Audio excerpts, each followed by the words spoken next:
Audiobooks full length, your favorite audiobooks for sleeping and relaxing, starts now. The Picture of Dorian Gray by Oscar Wilde. The preface: the artist is the creator of beautiful things. To reveal art and conceal the artist is art's aim. The critic is he who can translate into another manner or a new material his impression of beautiful things. The highest as the lowest form of criticism is a mode of autobiography.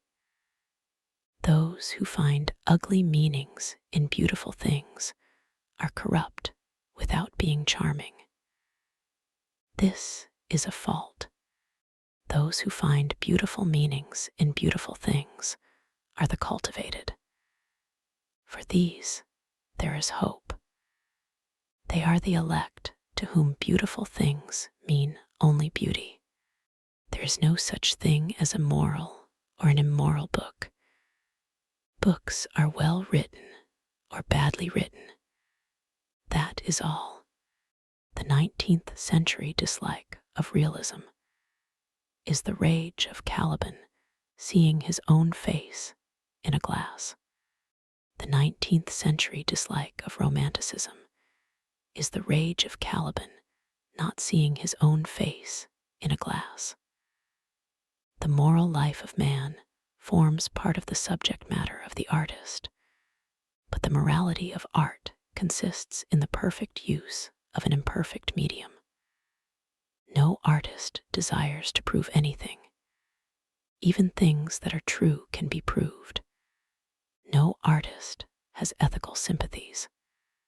An ethical sympathy in an artist is an unpardonable mannerism of style. No artist is ever morbid. Artist can express everything. Thought and language are to the artist instruments of an art. Vice and virtue are to the artist materials for an art. From the point of view of form, the type of all the arts is the art of the musician. From the point of view of feeling, the actor's craft is the type. All art is at once surface and symbol. Those who go beneath the surface do so at their peril. Those who read the symbol do so at their peril. It is the spectator, and not life, that art really mirrors. Diversity of opinion about a work of art shows that the work is new, complex, and vital. When critics disagree, the artist is in accord with himself. We can forgive a man for making a useful thing as long as he does not admire it. The only excuse for making a useless thing is that one admires it intensely. All art is quite useless. Oscar Wilde. Chapter 1. The studio was filled with the rich odor of roses, and when the light summer wind stirred amidst the trees of the garden, there came through the open door the heavy scent of the lilac, or the more delicate perfume of the pink flowering thorn. From the corner of the divan of Persian saddlebags on which he was lying, smoking, as was his custom, innumerable cigarettes, Lord Henry Wotton could just catch the gleam of the honey-sweet and honey-colored blossoms of a laburnum, whose tremulous branches seemed hardly able to bear the burden of a beauty so flame-like as theirs. And now and then, the fantastic shadows of birds in flight flitted across the long tussa-silk curtains that were stretched in front of the huge window, producing a kind of momentary Japanese effect, and making him think of those pallid, jade-faced painters of Tokyo, who, through the medium of an art that is necessarily immobile, seek to convey the sense of swiftness and motion. the sullen murmur of the bees shouldering their way through the long, unmown grass, or circling with monotonous insistence round the dusty gilt horns of the straggling woodbine, seemed to make the stillness more oppressive. The dim roar of London was like the bourdon note of a distant organ.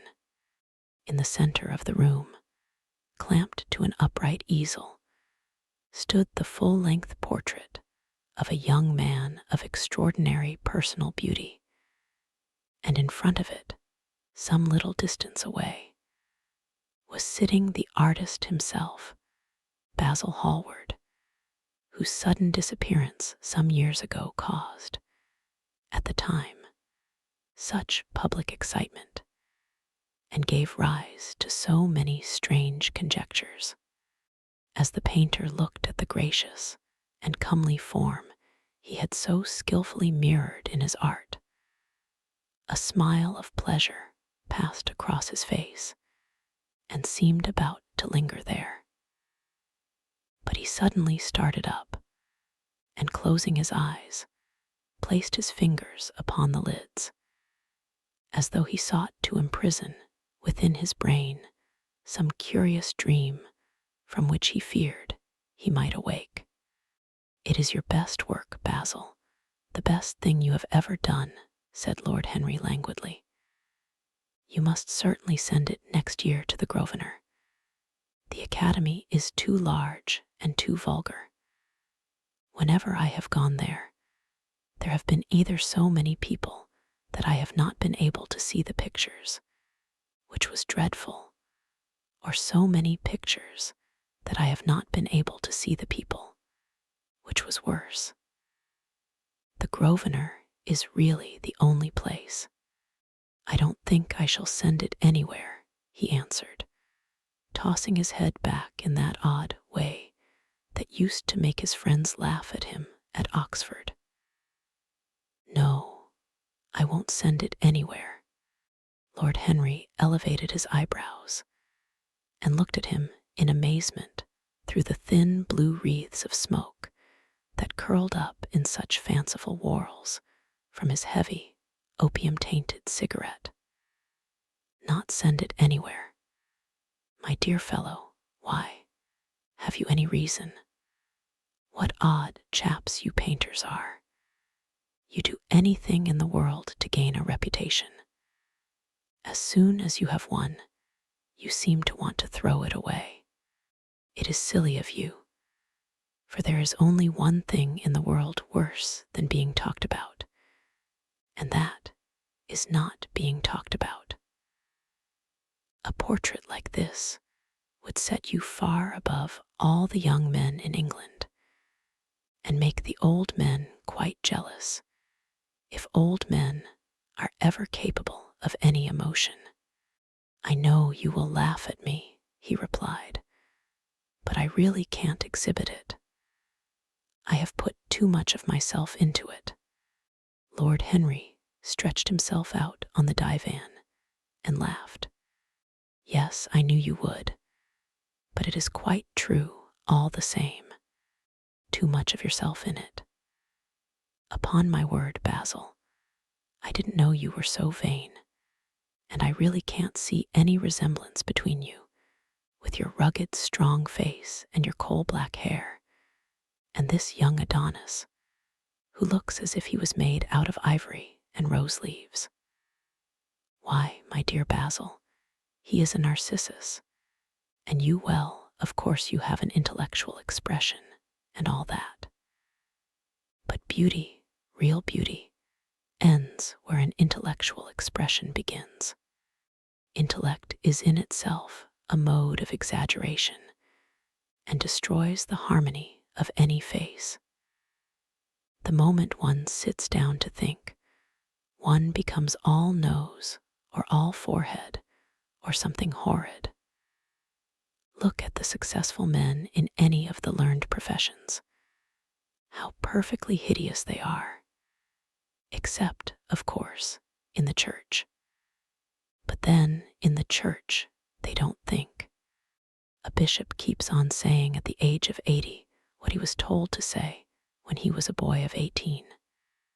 And as a natural consequence, he always looks absolutely delightful. Your mysterious young friend, whose name you have never told me, but whose picture really fascinates me, never thinks. I feel quite sure of that. He is some brainless, beautiful creature who should be always here in winter when we have no flowers to look at, and always here in summer when we want something to chill our intelligence. Don't flatter yourself, Basil. You are not in the least like him. You don't understand me, Harry, answered the artist. Of course I am not like him. I know that perfectly well. Indeed, I should be sorry to look like him. You shrug your shoulders. I am telling you the truth. There is a fatality about all physical and intellectual distinction, the sort of fatality that seems to dog through history the faltering steps of kings. It is better not to be different from one's fellows. The ugly and the stupid have the best of it in this world. They can sit at their ease and gape at the play. If they know nothing of victory, they are at least spared the knowledge of defeat. They live as we all should live, undisturbed, indifferent, and without disquiet. They neither bring ruin upon others, nor ever receive it from alien hands. Your rank and wealth, Harry, my brains, such as they are my art, whatever it may be worth, Dorian Gray's good looks, we shall all suffer for what the gods have given us, suffer terribly. Dorian Gray. Is that his name? Asked Lord Henry, walking across the studio towards Basil Hallward. Yes, that is his name. I didn't intend to tell it to you. But why not? Oh, I can't explain. When I like people immensely, I never tell their names to anyone. It is like surrendering a part of them. I have grown to love secrecy. It seems to be the one thing that can make modern life mysterious or marvelous to us. The commonest thing is delightful if one only hides it. When I leave town now, I never tell my people where I am going. If I did, I would lose all my pleasure. It is a silly habit, I dare say, but somehow it seems to bring a great deal of romance into one's life. I suppose you think me awfully foolish about it. Not at all, answered Lord Henry. Not at all, my dear Basil. You seem to forget that I am married, and the one charm of marriage is that it makes a life of deception absolutely necessary for both parties. I never know where my wife is, and my wife never knows what I am doing. When we meet, we do meet occasionally, when we dine out together, or go down to the Duke's. We tell each other the most absurd stories with the most serious faces. My wife is very good at it, much better, in fact, than I am. She never gets confused over her dates, and I always do. But when she does find me out, she makes no row at all. I sometimes wish she would, but she merely laughs at me. I hate the way you talk about your married life, Harry, said Basil Hallward, strolling towards the door that led into the garden. I believe that you are really a very good husband, but that you are thoroughly ashamed of your own virtues. You are an extraordinary fellow. You never say a moral thing, and you never do a wrong thing. Your cynicism is simply a pose. Being natural is simply a pose, and the most irritating pose I know, cried Lord Henry, laughing, and the two young men went out into the garden together and ensconced themselves on a long bamboo seat that stood in the shade of a tall laurel bush. The sunlight slipped over the polished leaves. In the grass, white daisies were tremulous. After a pause, Lord Henry pulled out his watch. "I am afraid I must be going, Basil," he murmured.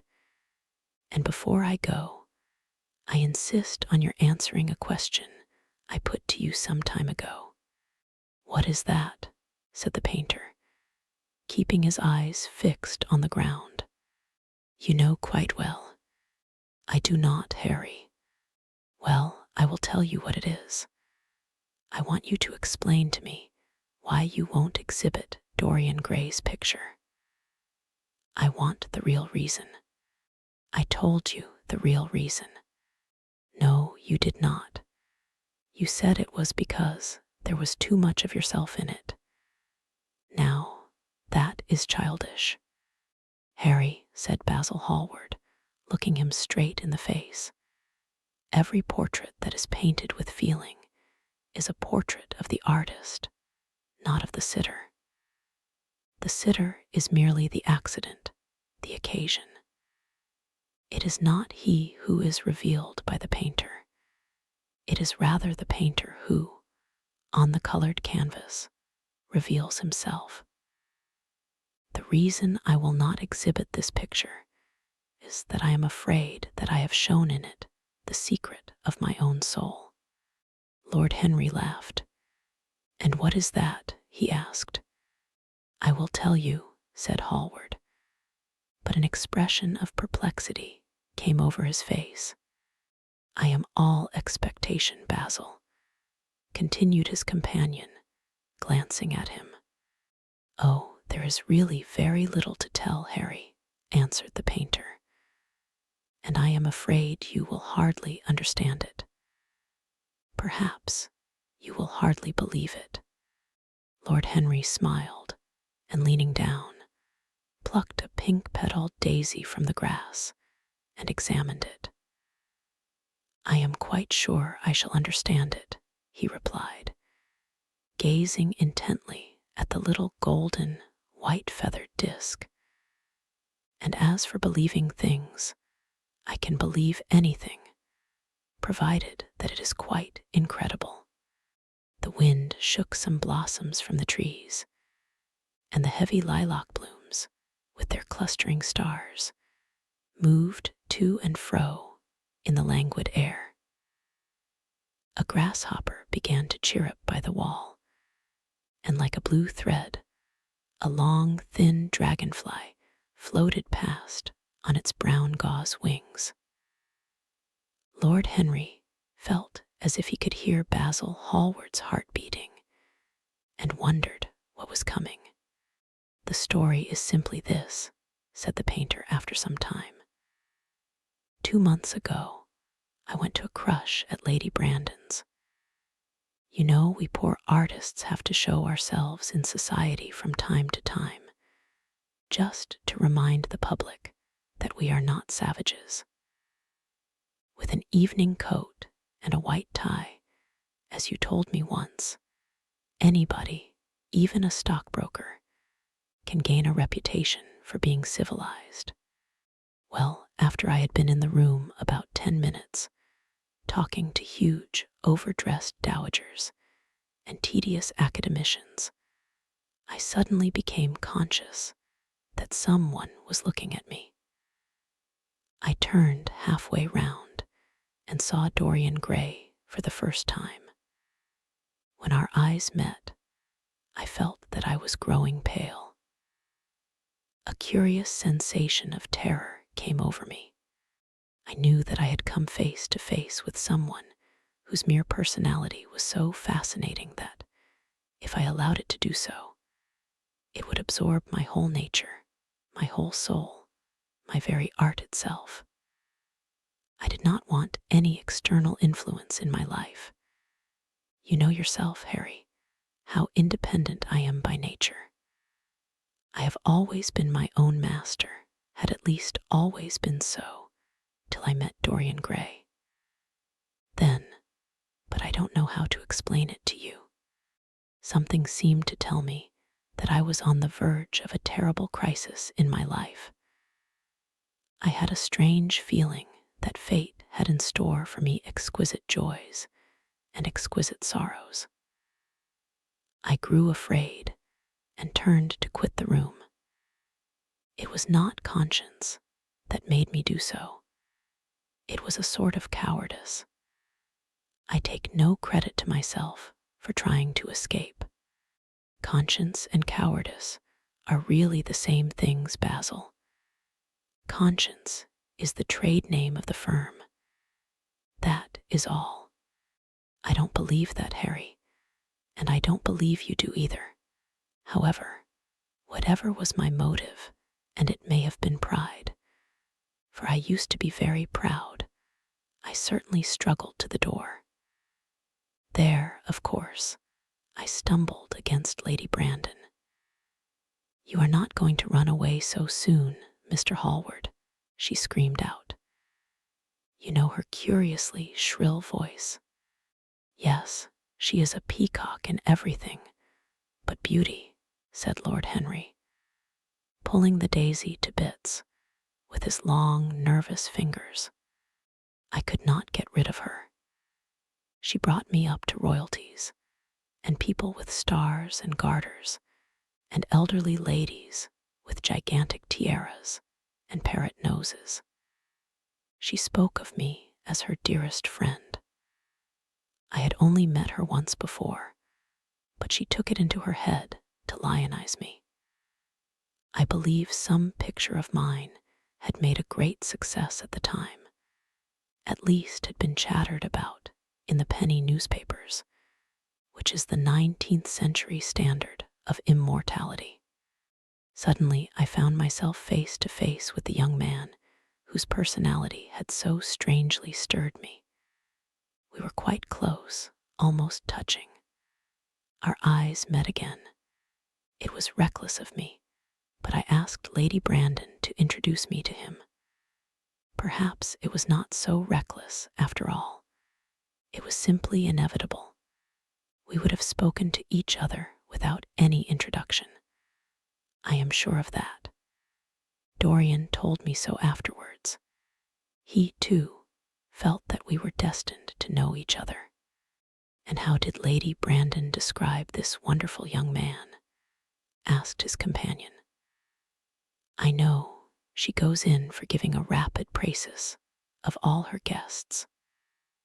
I remember her bringing me up to a truculent and red-faced old gentleman covered all over with orders and ribbons, and hissing into my ear, in a tragic whisper, which must have been perfectly audible to everybody in the room, the most astounding details. I simply fled. I like to find out people for myself, but Lady Brandon treats her guests exactly as an auctioneer treats his goods. She either explains them entirely away, or tells one everything about them except what one wants to know. Poor Lady Brandon. "You are hard on her, Harry," said Hallward listlessly. "My dear fellow, she tried to found a salon, and only succeeded in opening a restaurant. How could I admire her? But tell me, what did she say about Mr. Dorian Gray?" "Oh, something like, 'Charming boy, poor dear mother, and I absolutely inseparable. Quite forget what he does, afraid he doesn't do anything. Oh, yes, plays the piano. Or is it the violin, dear Mr. Gray?' Neither of us could help laughing, and we became friends at once.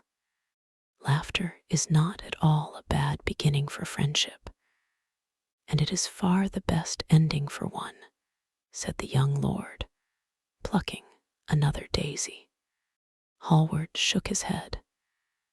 "You don't understand what friendship is, Harry," he murmured, "or what enmity is, for that matter. You like everyone, that is to say, you are indifferent to everyone. How horribly unjust of you cried Lord Henry, tilting his hat back and looking up at the little clouds that, like raveled skeins of glossy white silk, were drifting across the hollowed turquoise of the summer sky. Yes, horribly unjust of you. I make a great difference between people. I choose my friends for their good looks, my acquaintances for their good characters, and my enemies for their good intellects. A man cannot be too careful in the choice of his enemies. I have not got one who is a fool. They are all men of some intellectual power, and consequently, they all appreciate me. Is that very vain of me? I think it is rather vain. I should think it was, Harry. But according to your category, I must be merely an acquaintance. My dear old Basil, you are much more than an acquaintance, and much less than a friend. A sort of brother, I suppose. Oh, brothers. I don't care for brothers. My elder brother won't die, and my younger brothers seem never to do anything else. Harry, exclaimed Hallward, frowning. My dear fellow, I am not quite serious, but I can't help detesting my relations. I suppose it comes from the fact that none of us can stand other people having the same faults as ourselves. I quite sympathize with the rage of the English democracy against what they call the vices of the upper orders. The masses feel that drunkenness, stupidity, and immorality should be their own special property, and that if any one of us makes an ass of himself, he is poaching on their preserves. When poor Southwark got into the divorce court, their indignation was quite magnificent. And yet, I don't suppose that 10% of the proletariat live correctly. I don't agree with a single word that you have said. And what is more, Harry, I feel sure you don't either. Lord Henry stroked his pointed brown beard and tapped the toe of his patent leather boot with a tasseled ebony cane. How English you are, Basil.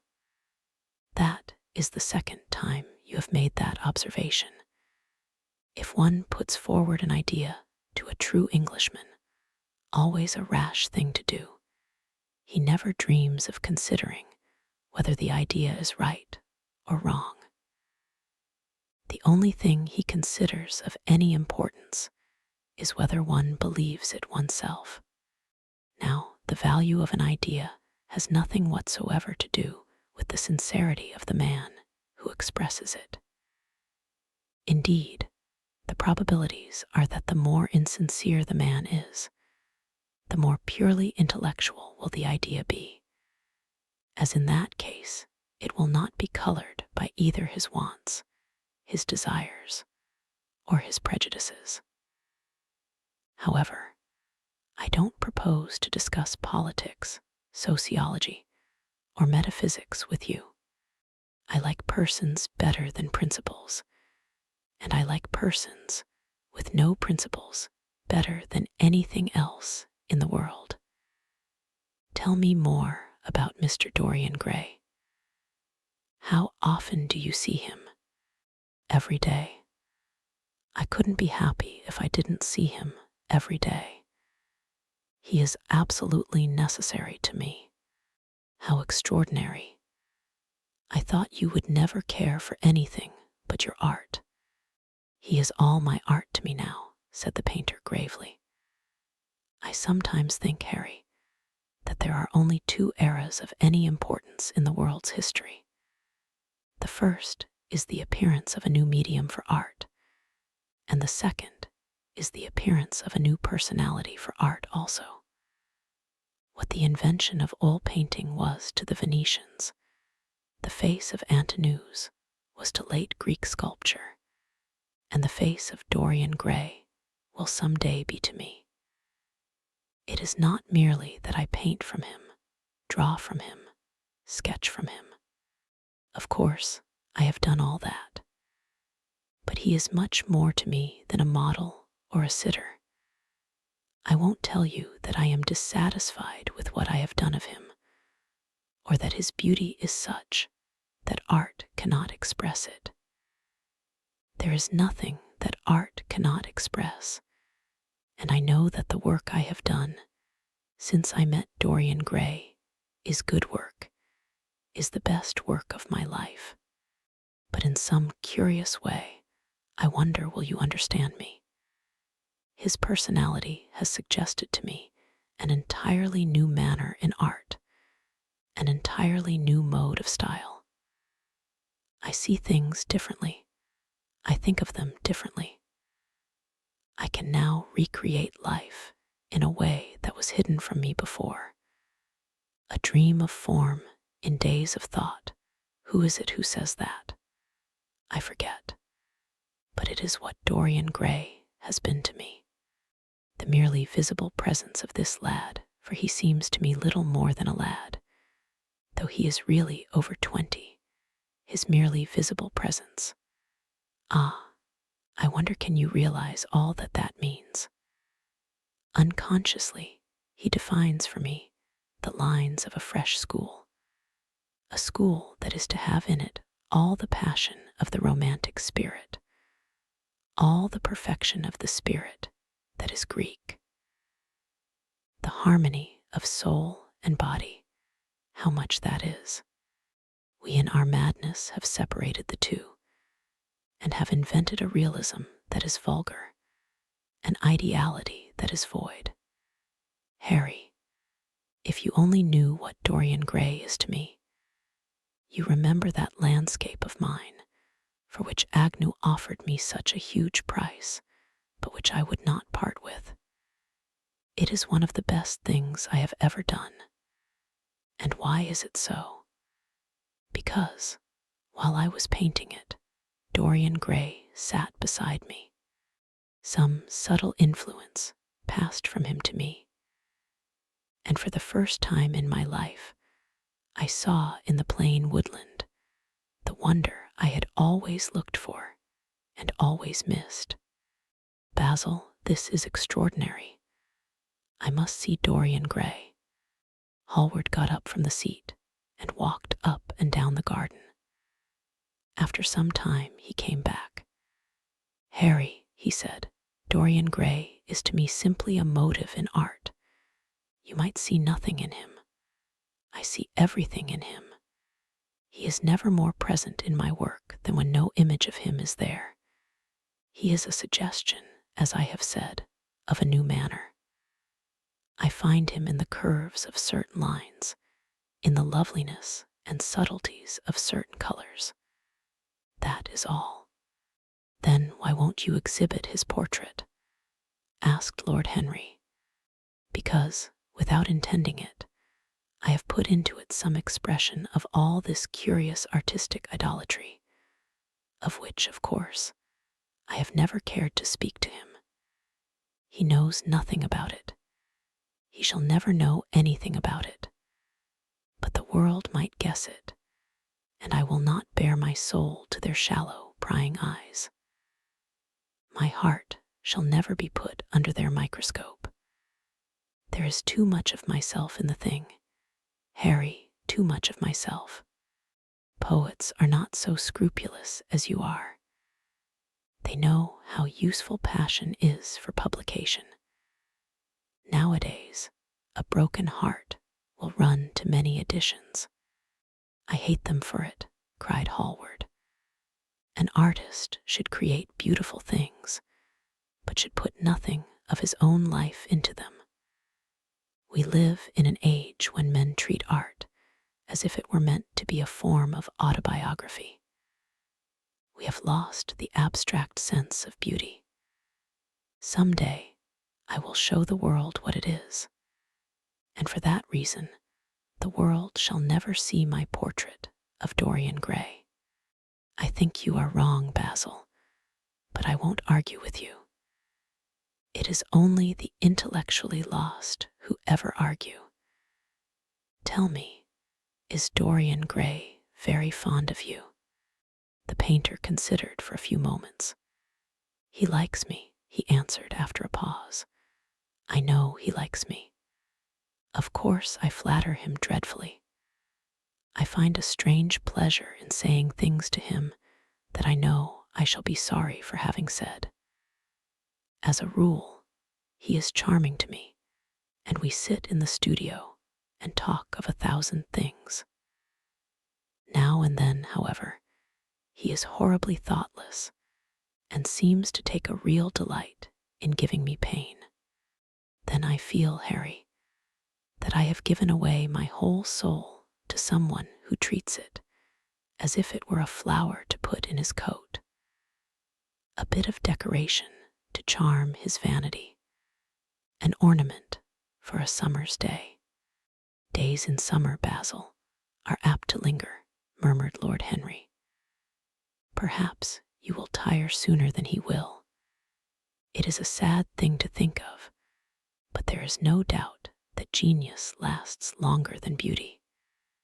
That accounts for the fact that we all take such pains to overeducate ourselves.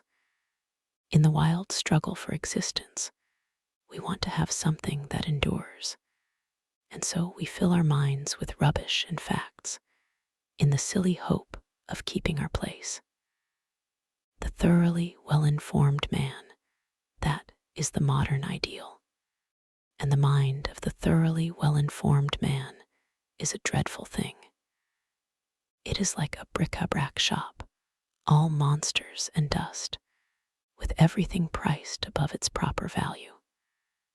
I think you will tire first, all the same. Some day you will look at your friend, and he will seem to you to be a little out of drawing, or you won't like his tone of color, or something. You will bitterly reproach him in your own heart, and seriously think that he has behaved very badly to you. The next time he calls, you will be perfectly cold and indifferent. It will be a great pity, for it will alter you. What you have told me is quite a romance of art, one might call it. And the worst of having a romance of any kind is that it leaves one so unromantic. Harry, don't talk like that. As long as I live, the personality of Dorian Gray will dominate me. You can't feel what I feel. You change too often. Ah, my dear Basil, that is exactly why I can feel it. Those who are faithful know only the trivial side of love. It is the faithless who know love's tragedies.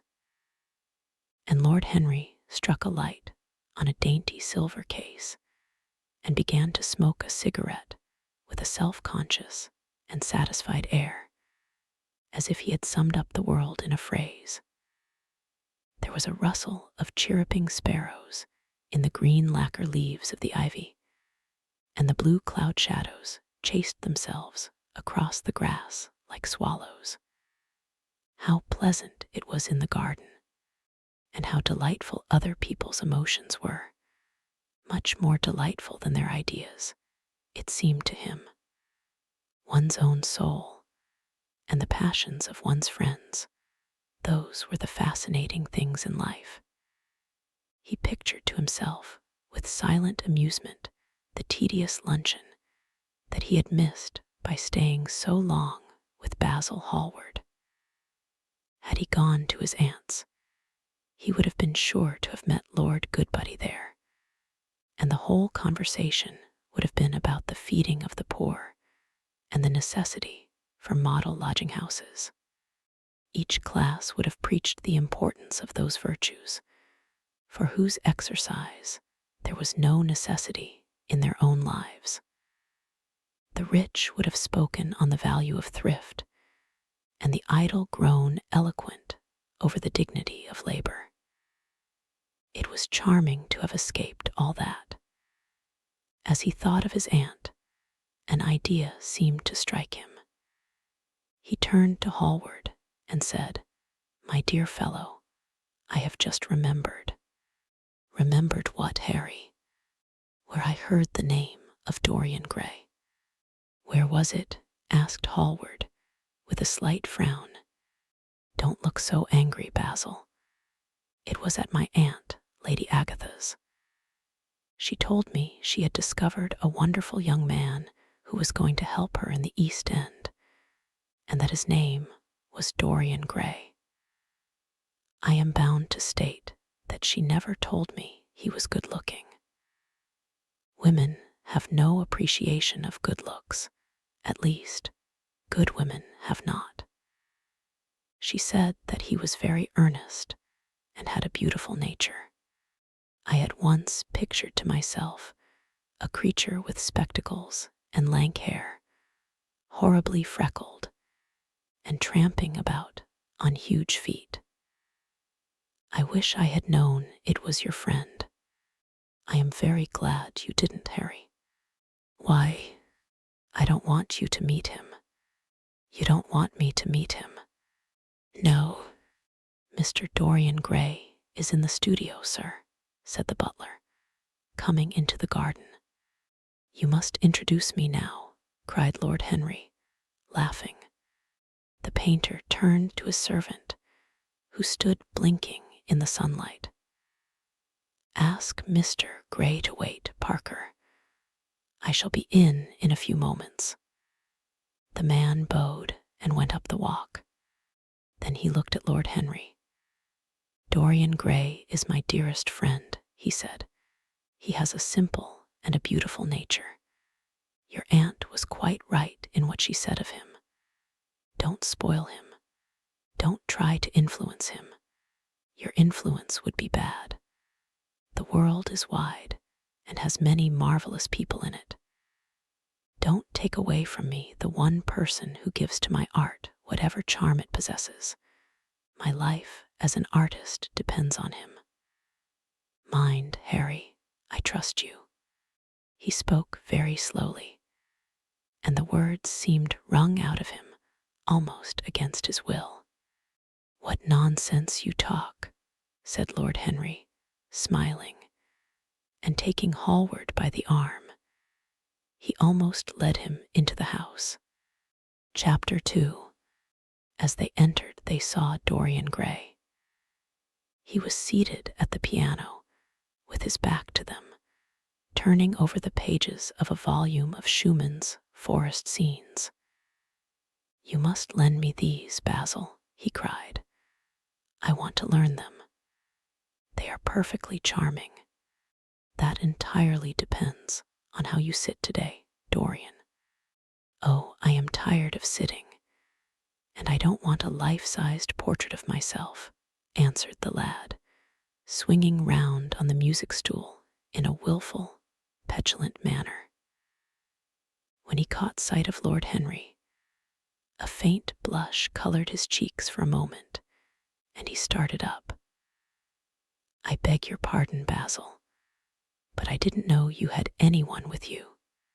This is Lord Henry Wotton, Dorian, an old Oxford friend of mine. I have just been telling him what a capital sitter you were, and now you have spoiled everything. You have not spoiled my pleasure in meeting you, Mr. Gray, said Lord Henry, stepping forward and extending his hand. My aunt has often spoken to me about you. You are one of her favorites, and I am afraid one of her victims also. I am in Lady Agatha's black books at present, answered Dorian, with a funny look of penitence. I promised to go to a club in Whitechapel with her last Tuesday, and I really forgot all about it. We were to have played a duet together, 3 duets, I believe. I don't know what she will say to me. I am far too frightened to call. Oh, I will make your peace with my aunt. She is quite devoted to you, and I don't think it really matters about your not being there. The audience probably thought it was a duet. When Aunt Agatha sits down to the piano, She makes quite enough noise for 2 people. That is very horrid to her, and not very nice to me, answered Dorian, laughing. Lord Henry looked at him. Yes, he was certainly wonderfully handsome, with his finely curved scarlet lips, his frank blue eyes, his crisp gold hair. There was something in his face that made one trust him at once. All the candor of youth was there, as well as all youth's passionate purity. One felt that he had kept himself unspotted from the world. No wonder Basil Hallward worshipped him. You are too charming to go in for philanthropy, Mr. Gray, far too charming. And Lord Henry flung himself down on the divan and opened his cigarette case.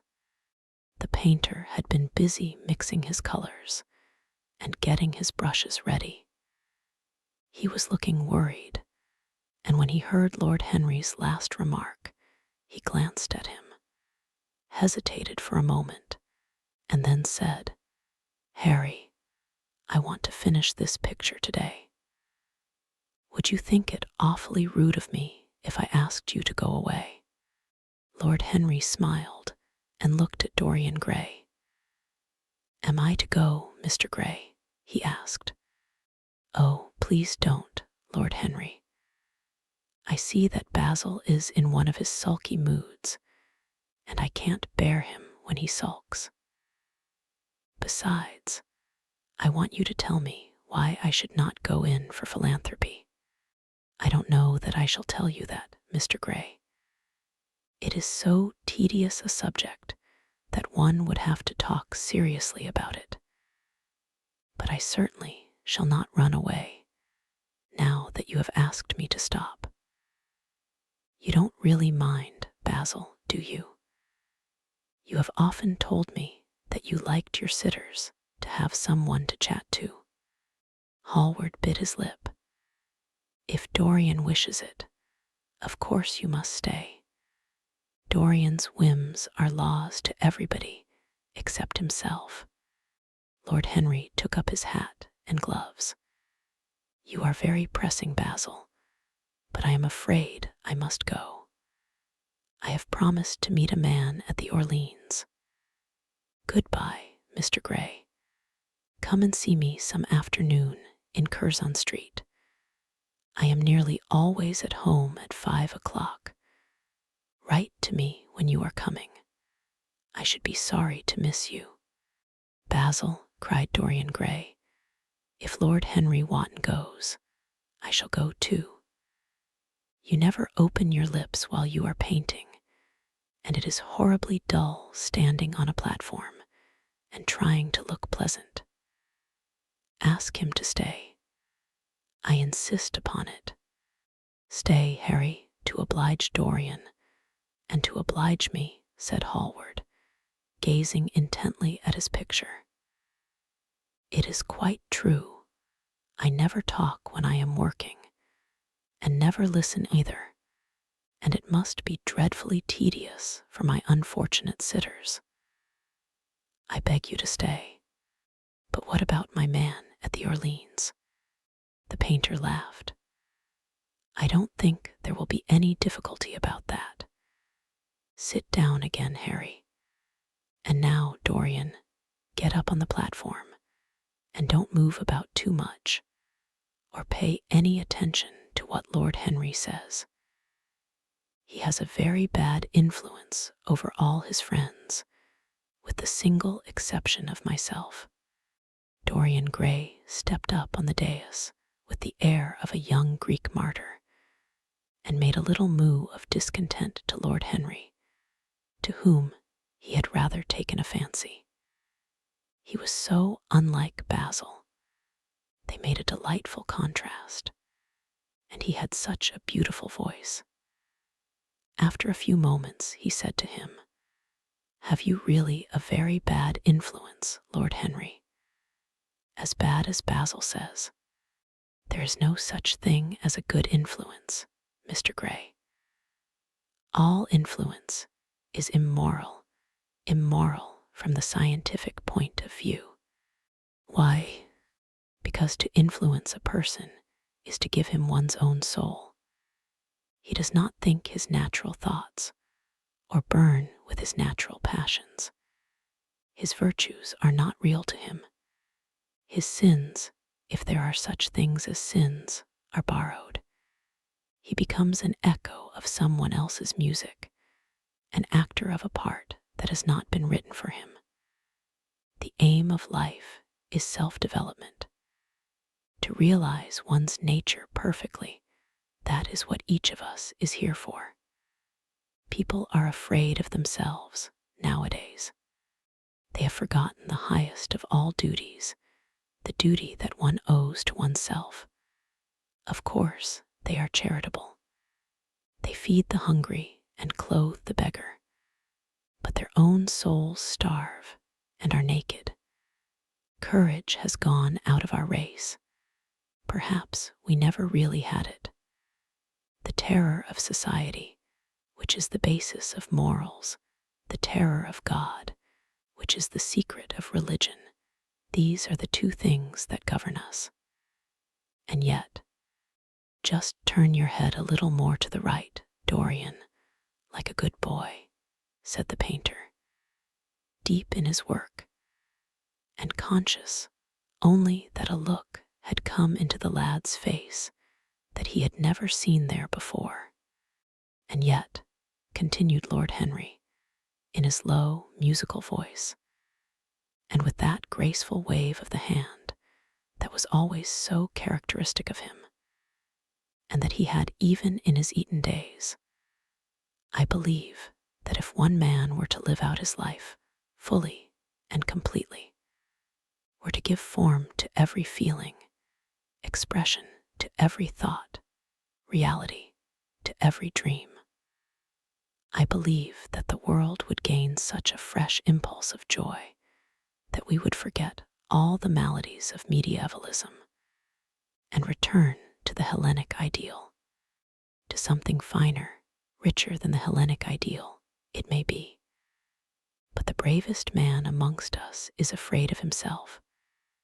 The mutilation of the savage has its tragic survival in the self-denial that mars our lives. We are punished for our refusals. Every impulse that we strive to strangle broods in the mind and poisons us. The body sins once and has done with its sin, for action is a mode of purification. Nothing remains then but the recollection of a pleasure or the luxury of a regret. The only way to get rid of a temptation is to yield to it. Resist it, and your soul grows sick with longing for the things it has forbidden to itself, with desire for what its monstrous laws have made monstrous and unlawful. It has been said that the great events of the world take place in the brain. It is in the brain, and the brain only, that the great sins of the world take place also. You, Mr. Gray, you yourself, with your rose-red youth and your rose-white boyhood, you have had passions that have made you afraid, thoughts that have filled you with terror, daydreams and sleeping dreams, whose mere memory might stain your cheek with shame. Stop, faltered Dorian Gray. Stop, you bewilder me. I don't know what to say. There is some answer to you, but I cannot find it. Don't speak. Let me think. Or rather, let me try not to think. For nearly 10 minutes he stood there, motionless, with parted lips and eyes strangely bright. He was dimly conscious that entirely fresh influences were at work within him. Yet they seemed to him to have come really from himself. The few words that Basil's friend had said to him, words spoken by chance, no doubt, and with willful paradox in them, had touched some secret chord that had never been touched before. but that he felt was now vibrating and throbbing to curious pulses. Music had stirred him like that. Music had troubled him many times, but music was not articulate. It was not a new world, but rather another chaos that it created in us. Words, mere words, how terrible they were, how clear and vivid and cruel. One could not escape from them. And yet what a subtle magic there was in them. They seemed to be able to give a plastic form to formless things, and to have a music of their own as sweet as that of viol or of lute. Mere words. Was there anything so real as words? Yes, there had been things in his boyhood that he had not understood. He understood them now. Life suddenly became fiery colored to him. It seemed to him that he had been walking in fire. Why had he not known it? With his subtle smile, Lord Henry watched him.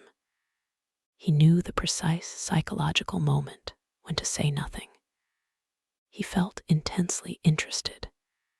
He was amazed at the sudden impression that his words had produced, and remembering a book that he had read when he was 16, a book which had revealed to him much that he had not known before, he wondered whether Dorian Gray was passing through a similar experience.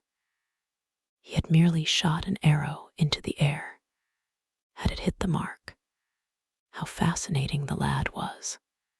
Hallward painted away with that marvelous bold touch of his, that had the true refinement and perfect delicacy that in art, at any rate, comes only from strength.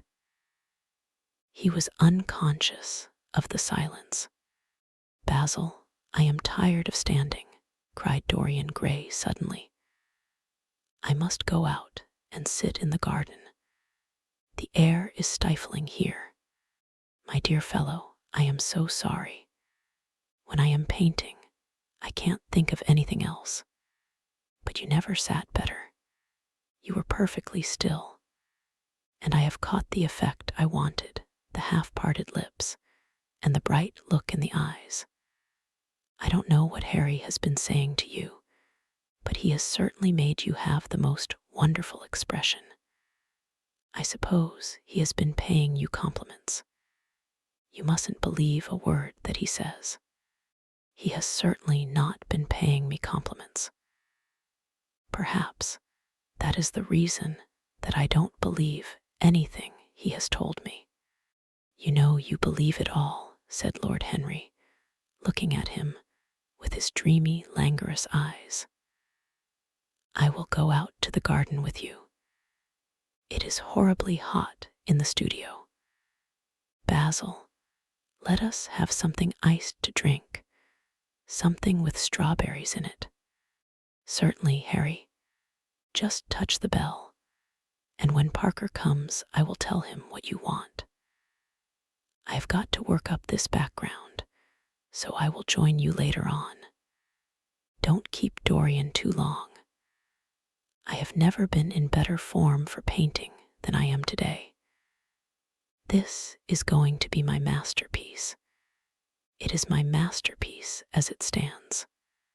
Lord Henry went out to the garden and found Dorian Gray burying his face in the great cool lilac blossoms, feverishly drinking in their perfume as if it had been wine. He came close to him and put his hand upon his shoulder. "You are quite right to do that," he murmured. "Nothing can cure the soul but the senses, just as nothing can cure the senses but the soul." The lad started and drew back. He was bareheaded, and the leaves had tossed his rebellious curls and tangled all their gilded threads. There was a look of fear in his eyes, such as people have when they are suddenly awakened. His finely chiseled nostrils quivered, and some hidden nerve shook the scarlet of his lips and left them trembling.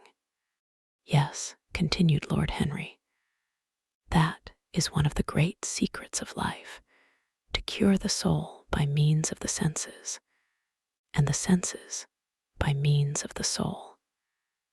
You are a wonderful creation. You know more than you think you know, just as you know less than you want to know. Dorian Gray frowned and turned his head away. He could not help liking the tall, graceful young man who was standing by him. His romantic, olive-colored face and worn expression interested him. There was something in his low, languid voice that was absolutely fascinating. His cool, white, flower-like hands even had a curious charm. They moved, as he spoke, like music, and seemed to have a language of their own. But he felt afraid of him, and ashamed of being afraid. Why had it been left for a stranger to reveal him to himself? He had known Basil Hallward for months, but the friendship between them had never altered him. Suddenly, there had come someone across his life who seemed to have disclosed to him life's mystery. And yet, what was there to be afraid of? He was not a schoolboy or a girl. It was absurd to be frightened. "Let us go and sit in the shade," said Lord Henry. "Parker has brought out the drinks, and if you stay any longer in this glare, you will be quite spoiled, and Basil will never paint you again. You really must not allow yourself to become sunburnt. It would be unbecoming." "What can it matter?" cried Dorian Gray, laughing, as he sat down on the seat at the end of the garden. "It should matter everything to you, Mr. Gray." "Why?" "Because you have the most marvelous youth, and youth is the one thing worth having." "I don't feel that, Lord Henry." "No, you don't feel it now. Some day, when you are old and wrinkled and ugly, when thought has seared your forehead with its lines, and passion branded your lips with its hideous fires, you will feel it. You will feel it terribly. Now, wherever you go, you charm the world. Will it always be so? You have a wonderfully beautiful face, Mr. Gray. Don't frown. You have. And beauty is a form of genius, is higher, indeed, than genius, as it needs no explanation. It is of the great facts of the world, like sunlight or springtime, or the reflection in dark waters of that silver shell we call the moon. It cannot be questioned. It has its divine right of sovereignty. It makes princes of those who have it. You smile. Ah, when you have lost it, you won't smile. People say sometimes that beauty is only superficial. That may be so, but at least it is not so superficial as thought is. To me, beauty is the wonder of wonders. It is only shallow people who do not judge by appearances. The true mystery of the world is the visible, not the invisible. Yes, Mr. Gray, the gods have been good to you. But what the gods give they quickly take away. You have only a few years in which to live really, perfectly, and fully. When your youth goes, your beauty will go with it. And then you will suddenly discover that there are no triumphs left for you, or have to content yourself with those mean triumphs that the memory of your past will make more bitter than defeats. Every month as it wanes brings you nearer to something dreadful. Time is jealous of you and wars against your lilies and your roses. You will become sallow and hollow-cheeked and dull-eyed. You will suffer horribly. Ah, realize your youth while you have it. Don't squander the gold of your days, listening to the tedious, trying to improve the hopeless failure, or giving away your life to the ignorant, the common, and the vulgar. These are the sickly aims the false ideals of our age. Live the wonderful life that is in you. Let nothing be lost upon you. Be always searching for new sensations. Be afraid of nothing. A new hedonism, that is what our century wants. You might be its visible symbol. With your personality, there is nothing you could not do. The world belongs to you for a season. The moment I met you, I saw that you were quite unconscious of what you really are, of what you really might be.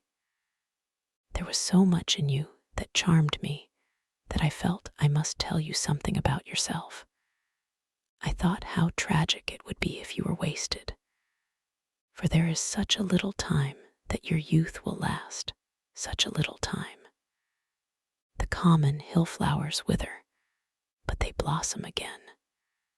The laburnum will be as yellow next June as it is now. In a month, there will be purple stars on the clematis, and year after year, the green night of its leaves will hold its purple stars. But we never get back our youth.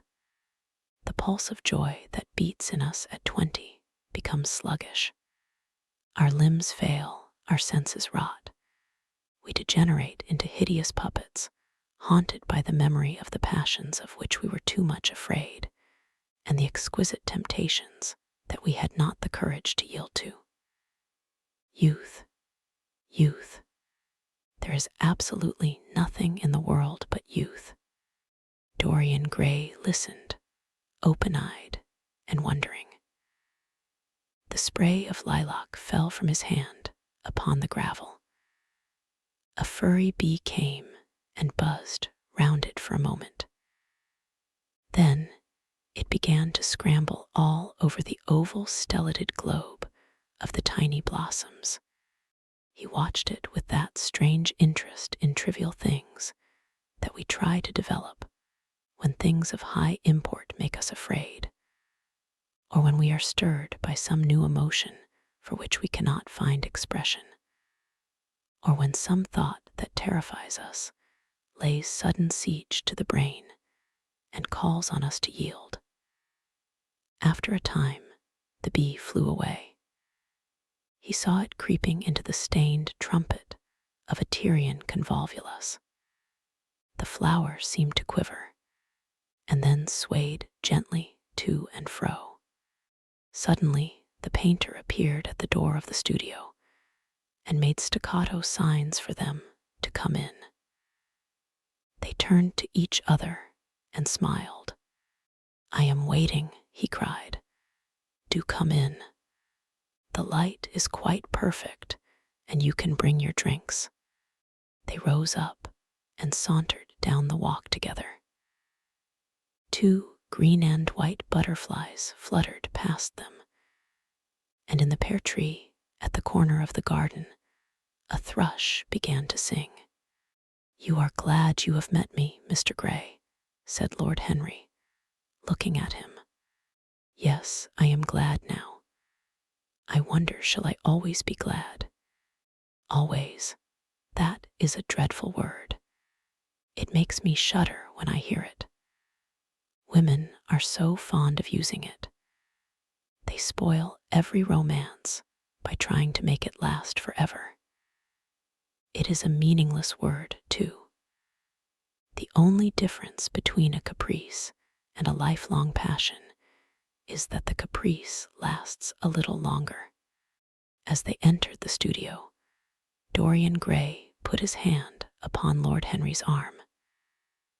"In that case, let our friendship be a caprice," he murmured, flushing at his own boldness, then stepped up on the platform and resumed his pose.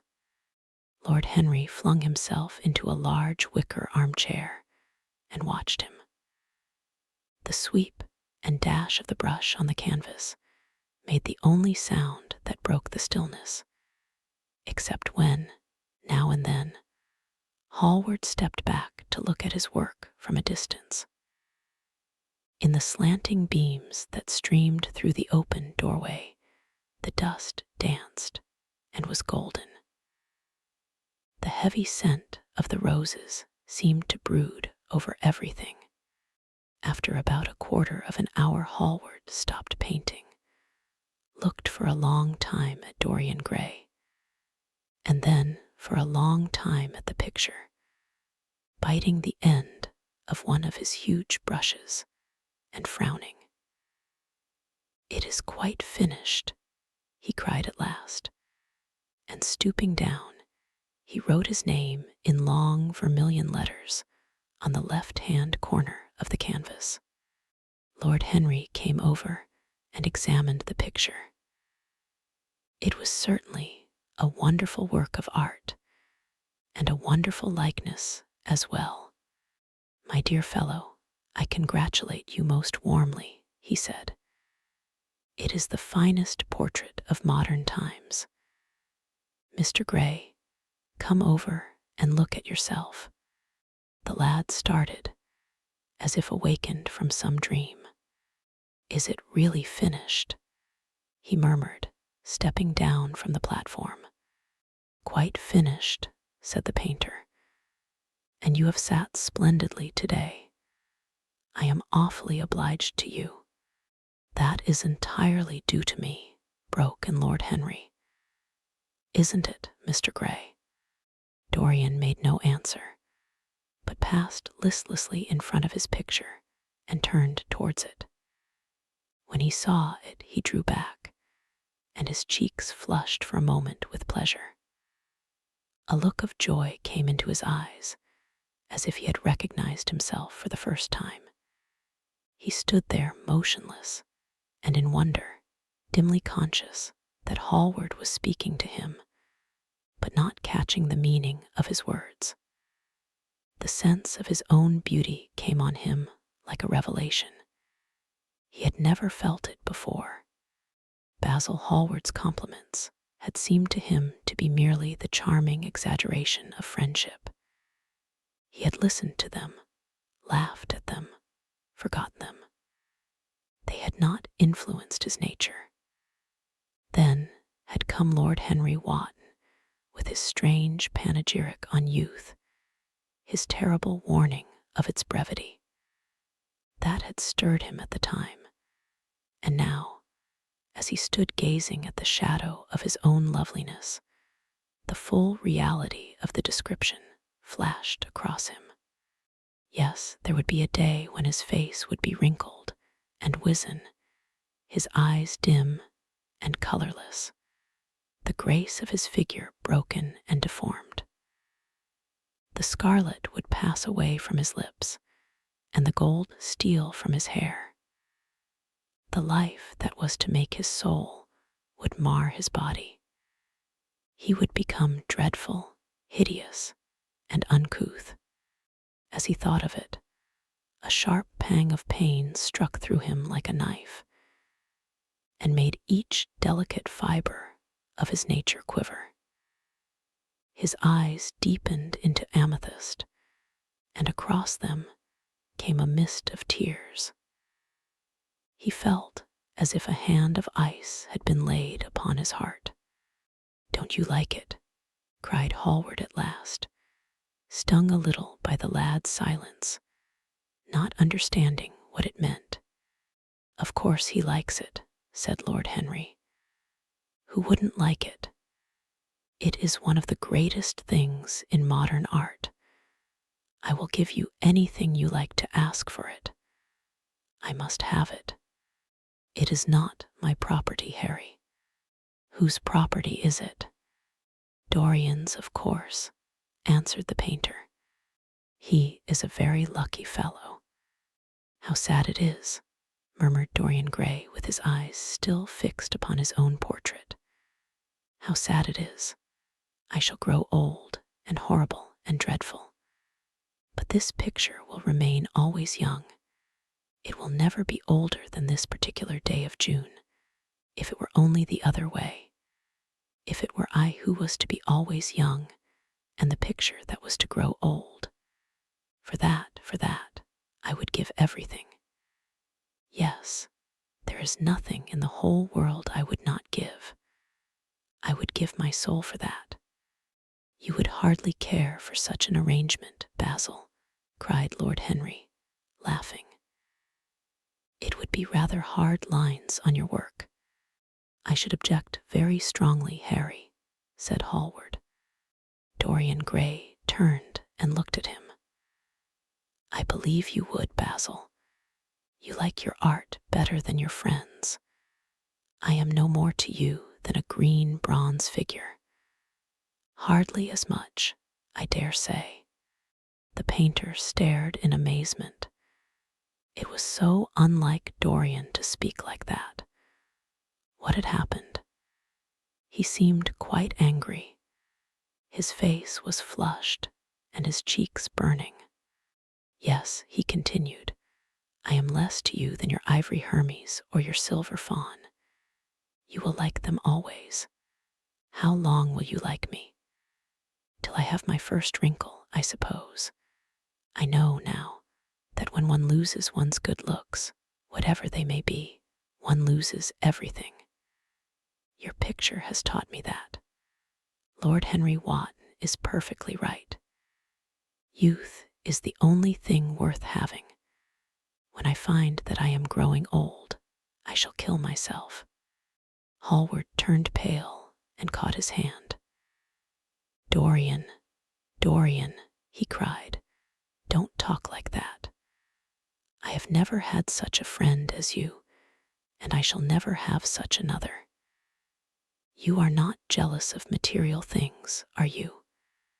You who are finer than any of them. I am jealous of everything whose beauty does not die. I am jealous of the portrait you have painted of me.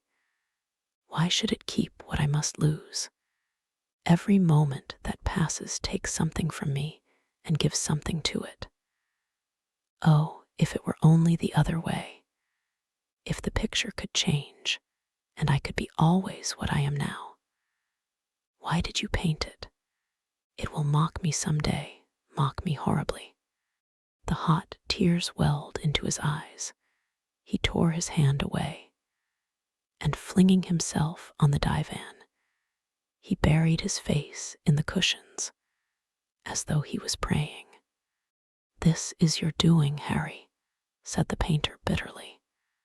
Lord Henry shrugged his shoulders. It is the real Dorian Gray, that is all. It is not. If it is not, what have I to do with it? You should have gone away when I asked you, he muttered. I stayed when you asked me, was Lord Henry's answer. Harry, I can't quarrel with my two best friends at once. But between you both, you have made me hate the finest piece of work I have ever done, and I will destroy it. What is it but canvas and color? I will not let it come across our 3 lives and mar them. Dorian Gray lifted his golden head from the pillow, and with pallid face and tear-stained eyes, looked at him as he walked over to the deal painting table that was set beneath the high curtained window. What was he doing there? His fingers were straying about among the litter of tin tubes and dry brushes, seeking for something. Yes, it was for the long palette knife, with its thin blade of lithe steel. He had found it at last. He was going to rip up the canvas. With a stifled sob, the lad leaped from the couch, and rushing over to Hallward, tore the knife out of his hand and flung it to the end of the studio. Don't, Basil, don't, he cried. It would be murder. I am glad you appreciate my work at last, Dorian, said the painter coldly, when he had recovered from his surprise. I never thought you would. Appreciate it. I am in love with it, Basil. It is part of myself. I feel that. Well, as soon as you are dry, you shall be varnished and framed and sent home. Then you can do what you like with yourself. And he walked across the room and rang the bell for tea. You will have tea, of course, Dorian. And so will you, Harry. Or do you object to such simple pleasures? I adore simple pleasures, said Lord Henry. They are the last refuge of the complex. But I don't like scenes, except on the stage. What absurd fellows you are, both of you. I wonder who it was defined man as a rational animal. It was the most premature definition ever given. Man is many things, but he is not rational. I am glad he is not. After all, though I wish you chaps would not squabble over the picture. You had much better let me have it, Basil. This silly boy doesn't really want it, and I really do. If you let anyone have it but me, Basil, I shall never forgive you, cried Dorian Gray. And I don't allow people to call me a silly boy. You know the picture is yours, Dorian. I gave it to you before it existed.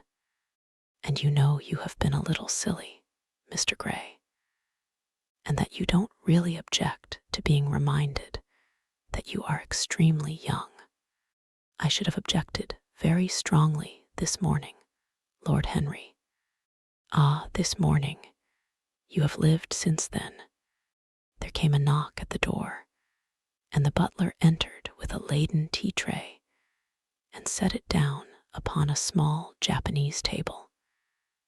There was a rattle of cups and saucers, and the hissing of a fluted Georgian urn. 2 globe-shaped china dishes were brought in by a page. Dorian Gray went over and poured out the tea. The 2 men sauntered languidly to the table and examined what was under the covers. Let us go to the theater tonight, said Lord Henry. There is sure to be something on somewhere. I have promised to dine at White's, but it is only with an old friend, so I can send him a wire to say that I am ill, or that I am prevented from coming in consequence of a subsequent engagement. I think that would be a rather nice excuse. It would have all the surprise of candor. It is such a bore putting on one's dress clothes, muttered Hallward. And when one has them on, they are so horrid. Yes, answered Lord Henry dreamily. The costume of the 19th century is detestable. It is so somber, so depressing. Sin is the only real color element left in modern life. You really must not say things like that before Dorian, Harry. Before which Dorian? The one who is pouring out tea for us, or the one in the picture? Before either. I should like to come to the theater with you, Lord Henry, said the lad. Then you shall come, and you will come too, Basil, won't you? I can't, really. I would sooner not. I have a lot of work to do. Well then, you and I will go alone, Mr. Gray. I should like that awfully. The painter bit his lip and walked over, cup in hand, to the picture. I shall stay with the real Dorian, he said sadly. Is it the real Dorian? Cried the original of the portrait, strolling across to him. Am I really like that? Yes, you are just like that. How wonderful, Basil. At least you are like it in appearance. But it will never alter, sighed Hallward. That is something. What a fuss people make about fidelity, exclaimed Lord Henry. Why, even in love, it is purely a question for physiology. It has nothing to do with our own will. Young men want to be faithful, and are not. Old men want to be faithless, and cannot. That is all one can say. Don't go to the theater tonight, Dorian, said Hallward. Stop and dine with me. I can't, Basil. Why, because I have promised Lord Henry Wotton to go with him. He won't like you the better for keeping your promises. He always breaks his own. I beg you not to go." Dorian Gray laughed and shook his head. "I entreat you."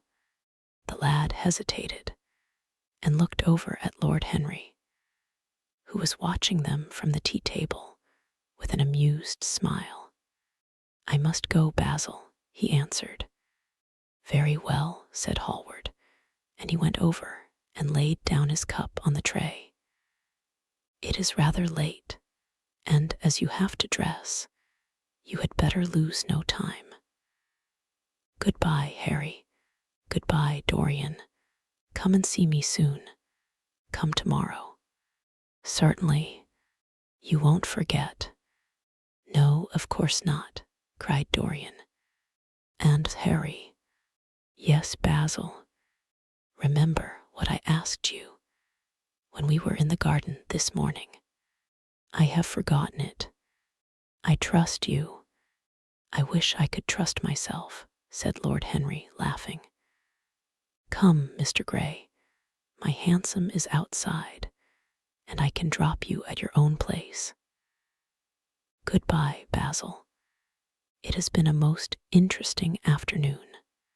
As the door closed behind them, the painter flung himself down on a sofa, and a look of pain came into his face. Chapter 3.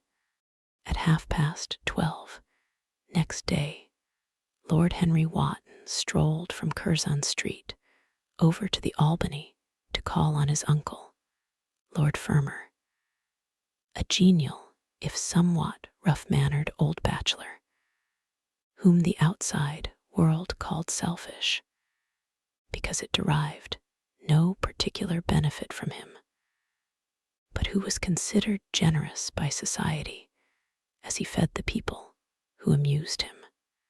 His father had been our ambassador at Madrid when Isabella was young and prim, unthought of, but had retired from the diplomatic service in a capricious moment of annoyance on not being offered the embassy at Paris, a post to which he considered that he was fully entitled by reason of his birth, his indolence, the good English of his dispatches, and his inordinate passion for pleasure. The son, who had been his father's secretary, had resigned along with his chief, somewhat foolishly as was thought at the time, and on succeeding some months later to the title, had set himself to the serious study of the great aristocratic art of doing absolutely nothing. He had 2 large town houses, but preferred to live in chambers, as it was less trouble, and took most of his meals at his club. He paid some attention to the management of his collieries in the Midland counties, excusing himself for this taint of industry on the ground that the one advantage of having coal was that it enabled a gentleman to afford the decency of burning wood on his own hearth. In politics, he was a Tory, except when the Tories were in office, during which period he roundly abused them for being a pack of radicals. He was a hero to his valet, who bullied him, and a terror to most of his relations, whom he bullied in turn. Only England could have produced him, and he always said that the country was going to the dogs. His principles were out of date, but there was a good deal to be said for his prejudices. When Lord Henry entered the room, he found his uncle sitting in a rough shooting coat, smoking a cheroot and grumbling over the Times. "Well, Harry," said the old gentleman, "what brings you out so early? I thought you dandies never got up till 2, and were not visible till 5. Pure family affection, I assure you, Uncle George. I want to get something out of you. Money, I suppose, said Lord Fermor, making a wry face. Well, sit down and tell me all about it. Young people nowadays imagine that money is everything. Yes, murmured Lord Henry, settling his buttonhole in his coat, and when they grow older they know it. But I don't want money. It is only people who pay their bills who want that, Uncle George, and I never pay mine. Credit is the capital of a younger son, and one lives charmingly upon it. Besides, I always deal with Dartmoor's tradesmen, and consequently they never bother me. What I want is information. Not useful information, of course, useless information. Well, I can tell you anything that is in an English blue book, Harry, although those fellows nowadays write a lot of nonsense. When I was in the diplomatic, things were much better. But I hear they let them in now by examination. What can you expect?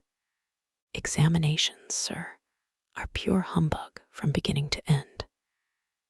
If a man is a gentleman, he knows quite enough, and if he is not a gentleman, whatever he knows is bad for him. Mr. Dorian Gray does not belong to blue books, Uncle George, said Lord Henry languidly. Mr. Dorian Gray. Who is he? Asked Lord Fermor, knitting his bushy white eyebrows. That is what I have come to learn, Uncle George.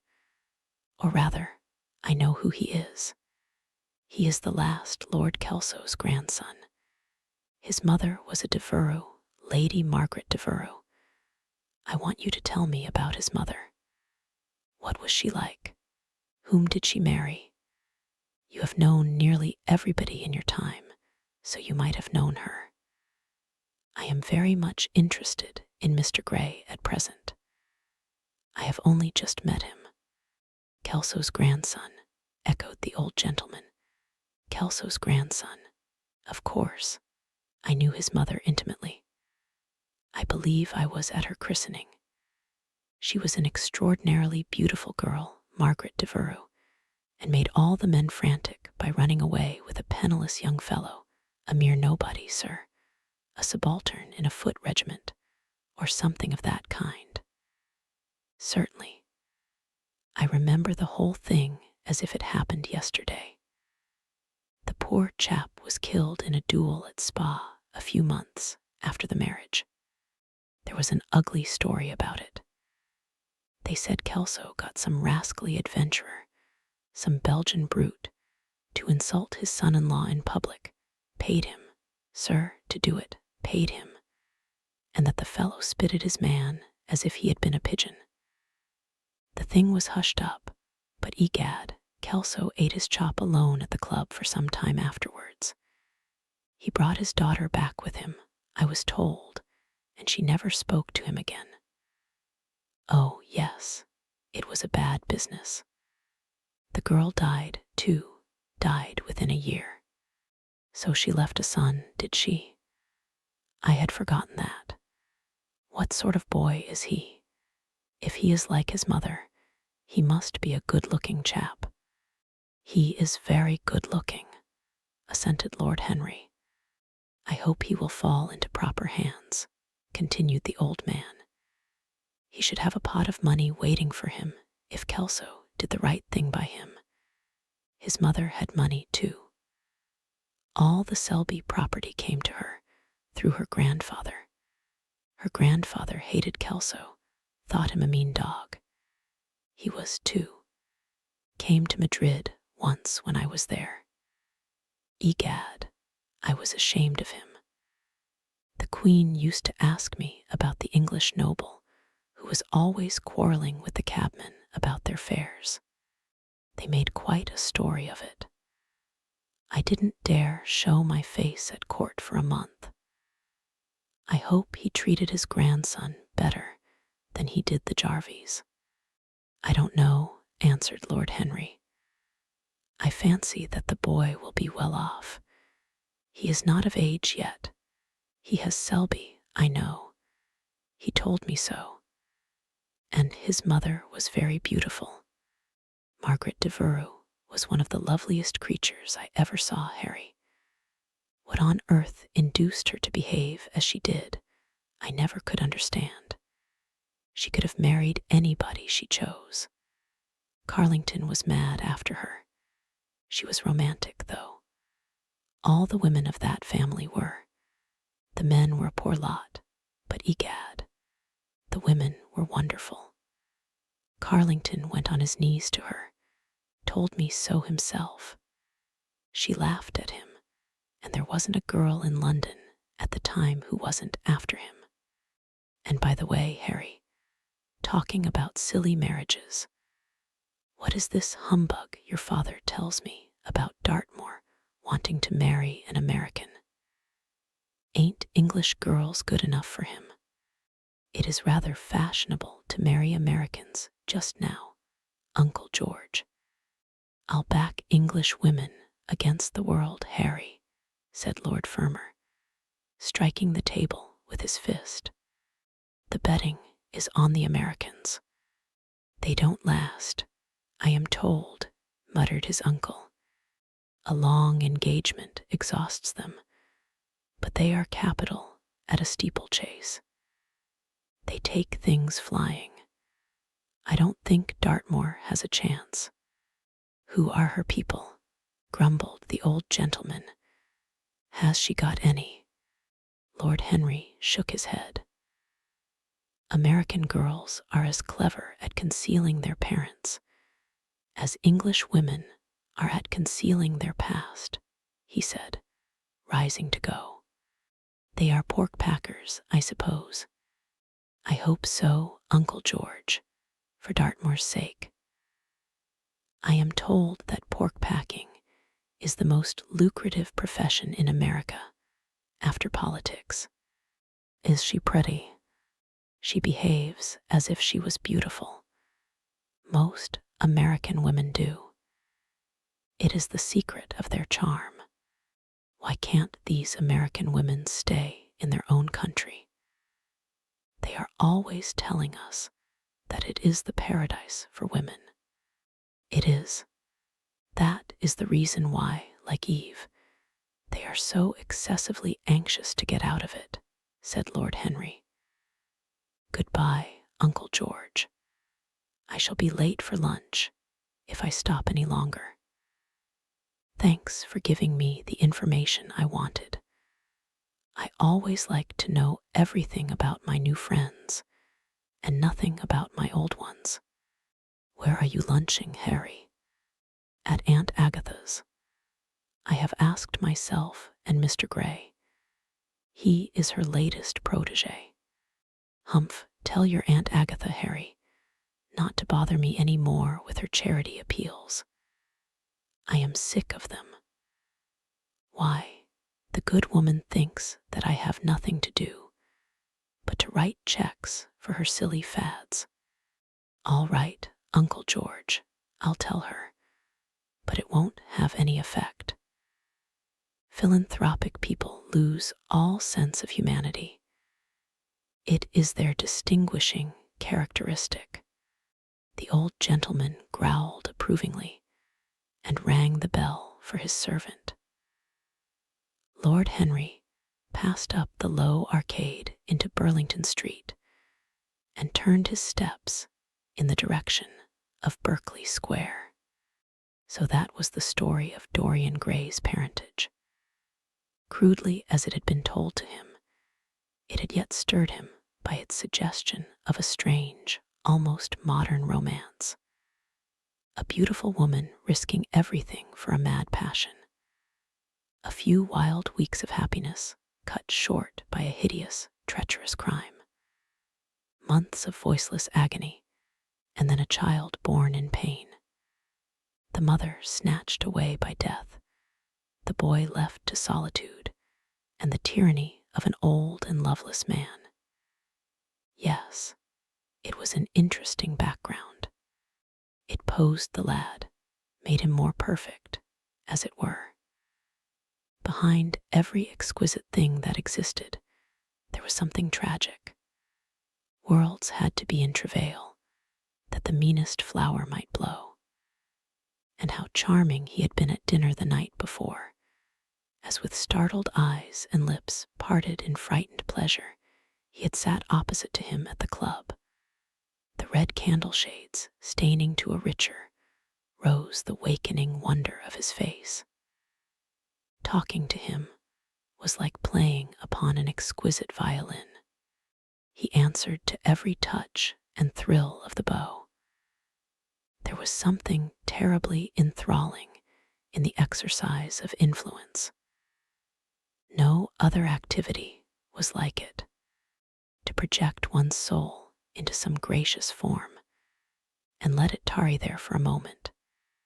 To hear one's own intellectual views echoed back to one with all the added music of passion and youth. To convey one's temperament into another as though it were a subtle fluid or a strange perfume. There was a real joy in that, perhaps the most satisfying joy left to us in an age so limited and vulgar as our own, an age grossly carnal in its pleasures and grossly common in its aims. He was a marvelous type, too, this lad, whom by so curious a chance he had met in Basil's studio, or could be fashioned into a marvelous type at any rate. Grace was his, and the white purity of boyhood, and beauty such as old Greek marbles kept for us. There was nothing that one could not do with him. He could be made a Titan or a toy. What a pity it was that such beauty was destined to fade. And Basil, from a psychological point of view, how interesting he was.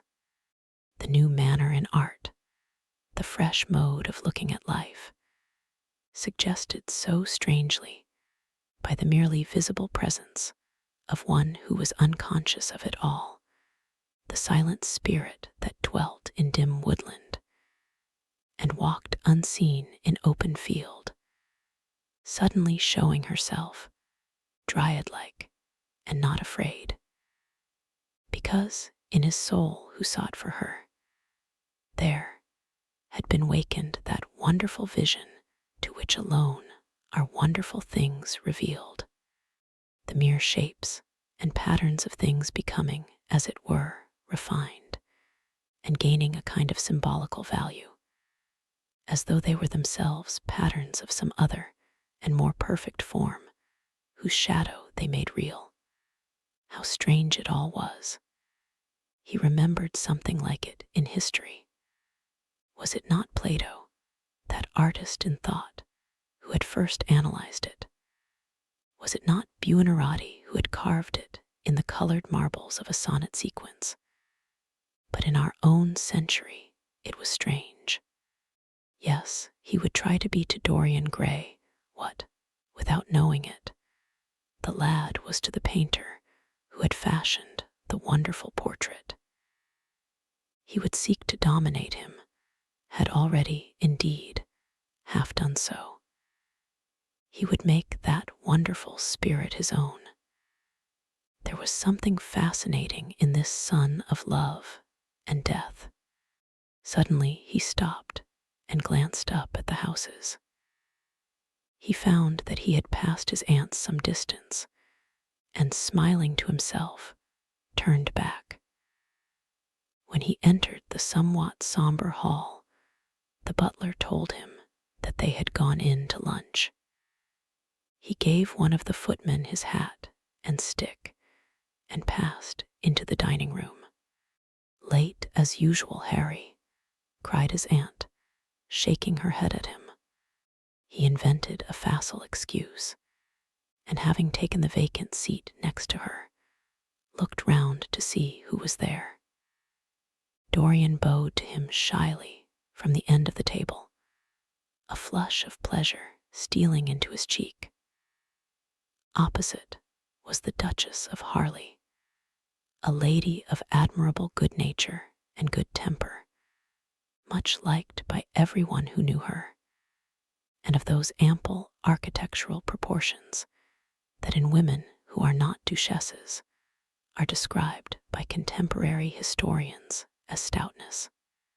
Next to her sat, on her right, Sir Thomas Burdon, a radical member of Parliament who followed his leader in public life, and in private life followed the best cooks, dining with the Tories and thinking with the Liberals in accordance with a wise and well-known rule.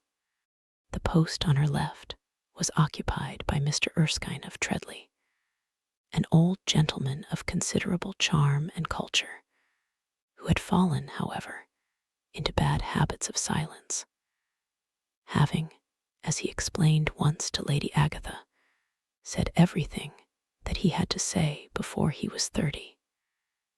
His own neighbor was Mrs. Vandeleur, one of his aunt's oldest friends, a perfect saint amongst women, but so dreadfully dowdy that she reminded one of a badly bound hymn book. Fortunately for him, she had on the other side Lord Fodle, a most intelligent middle-aged mediocrity, as bald as a ministerial statement in the House of Commons, with whom she was conversing in that intensely earnest manner which is the one unpardonable error, as he remarked once himself, that all really good people fall into, and from which none of them ever quite escape. "We are talking about poor Dartmoor, Lord Henry," cried the Duchess, nodding pleasantly to him across the table. "Do you think he will really marry this fascinating young person? I believe she has made up her mind to propose to him, Duchess." "How dreadful!" exclaimed Lady Agatha. "Really, someone should interfere. I am told, on excellent authority, that her father keeps an American dry goods store," said Sir Thomas Burdon, looking supercilious. "My uncle has already suggested pork packing, Sir Thomas. Dry goods. What are American dry goods?" asked the Duchess, raising her large hands in wonder and accentuating the verb. "American novels," answered Lord Henry, helping himself to some quail. The Duchess looked puzzled. "Don't mind him, my dear," whispered Lady Agatha. "He never means anything that he says. When America was discovered," said the radical member, and he began to give some wearisome facts. Like all people who try to exhaust a subject, he exhausted his listeners. The Duchess sighed and exercised her privilege of interruption. "I wish to goodness it never had been discovered at all," she exclaimed. "Really, our girls have no chance nowadays. It is most unfair. Perhaps, after all, America never has been discovered," said Mr. Erskine. "I myself would say that it had merely been detected." "Oh, but I have seen specimens of the inhabitants," answered the Duchess vaguely. "I must confess that most of them are extremely pretty, and they dress well too. They get all their dresses in Paris. I wish I could afford to do the same.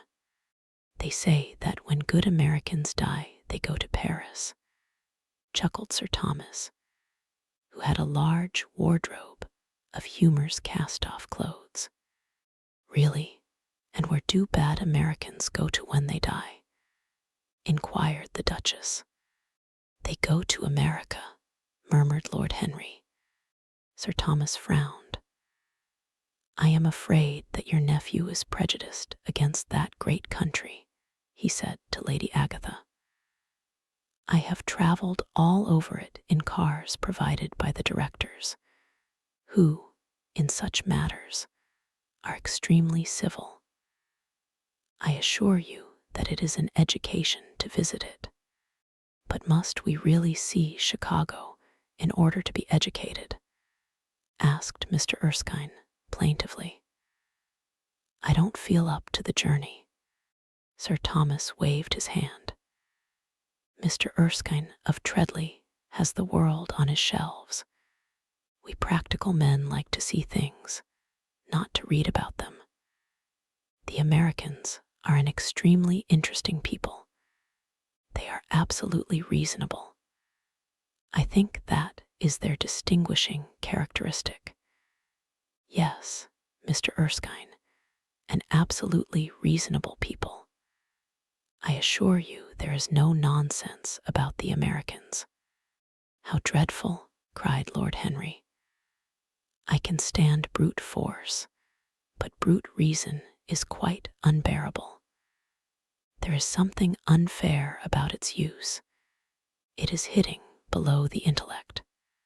I do not understand you, said Sir Thomas, growing rather red. I do, Lord Henry, murmured Mr. Erskine, with a smile. Paradoxes are all very well in their way, rejoined the baronet. Was that a paradox? Asked Mr. Erskine. I did not think so. Perhaps it was. Well, the way of paradoxes is the way of truth. To test reality, we must see it on the tightrope. When the verities become acrobats, we can judge them. Dear me, said Lady Agatha, how you men argue. I am sure I never can make out what you're talking about. Oh, Harry, I am quite vexed with you. Why do you try to persuade our nice Mr. Dorian Gray to give up the East End? I assure you he would be quite invaluable. They would love his playing. I want him to play to me, cried Lord Henry, smiling, and he looked down the table and caught a bright answering glance. But they are so unhappy in Whitechapel, continued Lady Agatha. I can sympathize with everything except suffering, said Lord Henry, shrugging his shoulders. I cannot sympathize with that. It is too ugly, too horrible, too distressing. There is something terribly morbid in the modern sympathy with pain. One should sympathize with the color, the beauty, the joy of life.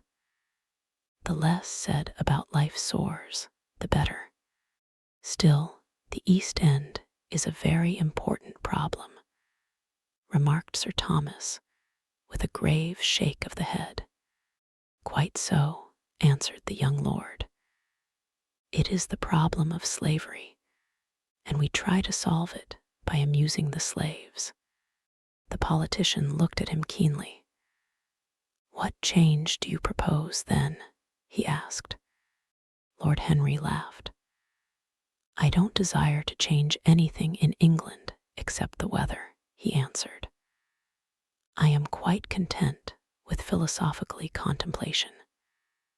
But as the 19th century has gone bankrupt through an over-expenditure of sympathy, I would suggest that we should appeal to science to put us straight. The advantage of the emotions is that they lead us astray, and the advantage of science is that it is not emotional. But we have such grave responsibilities, ventured Mrs. Vandeleur timidly. Terribly grave, echoed Lady Agatha. Lord Henry looked over at Mr. Erskine. Humanity takes itself too seriously. It is the world's original sin. If the caveman had known how to laugh, history would have been different. You are really very comforting, warbled the Duchess. I have always felt rather guilty when I came to see your dear aunt, for I take no interest at all in the East End. For the future, I shall be able to look her in the face without a blush. "A blush is very becoming, Duchess," remarked Lord Henry. "Only when one is young," she answered. "When an old woman like myself blushes, it is a very bad sign." "Ah, Lord Henry, I wish you would tell me how to become young again." He thought for a moment. "Can you remember any great error that you committed in your early days, Duchess?" he asked, looking at her across the table. "A great many, I fear," she cried. "Then commit them over again," he said gravely. "To get back one's youth, one has merely to repeat one's follies." "A delightful theory," she exclaimed. "I must put it into practice." "A dangerous theory," came from Sir Thomas's tight lips. Lady Agatha shook her head, but could not help being amused. Mr. Erskine listened. "Yes," he continued, "that is one of the great secrets of life. Nowadays, most people die of a sort of creeping common sense, and discover, when it is too late, that the only things one never regrets are one's mistakes." A laugh ran round the table. He played with the idea, and grew wilful, tossed it into the air, and transformed it, let it escape, and recaptured it, made it iridescent with fancy, and winged it with paradox. The praise of folly, as he went on, soared into a philosophy, and philosophy herself became young, and catching the mad music of pleasure, wearing, one might fancy, her wine-stained robe and wreath of ivy, danced like a bacchante over the hills of life, and mocked the slow Silenus for being sober. Facts fled before her like frightened forest things. Her white feet trod the huge press at which wise Omar sits, till the seething grape juice rose round her bare limbs in waves of purple bubbles, or crawled in red foam over the vat's black, dripping, sloping sides. It was an extraordinary improvisation. He felt that the eyes of Dorian Gray were fixed on him, and the consciousness that amongst his audience there was one whose temperament he wished to fascinate seemed to give his wit keenness, and to lend color to his imagination. He was brilliant, fantastic, irresponsible. He charmed his listeners out of themselves, and they followed his pipe, laughing. Dorian Gray never took his gaze off him, but sat like one under a spell, smiles chasing each other over his lips, and wonder growing grave in his darkening eyes. At last, liveried in the costume of the age, reality entered the room in the shape of a servant to tell the Duchess that her carriage was waiting. She wrung her hands in mock despair. "How annoying," she cried. "I must go. I have to call for my husband at the club, to take him to some absurd meeting at Willis's rooms, where he is going to be in the chair. If I am late, he is sure to be furious, and I couldn't have a scene in this bonnet. It is far too fragile. A harsh word would ruin it. No, I must go, dear Agatha. Goodbye, Lord Henry. You are quite delightful and dreadfully demoralizing.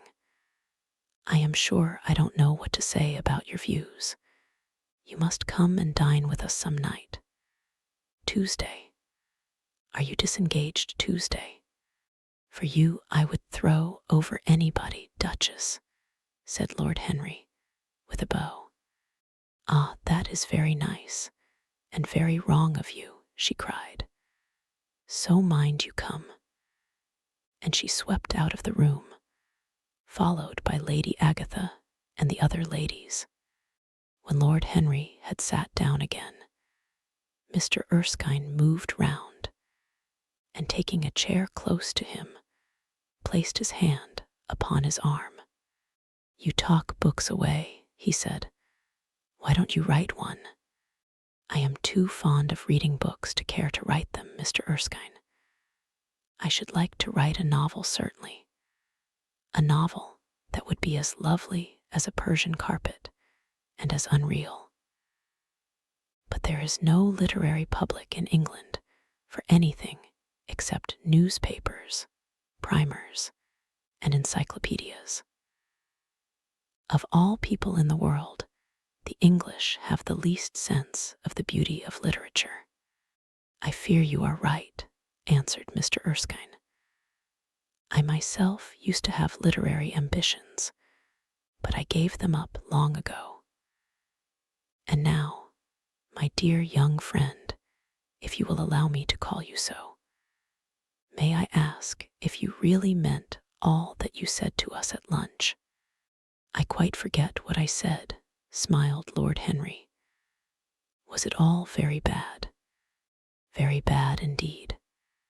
In fact, I consider you extremely dangerous, and if anything happens to our good Duchess, we shall all look on you as being primarily responsible. But I should like to talk to you about life. The generation into which I was born was tedious. Some day, when you are tired of London, come down to Treadley and expound to me your philosophy of pleasure over some admirable Burgundy I am fortunate enough to possess. I shall be charmed. A visit to Treadley would be a great privilege. It has a perfect host and a perfect library." "You will complete it," answered the old gentleman with a courteous bow. "And now I must bid good-bye to your excellent aunt. I am due at the Athenaeum. It is the hour when we sleep there. All of you, Mr. Erskine, 40 of us, in 40 armchairs. We are practicing for an English Academy of Letters." Lord Henry laughed and rose. "I am going to the park," he cried. As he was passing out of the door, Dorian Gray touched him on the arm. "Let me come with you," he murmured. "But I thought you had promised Basil Hallward to go and see him," answered Lord Henry. "I would sooner come with you. Yes, I feel I must come with you. Do let me. And you will promise to talk to me all the time. No one talks so wonderfully as you do." "Ah, I have talked quite enough for today," said Lord Henry, smiling. "All I want now is to look at life. You may come and look at it with me, if you care to." Chapter 4. One afternoon, a month later, Dorian Gray was reclining in a luxurious armchair in the little library of Lord Henry's house in Mayfair. It was, in its way, a very charming room, with its high-paneled wainscoting of olive-stained oak, its cream-colored frieze and ceiling of raised plasterwork, and its brick-dust felt carpet strewn with silk, long-fringed Persian rugs. On a tiny satinwood table stood a statuette by Clodion, and beside it lay a copy of Les Cent Nouvelles, bound for Margaret of Valois by Clovis Eve, and powdered with the gilt daisies that Queen had selected for her device. Some large blue china jars and parrot tulips were ranged on the mantel shelf, and through the small leaded panes of the window streamed the apricot-colored light of a summer day in London. Lord Henry had not yet come in. He was always late on principle, his principle being that punctuality is the thief of time.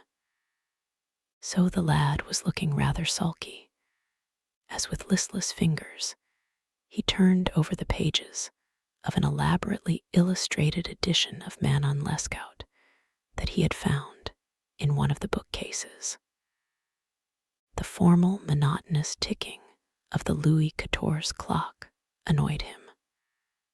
Once or twice, he thought of going away. At last, he heard a step outside, and the door opened. "How late you are, Harry," he murmured. "I am afraid it is not Harry, Mr. Gray," answered a shrill voice. He glanced quickly round and rose to his feet. "I beg your pardon," I thought. "You thought it was my husband. It is only his wife. You must let me introduce myself. I know you quite well by your photographs. I think my husband has got 17 of them." "Not 17, Lady Henry." "Well, 18 then. And I saw you with him the other night at the opera." She laughed nervously as she spoke, and watched him with her vague forget-me-not eyes.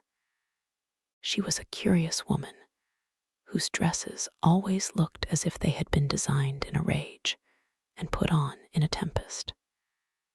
She was usually in love with somebody, and as her passion was never returned, she had kept all her illusions.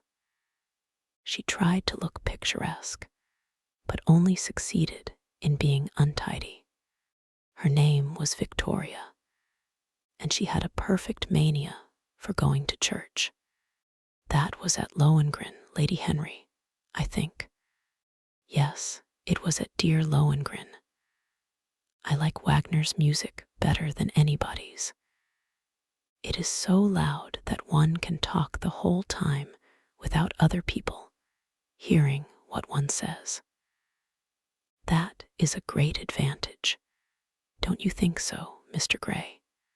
The same nervous staccato laugh broke from her thin lips, and her fingers began to play with a long tortoiseshell paper knife. Dorian smiled and shook his head. "I am afraid I don't think so, Lady Henry. I never talk during music, at least during good music. If one hears bad music, it is one's duty to drown it in conversation." "Ah, that is one of Harry's views, isn't it, Mr. Gray? I always hear Harry's views from his friends. It is the only way I get to know of them. But you must not think I don't like good music. I adore it, but I am afraid of it. It makes me too romantic. I have simply worshipped pianists, 2 at a time sometimes, Harry tells me. I don't know what it is about them. Perhaps it is that they are foreigners. They all are, ain't they? Even those that are born in England become foreigners after a time, don't they? It is so clever of them, and such a compliment to art. Makes it quite cosmopolitan, doesn't it? You have never been to any of my parties, have you, Mr. Gray? You must come. I can't afford orchids, but I spare no expense in foreigners. They make one's rooms look so picturesque. But here is Harry. Harry, I came in to look for you, to ask you something. I forget what it was, and I found Mr. Gray here. We have had such a pleasant chat about music. We have quite the same ideas. No, I think our ideas are quite different. But he has been most pleasant. I am so glad I've seen him. I am charmed, my love, quite charmed, said Lord Henry, elevating his dark, crescent-shaped eyebrows and looking at them both with an amused smile. So sorry I am late, Dorian. I went to look after a piece of old brocade in Wardour Street and had to bargain for hours for it.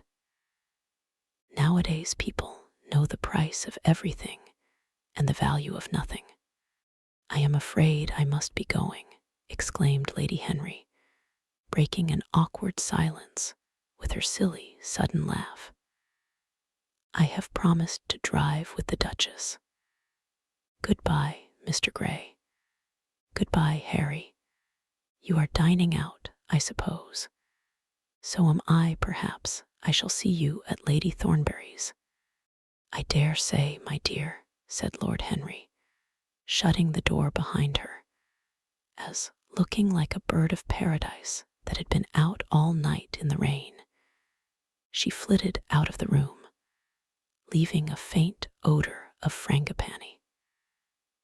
Then he lit a cigarette and flung himself down on the sofa. Never marry a woman with straw-colored hair, Dorian, he said after a few puffs. Why, Harry? Because they are so sentimental. But I like sentimental people. Never marry at all, Dorian. Men marry because they are tired, women because they are curious. Both are disappointed. I don't think I am likely to marry Harry.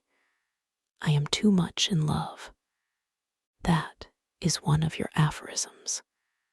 I am putting it into practice, as I do everything that you say. Who are you in love with? Asked Lord Henry after a pause. With an actress, said Dorian Gray, blushing. Lord Henry shrugged his shoulders. That is a rather commonplace debut. You would not say so if you saw her, Harry.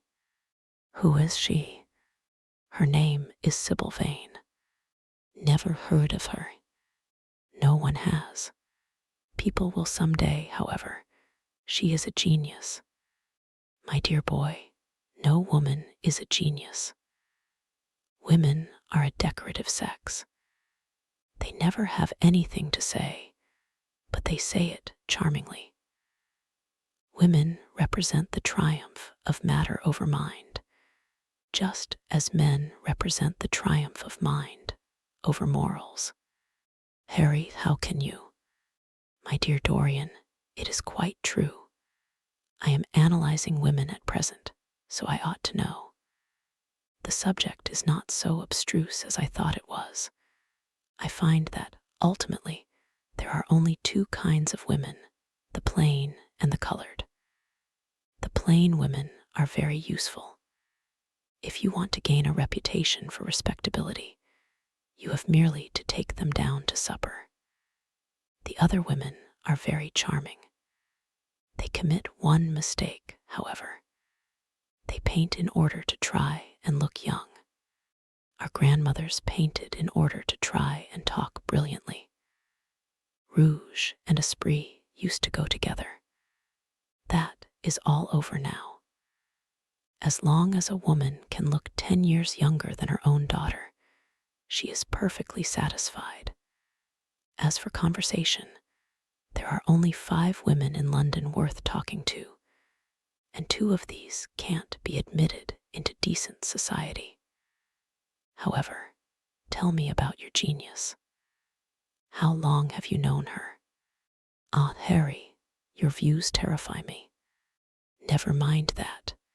How long have you known her? About 3 weeks. And where did you come across her? I will tell you, Harry, but you mustn't be unsympathetic about it. After all, it never would have happened if I had not met you. You filled me with a wild desire to know everything about life. For days after I met you, something seemed to throb in my veins.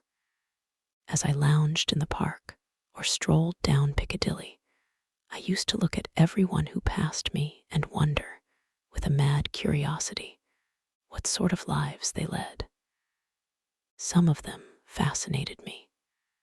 Others filled me with terror. There was an exquisite poison in the air. I had a passion for sensations. Well, one evening about 7 o'clock, I determined to go out in search of some adventure. I felt that this gray, monstrous London of ours, with its myriads of people, its sordid sinners, and its splendid sins, as you once phrased it, must have something in store for me. I fancied 1,000 things. The mere danger gave me a sense of delight.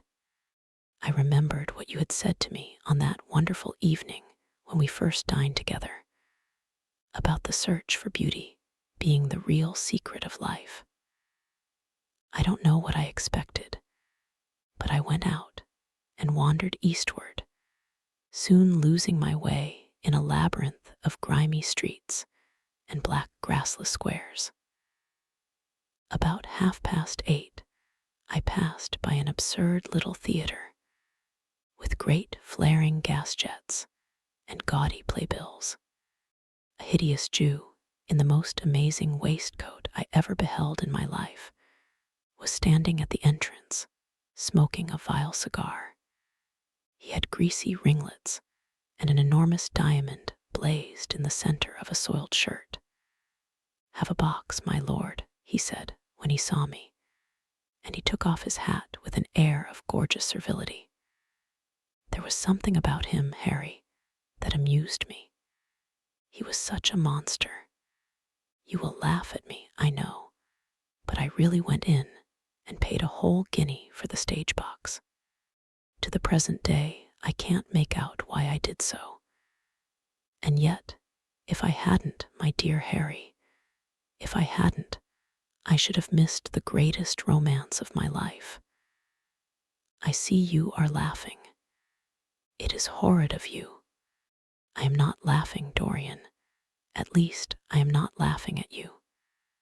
But you should not say the greatest romance of your life. You should say the first romance of your life.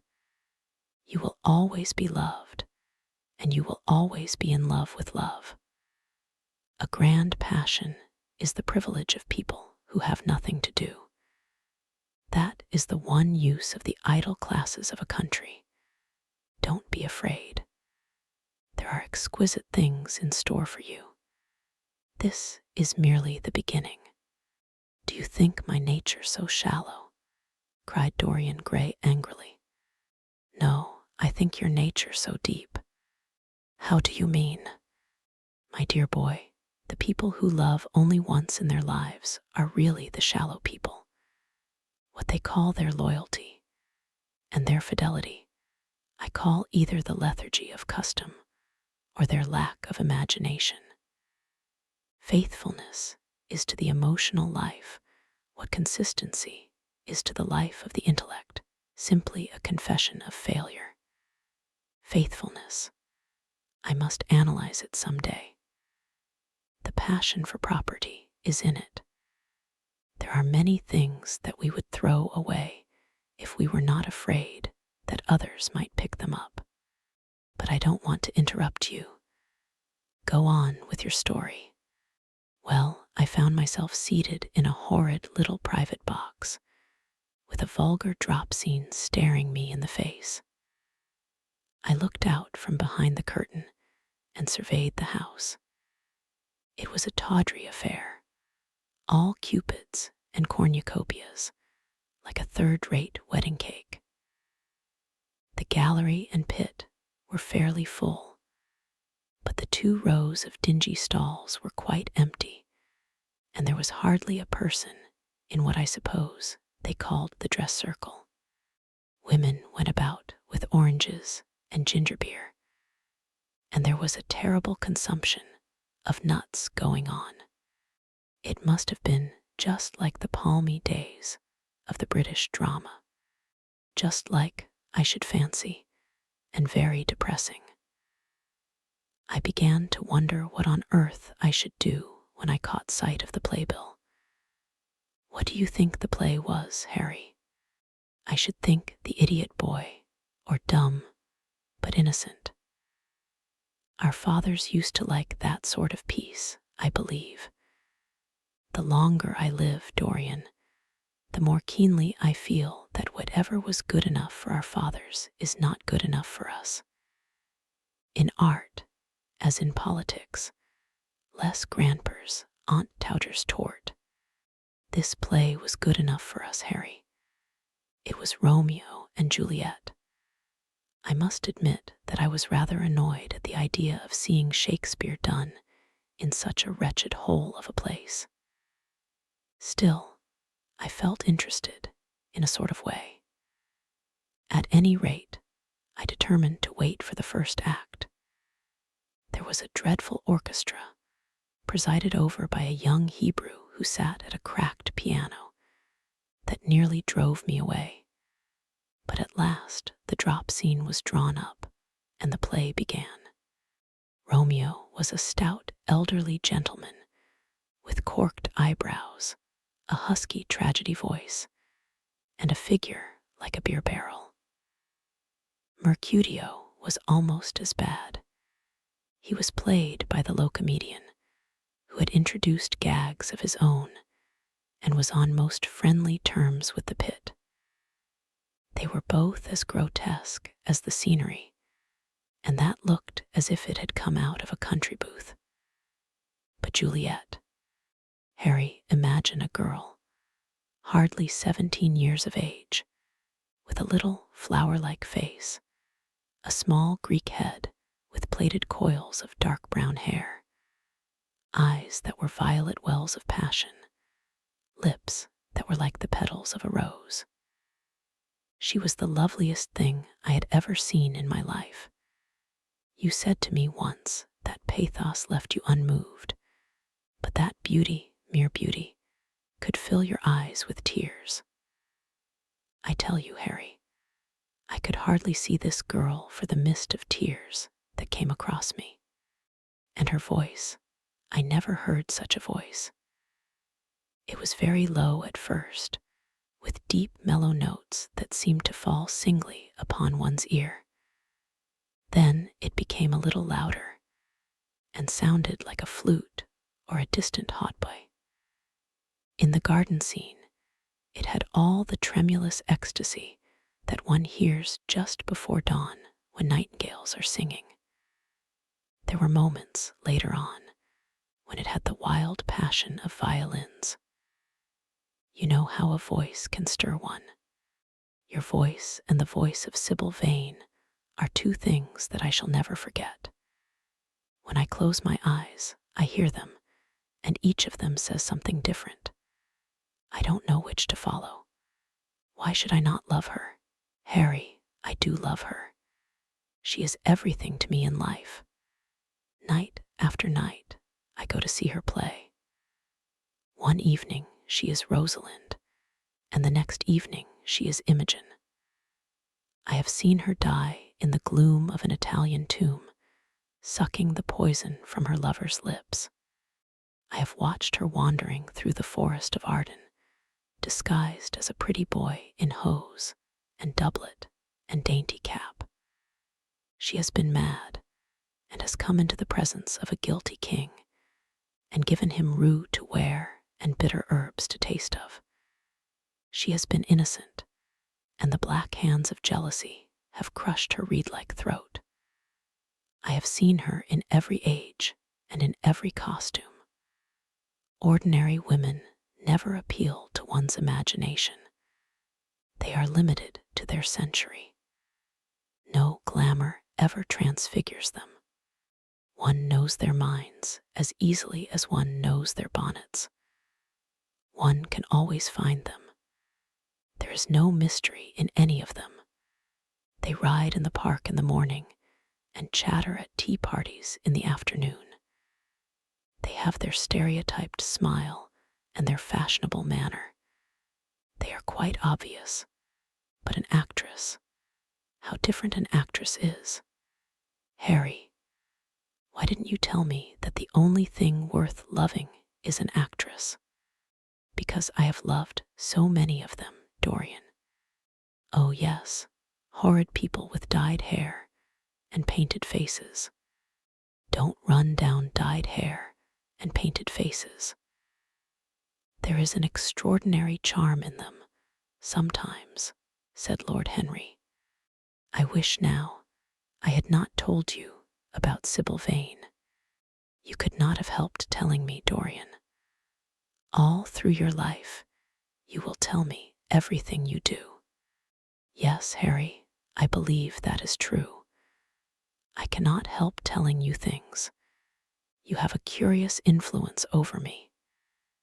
If I ever did a crime, I would come and confess it to you. You would understand me. People like you, the willful sunbeams of life don't commit crimes, Dorian.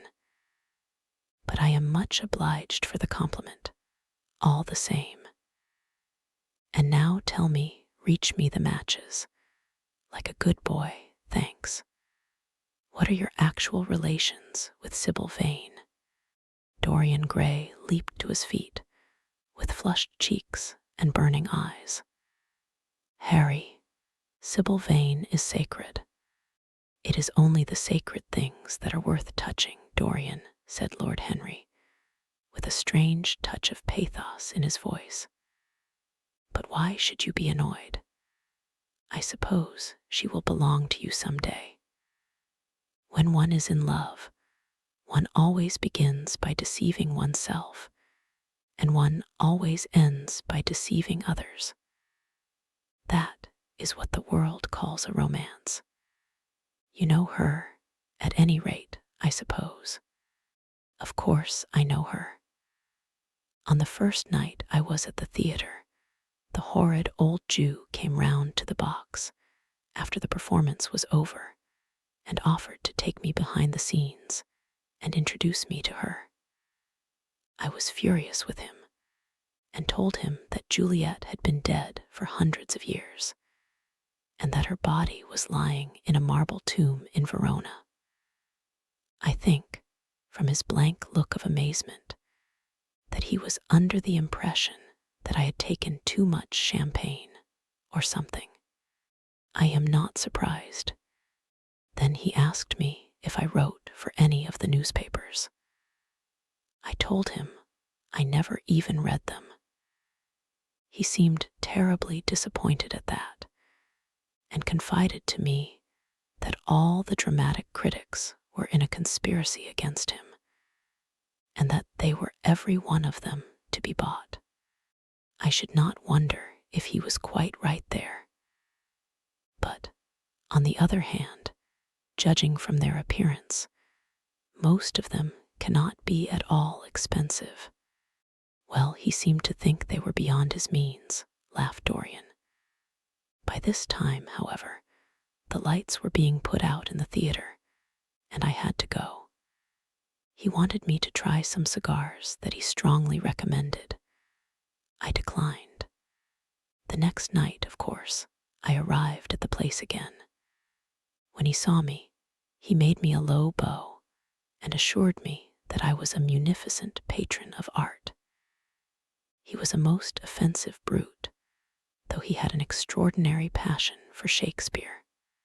He told me once, with an air of pride, that his 5 bankruptcies were entirely due to the bard, as he insisted on calling him. He seemed to think it a distinction. It was a distinction, my dear Dorian, a great distinction. Most people become bankrupt through having invested too heavily in the prose of life. To have ruined oneself over poetry is an honor. But when did you first speak to Miss Sybil Vane? The 3rd night. She had been playing Rosalind. I could not help going round. I had thrown her some flowers, and she had looked at me. At least I fancied that she had. The old Jew was persistent. He seemed determined to take me behind, so I consented. It was curious my not wanting to know her, wasn't it? No, I don't think so. My dear Harry, why? I will tell you some other time. Now I want to know about the girl. Sybil, oh, she was so shy and so gentle. There is something of a child about her.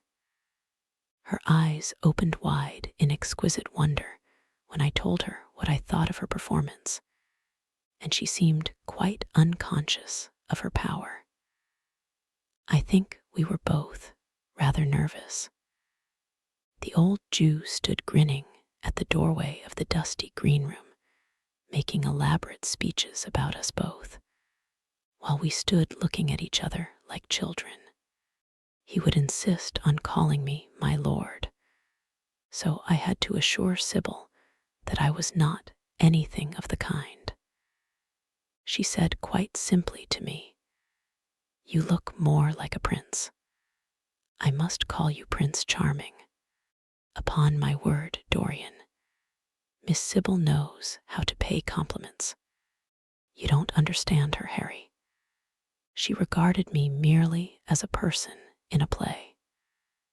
She knows nothing of life. She lives with her mother, a faded, tired woman who played Lady Capulet in a sort of magenta dressing wrapper on the first night, and looks as if she had seen better days. I know that look. It depresses me," murmured Lord Henry, examining his rings. "The Jew wanted to tell me her history, but I said it did not interest me. You were quite right. There is always something infinitely mean about other people's tragedies. Sybil is the only thing I care about. What is it to me where she came from? From her little head to her little feet, she is absolutely and entirely divine. Every night of my life I go to see her act, and every night she is more marvelous. That is the reason, I suppose, that you never dine with me now. I thought you must have some curious romance on hand. You have, but it is not quite what I expected. My dear Harry, we either lunch or sup together every day, and I have been to the opera with you several times," said Dorian, opening his blue eyes in wonder. "You always come dreadfully late." "Well, I can't help going to see Sybil play," he cried, "even if it is only for a single act. I get hungry for her presence, and when I think of the wonderful soul that is hidden away in that little ivory body, I am filled with awe. You can dine with me tonight, Dorian, can't you?" He shook his head. "Tonight she is Imogen," he answered, "and tomorrow night she will be Juliet. When is she Sybil Vane?" "Never." "I congratulate you. How horrid you are. She is all the great heroines of the world in one. She is more than an individual. You laugh, but I tell you she has genius. I love her, and I must make her love me. You, who know all the secrets of life, tell me how to charm Sybil Vane to love me. I want to make Romeo jealous. I want the dead lovers of the world to hear our laughter and grow sad. I want a breath of our passion to stir their dust into consciousness, to wake their ashes into pain. My God, Harry, how I worship her." He was walking up and down the room as he spoke. Hectic spots of red burned on his cheeks. He was terribly excited. Lord Henry watched him with a subtle sense of pleasure. How different he was now from the shy, frightened boy he had met in Basil Hallward's studio. His nature had developed like a flower, had borne blossoms of scarlet flame. Out of its secret hiding place had crept his soul, and desire had come to meet it on the way. "And what do you propose to do?" said Lord Henry at last. "I want you and Basil to come with me some night and see her act. I have not the slightest fear of the result. You are certain to acknowledge her genius. Then we must get her out of the Jew's hands. She is bound to him for 3 years, at least for 2 years and 8 months from the present time. I shall have to pay him something, of course. When all that is settled, I shall take a West End theater and bring her out properly. She will make the world as mad as she has made me." "That would be impossible, my dear boy." "Yes, she will. She has not merely art, consummate art instinct in her, but she has personality also. And you have often told me that it is personalities, not principles, that move the age. Well, what night shall we go? Let me see. Today is Tuesday. Let us fix tomorrow. She plays Juliet tomorrow. All right. The Bristol at 8 o'clock, and I will get Basil. Not 8, Harry, please. 6:30. We must be there before the curtain rises. You must see her in the first act, where she meets Romeo. 6:30. What an hour. It will be like having a meat tea or reading an English novel. It must be 7. No gentleman dines before 7. Shall you see Basil between this and then? Or shall I write to him? Dear Basil, I have not laid eyes on him for a week. It is rather horrid of me, as he has sent me my portrait in the most wonderful frame, specially designed by himself. And though I am a little jealous of the picture for being a whole month younger than I am, I must admit that I delight in it. Perhaps you had better write to him. I don't want to see him alone. He says things that annoy me. He gives me good advice. Lord Henry smiled. People are very fond of giving away what they need most themselves. It is what I call the depth of generosity. Oh, Basil is the best of fellows, but he seems to me to be just a bit of a Philistine. Since I have known you, Harry, I have discovered that. Basil, my dear boy, puts everything that is charming in him into his work. The consequence is that he has nothing left for life but his prejudices, his principles, and his common sense. The only artists I have ever known who are personally delightful are bad artists. Good artists exist simply in what they make, and consequently are perfectly uninteresting in what they are. A great poet, a really great poet, is the most unpoetical of all creatures. But inferior poets are absolutely fascinating. The worse their rhymes are, the more picturesque they look. The mere fact of having published a book of second-rate sonnets makes a man quite irresistible. He lives the poetry that he cannot write. The others write the poetry that they dare not realize. I wonder, is that really so, Harry? Said Dorian Gray, putting some perfume on his handkerchief out of a large, gold-topped bottle that stood on the table. It must be, if you say it. And now I am off. Imogen is waiting for me. Don't forget about tomorrow. Goodbye. As he left the room, Lord Henry's heavy eyelids drooped, and he began to think. Certainly few people had ever interested him so much as Dorian Gray, and yet the lad's mad adoration of someone else caused him not the slightest pang of annoyance or jealousy. He was pleased by it. It made him a more interesting study. He had been always enthralled by the methods of natural science, but the ordinary subject matter of that science had seemed to him trivial and of no import, and so he had begun by vivisecting himself, as he had ended by vivisecting others. Human life, that appeared to him the one thing worth investigating. Compared to it, there was nothing else of any value.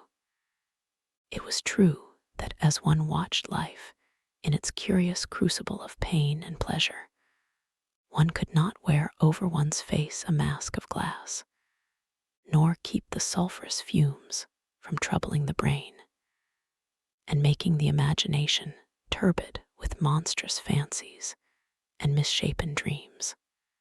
There were poisons so subtle that to know their properties one had to sicken of them. There were maladies so strange that one had to pass through them if one sought to understand their nature. And yet, what a great reward one received! How wonderful the whole world became to one! To note the curious hard logic of passion and the emotional colored life of the intellect, to observe where they met and where they separated, at what point they were in unison, and at what point they were at discord. There was a delight in that. What matter what the cost was?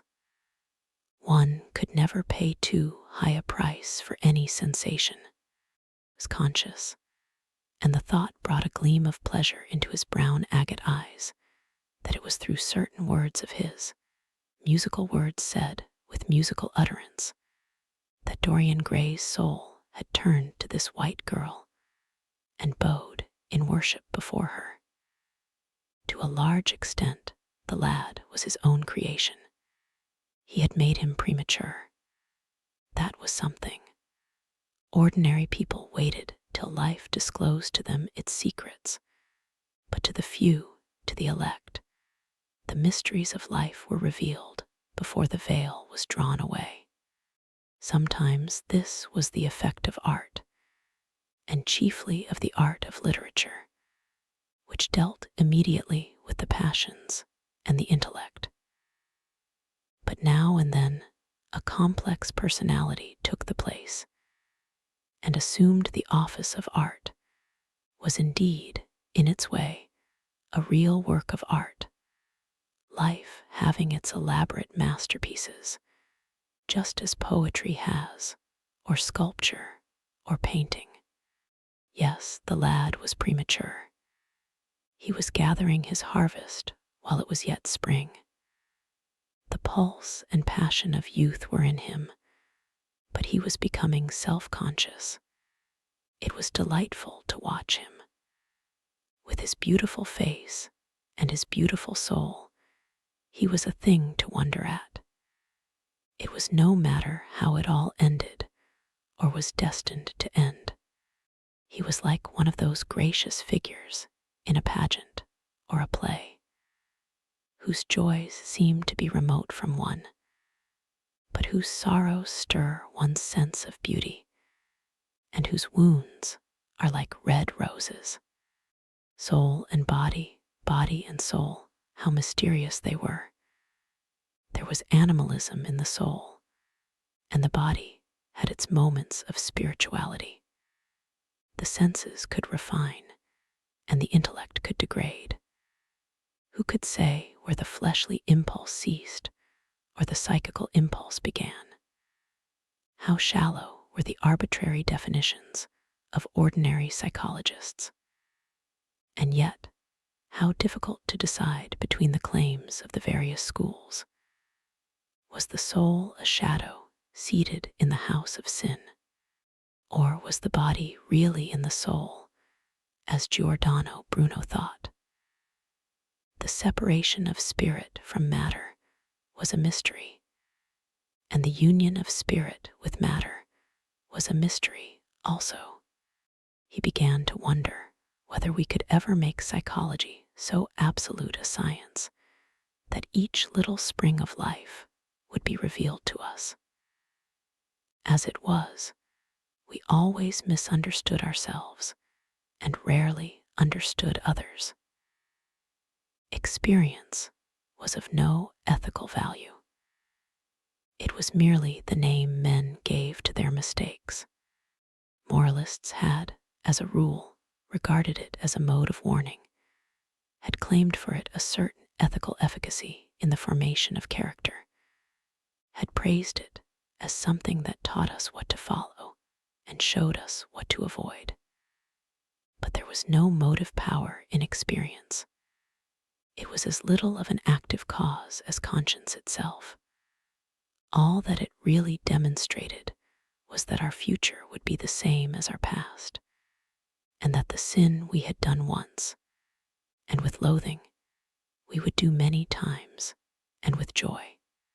It was clear to him that the experimental method was the only method by which one could arrive at any scientific analysis of the passions. And certainly, Dorian Gray was a subject made to his hand, and seemed to promise rich and fruitful results.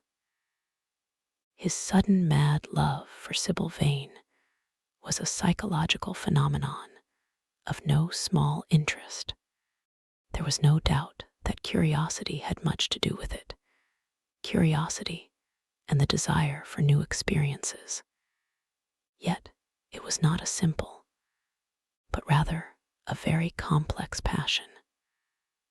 What there was in it of the purely sensuous instinct of boyhood had been transformed by the workings of the imagination, changed into something that seemed to the lad himself to be remote from sense, and was for that very reason all the more dangerous.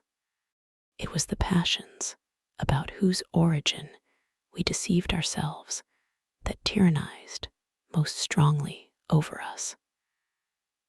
Our weakest motives were those of whose nature we were conscious. It often happened that when we thought we were experimenting on others, we were really experimenting on ourselves. While Lord Henry sat dreaming on these things, a knock came to the door, and his valet entered and reminded him it was time to dress for dinner. He got up and looked out into the street. The sunset had smitten into scarlet gold the upper windows of the houses opposite. The panes glowed like plates of heated metal. The sky above was like a faded rose. He thought of his friend's young, fiery-colored life and wondered how it was all going to end. When he arrived home, about 12:30, he saw a telegram lying on the hall table. He opened it and found it was from Dorian Gray. It was to tell him that he was engaged to be married to Sybil Vane. Chapter 5. "Mother, mother, I am so happy," whispered the girl, burying her face in the lap of the faded, tired-looking woman, who, with back turned to the shrill, intrusive light, was sitting in the one armchair that their dingy sitting room contained. "I am so happy," she repeated, "and you must be happy, too." Mrs. Vane winced and put her thin, bismuth-whitened hands on her daughter's head. "Happy," she echoed. "I am only happy, Sybil, when I see you act. You must not think of anything but your acting. Mr. Isaacs has been very good to us, and we owe him money." The girl looked up and pouted. "Money, mother," she cried. "What does money matter? Love is more than money. Mr. Isaacs has advanced us £50 to pay off our debts and to get a proper outfit for James. You must not forget that, Sybil. £50 is a very large sum.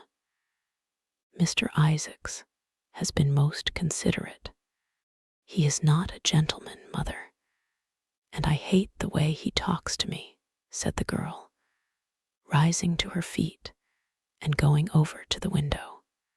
"I don't know how we could manage without him," answered the elder woman querulously. Sybil Vane tossed her head and laughed. "We don't want him any more, mother. Prince Charming rules life for us now." Then she paused. A rose shook in her blood and shadowed her cheeks. Quick breath parted the petals of her lips. They trembled. Some southern wind of passion swept over her and stirred the dainty folds of her dress. "I love him," she said simply. "Foolish child, foolish child. was the parrot phrase flung in answer. The waving of crooked, false-jeweled fingers gave grotesqueness to the words. The girl laughed again. The joy of a caged bird was in her voice. Her eyes caught the melody and echoed it in radiance, then closed for a moment as though to hide their secret. When they opened, the mist of a dream had passed across them. Thin-lipped wisdom spoke at her from the worn chair, hinted at prudence, quoted from that book of cowardice whose author apes the name of common sense. She did not listen. She was free in her prison of passion. Her prince, Prince Charming, was with her. She had called on memory to remake him. She had sent her soul to search for him, and it had brought him back. His kiss burned again upon her mouth. Her eyelids were warm with his breath. Then wisdom altered its method and spoke of espial and discovery. This young man might be rich. If so, marriage should be thought of. Against the shell of her ear broke the waves of worldly cunning. The arrows of craft shot by her. She saw the thin lips moving and smiled. Suddenly she felt the need to speak. The wordy silence troubled her. "Mother, mother," she cried, "why does he love me so much? I know why I love him. I love him because he is like what love himself should be. But what does he see in me? I am not worthy of him. And yet why, I cannot tell, though I feel so much beneath him. I don't feel humble. I feel proud, terribly proud. Mother, did you love my father as I love Prince Charming?" The elder woman grew pale beneath the coarse powder that daubed her cheeks, and her dry lips twitched with a spasm of pain. Sybil rushed to her, flung her arms round her neck, and kissed her. "Forgive me, mother. I know it pains you to talk about our father, but it only pains you because you loved him so much. Don't look so sad.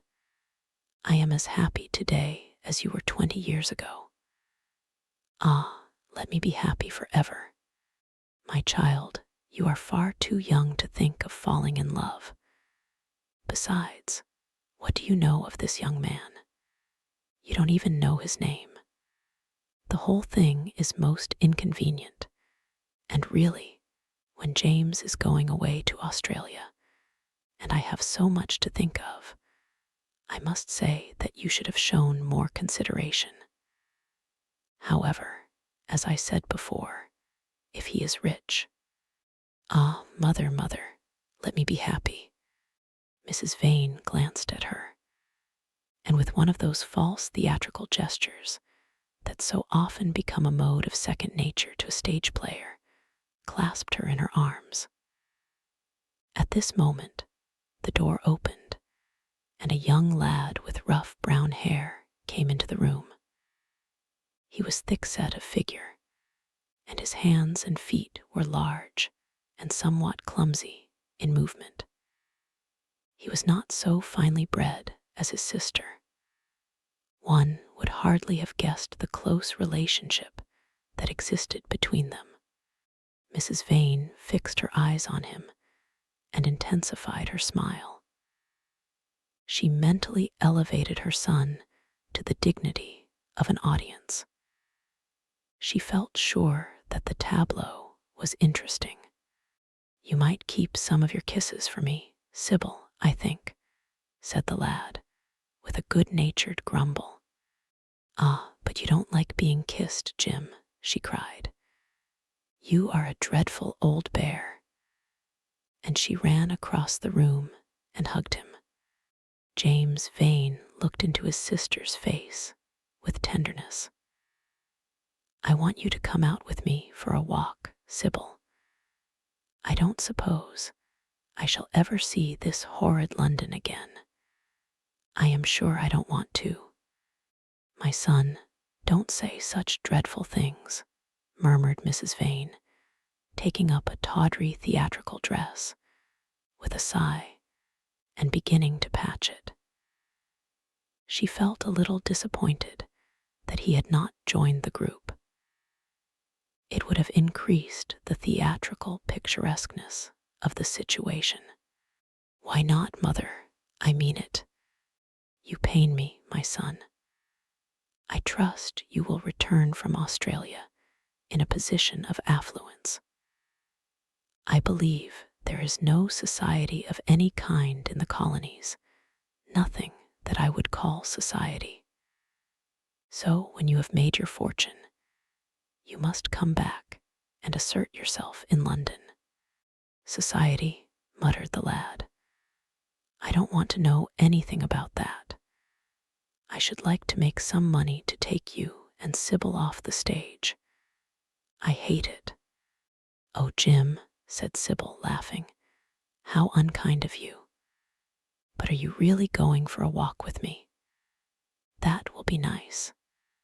I was afraid you were going to say goodbye to some of your friends, to Tom Hardy, who gave you that hideous pipe, or Ned Langton, who makes fun of you for smoking it. It is very sweet of you to let me have your last afternoon. Where shall we go? Let us go to the park." "I am too shabby," he answered, frowning. "Only swell people go to the park." "Nonsense, Jim," she whispered, stroking the sleeve of his coat. He hesitated for a moment.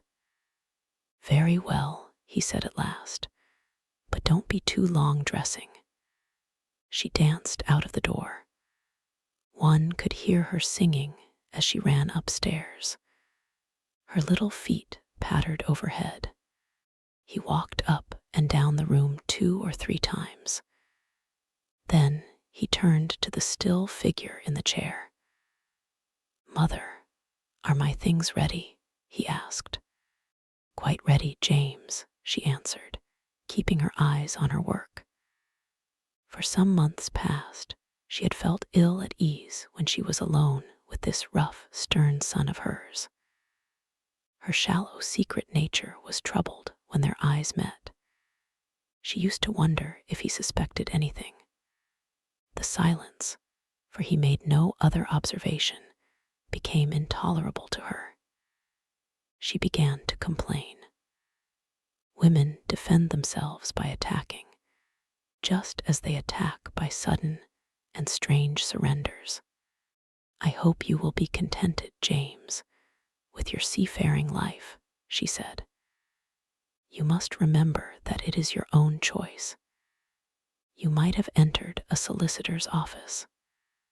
Solicitors are a very respectable class, and in the country often dine with the best families." "I hate offices, and I hate clerks," he replied. "But you are quite right. I have chosen my own life. All I say is, watch over Sybil.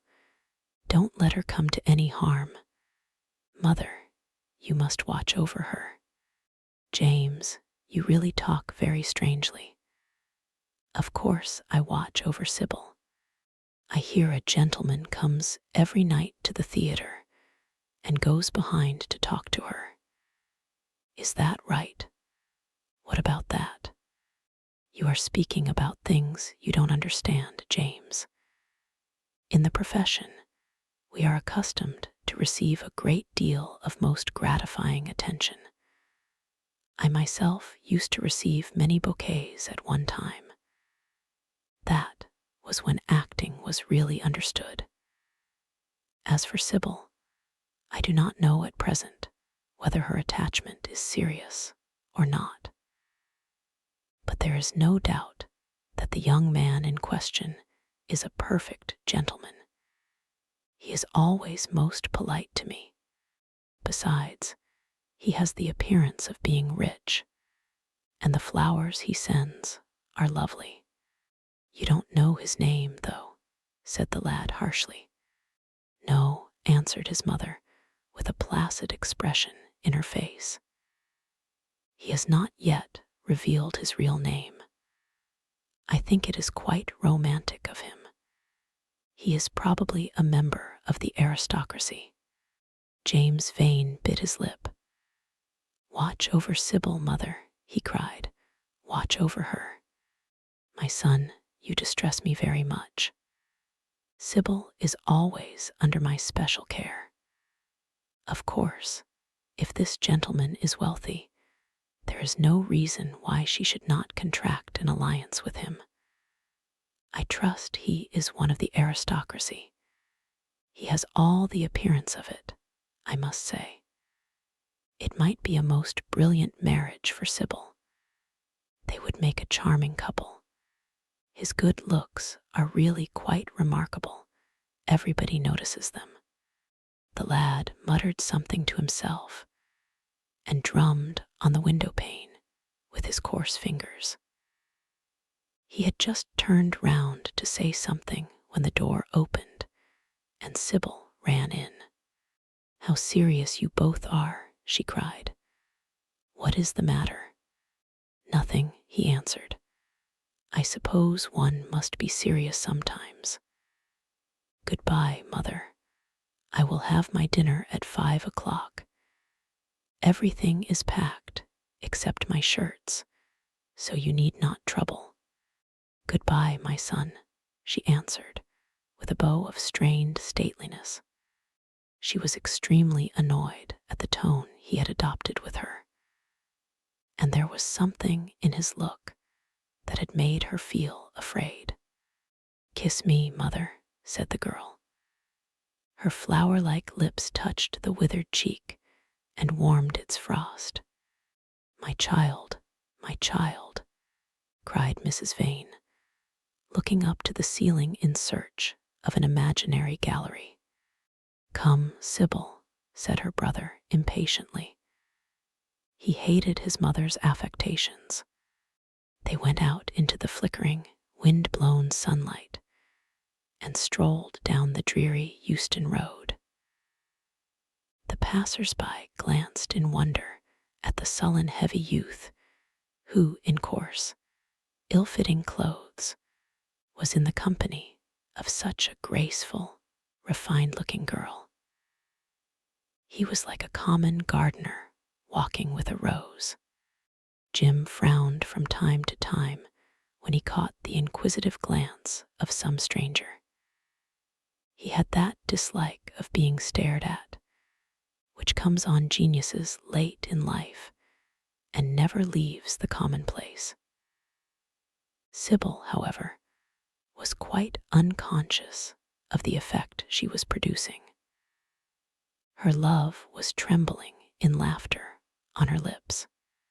She was thinking of Prince Charming, and that she might think of him all the more, she did not talk of him, but prattled on about the ship in which Jim was going to sail, about the gold he was certain to find, about the wonderful heiress whose life he was to save from the wicked, red-shirted bushrangers.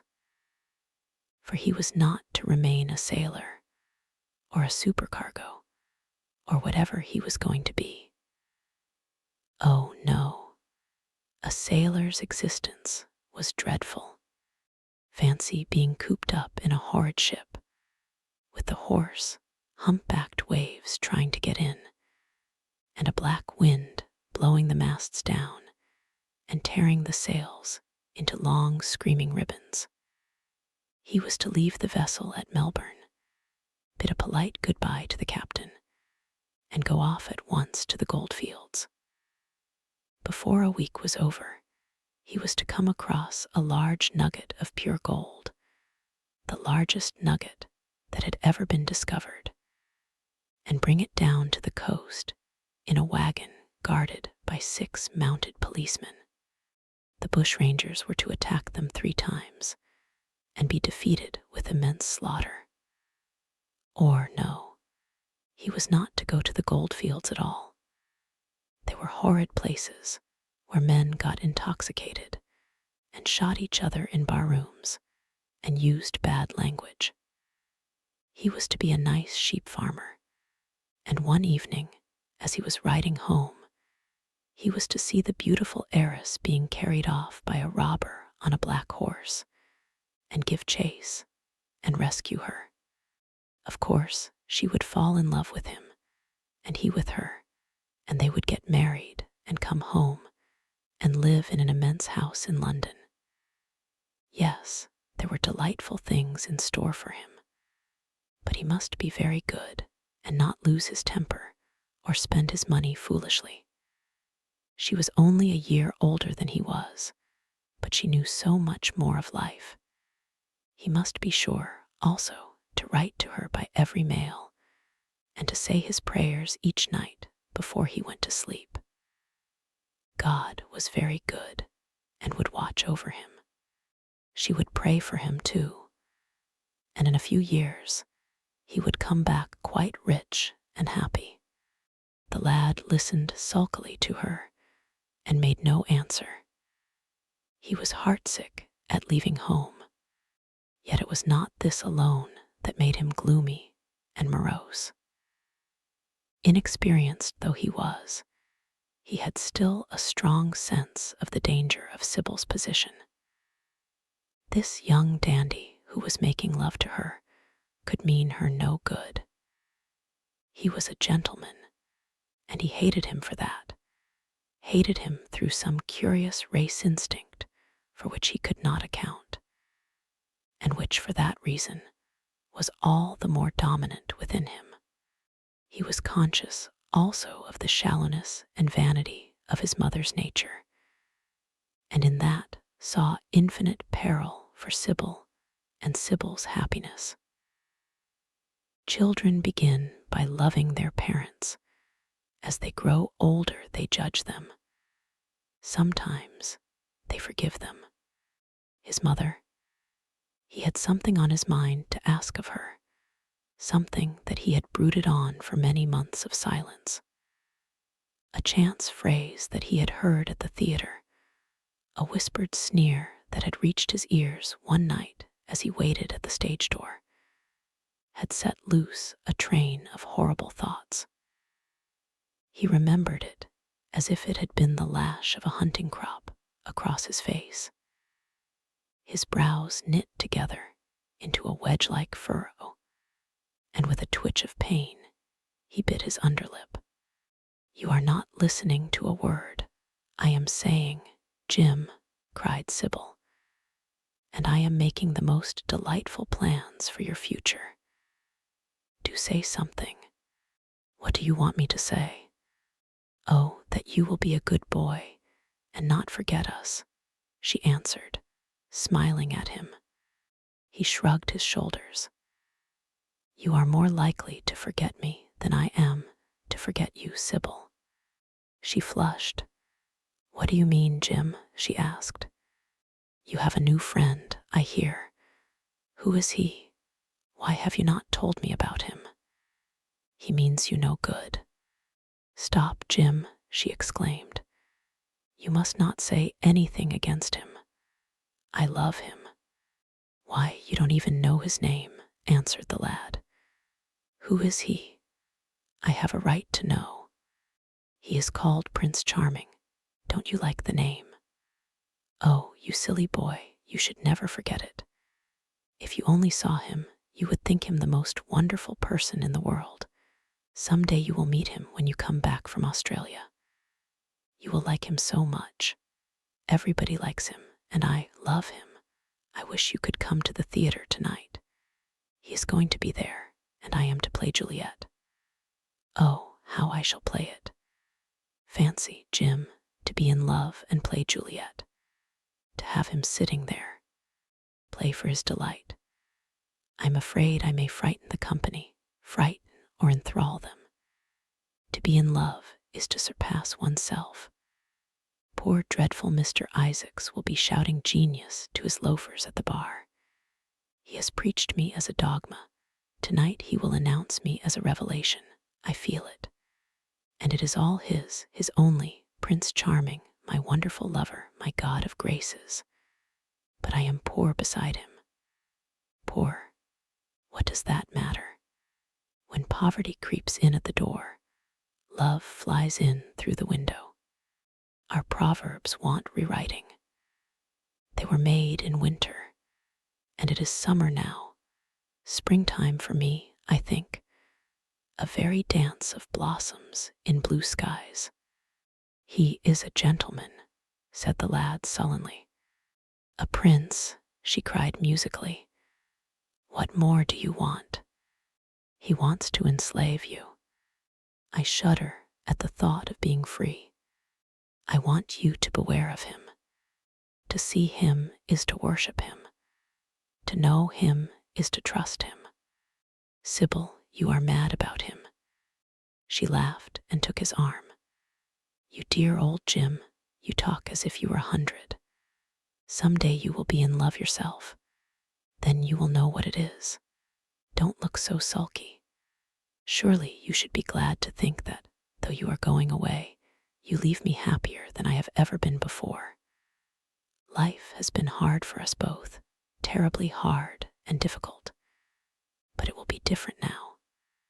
You are going to a new world, and I have found one. Here are 2 chairs, let us sit down and see the smart people go by. They took their seats amidst a crowd of watchers. The tulip beds across the road flamed like throbbing rings of fire. A white dust, tremulous cloud of orris root, it seemed, hung in the panting air. The brightly colored parasols danced and dipped like monstrous butterflies. She made her brother talk of himself, his hopes, his prospects. He spoke slowly and with effort. They passed words to each other as players at a game pass counters. Sybil felt oppressed. She could not communicate her joy. A faint smile curving that sullen mouth was all the echo she could win. After some time, she became silent. Suddenly, she caught a glimpse of golden hair and laughing lips, and in an open carriage, with 2 ladies Dorian gray drove past. She started to her feet. There he is, she cried. Who? Said Jim Vane. Prince Charming, she answered, looking after the Victoria. He jumped up and seized her roughly by the arm. Show him to me. Which is he? Point him out. I must see him, he exclaimed. But at that moment, the Duke of Berwick's 4-in-hand came between, and when it had left the space clear, the carriage had swept out of the park. He is gone, murmured Sybil sadly. I wish you had seen him. I wish I had, for as sure as there is a God in heaven, if he ever does you any wrong, I shall kill him. She looked at him in horror. He repeated his words. They cut the air like a dagger. The people round began to gape. A lady standing close to her tittered. Come away, Jim, come away, she whispered. He followed her doggedly as she passed through the crowd. He felt glad at what he had said. When they reached the Achilles statue, she turned round. There was pity in her eyes that became laughter on her lips. She shook her head at him. You are foolish, Jim, utterly foolish. A bad-tempered boy, that is all. How can you say such horrible things? You don't know what you are talking about.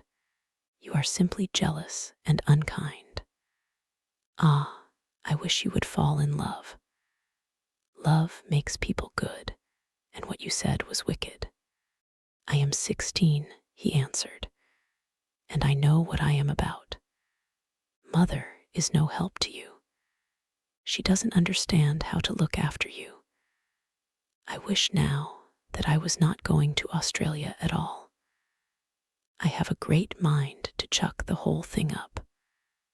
I would, if my articles hadn't been signed. Oh, don't be so serious, Jim. You are like one of the heroes of those silly melodramas Mother used to be so fond of acting in. I am not going to quarrel with you. I have seen him, and oh, to see him is perfect happiness. We won't quarrel. I know you would never harm anyone I love, would you? Not as long as you love him, I suppose, was the sullen answer. I shall love him forever, she cried. And he, forever too. He had better. She shrank from him. Then she laughed and put her hand on his arm. He was merely a boy. At the Marble Arch, they hailed an omnibus, which left them close to their shabby home in the Euston Road. It was after 5 o'clock, and Sybil had to lie down for a couple of hours before acting. Jim insisted that she should do so.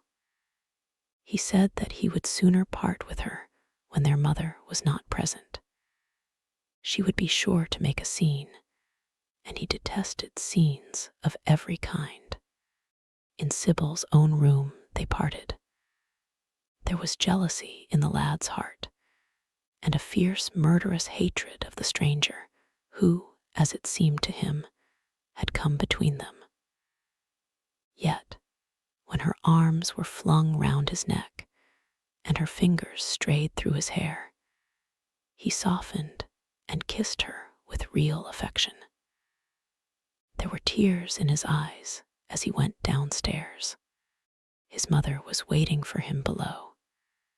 She grumbled at his unpunctuality as he entered. He made no answer, but sat down to his meager meal. The flies buzzed round the table and crawled over the stained cloth. Through the rumble of omnibuses and the clatter of street cabs, he could hear the droning voice devouring each minute that was left to him. After some time, he thrust away his plate and put his head in his hands. He felt that he had a right to know. It should have been told to him before, if it was as he suspected. Leaden with fear, his mother watched him. Words dropped mechanically from her lips. A tattered lace handkerchief twitched in her fingers. When the clock struck 6, he got up and went to the door. Then he turned back and looked at her. Their eyes met. In hers, he saw a wild appeal for mercy. It enraged him. "Mother, I have something to ask you," he said. Her eyes wandered vaguely about the room. She made no answer. "Tell me the truth. I have a right to know. Were you married to my father?" She heaved a deep sigh. It was a sigh of relief.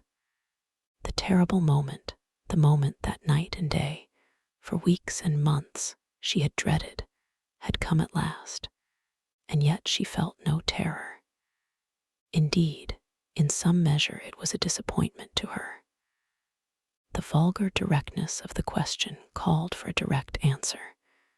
The situation had not been gradually led up to. It was crude. It reminded her of a bad rehearsal. "No," she answered, wondering at the harsh simplicity of life.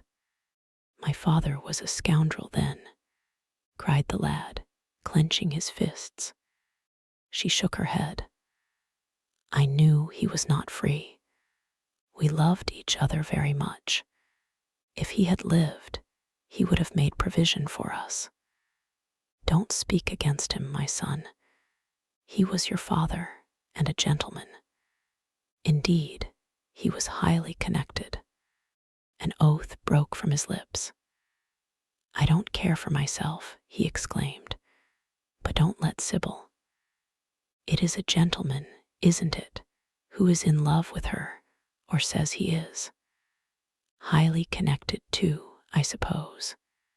For a moment, a hideous sense of humiliation came over the woman. Her head drooped. She wiped her eyes with shaking hands. "Sybil has a mother," she murmured. "I had none." The lad was touched. He went towards her, and stooping down, he kissed her. "I am sorry if I have pained you by asking about my father," he said, "but I could not help it. I must go now. Goodbye. Don't forget that you will have only one child now to look after, and believe me that if this man wrongs my sister, I will find out who he is, track him down, and kill him like a dog. I swear it." The exaggerated folly of the threat, the passionate gesture that accompanied it, the mad, melodramatic words, made life seem more vivid to her. She was familiar with the atmosphere. She breathed more freely, and for the first time for many months, she really admired her son. She would have liked to have continued the scene on the same emotional scale, but he cut her short.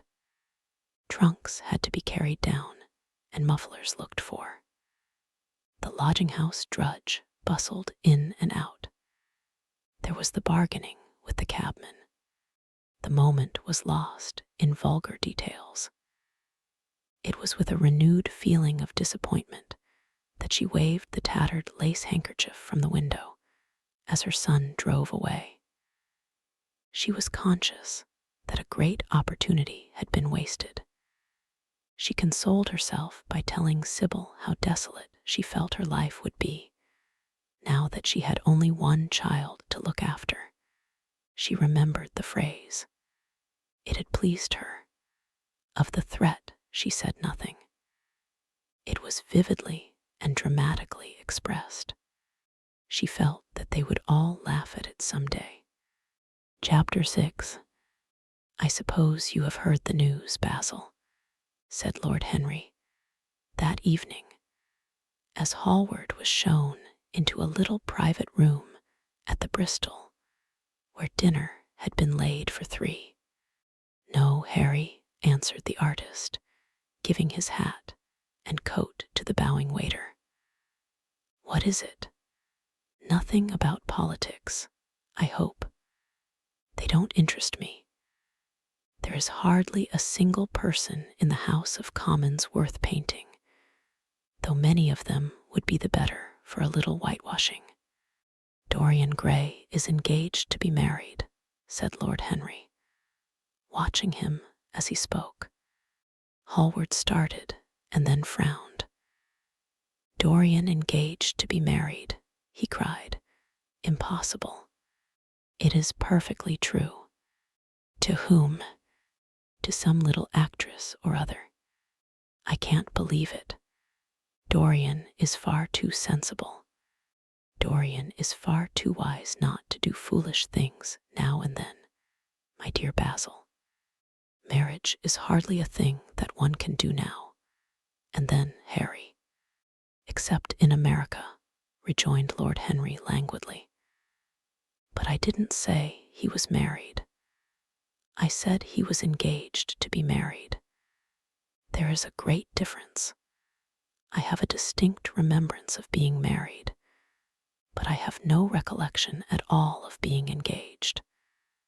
I am inclined to think that I never was engaged. But think of Dorian's birth and position and wealth. It would be absurd for him to marry so much beneath him. If you want to make him marry this girl, tell him that, Basil. He is sure to do it then. Whenever a man does a thoroughly stupid thing, it is always from the noblest motives. I hope the girl is good, Harry. I don't want to see Dorian tied to some vile creature who might degrade his nature and ruin his intellect." "Oh, she is better than good. She is beautiful," murmured Lord Henry, sipping a glass of vermouth and orange bitters. "Dorian says she is beautiful, and he is not often wrong about things of that kind. Your portrait of him has quickened his appreciation of the personal appearance of other people. It has had that excellent effect, amongst others. We are to see her tonight, if that boy doesn't forget his appointment." "Are you serious?" quite serious, Basil. I should be miserable if I thought I should ever be more serious than I am at the present moment. But do you approve of it, Harry? Asked the painter, walking up and down the room and biting his lip. You can't approve of it, possibly. It is some silly infatuation. I never approve or disapprove of anything now. It is an absurd attitude to take towards life. We are not sent into the world to air our moral prejudices. I never take any notice of what common people say, and I never interfere with what charming people do. If a personality fascinates me, whatever mode of expression that personality selects is absolutely delightful to me. Dorian Gray falls in love with a beautiful girl who acts Juliet and proposes to marry her. Why not? If he wedded Messalina, he would be none the less interesting. You know, I am not a champion of marriage. The real drawback to marriage is that it makes one unselfish, and unselfish people are colorless. They lack individuality. Still, there are certain temperaments that marriage makes more complex. They retain their egotism and add to it many other egos. They are forced to have more than one life. They become more highly organized, and to be highly organized is, I should fancy, the object of man's existence. Besides, every experience is of value, and whatever one may say against marriage, it is certainly an experience. I hope that Dorian Gray will make this girl his wife, passionately adore her for 6 months, and then suddenly become fascinated by someone else. He would be a wonderful study. You don't mean a single word of all that, Harry. You know you don't. If Dorian Gray's life were spoiled, no one would be sorrier than yourself. You are much better than you pretend to be. Lord Henry laughed. The reason we all like to think so well of others is that we are all afraid for ourselves. The basis of optimism is sheer terror. We think that we are generous because we credit our neighbor with the possession of those virtues that are likely to be a benefit to us. We praise the banker that we may overdraw our account, and find good qualities in the highwayman in the hope that he may spare our pockets. I mean everything that I have said. I have the greatest contempt for optimism. As for a spoiled life, no life is spoiled but one whose growth is arrested. If you want to mar nature, you have merely to reform it. As for marriage, of course that would be silly, but there are other and more interesting bonds between men and women. I will certainly encourage them. They have the charm of being fashionable. But here is Dorian himself. He will tell you more than I can. My dear Harry, my dear Basil, you must both congratulate me, said the lad, throwing off his evening cape with its satin-lined wings, and shaking each of his friends by the hand in turn. I have never been so happy. Of course, it is sudden, all really delightful things are. And yet it seems to me to be the one thing I have been looking for all my life. He was flushed with excitement and pleasure, and looked extraordinarily handsome. I hope you will always be very happy, Dorian, said Hallward. But I don't quite forgive you for not having let me know of your engagement. You let Harry know. And I don't forgive you for being late for dinner, broke in Lord Henry, putting his hand on the lad's shoulder and smiling as he spoke. Come, let us sit down and try what the new chef here is like, and then you will tell us how it all came about. There is really not much to tell, cried Dorian, as they took their seats at the small round table. What happened was simply this. After I left you yesterday evening, Harry, I dressed, had some dinner at that little Italian restaurant in Rupert Street you introduced me to, and went down at 8 o'clock to the theater. Sybil was playing Rosalind. Of course, the scenery was dreadful and the Orlando absurd. But Sybil, you should have seen her. When she came on in her boy's clothes, she was perfectly wonderful. She wore a moss-colored velvet jerkin with cinnamon sleeves, slim, brown, cross-gartered hose, a dainty little green cap with a hawk's feather caught in a jewel, and a hooded cloak lined with dull red. She had never seemed to me more exquisite. She had all the delicate grace of that Tanagra figurine that you have in your studio, Basil. Her hair clustered round her face like dark leaves round a pale rose. As for her acting, well, you shall see her tonight. She is simply a born artist. I sat in the dingy box absolutely enthralled. I forgot that I was in London and in the 19th century. I was away with my love in a forest that no man had ever seen. After the performance was over, I went behind and spoke to her. As we were sitting together, suddenly there came into her eyes a look that I had never seen there before. My lips moved towards hers. We kissed each other. I can't describe to you what I felt at that moment. It seemed to me that all my life had been narrowed to one perfect point of rose-colored joy. She trembled all over and shook like a white narcissus. Then she flung herself on her knees and kissed my hands. I feel that I should not tell you all this, but I can't help it.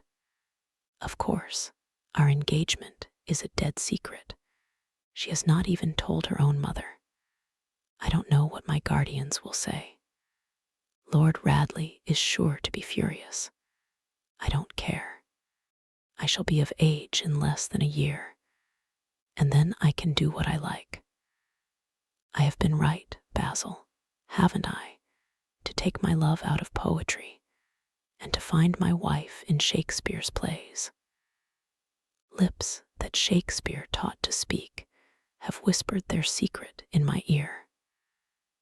I have had the arms of Rosalind around me and kissed Juliet on the mouth. Yes, Dorian, I suppose you were right, said Hallward slowly. Have you seen her today? Asked Lord Henry. Dorian Gray shook his head. I left her in the forest of Arden. I shall find her in an orchard in Verona. Lord Henry sipped his champagne in a meditative manner. At what particular point did you mention the word marriage, Dorian? And what did she say in answer? Perhaps you forgot all about it. My dear Harry, I did not treat it as a business transaction, and I did not make any formal proposal. I told her that I loved her, and she said she was not worthy to be my wife. Not worthy. Why, the whole world is nothing to me compared with her. Women are wonderfully practical, murmured Lord Henry. Much more practical than we are. In situations of that kind, we often forget to say anything about marriage, and they always remind us. Hallward laid his hand upon his arm. Don't, Harry. You have annoyed Dorian. He is not like other men. He would never bring misery upon anyone. His nature is too fine for that.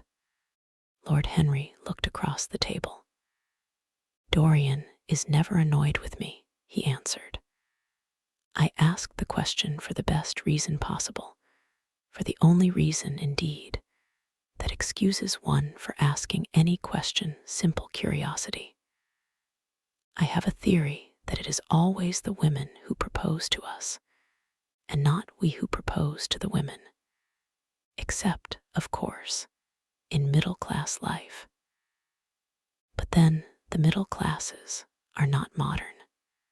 Dorian Gray laughed and tossed his head. You are quite incorrigible, Harry, but I don't mind. It is impossible to be angry with you.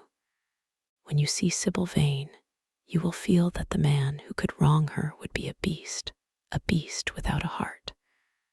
I cannot understand how anyone can wish to shame the thing he loves. I love Sybil Vane. I want to place her on a pedestal of gold and to see the world worship the woman who is mine. What is marriage? An irrevocable vow. You mock at it for that.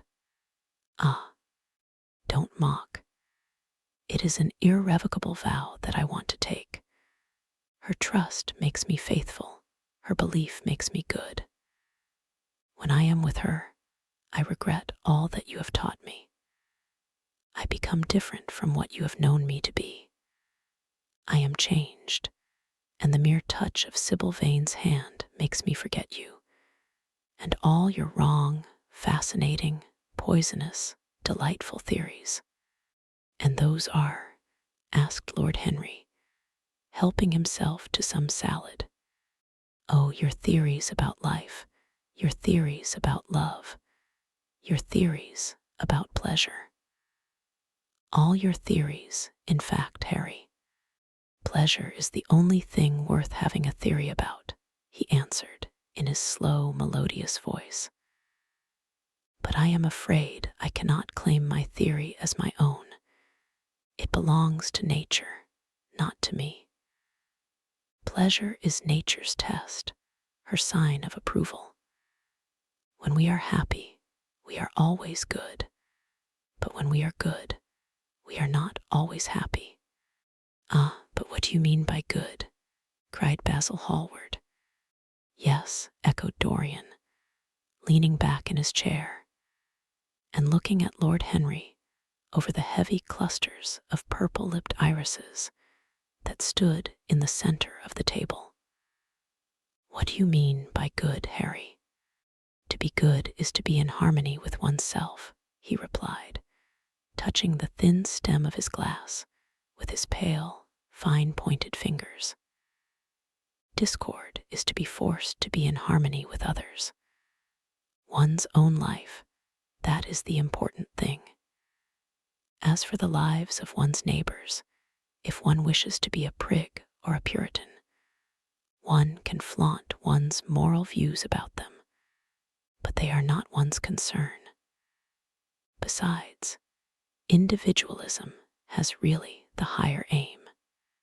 Modern morality consists in accepting the standard of one's age.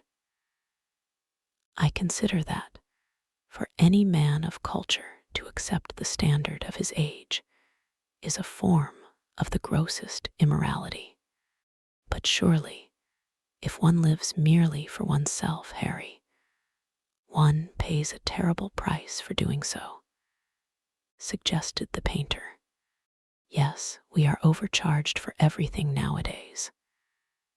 I should fancy that the real tragedy of the poor is that they can afford nothing but self-denial. Beautiful sins, like beautiful things, are the privilege of the rich. One has to pay in other ways, but money. What sort of ways, Basil? Oh, I should fancy in remorse, in suffering, in the consciousness of degradation. Lord Henry shrugged his shoulders. My dear fellow, medieval art is charming, but medieval emotions are out of date. One can use them in fiction, of course, but then the only things that one can use in fiction are the things that one has ceased to use in fact. Believe me, no civilized man ever regrets a pleasure, and no uncivilized man ever knows what a pleasure is." "I know what pleasure is," cried Dorian Gray. "It is to adore someone." "That is certainly better than being adored," he answered, toying with some fruits. "Being adored is a nuisance. Women treat us just as humanity treats its gods. They worship us and are always bothering us to do something for them. I should have said that whatever they ask for they had first given to us," murmured the lad gravely. "They create love in our natures. They have a right to demand it back." "That is quite true, Dorian," cried Hallward. "Nothing is ever quite true," said Lord Henry. "This is," interrupted Dorian. "You must admit, Harry, that women give to men the very gold of their lives." "Possibly," he sighed, "but they invariably want it back in such very small change. That is the worry. Women, as some witty Frenchman once put it, inspire us with the desire to do masterpieces and always prevent us from carrying them out. Harry, you are dreadful. I don't know why I like you so much." "Will always like me, Dorian," he replied. "Will you have some coffee, you fellows? Waiter, bring coffee and fine champagne and some cigarettes." "No, don't mind the cigarettes, I have some." "Basil, I can't allow you to smoke cigars. You must have a cigarette. A cigarette is the perfect type of a perfect pleasure. It is exquisite, and it leaves one unsatisfied. What more can one want? Yes, Dorian, you will always be fond of me. I represent to you all the sins you have never had the courage to commit." "What nonsense you talk, Harry," cried the lad, taking a light from a fire-breathing silver dragon that the waiter had placed on the table. "Let us go down to the theater. When Sybil comes on the stage, you will have a new ideal of life. She will represent something to you that you have never known." "I have known everything," said Lord Henry, with a tired look in his eyes, "but I am always ready for a new emotion. I am afraid, however, that for me at any rate there is no such thing. Still, your wonderful girl may thrill me. I love acting. It is so much more real than life. Let us go. Dorian, you will come with me. I am so sorry, Basil, but there is only room for 2 in the brougham. You must follow us in a hansom." They got up and put on their coats, sipping their coffee standing. The painter was silent and preoccupied. There was a gloom over him. He could not bear this marriage, and yet it seemed to him to be better than many other things that might have happened. After a few minutes, they all passed downstairs. He drove off by himself, as had been arranged, and watched the flashing lights of the little brougham in front of him. A strange sense of loss came over him. He felt that Dorian Gray would never again be to him all that he had been in the past. Life had come between them. His eyes darkened, and the crowded flaring streets became blurred to his eyes. When the cab drew up at the theater, it seemed to him that he had grown years older. Chapter 7. For some reason or other, the house was crowded that night, and the fat Jew manager who met them at the door was beaming from ear to ear with an oily, tremulous smile. He escorted them to their box with a sort of pompous humility, waving his fat, jeweled hands and talking at the top of his voice. Dorian Gray loathed him more than ever. He felt as if he had come to look for Miranda and had been met by Caliban. Lord Henry, upon the other hand, rather liked him. At least he declared he did, and in insisted on shaking him by the hand and assuring him that he was proud to meet a man who had discovered a real genius and gone bankrupt over a poet. Hallward amused himself with watching the faces in the pit. The heat was terribly oppressive, and the huge sunlight flamed like a monstrous dahlia with petals of yellow fire. The youths in the gallery had taken off their coats and waistcoats and hung them over the side. They talked to each other across the theater and shared their oranges with the tawdry girls who sat beside them. Some women were laughing in the pit. Their voices were horribly shrill and discordant. The sound of the popping of corks came from the bar. "What a place to find one's divinity in," said Lord Henry. "Yes," answered Dorian Gray. "It was here I found her, and she is divine beyond all living things. When she acts, you will forget everything. These common rough people, with their coarse faces and brutal gestures, become quite different when she is on the stage. They sit silently and watch her. They weep and laugh as she wills them to do. She makes them as responsive as a violin. She spiritualizes them, and one feels that they are of the same flesh and blood as oneself. The same flesh and blood as oneself. Oh, I hope not," exclaimed Lord Henry, who was scanning the occupants of the gallery through his opera glass. "Don't pay any attention to him, Dorian," said the painter. "I understand what you mean, and I believe in this girl. Anyone you love must be marvelous, and any girl who has the effect you describe must be fine and noble. To spiritualize one's age, that is something worth doing. If this girl can give a soul to those who have lived without one, if she can create the sense of beauty in people whose lives have been sordid and ugly, if she can strip them of their selfishness and lend them tears for sorrows that are not their own, she is worthy of all your adoration, worthy of the adoration of the world. This marriage is quite right.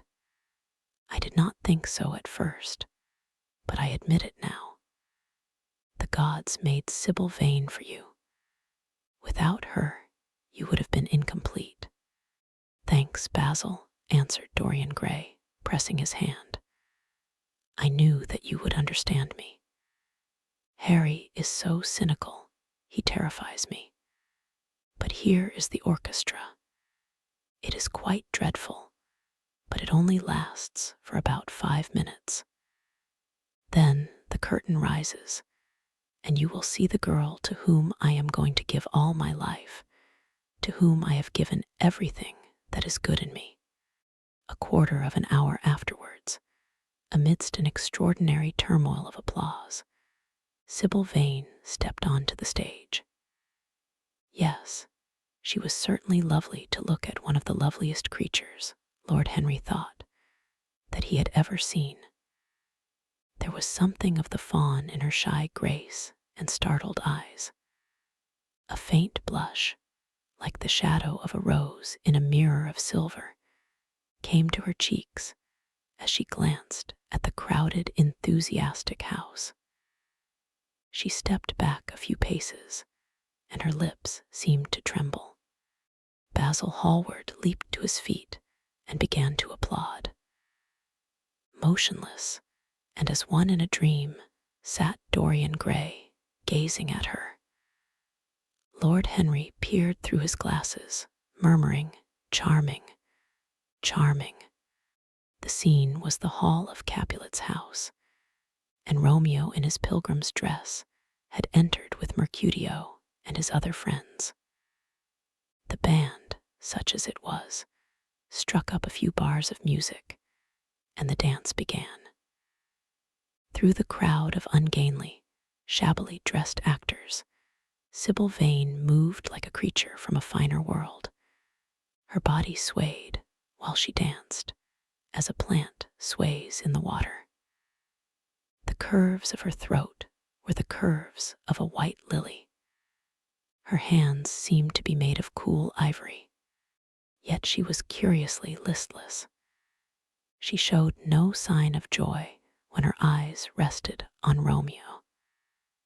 The few words she had to speak: "Good pilgrim, you do wrong your hand too much," which mannerly devotion shows in this. For saints have hands that pilgrims' hands do touch, and palm to palm is holy palmer's kiss. With the brief dialogue that follows, were spoken in a thoroughly artificial manner. The voice was exquisite, but from the point of view of tone, it was absolutely false.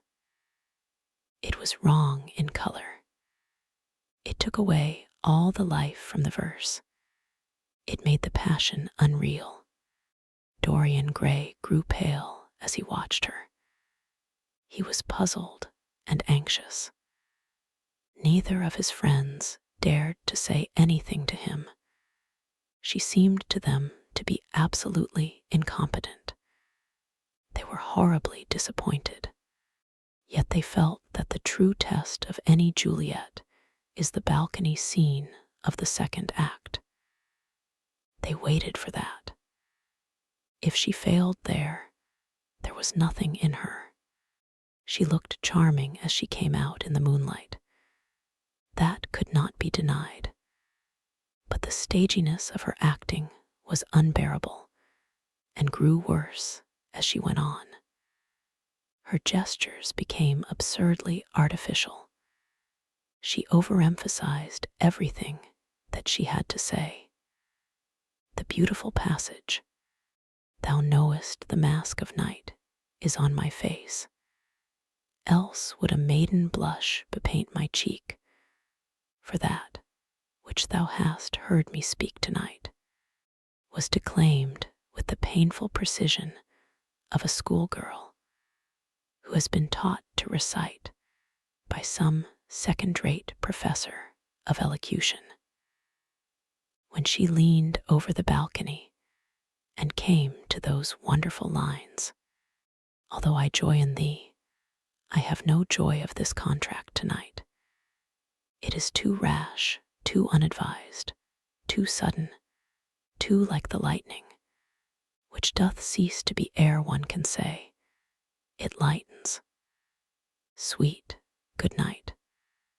This bud of love by summer's ripening breath may prove a beauteous flower when next we meet." She spoke the words as though they conveyed no meaning to her. It was not nervousness.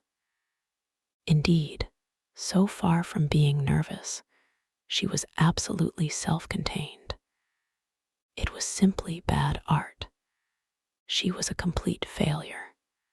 Even the common, uneducated audience of the pit and gallery lost their interest in the play.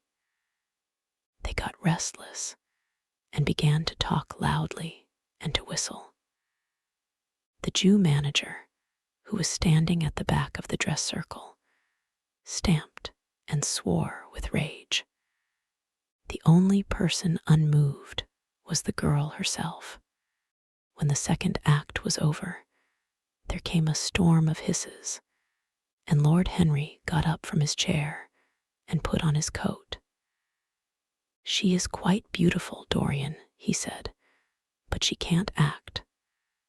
Let us go." "I am going to see the play through," answered the lad, in a hard, bitter voice. "I am awfully sorry that I have made you waste an evening, Harry. I apologize to you both. My dear Dorian, I should think Miss Vane was ill," interrupted Hallward. "We will come some other night." "I wish she were ill," he rejoined. "But she seems to me to be simply callous and cold. She has entirely altered. Last night she was a great artist. This evening, she is merely a commonplace, mediocre actress. Don't talk like that about anyone you love, Dorian. Love is a more wonderful thing than art. They are both simply forms of imitation, remarked Lord Henry. But do let us go. Dorian, you must not stay here any longer. It is not good for one's morals to see bad acting. Besides, I don't suppose you will want your wife to act. So what does it matter if she plays Juliet like a wooden doll? She is very lovely, and if she knows as little about life as she does about acting, she will be a delightful experience. There are only two kinds of people who are really fascinating: people who know absolutely everything, and people who know absolutely nothing. Good heavens, my dear boy, don't look so tragic.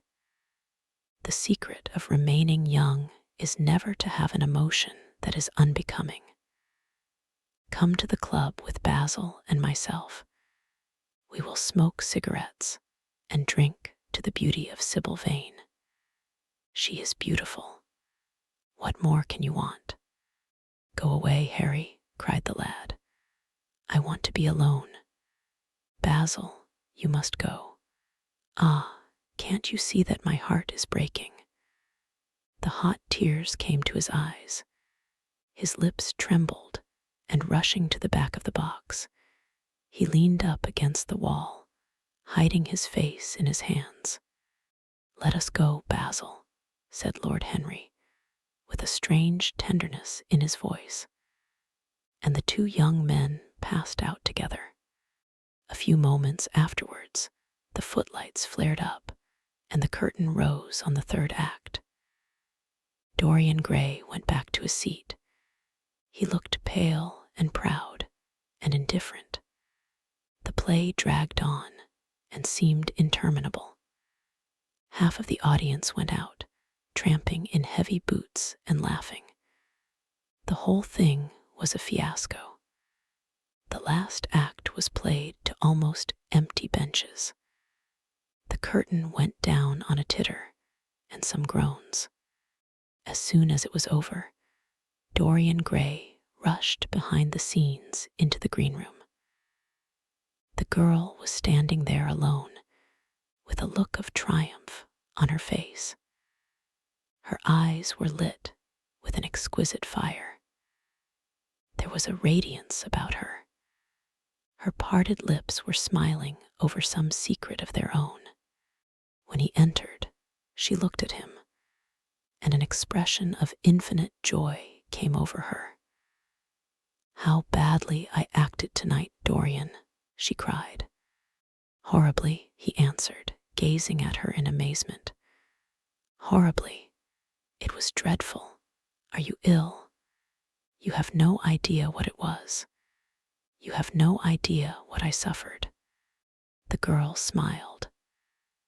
Dorian, she answered, lingering over his name with long-drawn music in her voice, as though it were sweeter than honey to the red petals of her mouth. Dorian, you should have understood. But you understand now, don't you? Understand what? He asked angrily. Why I was so bad tonight. Why I shall always be bad. Why I shall never act well again. He shrugged his shoulders.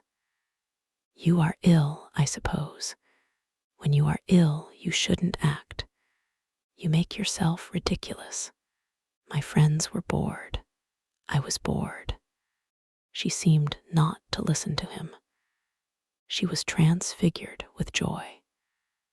An ecstasy of happiness dominated her. Dorian, Dorian, she cried, before I knew you, acting was the one reality of my life. It was only in the theater that I lived. I thought that it was all true. I was Rosalind one night and Portia the other. The joy of Beatrice was my joy, and the sorrows of Cordelia were mine also. I believed in everything. The common people who acted with me seemed to me to be godlike. The painted scenes were my world.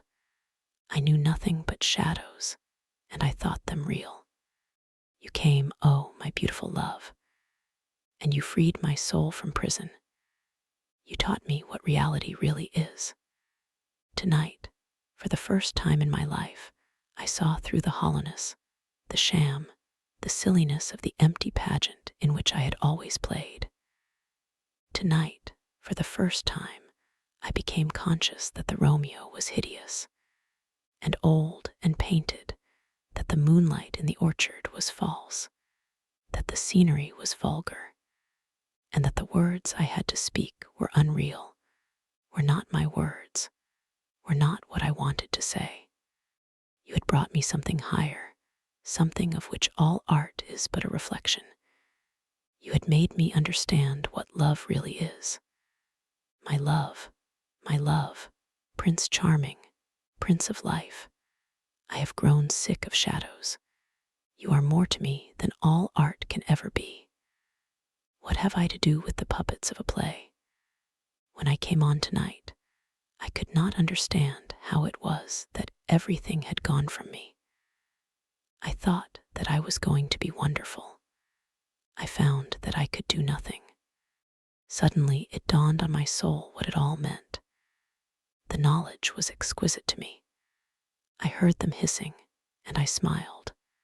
What could they know of love such as ours? Take me away, Dorian, take me away with you, where we can be quite alone. I hate the stage. I might mimic a passion that I do not feel, but I cannot mimic one that burns me like fire. Oh, Dorian, Dorian, you understand now what it signifies. Even if I could do it, it would be profanation for me to play at being in love. You have made me see that. He flung himself down on the sofa and turned away his face. You have killed my love, he muttered. She looked at him in wonder and laughed. He made no answer. She came across to him and with her little fingers stroked his hair. She knelt down and pressed his hands to her lips. He drew them away, and a shudder ran through him. Then he leaped up and went to the door. Yes, he cried, you have killed my love. You used to stir my imagination. Now you don't even stir my curiosity. You simply produce no effect. I loved you because you were marvelous, because you had genius and intellect, because you realized the dreams of great poets and gave shape and substance to the shadows of art. You have thrown it all away. You are shallow and stupid. My God, how mad I was to love you. What a fool I have been. You are nothing to me now. I will never see you again. I will never think of you. I will never mention your name. You don't know what you were to me once. Why once? Oh, I can't bear to think of it. I wish I had never laid eyes upon you. You have spoiled the romance of my life. How little you can know of love if you say it mars your art. Without your art, you are nothing. I would have made you famous, splendid, magnificent. The world would have worshipped you, and you would have borne my name. What are you now? A third-rate actress with a pretty face. The girl grew white and trembled. She clenched her hands together, and her voice seemed to catch in her throat.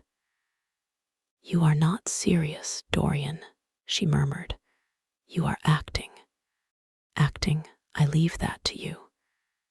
You do it so well, he answered bitterly. She rose from her knees, and with a piteous expression of pain in her face, came across the room to him. She put her hand upon his arm and looked into his eyes. He thrust her back. Don't touch me, he cried. A low moan broke from her, and she flung herself at his feet and lay there like a trampled flower. Dorian, Dorian, don't leave me, she whispered. I am so sorry I didn't act well. I was thinking of you all the time, but I will try indeed, I will try. It came so suddenly across me, my love for you. I think I should never have known it if you had not kissed me, if we had not kissed each other. Kiss me again, my love. Don't go away from me. I couldn't bear it. Oh, don't go away from me. My brother, no, never mind. He didn't mean it. He was in jest. But you, oh, can't you forgive me for tonight? I will work so hard and try to improve. Don't be cruel to me, because I love you better than anything in the world. After all, it is only once that I have not pleased you. But you are quite right, Dorian. I should have shown myself more of an artist. It was foolish of me, and yet I couldn't help it. Oh, don't leave me, don't leave me. A fit of passionate sobbing choked her. She crouched on the floor like a wounded thing, and Dorian Gray, with his beautiful eyes, looked down at her, and his chiseled lips curled in exquisite disdain. There is always something ridiculous about the emotions of people whom one has ceased to love. Sybil Vane seemed to him to be absurdly melodramatic. Her tears and sobs annoyed him. I am going, he said at last in his calm, clear voice. I don't wish to be unkind, but I can't see you again. You have disappointed me. She wept silently and made no answer, but crept nearer. Her little hands stretched blindly out and appeared to be seeking for him. He turned on his heel and left the room. In a few moments, he was out of the theater. Where he went to he hardly knew. He remembered wandering through dimly lit streets, past gaunt, black-shadowed archways and evil-looking houses. Women with hoarse voices and harsh laughter had called after him. Drunkards had reeled by, cursing and chattering to themselves like monstrous apes. He had seen grotesque children huddled upon doorsteps and heard shrieks and oaths from gloomy courts. As the dawn was just breaking, he found himself close to Covent Garden. The darkness lifted, and flushed with faint fires, the sky hollowed itself into a perfect pearl. Huge carts filled with nodding lilies rumbled slowly down the polished, empty street. The air was heavy with the perfume of the flowers, and their beauty seemed to bring him an anodyne for his pain. He followed into the market and watched the men unloading their wagons. A white-smocked carter offered him some cherries. He thanked him, wondered why he refused to accept any money for them, and began to eat them listlessly. They had been plucked at midnight, and the coldness of the moon had entered into them.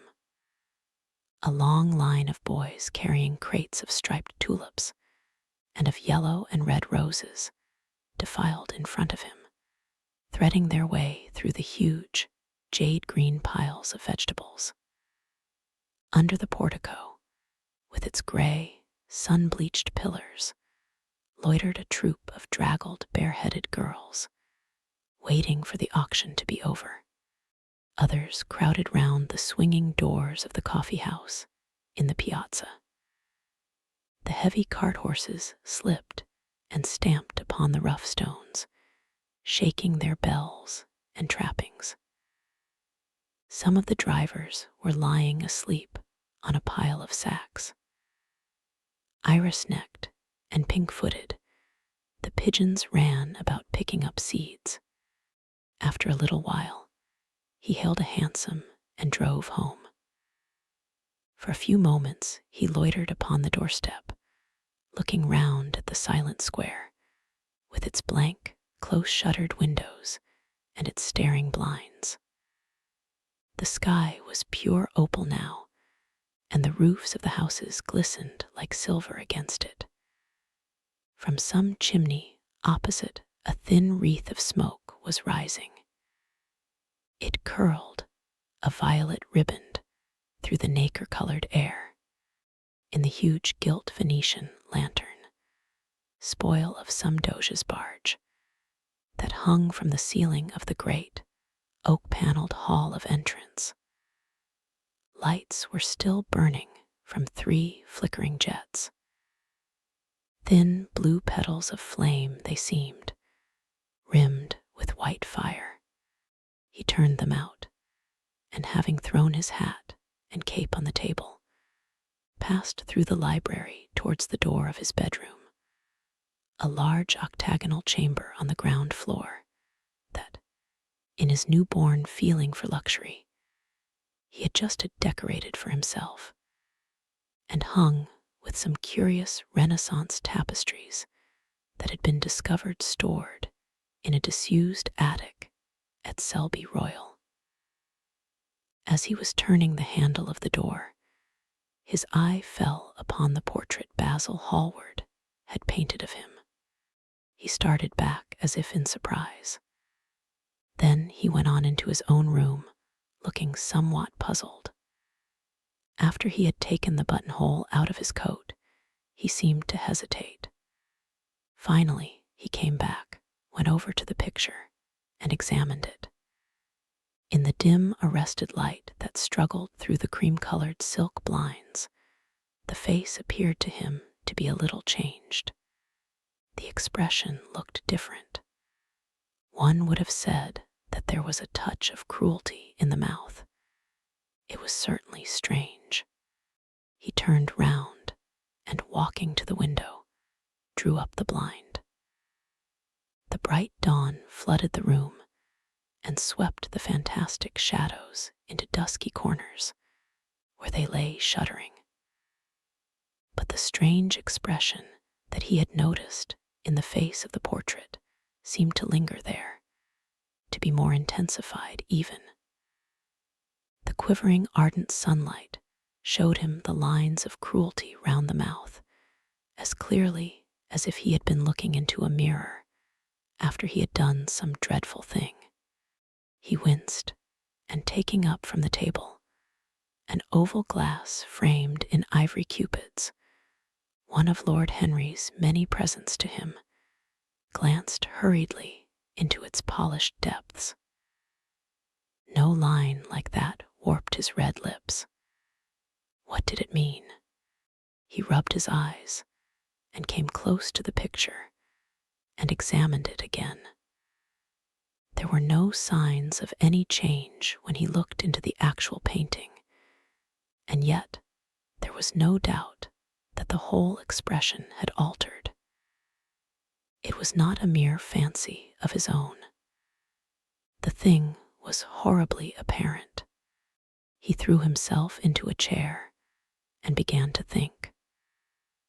Suddenly, there flashed across his mind what he had said in Basil Hallward's studio the day the picture had been finished. Yes, he remembered it perfectly. He had uttered a mad wish that he himself might remain young, and the portrait grow old, that his own beauty might be untarnished, and the face on the canvas bear the burden of his passions and his sins, that the painted image might be seared with the lines of suffering and thought, and that he might keep all the delicate bloom and loveliness of his then just conscious boyhood. Surely his wish had not been fulfilled. Such things were impossible. It seemed monstrous even to think of them. And yet there was the picture before him, with the touch of cruelty in the mouth. Cruelty had he been cruel. It was the girl's fault, not his. He had dreamed of her as a great artist, had given his love to her because he had thought her great. Then she had disappointed him. She had been shallow and unworthy. And yet a feeling of infinite regret came over him as he thought of her lying at his feet, sobbing like a little child. He remembered with what callousness he had watched her.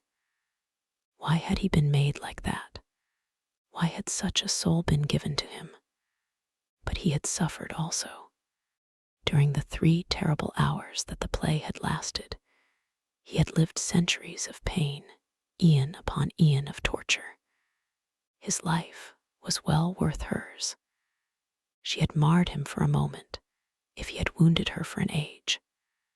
Besides, women were better suited to bear sorrow than men. They lived on their emotions. They only thought of their emotions. When they took lovers, it was merely to have someone with whom they could have scenes. Lord Henry had told him that, and Lord Henry knew what women were. Why should he trouble about Sybil Vane? She was nothing to him now. But the picture, what was he to say of that? It held the secret of his life and told his story. It had taught him to love his own beauty. Would it teach him to loathe his own soul? Would he ever look at it again? No, it was merely an illusion wrought on the troubled senses. The horrible night that he had passed had left phantoms behind it. Suddenly, there had fallen upon his brain that tiny scarlet speck that makes men mad. The picture had not changed. It was folly to think so. Yet it was watching him, with its beautiful marred face and its cruel smile. Its bright hair gleamed in the early sunlight. Its blue eyes met his own.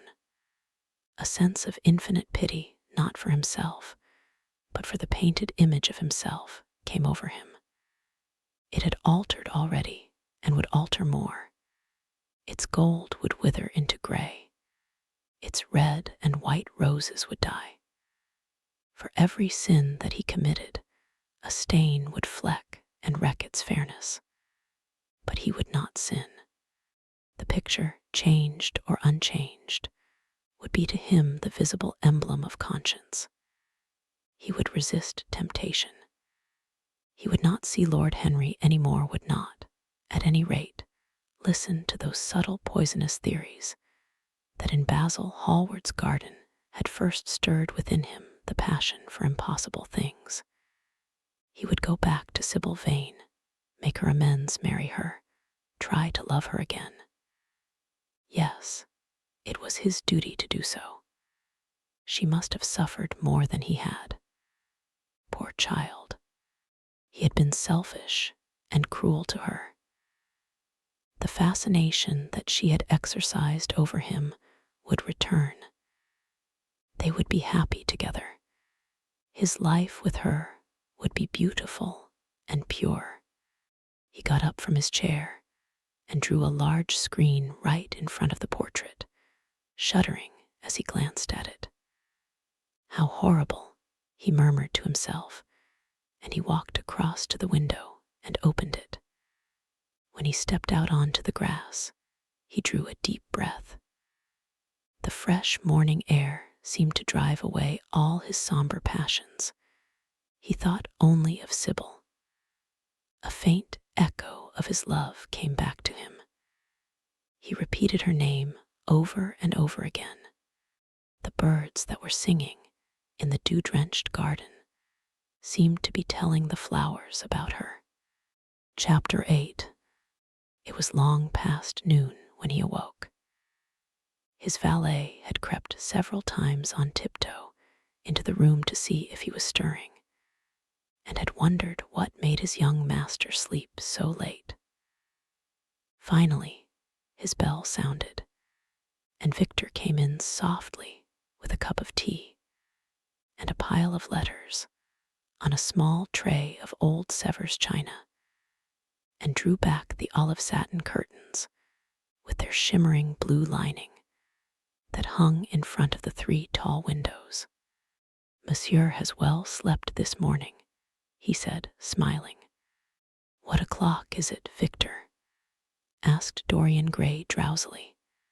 1 hour and a quarter, monsieur." How late it was. He sat up, and having sipped some tea, turned over his letters. One of them was from Lord Henry and had been brought by hand that morning. He hesitated for a moment and then put it aside. The others he opened listlessly. They contained the usual collection of cards, invitations to dinner, tickets for private views, programs of charity concerts, and the like that are showered on fashionable young men every morning during the season. There was a rather heavy bill for a chaste silver Louis Quinze toilet set that he had not yet had the courage to send on to his guardians, who were extremely old-fashioned people, and did not realize that we live in an age when unnecessary things are our only necessities. And there were several very courteously worded communications from German street moneylenders offering to advance any sum of money at a moment's notice, and at the most reasonable rates of interest. After about 10 minutes he got up, and throwing on an elaborate dressing gown of silk-embroidered cashmere wool, passed into the onyx-paved bathroom.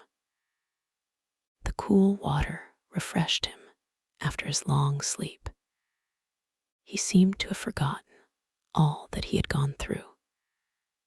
A dim sense of having taken part in some strange tragedy came to him once or twice, but there was the unreality of a dream about it.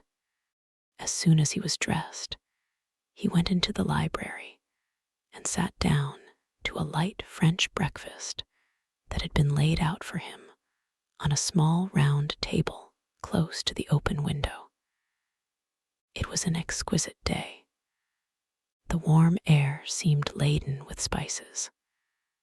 A bee flew in and buzzed round the blue dragon bowl that, filled with sulphur-yellow roses, stood before him.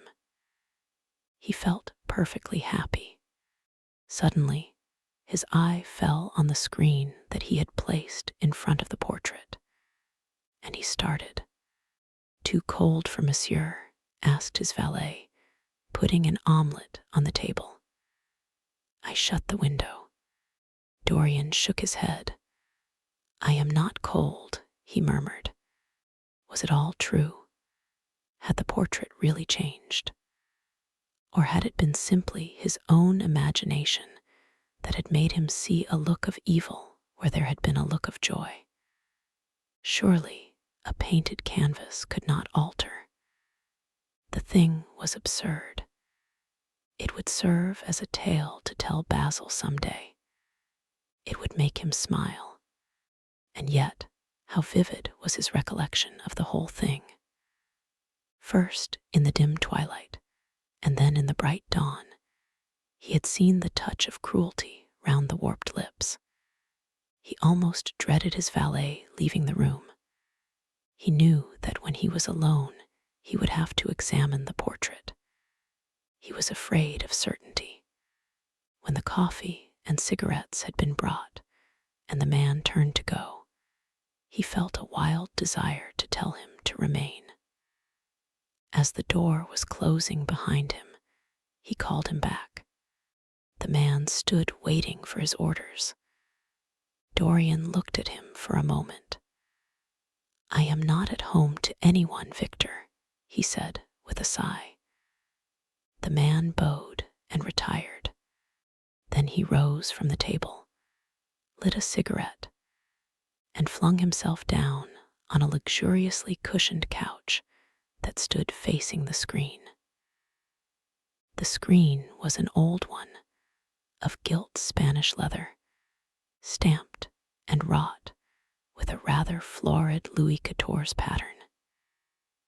He scanned it curiously, wondering if ever before it had concealed the secret of a man's life.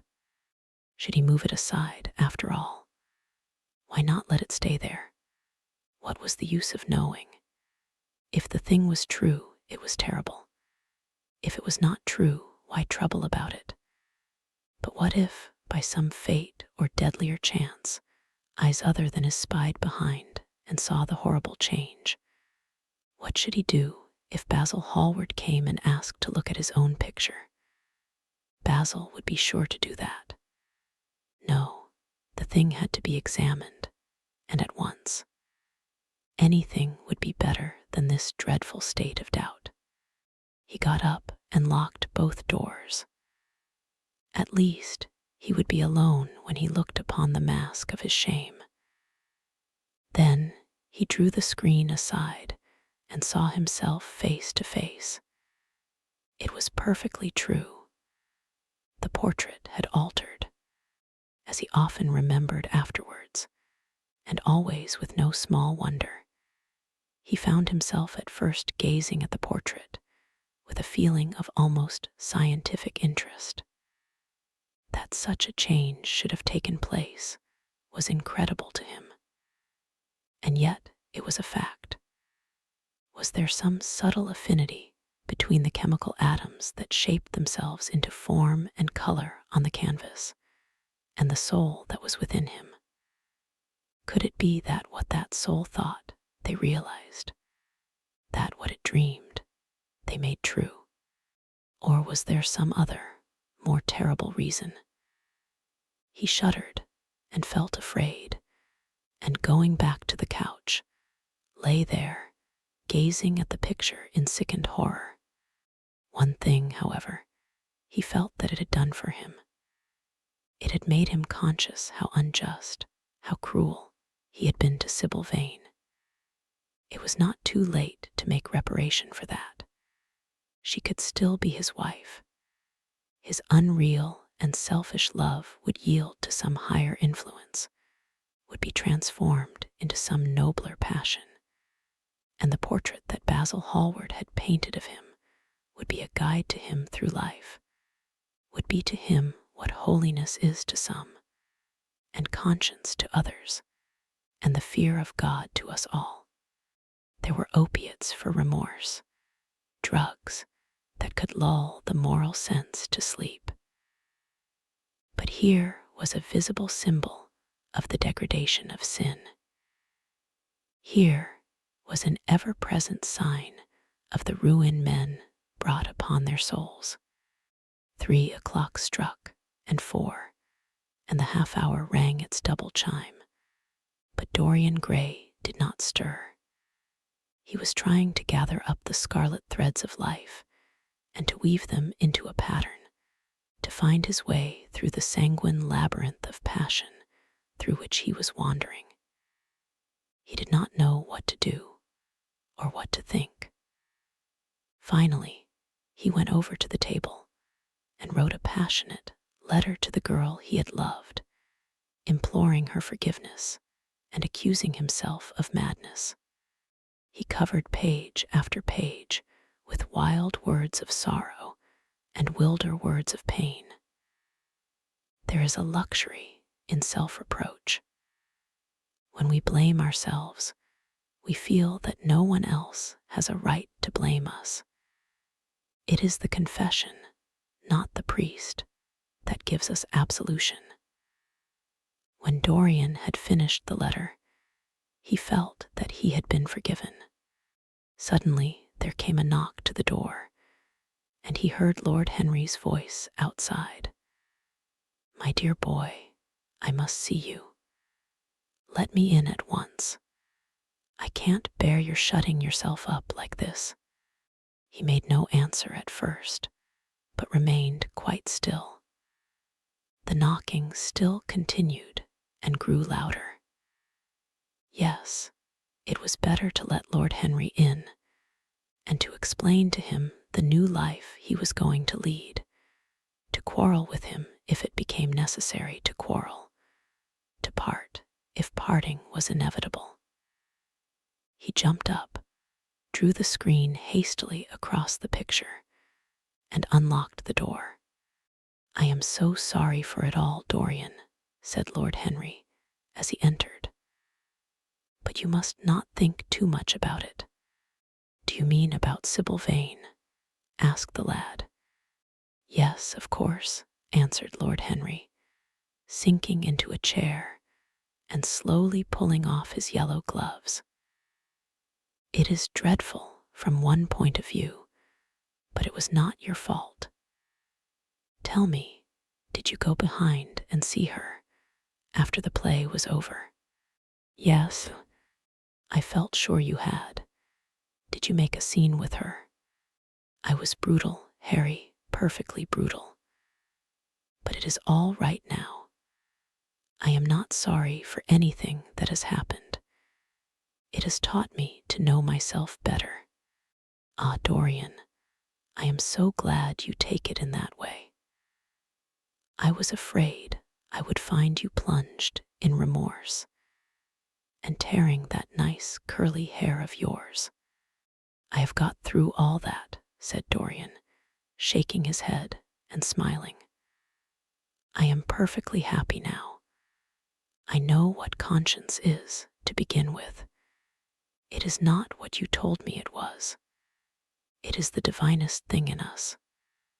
Don't sneer at it, Harry, any more, at least not before me. I want to be good. I can't bear the idea of my soul being hideous. A very charming artistic basis for ethics, Dorian. I congratulate you on it. But how are you going to begin? By marrying Sybil Vane. Marrying Sybil Vane, cried Lord Henry, standing up and looking at him in perplexed amazement. But my dear Dorian. Yes, Harry, I know what you are going to say. Something dreadful about marriage. Don't say it. Don't ever say things of that kind to me again. 2 days ago, I asked Sybil to marry me. I am not going to break my word to her. She is to be my wife. Your wife, Dorian. Didn't you get my letter? I wrote to you this morning and sent the note down by my own man. Your letter? Oh, yes, I remember. I have not read it yet, Harry. I was afraid there might be something in it that I wouldn't like. You cut life to pieces with your epigrams. You know nothing then. What do you mean? Lord Henry walked across the room and, sitting down by Dorian Gray, took both his hands in his own and held them tightly. Dorian, he said, my letter, don't be frightened, was to tell you that Sybil Vane is dead. A cry of pain broke from the lad's lips, and he leaped to his feet, tearing his hands away from Lord Henry's grasp. Dead. Sybil dead. It is not true. It is a horrible lie. How dare you say it? It is quite true, Dorian, said Lord Henry gravely. It is in all the morning papers. I wrote down to you to ask you not to see anyone till I came. There will have to be an inquest, of course, and you must not be mixed up in it. Things like that make a man fashionable in Paris, but in London, people are so prejudiced. Here, one should never make one's debut with a scandal. One should reserve that to give an interest to one's old age. I suppose they don't know your name at the theater. If they don't, it is all right. Did anyone see you going round to her room? That is an important point. Dorian did not answer for a few moments. He was dazed with horror. Finally, he stammered in a stifled voice, Harry, did you say an inquest? What did you mean by that? Did Sybil? Oh, Harry, I can't bear it. But be quick. Tell me everything at once. I have no doubt it was not an accident, Dorian, though it must be put in that way to the public.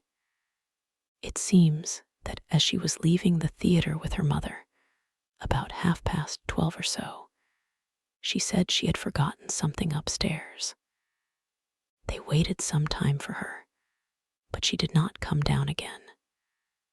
They ultimately found her lying dead on the floor of her dressing room. She had swallowed something by mistake, some dreadful thing they use at theaters. I don't know what it was, but it had either prussic acid or white lead in it. I should fancy it was prussic acid, as she seems to have died instantaneously. Harry, Harry, it is terrible, cried the lad. Yes, it is very tragic, of course, but you must not get yourself mixed up in it. I see by the standard that she was 17. I should have thought she was almost younger than that. She looked such a child and seemed to know so little about acting.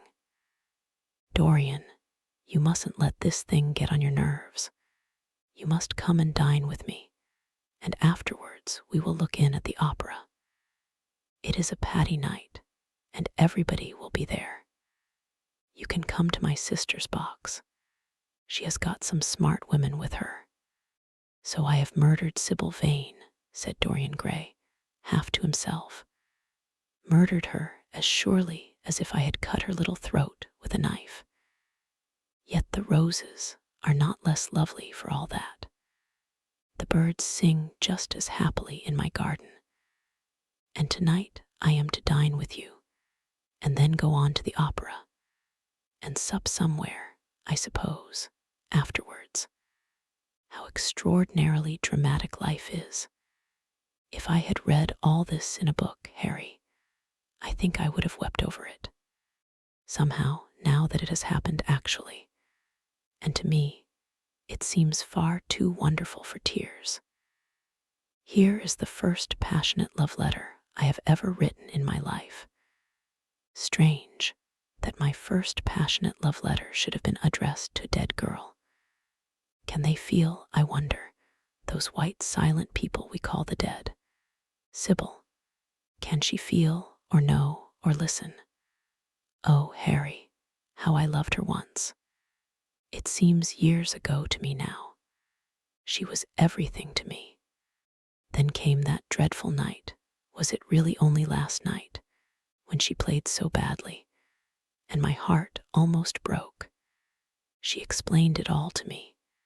It was terribly pathetic, but I was not moved a bit. I thought her shallow. Suddenly something happened that made me afraid. I can't tell you what it was, but it was terrible.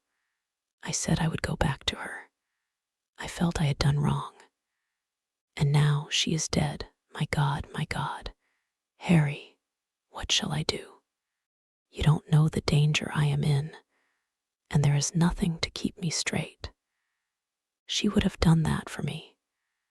She had no right to kill herself. It was selfish of her. My dear Dorian, answered Lord Henry, taking a cigarette from his case and producing a gold latin matchbox. The only way a woman can ever reform a man is by boring him so completely that he loses all possible interest in life. If you had married this girl, you would have been wretched. Of course, you would have treated her kindly. One can always be kind to people about whom one cares nothing. But she would have soon found out that you were absolutely indifferent to her.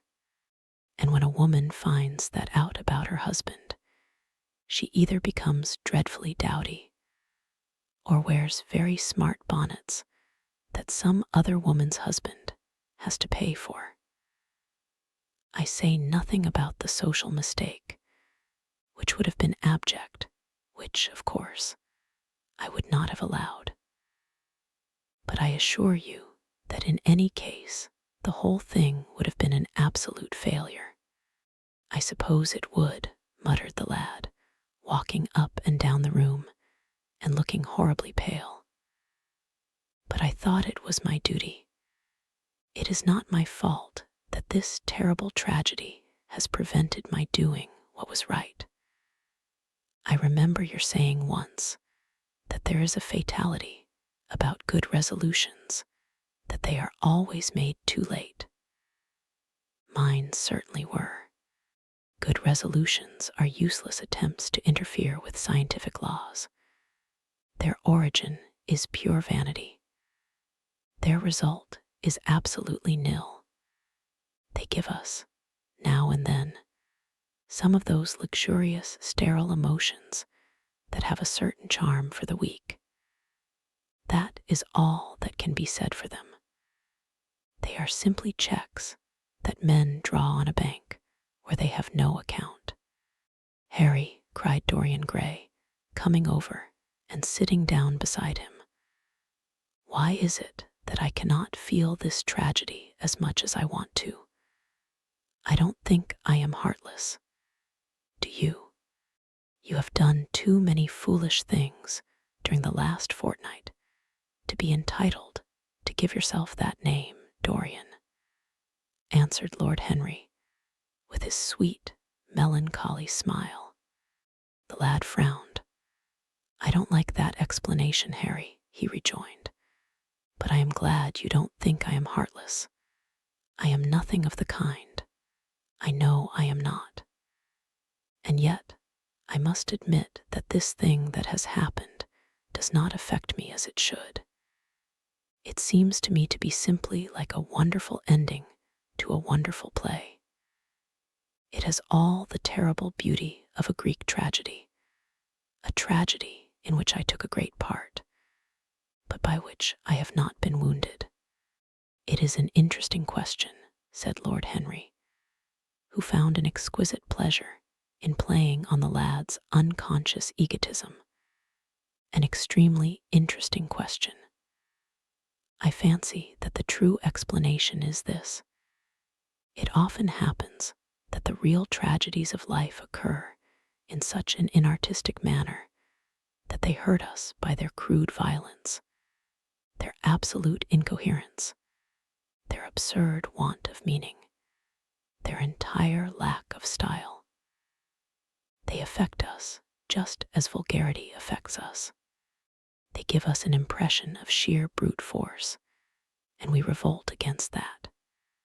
Sometimes, however, a tragedy that possesses artistic elements of beauty crosses our lives. If these elements of beauty are real, the whole thing simply appeals to our sense of dramatic effect. Suddenly, we find that we are no longer the actors, but the spectators of the play. Or rather, we are both. We watch ourselves, and the mere wonder of the spectacle enthralls us. In the present case, what is it that has really happened? Someone has killed herself for love of you.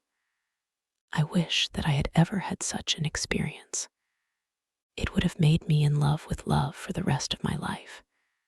The people who have adored me, there have not been very many, but there have been some, have always insisted on living on, long after I had ceased to care for them, or they to care for me. They have become stout and tedious, and when I meet them, they go in at once for reminiscences. That awful memory of woman. What a fearful thing it is, and what an utter intellectual stagnation it reveals. One should absorb the color of life, but one should never remember its details.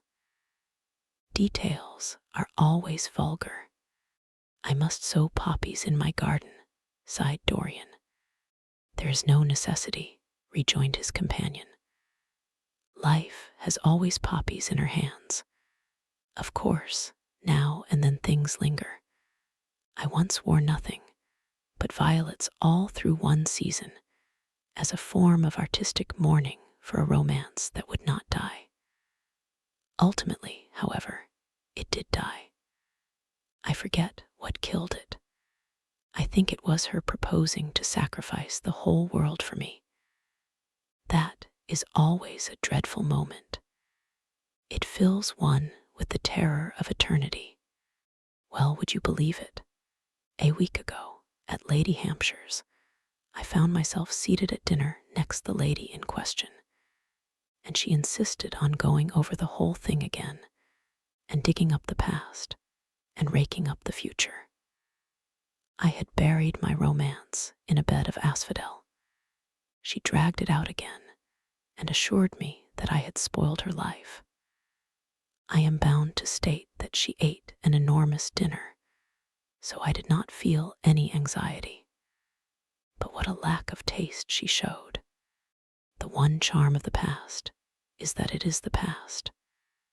But women never know when the curtain has fallen. They always want a sixth act, and as soon as the interest of the play is entirely over, they propose to continue it. If they were allowed their own way, every comedy would have a tragic ending, and every tragedy would culminate in a farce. They are charmingly artificial, but they have no sense of art. You are more fortunate than I am. I assure you, Dorian, that not one of the women I have known would have done for me what Sybil Vane did for you. Ordinary women always console themselves. Some of them do it by going in for sentimental colors. Never trust a woman who wears mauve, whatever her age may be, or a woman over 35 who is fond of pink ribbons. It always means that they have a history. Others find a great consolation in suddenly discovering the good qualities of their husbands. They flaunt their conjugal felicity in one's face, as if it were the most fascinating of sins. Religion consoles some. Its mysteries have all the charm of a flirtation, a woman once told me, and I can quite understand it. Besides, nothing makes one so vain as being told that one is a sinner. Conscience makes egotists of us all. Yes, there is really no end to the consolations that women find in modern life. Indeed, I have not mentioned the most important one. What is that, Harry? Said the lad listlessly. Oh, the obvious consolation. Taking someone else's admirer when one loses one's own. In good society, that always whitewashes a woman. But really, Dorian, how different Sybil Vane must have been from all the women one meets. There is something to me quite beautiful about her death.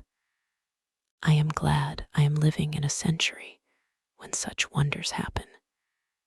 They make one believe in the reality of the things we all play with, such as romance, passion, and love. I was terribly cruel to her. You forget that. I am afraid that women appreciate cruelty, downright cruelty, more than anything else. They have wonderfully primitive instincts. We have emancipated them, but they remain slaves looking for their masters, all the same. They love being dominated. I am sure you were splendid. I have never seen you really and absolutely angry, but I can fancy how delightful you looked. And after all, you said something to me the day before yesterday that seemed to me at the time to be merely fanciful, but that I see now was absolutely true, and it holds the key to everything.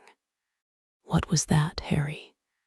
You said to me that Sybil Vane represented to you all the heroines of romance, that she was Desdemona one night, and Ophelia the other, that if she died as Juliet, she came to life as Imogen.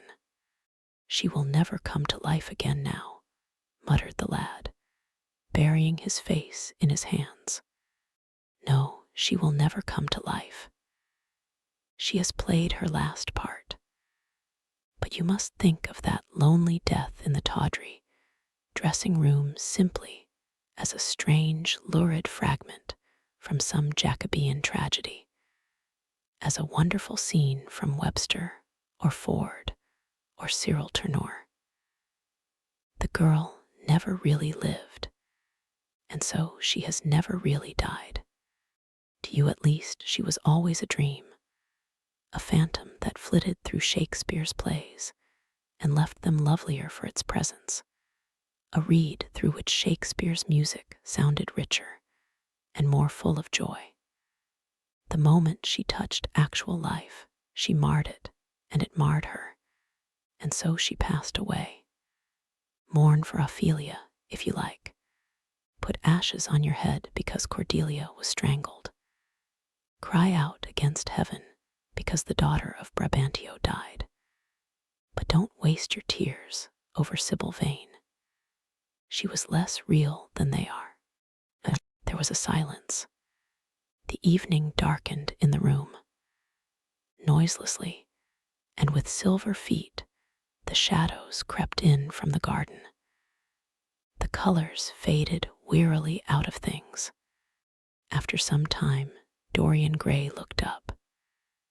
"You have explained me to myself, Harry," he murmured with something of a sigh of relief. "I felt all that you have said, but somehow I was afraid of it, and I could not express it to myself. How well you know me. But we will not talk again of what has happened. It has been a marvelous experience. That is all. I wonder if life has still in store for me anything as marvelous. Life has everything in store for you, Dorian. There is nothing that you, with your extraordinary good looks, will not be able to do. But suppose, Harry, I became haggard and old and wrinkled. What then?" "Ah, then," said Lord Henry, rising to go, "then, my dear Dorian, you would have to fight for your victories. As it is, they are brought to you. No, you must keep your good looks. We live in an age that reads too much to be wise, and that thinks too much to be beautiful. We cannot spare you. And now you had better dress and drive down to the club. We are rather late, as it is. I think I shall join you at the opera, Harry. I feel too tired to eat anything. What is the number of your sister's box?" 27, I believe. It is on the grand tier.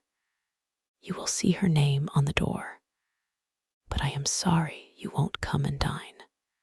"I don't feel up to it," said Dorian listlessly. "But I am awfully obliged to you for all that you have said to me. You are certainly my best friend. No one has ever understood me as you have." "We are only at the beginning of our friendship, Dorian," answered Lord Henry, shaking him by the hand. "Goodbye. I shall see you before 9:30, I hope. Remember, Patty is singing." As he closed the door behind him, Dorian Gray touched the bell, and in a few minutes, Victor appeared with the lamps and drew the blinds down. He waited impatiently for him to go. The man seemed to take an interminable time over everything. As soon as he had left, he rushed to the screen and drew it back. No, there was no further change in the picture. It had received the news of Sybil Vane's death before he had known of it himself. It was conscious of the events of life as they occurred. The vicious cruelty that marred the fine lines of the mouth had, no doubt, appeared at the very moment that the girl had drunk the poison, whatever it was. Or was it indifferent to results? Did it merely take cognizance of what passed within the soul? He wondered, and hoped that some day he would see the change taking place before his very eyes, shuddering as he hoped it. Poor Sybil, what a romance it had all been. She had often mimicked death on the stage. Then death himself had touched her and taken her with him. How had she played that dreadful last scene? Had she cursed him as she died? No, she had died for love of him, and love would always be a sacrament to him now. She had atoned for everything by the sacrifice she had made of her life. He would not think any more of what she had made him go through on that horrible night at the theater. When he thought of her, It would be as a wonderful tragic figure sent on to the world's stage to show the supreme reality of love. A wonderful tragic figure. Tears came to his eyes as he remembered her childlike look and winsome, fanciful ways and shy, tremulous grace. He brushed them away hastily and looked again at the picture. He felt that the time had really come for making his choice. Or had his choice already been made? Yes, life had decided that for him, life, and his own infinite curiosity about life. Eternal youth, infinite passion, pleasures subtle and secret, wild joys and wilder sins. He was to have all these things. The portrait was to bear the burden of his shame. That was all. A feeling of pain crept over him as he thought of the desecration that was in store for the fair face on the canvas. Once, in boyish mockery of Narcissus, he had kissed, or feigned to kiss, those painted lips that now smiled so cruelly at him. Morning after morning, he had sat before the portrait wondering at its beauty, almost enamored of it, as it seemed to him at times. Was it to alter now with every mood to which he yielded? Was it to become a monstrous and loathsome thing, to be hidden away in a locked room, to be shut out from the sunlight that had so often touched to brighter gold the waving wonder of its hair? The pity of it! The pity of it! For a moment, he thought of praying that the horrible sympathy that existed between him and the picture might cease. It had changed in answer to a prayer. Perhaps in answer to a prayer, it might remain unchanged. And yet, who that knew anything about life would surrender the chance of remaining always young, however fantastic that chance might be, or with what fateful consequences it might be fraught? Besides, was it really under his control? Had it indeed been prayer that had produced the substitution? Might there not be some curious scientific reason for it all? If thought could exercise its influence upon a living organism, might not thought exercise an influence upon dead and inorganic things? Nay, without thought or conscious desire, might not things external to ourselves vibrate in unison with our moods and passions? Atom calling to atom in secret love or strange affinity. But the reason was of no importance. He would never again tempt by a prayer any terrible power. If the picture was to alter, it was to alter. That was all. Why inquire too closely into it? For there would be a real pleasure in watching it. He would be able to follow his mind into its secret places. This portrait would be to him the most magical of mirrors. As it had revealed to him his own body, so it would reveal to him his own soul. And when winter came upon it, he would still be standing where spring trembles on the verge of summer. When the blood crept from its face and left behind a pallid mask of chalk with leaden eyes, he would keep the glamour of boyhood. Not one blossom of his loveliness would ever fade. Not one pulse of his life would ever weaken. Like the gods of the Greeks, he would be strong and fleet and joyous. What did it matter what happened to the colored image on the canvas? He would be safe. That was everything.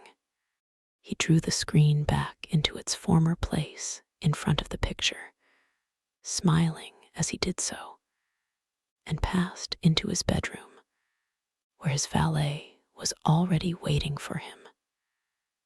An hour later, he was at the opera, and Lord Henry was leaning over his chair. Chapter 9. As he was sitting at breakfast next morning, Basil Hallward was shown into the room. "I am so glad I have found you, Dorian," he said gravely. "I called last night, and they told me you were at the opera. Of course, I knew that was impossible, but I wish you had left word where you had really gone to. I passed a dreadful evening, half afraid that one tragedy might be followed by another. I think you might have telegraphed for me when you heard of it first.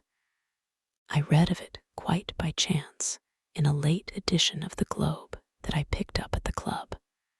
I came here at once and was miserable at not finding you. I can't tell you how heartbroken I am about the whole thing. I know what you must suffer, but where were you? Did you go down and see the girl's mother? For a moment, I thought of following you there. They gave the address in the paper. Somewhere in the Euston Road, isn't it? But I was afraid of intruding upon a sorrow that I could not lighten. Poor woman, what a state she must be in. And her only child, too. What did she say about it all?" "My dear Basil, how do I know?" murmured Dorian Gray, sipping some pale yellow wine from a delicate, gold-beaded bubble of Venetian glass, and looking dreadfully bored. "I was at the opera. You should have come on there. I met Lady Gwendolen, Harry's sister, for the first time. We were in her box. She is perfectly charming, and Patty sang divinely. Don't talk about horrid subjects. If one doesn't talk about a thing, it has never happened. It is simply expression, as Harry says, that gives reality to things. I may mention that she was not the woman's only child. There is a son, a charming fellow, I believe, but he is not on the stage. He is a sailor or something. And now, tell me about yourself and what you are painting." "You went to the opera," said Hallward, speaking very slowly and with a strained touch of pain in his voice. "You went to the opera while Sybil Vane was lying dead in some sordid lodging. You can talk to me of other women being charming, and of Patty singing divinely, before the girl you loved has even the quiet of a grave to sleep in. Why, man, there are horrors in store for that little white body of hers." "Stop, Basil. I won't hear it," cried Dorian, leaping to his feet. "You must not tell me about things. What is done is done. What is past is past. You call yesterday the past. What has the actual lapse of time got to do with it? It is only shallow people who require years to get rid of an emotion. A man who is master of himself can end a sorrow as easily as he can invent a pleasure. I don't want to be at the mercy of my emotions. I want to use them, to enjoy them, and to dominate them. Dorian, this is horrible. Something has changed you completely. You look exactly the same wonderful boy who, day after day, used to come down to my studio to sit for his picture. But you were simple, natural, and affectionate then. You were the most unspoiled creature in the whole world. Now, I don't know what has come over you. You talk as if you had no heart, no pity in you. It is all Harry's influence. I see that." The lad flushed up, and going to the window, looked out for a few moments on the green, flickering, sun-lashed garden. "I owe a great deal to Harry, Basil," he said at last, "more than I owe to you. You only taught me to be vain. Well, I am punished for that, Dorian, or shall be some day." "I don't know what you mean, Basil," he exclaimed, turning round. I don't know what you want. What do you want? I want the Dorian gray I used to paint, said the artist sadly. Basil, said the lad, going over to him and putting his hand on his shoulder. You have come too late. Yesterday, when I heard that Sybil Vane had killed herself. Killed herself? Good heavens! Is there no doubt about that? Cried Hallward, looking up at him with an expression of horror. My dear Basil, surely you don't think it was a vulgar accident? Of course she killed herself. The elder man buried his face in his hands. How fearful, he muttered, and a shudder ran through him. No, said Dorian Gray, there is nothing fearful about it. It is one of the great romantic tragedies of the age. As a rule, people who act lead the most commonplace lives. They are good husbands or faithful wives or something tedious. You know what I mean, middle-class virtue and all that kind of thing. How different Sybil was. She lived her finest tragedy. She was always a heroine. The last night she played, the night you saw her, she acted badly because she had known the reality of love. When she knew its unreality, she died, as Juliet might have died.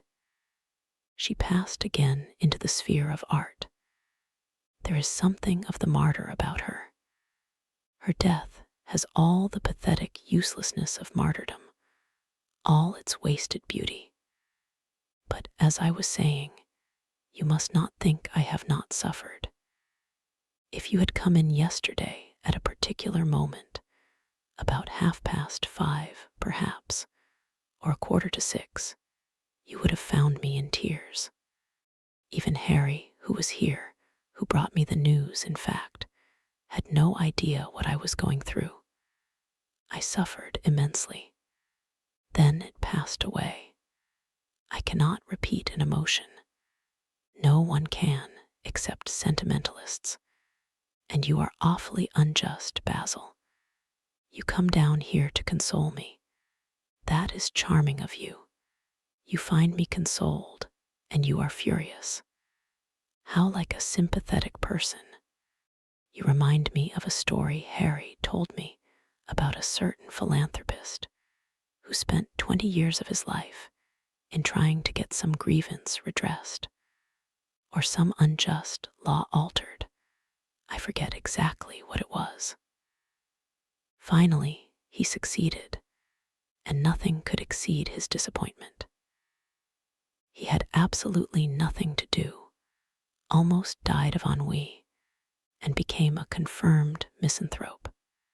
And besides, my dear old Basil, if you really want to console me, teach me rather to forget what has happened, or to see it from a proper artistic point of view. Was it not Gautier who used to write about La Consolation des Arts? I remember picking up a little vellum-covered book in your studio one day and chancing on that delightful phrase. Well, I am not like that young man you told me of when we were down at Marlow together. The young man who used to say that yellow satin could console one for all the miseries of life. I love beautiful things that one can touch and handle. Old brocades, green bronzes, lacquerwork, carved ivories, exquisite surroundings, luxury, pomp. There is much to be got from all these. But the artistic temperament that they create, or at any rate reveal, is still more to me. To become the spectator of one's own life, as Harry says, is to escape the suffering of life. I know you are surprised at my talking to you like this. You have not realized how I have developed. I was a schoolboy when you knew me. I am a man now. I have new passions, new thoughts, new ideas. I am different, but you must not like me less. I am changed, but you must always be my friend. Of course, I am very fond of Harry, but I know that you are better than he is. You are not stronger, you are too much afraid of life, but you are better. And how happy we used to be together. Don't leave me, Basil, and don't quarrel with me. I am what I am. There is nothing more to be said. The painter felt strangely moved. The lad was infinitely dear to him, and his personality had been the great turning point in his art. He could not bear the idea of reproaching him any more. After all, his indifference was probably merely a mood that would pass away. There was so much in him that was good, so much in him that was noble. Well, Dorian, he said at length, with a sad smile, I won't speak to you again about this horrible thing after today. I only trust your name won't be mentioned in connection with it. The inquest is to take place this afternoon. Have they summoned you? Dorian shook his head, and a look of annoyance passed over his face at the mention of the word inquest. There was something so crude and vulgar about everything of the kind. They don't know my name, he answered. But surely she did. Only my Christian name, and that I am quite sure she never mentioned to anyone. She told me once that they were all rather curious to learn who I was, and that she invariably told them my name was Prince Charming. It was pretty of her. You must do me a drawing of Sybil, Basil. I should like to have something more of her than the memory of a few kisses and some broken, pathetic words. I will try and do something, Dorian, if it would please you. But you must come and sit to me yourself again. I can't get on without you. I can never sit to you again, Basil. It is impossible, he exclaimed, starting back. The painter stared at him. My dear boy, what nonsense, he cried. Do you mean to say you don't like what I did of you? Where is it? Why have you pulled the screen in front of it? Let me look at it. It is the best thing I have ever done. Do take the screen away, Dorian. It is simply disgraceful of your servant hiding my work like that. I felt the room looked different as I came in.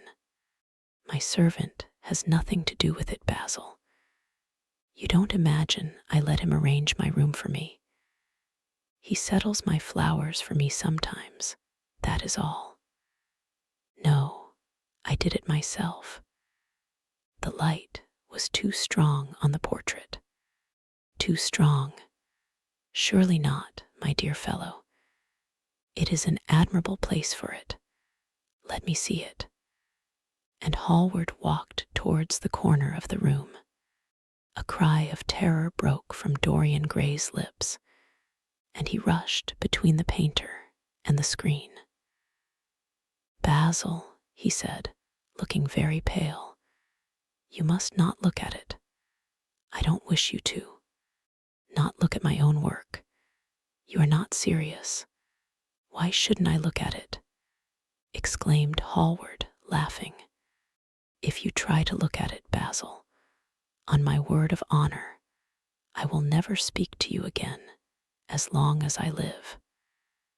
I am quite serious. I don't offer any explanation, and you are not to ask for any. But remember, if you touch this screen, everything is over between us. Hallward was thunderstruck. He looked at Dorian Gray in absolute amazement. He had never seen him like this before. The lad was actually pallid with rage. His hands were clenched, and the pupils of his eyes were like discs of blue fire. He was trembling all over. Dorian, don't speak. But what is the matter? Of course I won't look at it if you don't want me to, he said, rather coldly, turning on his heel and going over towards the window.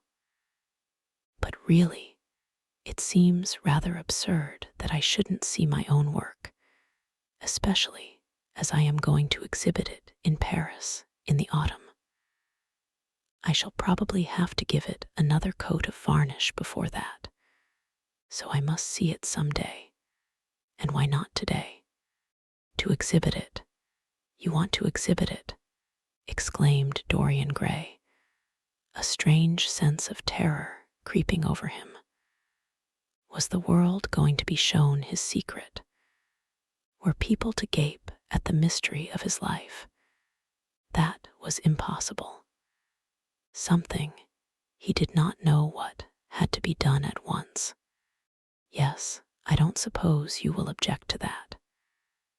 George's Petty is going to collect all my best pictures for a special exhibition in the Rue de Sèvres, which will open the first week in October. The portrait will only be away a month. I should think you could easily spare it for that time. In fact, you are sure to be out of town, and if you keep it always behind a screen, you can't care much about it. Dorian Gray passed his hand over his forehead. There were beads of perspiration there. He felt that he was on the brink of a horrible danger. You told me a month ago that you would never exhibit it, he cried. Why have you changed your mind? You people who go in for being consistent have just as many moods as others have. The only difference is that your moods are rather meaningless. You can't have forgotten that you assured me most solemnly that nothing in the world would induce you to send it to any exhibition. You told Harry exactly the same thing. He stopped suddenly, and a gleam of light came into his eyes. He remembered that Lord Henry had said to him once, half seriously and half in jest, if you want to have a strange quarter of an hour, get Basil to tell you why he won't exhibit your picture. He told me why he wouldn't, and it was a revelation to me. Yes, perhaps Basil, too, had his secret. He would ask him and try. Basil, he said, coming over quite close and looking him straight in the face, we have each of us a secret. Let me know yours, and I shall tell you mine. What was your reason for refusing to exhibit my picture? The painter shuddered in spite of himself. Dorian, if I told you, you might like me less than you do, and you would certainly laugh at me. I could not bear your doing either of those two things. If you wish me never to look at your picture again, I am content. I have always you to look at. If you wish the best work I have ever done to be hidden from the world, I am satisfied. Your friendship is dearer to me than any fame or reputation. No, Basil, you must tell me, insisted Dorian Gray. I think I have a right to know. His feeling of terror had passed away, and curiosity had taken its place. He was determined to find out Basil Hallward's mystery. Let us sit down, Dorian, said the painter, looking troubled. Let us sit down, and just answer me one question. Have you noticed in the picture something curious? Something that probably at first did not strike you, but that revealed itself to you suddenly. Basil, cried the lad, clutching the arms of his chair with trembling hands, and gazing at him with wild, startled eyes. I see you did. Don't speak. Wait till you hear what I have to say. Dorian, from the moment I met you, your personality had the most extraordinary influence over me. I was dominated, soul, brain, and power, by you. You became to me the visible incarnation of that unseen ideal whose memory haunts us artists like an exquisite dream. I worshipped you. I grew jealous of everyone to whom you spoke. I wanted to have you all to myself. I was only happy when I was with you. When you were away from me, you were still present in my art. Of course, I never let you know anything about this. It would have been impossible. You would not have understood it. I hardly understood it myself. I only knew that I had seen perfection face to face, and that the world had become wonderful to my eyes, too wonderful, perhaps, for in such mad worships there is peril, the peril of losing them, no less than the peril of keeping them. Weeks and weeks went on, and I grew more and more absorbed in you. Then came a new development. I had drawn you as Paris in dainty armor, and as Adonis with huntsman's cloak and polished boar spear.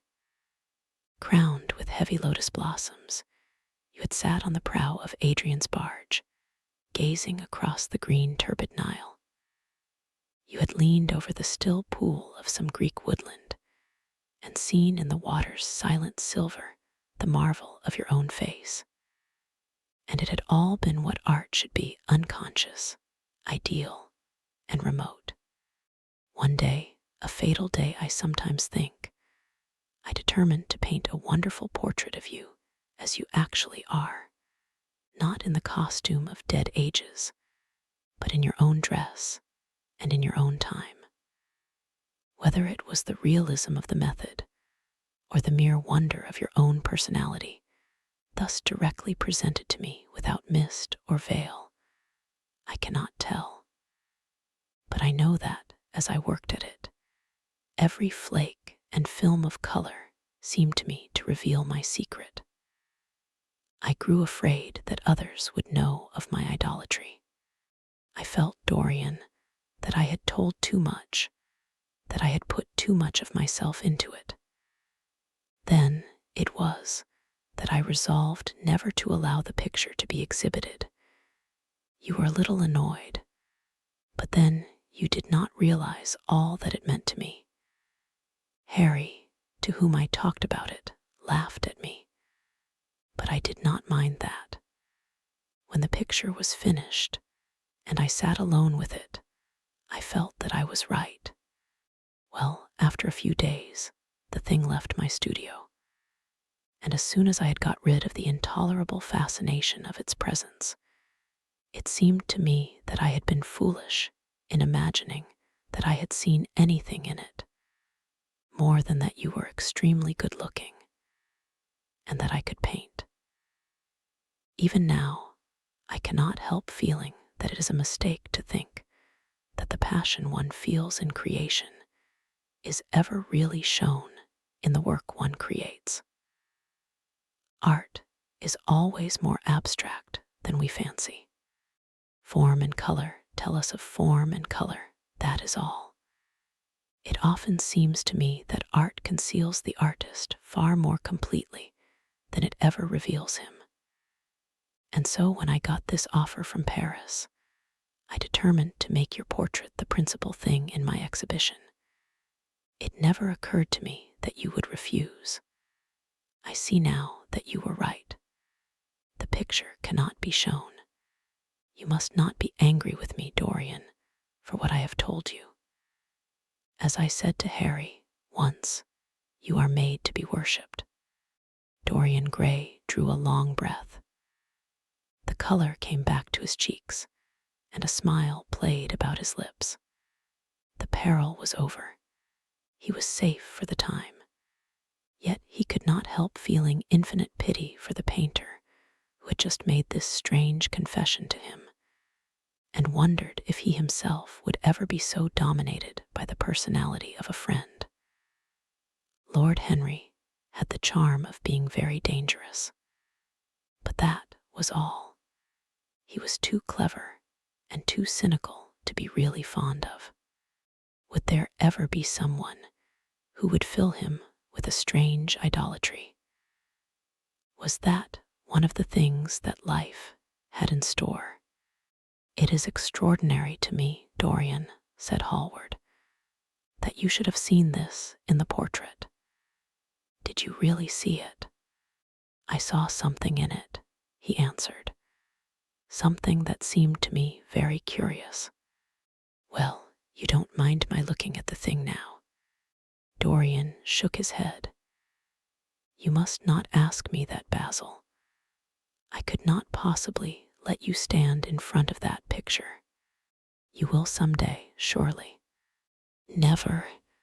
"Well, perhaps you are right. And now goodbye, Dorian. You have been the one person in my life who has really influenced my art.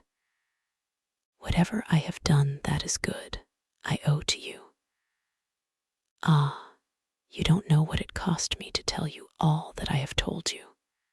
"My dear Basil," said Dorian, "what have you told me?" "Simply that you felt that you admired me too much. That is not even a compliment. It was not intended as a compliment.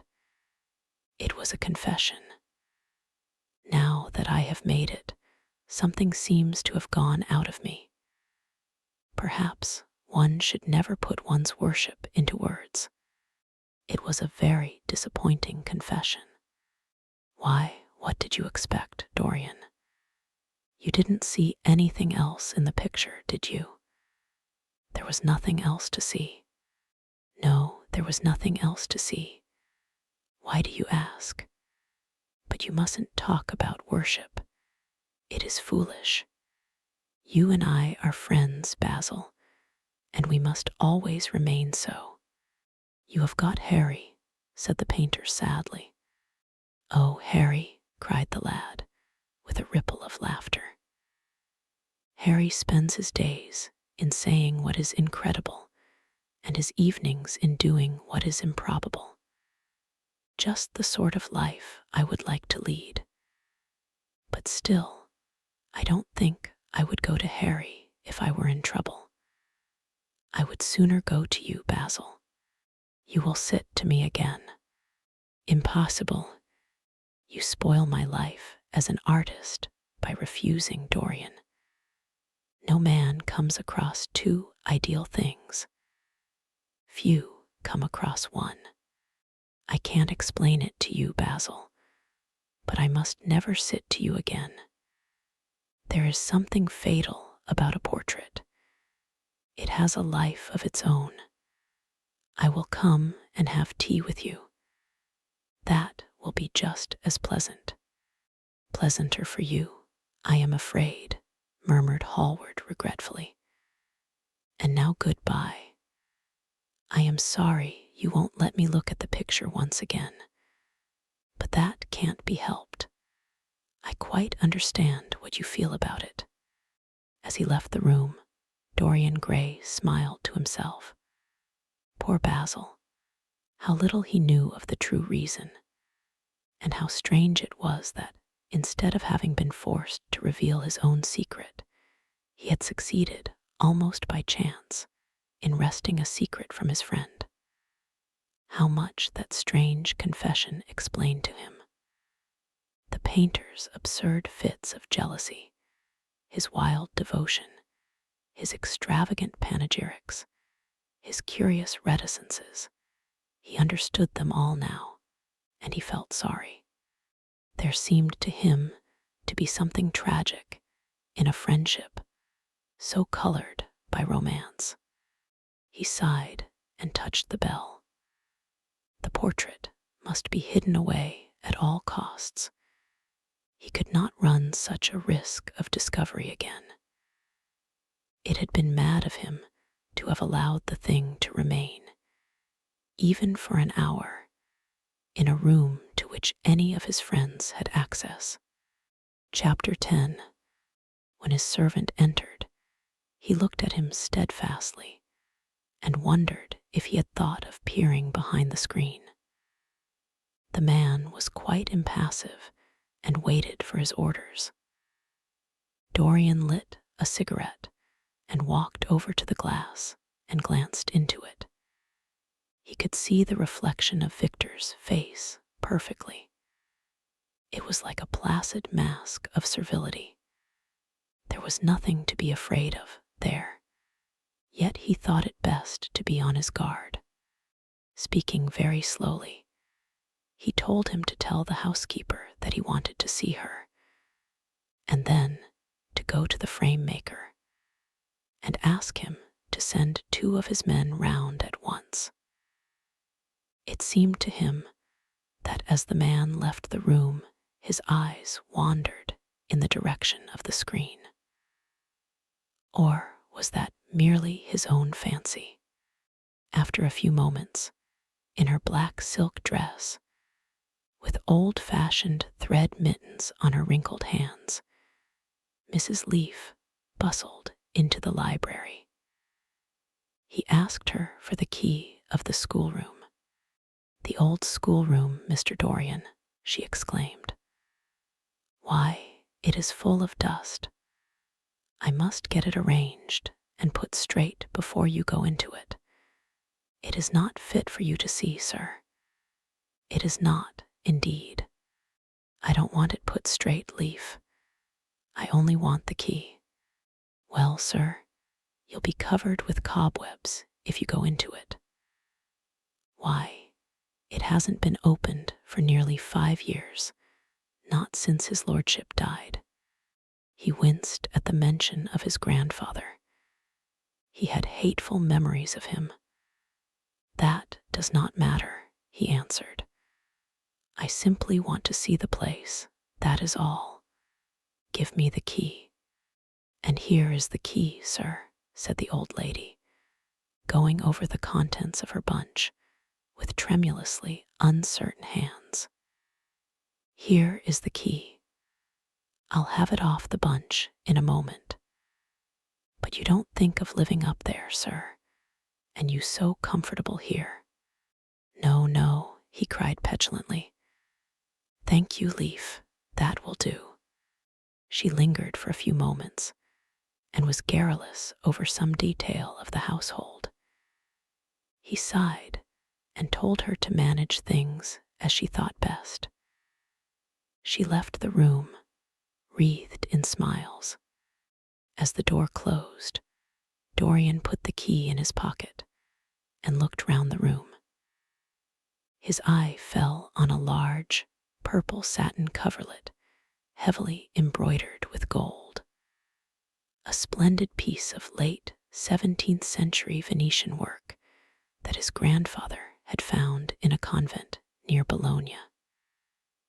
Yes, that would serve to wrap the dreadful thing in. It had perhaps served often as a pall for the dead. Now it was to hide something that had a corruption of its own, worse than the corruption of death itself, something that would breed horrors and yet would never die. What the worm was to the corpse, his sins would be to the painted image on the canvas. They would mar its beauty and eat away its grace. They would defile it and make it shameful. And yet the thing would still live on. It would be always alive. He shuddered, and for a moment he regretted that he had not told Basil the true reason why he had wished to hide the picture away. Basil would have helped him to resist Lord Henry's influence, and the still more poisonous influences that came from his own temperament.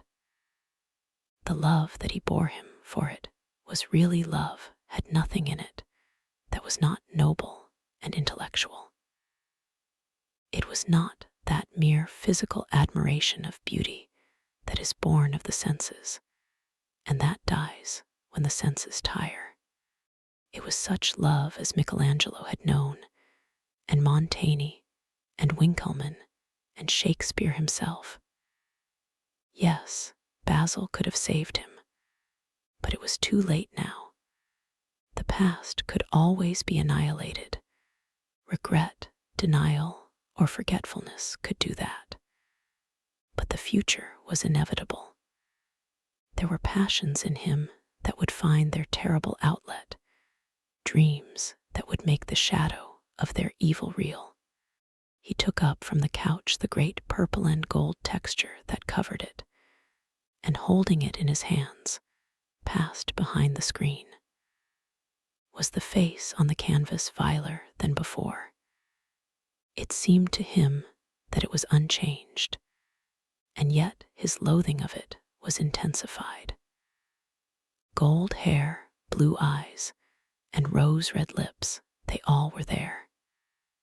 It was simply the expression that had altered. That was horrible in its cruelty, compared to what he saw in it of censure or rebuke. How shallow Basil's reproaches about Sybil Vane had been. How shallow, and of what little account. His own soul was looking out at him from the canvas and calling him to judgment. A look of pain came across him, and he flung the rich pall over the picture. As he did so, a knock came to the door. He passed out as his servant entered. "The persons are here, monsieur." He felt that the man must be got rid of at once. He must not be allowed to know where the picture was being taken to. There was something sly about him, and he had thoughtful, treacherous eyes. Sitting down at the writing table, he scribbled a note to Lord Henry, asking him to send him round something to read, and reminding him that they were to meet at 8:15 that evening.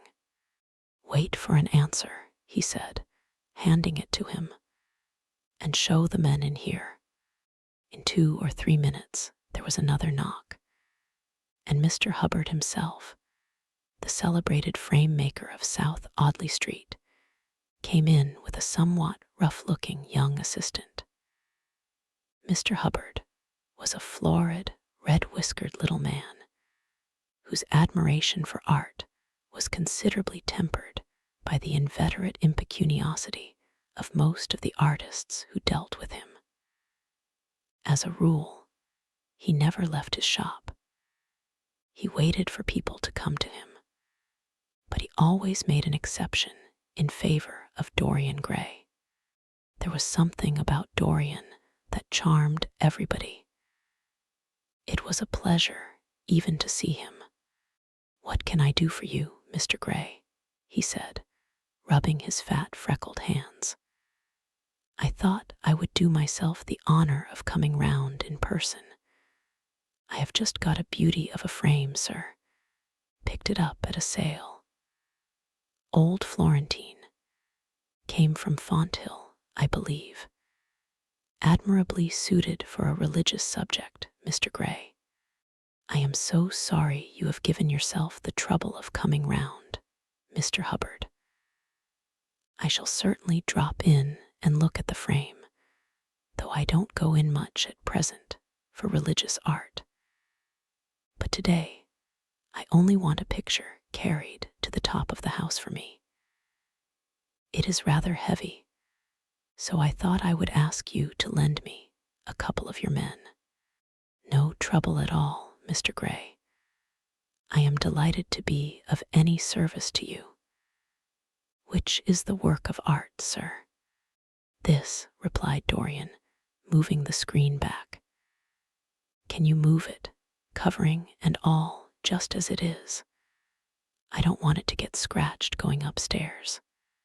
"There will be no difficulty, sir," said the genial frame maker, beginning, with the aid of his assistant, to unhook the picture from the long brass chains by which it was suspended. "And now, where shall we carry it to, Mr. Gray? I will show you the way, Mr. Hubbard, if you will kindly follow me. Or perhaps you had better go in front.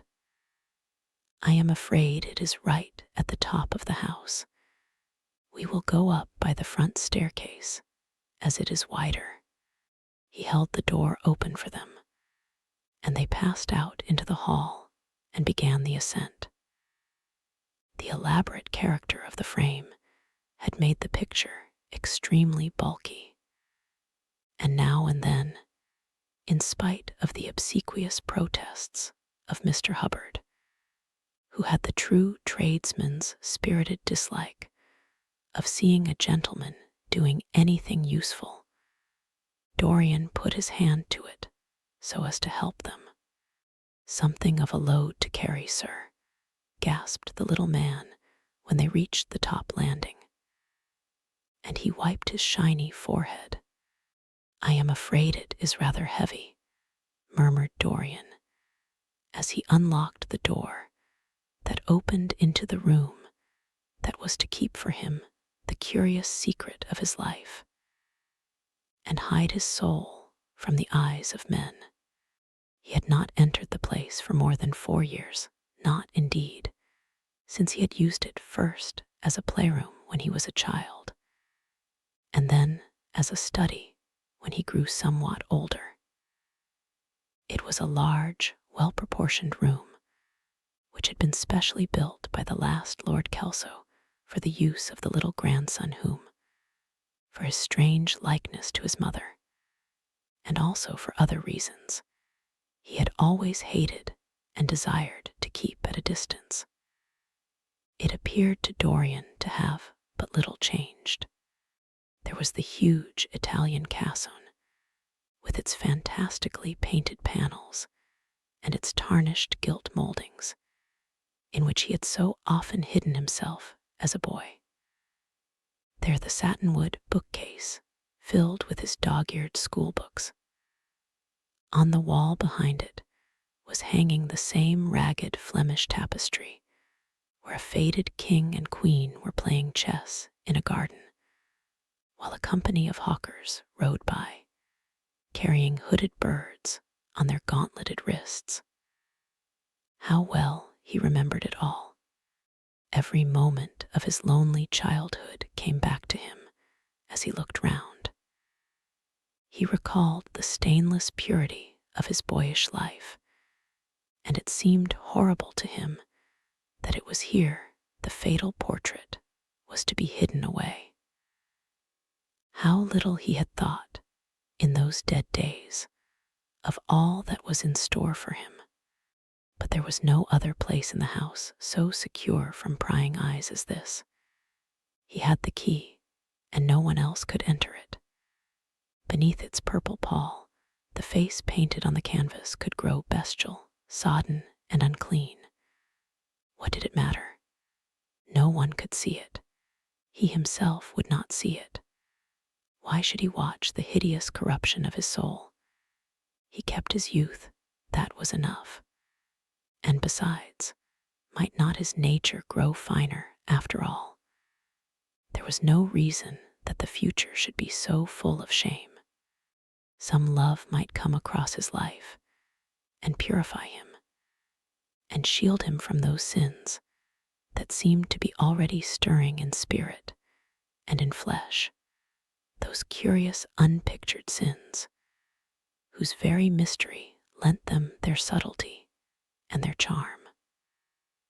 Perhaps, some day, the cruel look would have passed away from the scarlet, sensitive mouth, and he might show to the world Basil Hallward's masterpiece. No, that was impossible.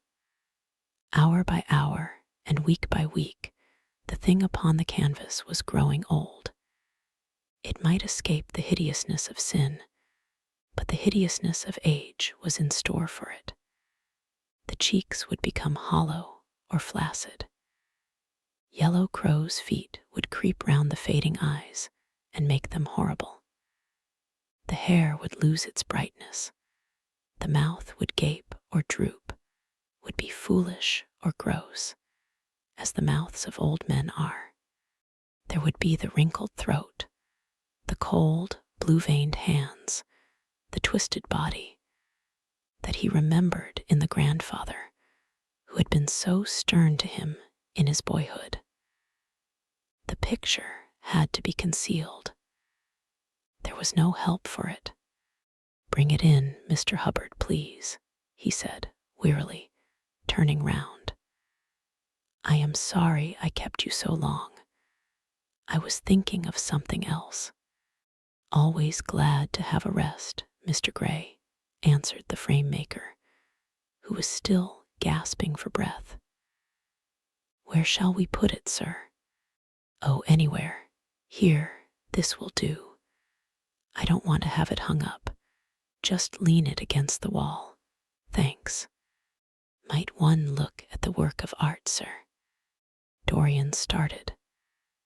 It would not interest you, Mr. Hubbard, he said, keeping his eye on the man. He felt ready to leap upon him and fling him to the ground if he dared to lift the gorgeous hanging that concealed the secret of his life. I shan't trouble you any more now. I am much obliged for your kindness in coming round. Not at all, Mr. Gray. Ever ready to do anything for you, sir. And Mr. Hubbard tramped downstairs, followed by the assistant, who glanced back at Dorian with a look of shy wonder in his rough, uncomely face. He had never seen anyone so marvelous. When the sound of their footsteps had died away, Dorian locked the door and put the key in his pocket. He felt safe now. No one would ever look upon the horrible thing. No eye but his would ever see his shame. On reaching the library, he found that it was just after 5 o'clock and that the tea had been already brought up. On a little table of dark perfumed wood thickly encrusted with nacre, a present from Lady Radley, his guardian's wife, a pretty professional invalid who had spent the preceding winter in Cairo, was lying a note from Lord Henry, and beside it was a book bound in yellow paper, the cover slightly torn and the edges soiled. A copy of the 3rd edition of the St. James's Gazette had been placed on the tea tray. It was evident that Victor had returned. He wondered if he had met the men in the hall as they were leaving the house and had wormed out of them what they had been doing. He would be sure to miss the picture, had no doubt missed it already, while he had been laying the tea things. The screen had not been set back, and a blank space was visible on the wall. Perhaps some night he might find him creeping upstairs and trying to force the door of the room. It was a horrible thing to have a spy in one's house. He had heard of rich men who had been blackmailed all their lives by some servant who had read a letter, or overheard a conversation, or picked up a card with an address, or found beneath a pillow a withered flower or a shred of crumpled lace. He sighed, and having poured himself out some tea, opened Lord Henry's note. It was simply to say that he sent him round the evening paper and a book that might interest him, and that he would be at the club at 8:15. He opened the St. James's languidly and looked through it. A red pencil mark on the 5th page caught his eye. It drew attention to the following paragraph: Inquest on an actress. An inquest was held this morning at the Bell Tavern, Hoxton Road, by Mr. Danby, the district coroner, on the body of Sybil Vane, a young actress recently engaged at the Royal Theatre, Holborn. A verdict of death by misadventure was returned. Considerable sympathy was expressed for the mother of the deceased, who was greatly affected during the giving of her own evidence, and that of Dr. Burrell, who had made the post-mortem examination of the deceased. He frowned, and tearing the paper in two, went across the room and flung the pieces away. How ugly it all was, and how horribly real ugliness made things. He felt a little annoyed with Lord Henry for having sent him the report, and it was certainly stupid of him to have marked it with red pencil. Victor might have read it. The man knew more than enough English for that. Perhaps he had read it and had begun to suspect something. And yet, what did it matter? What had Dorian Gray to do with Sybil Vane's death? There was nothing to fear. Dorian Gray had not killed her. His eye fell on the yellow book that Lord Henry had sent him. What was it? He wondered. He went towards the little pearl-colored octagonal stand that had always looked to him like the work of some strange Egyptian bees that wrought in silver, and taking up the volume, flung himself into an armchair and began to turn over the leaves. After a few minutes, he became absorbed. It was the strangest book that he had ever read.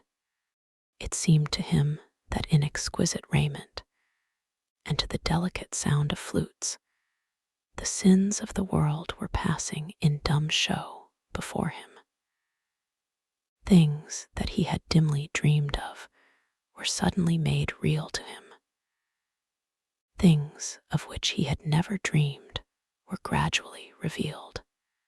It was a novel without a plot, and with only one character, being, indeed, simply a psychological study of a certain young Parisian who spent his life trying to realize in the 19th century all the passions and modes of thought that belonged to every century except his own, and to sum up, as it were, in himself the various moods through which the world spirit had ever passed, loving for their mere artificiality those renunciations that men have unwisely called virtue, as much as those natural rebellions that wise men still call sin. The style in which it was written was that curious jeweled style, vivid and obscure at once, full of argot and of archaisms, of technical expressions, and of elaborate paraphrases, that characterizes the work of some of the finest artists of the French school of symbolists. There were in it metaphors as monstrous as orchids, and as subtle in color. The life of the senses was described in the terms of mystical philosophy. One hardly knew at times whether one was reading the spiritual ecstasies of some medieval saint or the morbid confessions of a modern sinner. It was a poisonous book. The heavy odor of incense seemed to cling about its pages and to trouble the brain. The mere cadence of the sentences, the subtle monotony of their music, so full as it was of complex refrains and movements elaborately repeated, produced in the mind of the lad, as he passed from chapter to chapter, a form of reverie, a malady of dreaming that made him unconscious of the falling day and creeping shadows. Cloudless and pierced by one solitary star, a copper-green sky gleamed through the windows. He read on by its wan light till he could read no more. Then, after his valet had reminded him several times of the lateness of the hour, he got up, and going into the next room, placed the book on the little Florentine table that always stood at his bedside, and began to dress for dinner. It was almost 9 o'clock before he reached the club, where he found Lord Henry sitting alone in the morning room, looking very much bored. "I am so sorry, Harry," he cried, "but really it is entirely your fault. That book you sent me so fascinated me that I forgot how the time was going. "Yes, I thought you would like it," replied his host, rising from his chair. "I didn't say I liked it, Harry. I said it fascinated me. There is a great difference." "Ah, you have discovered that," murmured Lord Henry, and they passed into the dining room. Chapter 11. For years, Dorian Gray could not free himself from the influence of this book. Or perhaps it would be more accurate to say that he never sought to free himself from it. He procured from Paris no less than 9 large paper copies of the first edition, and had them bound in different colors, so that they might suit his various moods and the changing fancies of a nature over which he seemed, at times, to have almost entirely lost control. The hero, the wonderful young Parisian in whom the romantic and the scientific temperaments were so strangely blended, became to him a kind of prefiguring type of himself. And indeed, the whole book seemed to him to contain the story of his own life, written before he had lived it. In one point, he was more fortunate than the novel's fantastic hero. He never indeed, had any cause to know that somewhat grotesque dread of mirrors, and polished metal surfaces, and still water, which came upon the young Parisian so early in his life, and was occasioned by the sudden decay of a beau that had once, apparently, been so remarkable.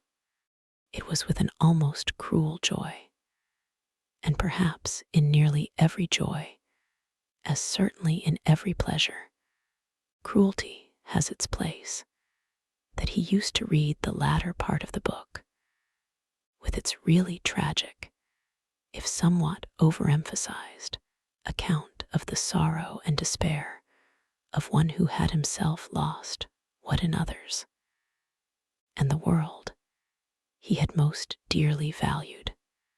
For the wonderful beauty that had so fascinated Basil Hallward, and many others besides him, seemed never to leave him. Even those who had heard the most evil things against him, and from time to time strange rumors about his mode of life crept through London and became the chatter of the clubs, could not believe anything to his dishonor when they saw him. He had always the look of one who had kept himself unspotted from the world. Men who talked grossly became silent when Dorian Gray entered the room. There was something in the purity of his face that rebuked them. His mere presence seemed to recall to them the memory of the innocence that they had tarnished. They wondered how one so charming and graceful as he was could have escaped the stain of an age that was at once sordid and sensual. Often, on returning home from one of those mysterious and prolonged absences that gave rise to such strange conjecture among those who were his friends, or thought that they were so, he himself would creep upstairs to the locked room, open the door with the key that never left him now, and stand with a mirror in front of the portrait that Basil Hallward had painted of him, looking now at the evil and aging face on the canvas, and now at the fair young face that laughed back at him from the polished glass. The very sharpness of the contrast used to quicken his sense of pleasure. He grew more and more enamored of his own beauty, more and more interested in the corruption of his own soul. He would examine with minute care, and sometimes with a monstrous and terrible delight, the hideous lines that seared the wrinkling forehead or crawled around the heavy sensual mouth, wondering sometimes which were the more horrible, the signs of sin or the signs of age. He would place his white hands beside the coarse, bloated hands of the picture and smile. He mocked the misshapen body and the failing limbs. There were moments, indeed, at night, when lying sleepless in his own delicately scented chamber, or in the sordid room of the little ill-famed tavern near the docks, which, under an assumed name and in disguise, it was his habit to frequent, he would think of the ruin he had brought upon his soul with a pity that was all the more poignant because it was purely selfish. But moments such as these were rare. That curiosity about life which Lord Henry had first stirred in him as they sat together in the garden of their friend seemed to increase with gratification. The more he knew, the more he desired to know. He had mad hungers that grew more ravenous as he fed them, yet he was not really reckless, at any rate in his relations to society. Once or twice every month during the winter, and on each Wednesday evening while the season lasted, he would throw open to the world his beautiful house and have the most celebrated musicians of the day to charm his guests with the wonders of their art. His little dinners, in the settling of which Lord Henry always assisted him, were noted as much for the careful selection and placing of those invited as for the exquisite taste shown in the decoration of the table, with its subtle symphonic arrangements of exotic flowers and embroidered cloths and antique plate of gold and silver. Indeed, there were many, especially among the very young men who saw, or fancied that they saw, in Dorian Gray the true realization of a type of which they had often dreamed in Eton or Oxford days, a type that was to combine something of the real culture of the scholar with all the grace and distinction and perfect manner of a citizen of the world. To them, he seemed to be of the company of those whom Dante describes as having sought to make themselves perfect by the worship of beauty. Like Gautier, he was one for whom the visible world existed, and certainly to him life itself was the first, the greatest of the arts, and for it all the other arts seemed to be but a preparation. Fashion, by which what is really fantastic becomes for a moment universal, and dandyism, which, in its own way, is an attempt to assert the absolute modernity of beauty, had, of course, their fascination for him. His mode of dressing, and the particular styles that from time to time he affected, had their marked influence on the young exquisites of the Mayfair balls and Pall Mall club windows, who copied him in everything that he did, and tried to reproduce the accidental charm of his graceful, though to him only half-serious, fopperies.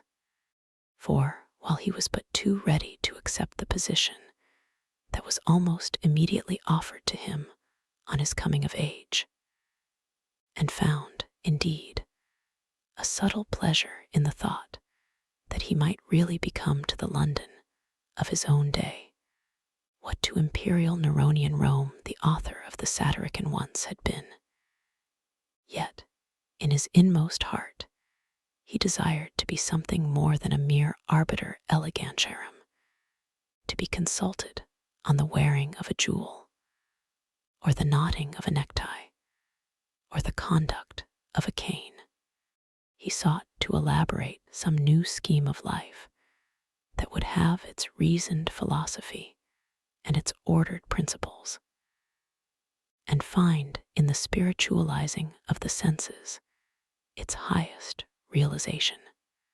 The worship of the senses has often, and with much justice, been decried, men feeling a natural instinct of terror about passions and sensations that seem stronger than themselves, and that they are conscious of sharing with the less highly organized forms of existence.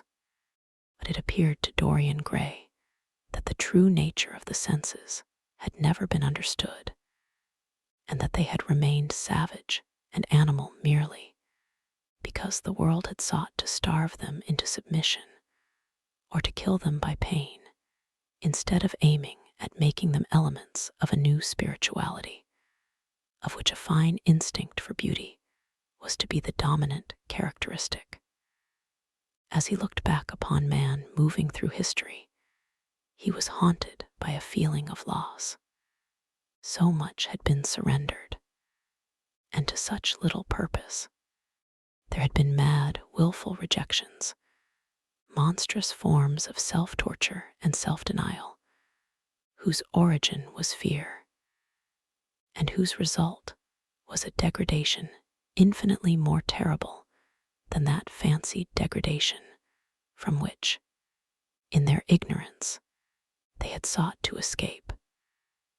Nature, in her wonderful irony, driving out the anchorite to feed with the wild animals of the desert, and giving to the hermit the beasts of the field as his companions. Yes, there was to be, as Lord Henry had prophesied, a new hedonism that was to recreate life, and to save it from that harsh, uncomely Puritanism that is having, in our own day, its curious revival. It was to have its service of the intellect, certainly, yet it was never to accept any theory or system that would involve the sacrifice of any mode of passionate experience. Its aim, indeed, was to be experience itself, and not the fruits of experience, sweet or bitter as they might be, of the asceticism that deadens the senses, as of the vulgar profligacy that dulls them. It was to know nothing, but it was to teach man to concentrate himself upon the moments of a life that is itself but a moment. There are few of us who have not sometimes wakened before dawn, either after one of those dreamless nights that make us almost enamored of death, or one of those nights of horror and misshapen joy, when through the chambers of the brain sweep phantoms more terrible than reality itself, and instinct with that vivid life that lurks in all grotesques, and that lends to Gothic art its enduring vitality. This art being, one might fancy, especially the art of those whose minds have been troubled with the malady of reverie. Gradually, white fingers creep through the curtains, and they appear to tremble. In black, fantastic shapes, dumb shadows crawl into the corners of the room and crouch there. Outside, there is the stirring of birds among the leaves, or the sound of men going forth to their work, or the sigh and sob of the wind coming down from the hills and wandering round the silent house, as though it feared to wake the sleepers, and yet must needs call forth sleep from her purple cave. Veil after veil of thin dusky gauze is lifted, and by degrees the forms and colors of things are restored to them, and we watch the dawn remaking the world in its antique pattern. The wan mirrors get back their mimic life. The flameless tapers stand where we had left them, and beside them lies the half-cut book that we had been studying, or the wired flower that we had worn at the ball, or the letter that we had been afraid to read, or that we had read too often. Nothing seems to us changed. Out of the unreal shadows of the night comes back the real life that we had known.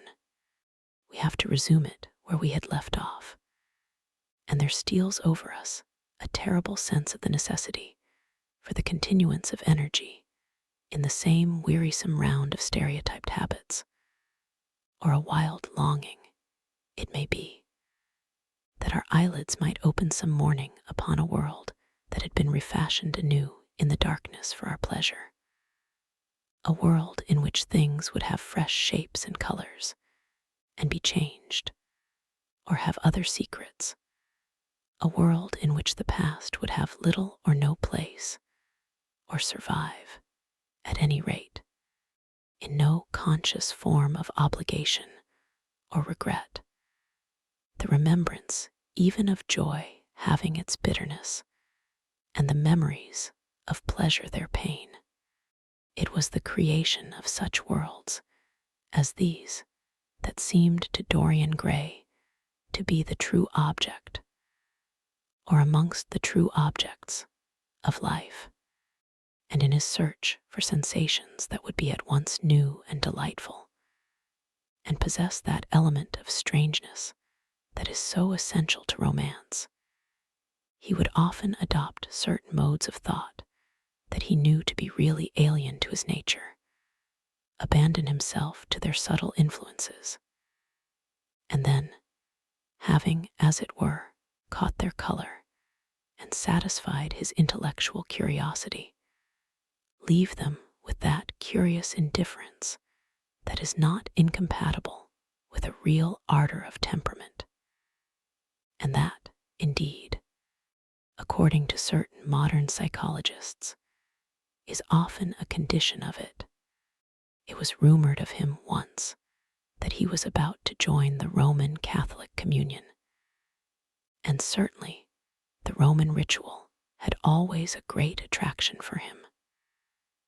The daily sacrifice, more awful really than all the sacrifices of the antique world, stirred him as much by its superb rejection of the evidence of the senses as by the primitive simplicity of its elements and the eternal pathos of the human tragedy that it sought to symbolize. He loved to kneel down on the cold marble pavement and watch the priest, in his stiff flowered dalmatic, slowly, and with white hands moving aside the veil of the tabernacle, or raising aloft the jeweled, lantern-shaped monstrance with that pallid wafer that at times one would fain think is indeed the panis caelestis, the bread of angels, or robed in the garments of the Passion of Christ, breaking the host into the chalice and smiting his breast for his sins, the fuming censers that the grave boys, in their lace and scarlet, tossed into the air like great gilt flowers, had their subtle fascination for him.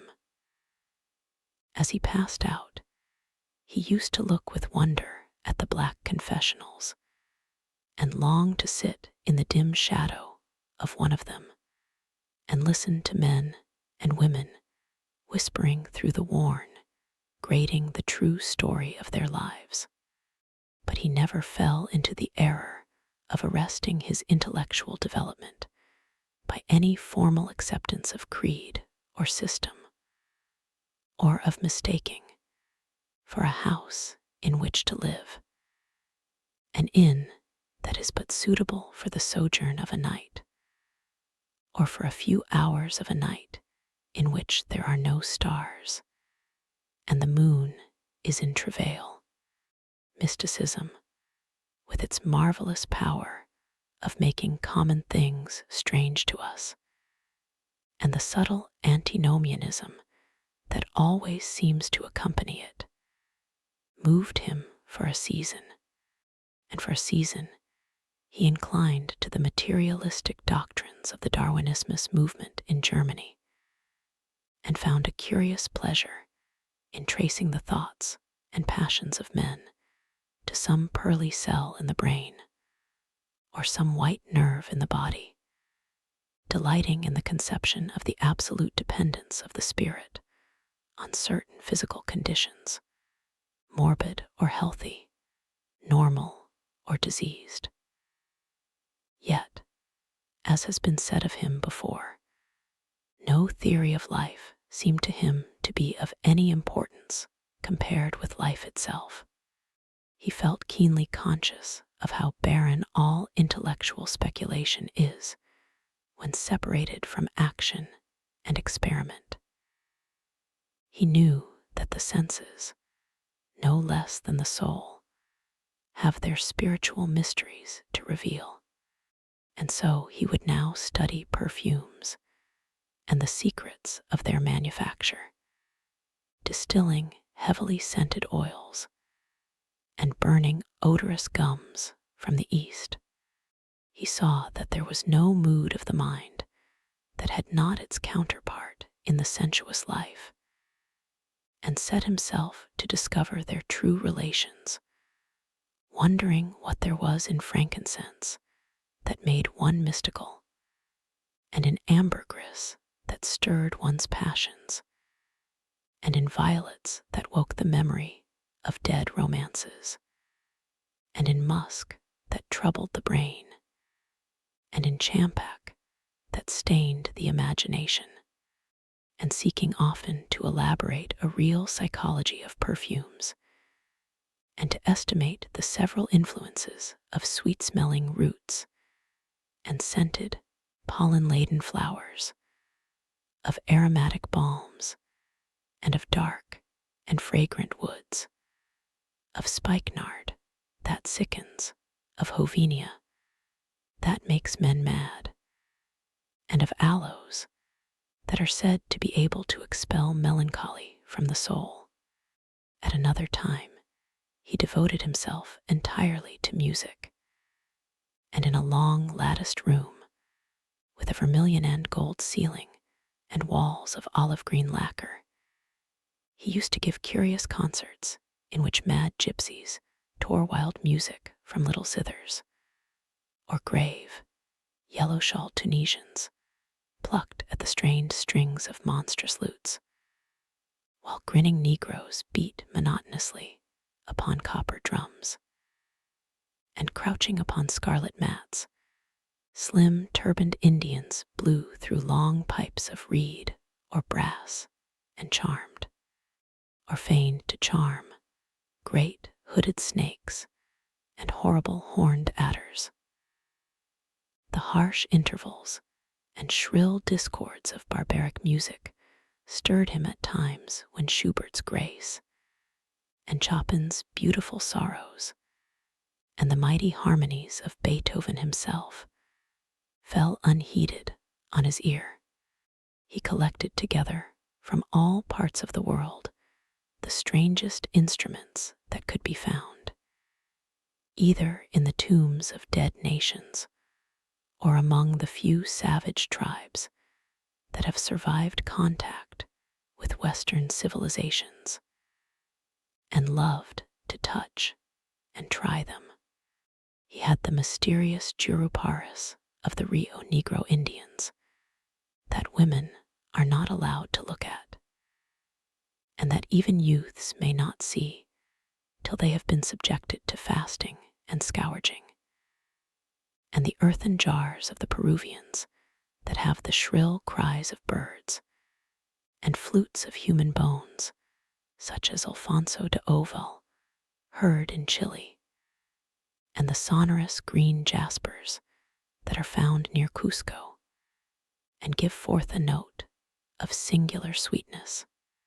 He had painted gourds filled with pebbles that rattled when they were shaken, the long clarin of the Mexicans, into which the performer does not blow, but through which he inhales the air, the harsh tior of the Amazon tribes, that is sounded by the sentinels who sit all day long in high trees, and can be heard, it is said, at a distance of 3 leagues, the teponazli, that has 2 vibrating tongues of wood and is beaten with sticks that are smeared with an elastic gum obtained from the milky juice of plants, the yotl bells of the Aztecs that are hung in clusters like grapes, and a huge cylindrical drum covered with the skins of great serpents, like the one that Bernal Diaz saw when he went with Cortez into the Mexican temple,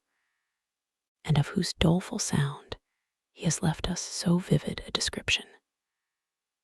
The fantastic character of these instruments fascinated him, and he felt a curious delight in the thought that art, like nature, has her monsters, things of bestial shape and with hideous voices. Yet after some time he wearied of them, and would sit in his box at the opera, either alone or with Lord Henry, listening in rapt pleasure to Tannhauser, and seeing in the prelude to that great work of art a presentation of the tragedy of his own soul. On one occasion he took up the study of jewels, and appeared at a costume ball as Anne de Joyeuse, Admiral of France, in a dress covered with 560 pearls. This taste enthralled him for years, and indeed may be said never to have left him. He would often spend a whole day settling and resettling in their cases the various stones that he had collected, such as the olive-green chrysoberyl that turns red by lamplight, the cymophane with its wire-like line of silver, the pistachio-colored peridot, rose-pink and wine-yellow topazes, carbuncles of fiery scarlet with tremulous, 4-rayed stars, flame-red cinnamon stones, orange and violet spinels, and amethysts with their alternate layers of ruby and sapphire. He loved the red gold of the sunstone, and the moonstone's pearly whiteness, and the broken rainbow of the milky opal. He procured from Amsterdam 3 emeralds of extraordinary size and richness of color, and had a turquoise de la Ville Roche that was the envy of all the connoisseurs. Discovered wonderful stories also about jewels. In Alfonso's Clericales Disciplina, a serpent was mentioned with eyes of real jacinth, and in the romantic history of Alexander, the conqueror of Emathia was said to have found in the Vale of Jordan snakes, with collars of real emeralds growing on their backs. There was a gem in the brain of the dragon, Philostratus told us, and by the exhibition of golden letters and a scarlet robe, the monster could be thrown into a magical sleep and slain. According to the great alchemist Pierre de Boniface, the diamond rendered a man invisible, and the agate of India made him eloquent. The cornelian appeased anger, and the hyacinth provoked sleep, and the amethyst drove away the fumes of wine. The garnet cast out demons, and the hydropicus deprived the moon of her color. The selenite waxed and waned with the moon, and the meloceus, that discovers thieves, could be affected only by the blood of kids. Leonardus Camillus had seen a white stone taken from the brain of a newly killed toad. That was a certain antidote against poison. The bezoar that was found in the heart of the Arabian deer was a charm that could cure the plague. In the nests of Arabian birds was the aspilates that, according to Democritus, kept the wearer from any danger by fire. The king of Ceylon rode through his city with a large ruby in his hand as the ceremony of his coronation. The gates of the palace of John the priest were made of sardius, with the horn of the horned snake inwrought, so that no man might bring poison within. Over the gable were 2 golden apples, in which were 2 carbuncles, so that the gold might shine by day and the carbuncles by night. Lodge's strange romance, A Marguerite of America. It was stated that in the chamber of the queen one could behold all the chaste ladies of the world, enchased out of silver, looking through fair mirrors of chrysolites, carbuncles, sapphires, and green emeralds. Marco Polo had seen the inhabitants of Zipangu place rose-colored pearls in the mouths of the dead. A sea monster had been enamored of the pearl that the diver brought to King Peroz's, and had slain the thief, and mourned for 7 moons over its loss. When the Huns lured the king into the great pit, he flung it away. Procopius tells the story, nor was it ever found again, though the Emperor Anastasius offered 500 weight of gold pieces for it. The king of Malabar had shown to a certain Venetian a rosary of 304 pearls, one for every god that he worshipped. When the Duc de Valentinois, son of Alexander VI, visited Louis XVI of France, his horse was loaded with gold leaves, according to Brantome, and his cap had double rows of rubies that threw out a great light. Charles of England had ridden in stirrups hung with 421 diamonds. Richard I had a coat valued at 30,000 marks, which was covered with balas rubies. Hall described Henry VI on his way to the Tower previous to his coronation as wearing a jacket of raised gold, the placard embroidered with diamonds and other rich stones, and a great baldric about his neck of large balasses. The favorites of James, I wore earrings of emeralds set in gold filigrane. Edward I gave to Piers Gaveston a suit of red gold armor studded with jacinths, a collar of gold roses set with turquoise stones, and a skullcap parsemé with pearls. Henry I wore jeweled gloves reaching to the elbow, and had a hawk glove sewn with 12 rubies and 52 great orients. The ducal hat of Charles the Rash, the last Duke of Burgundy of his race, was hung with pear-shaped pearls and studded with sapphires. How exquisite life had once been! How gorgeous in its pomp and decoration! Even to read of the luxury of the dead was wonderful. Then he turned his attention to embroideries and to the tapestries that performed the office of frescoes in the chill rooms of the northern nations of Europe. As he investigated the subject, and he always had an extraordinary faculty of becoming absolutely absorbed for the moment in whatever he took up, he was almost saddened by the reflection of the ruin that time brought on beautiful and wonderful things. He, at any rate, had escaped that. Summer followed summer, and the yellow jonquils bloomed and died many times, and nights of horror repeated the story of their shame, but he was unchanged. No winter marred his face or stained his flower-like bloom. How different it was with material things. Where had they passed to? Where was the great crocus-colored robe on which the gods fought against the giants, that had been worked by brown girls for the pleasure of Athena?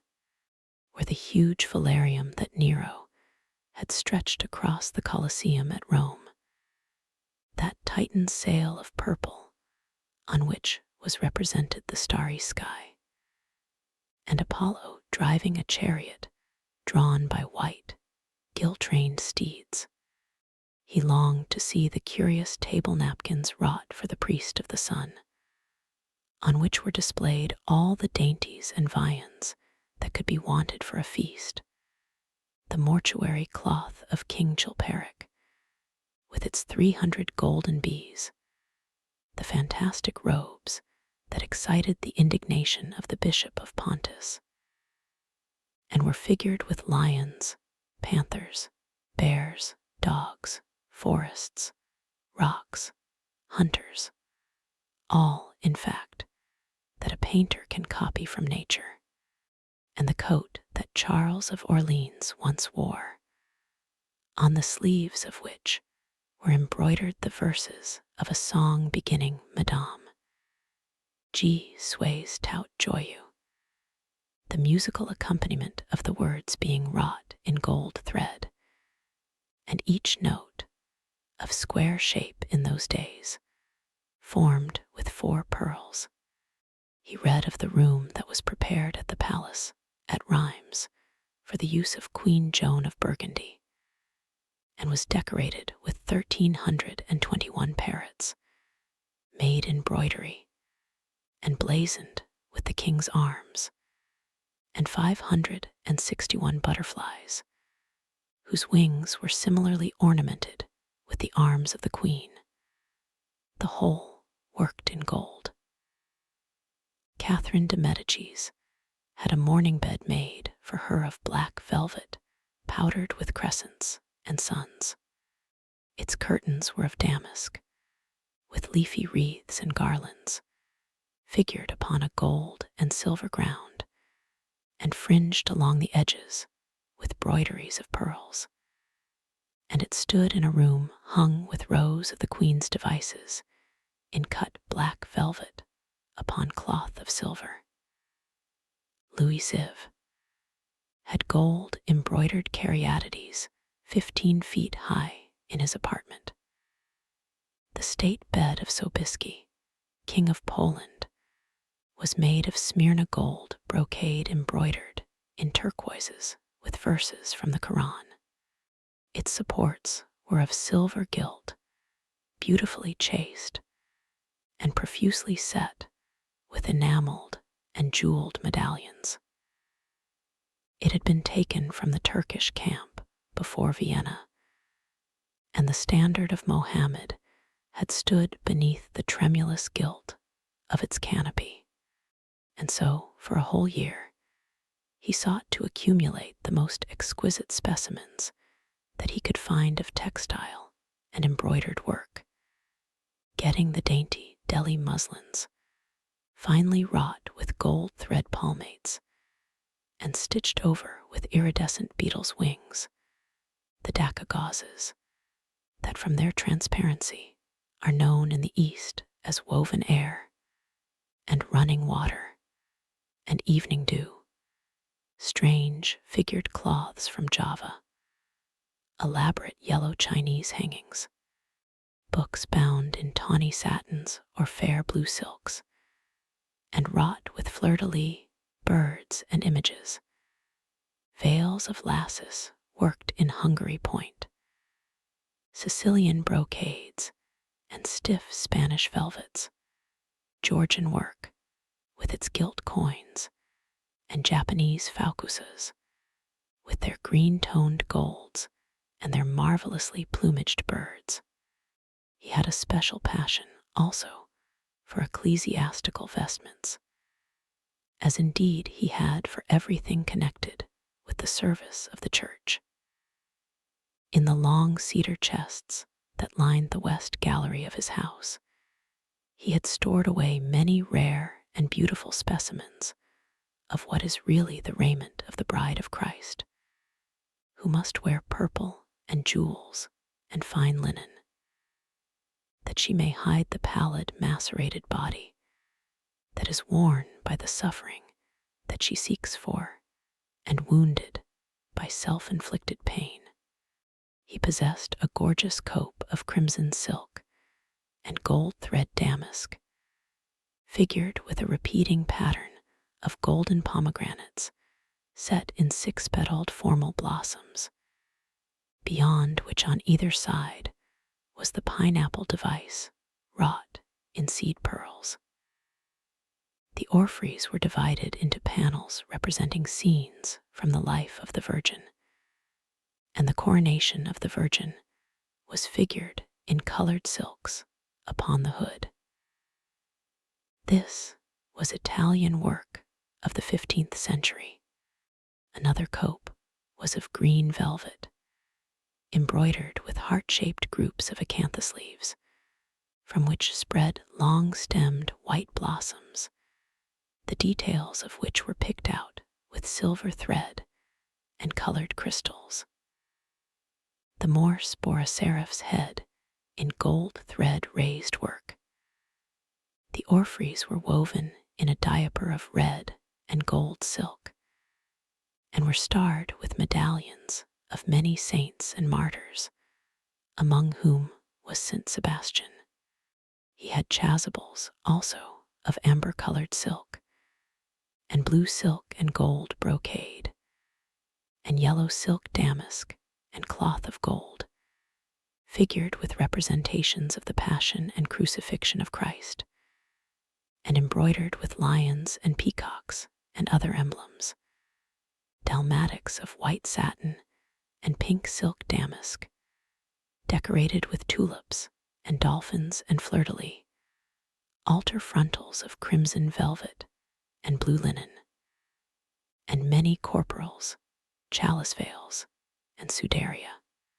In the mystic offices to which such things were put, there was something that quickened his imagination. For these treasures, and everything that he collected in his lovely house, were to be to him means of forgetfulness, modes by which he could escape, for a season, from the fear that seemed to him at times to be almost too great to be borne.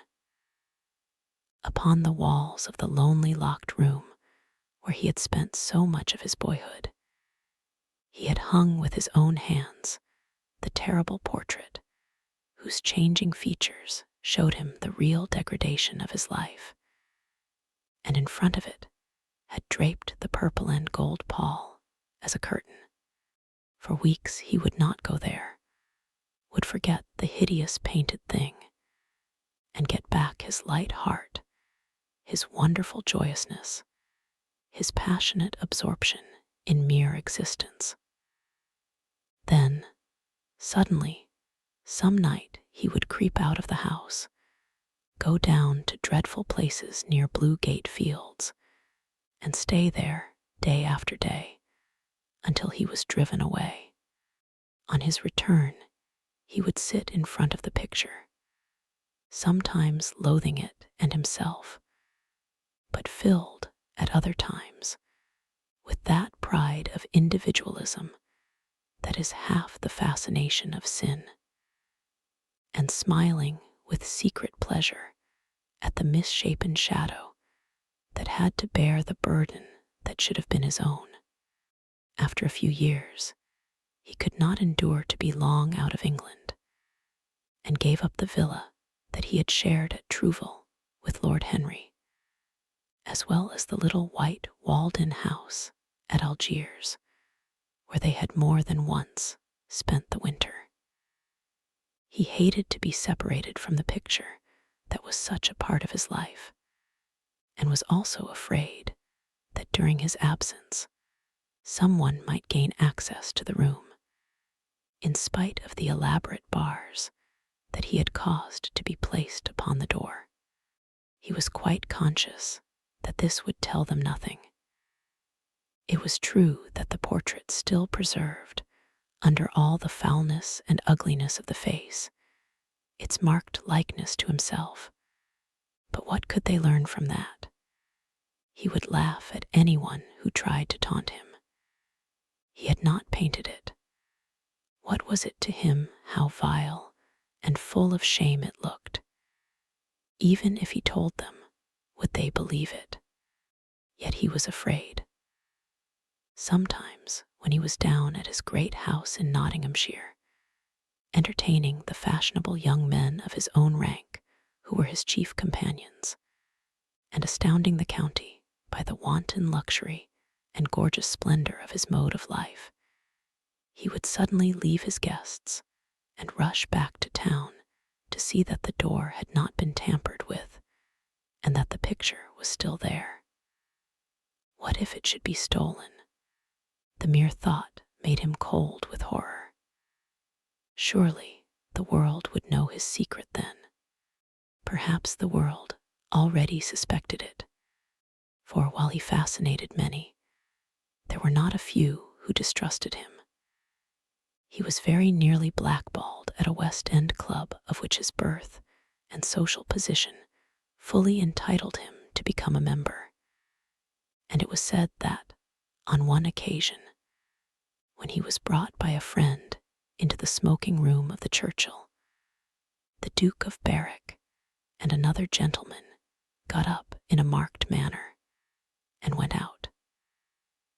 Curious stories became current about him after he had passed his 25th year. It was rumored that he had been seen brawling with foreign sailors in a low den in the distant parts of Whitecapel, and that he consorted with thieves and coiners and knew the mysteries of their trade. His extraordinary absences became notorious, and when he used to reappear again in society, men would whisper to each other in corners, or pass him with a sneer, or look at him with cold, searching eyes, as though they were determined to discover his secret. Of such insolences and attempted slights, he, of course, took no notice, and in the opinion of most people his frank, debonair manner, his charming, boyish smile, and the infinite grace of that wonderful youth that seemed never to leave him, were in themselves a sufficient answer to the calumnies, for so they termed them, that were circulated about him. It was remarked, however, that some of those who had been most intimate with him appeared, after a time, to shun him, women who had wildly adored him, and for his sake had braved all social censure and set convention at defiance, were seen to grow pallid with shame or horror if Dorian Gray entered the room. Yet these whispered scandals only increased in the eyes of many his strange and dangerous charm. His great wealth was a certain element of security. Society, civilized society, at least, is never very ready to believe anything to the detriment of those who are both rich and fascinating. It feels instinctively that manners are of more importance than morals, and in its opinion, the highest respectability is of much less value than the possession of a good chef. And after all, it is a very poor consolation to be told that the man who has given one a bad dinner or poor wine is irreproachable in his private life. Even the cardinal virtues cannot atone for half-cold in trays, as Lord Henry remarked once in a discussion on the subject, and there is possibly a good deal to be said for his view. For the canons of good society are, or should be, the same as the canons of art. Form is absolutely essential to it.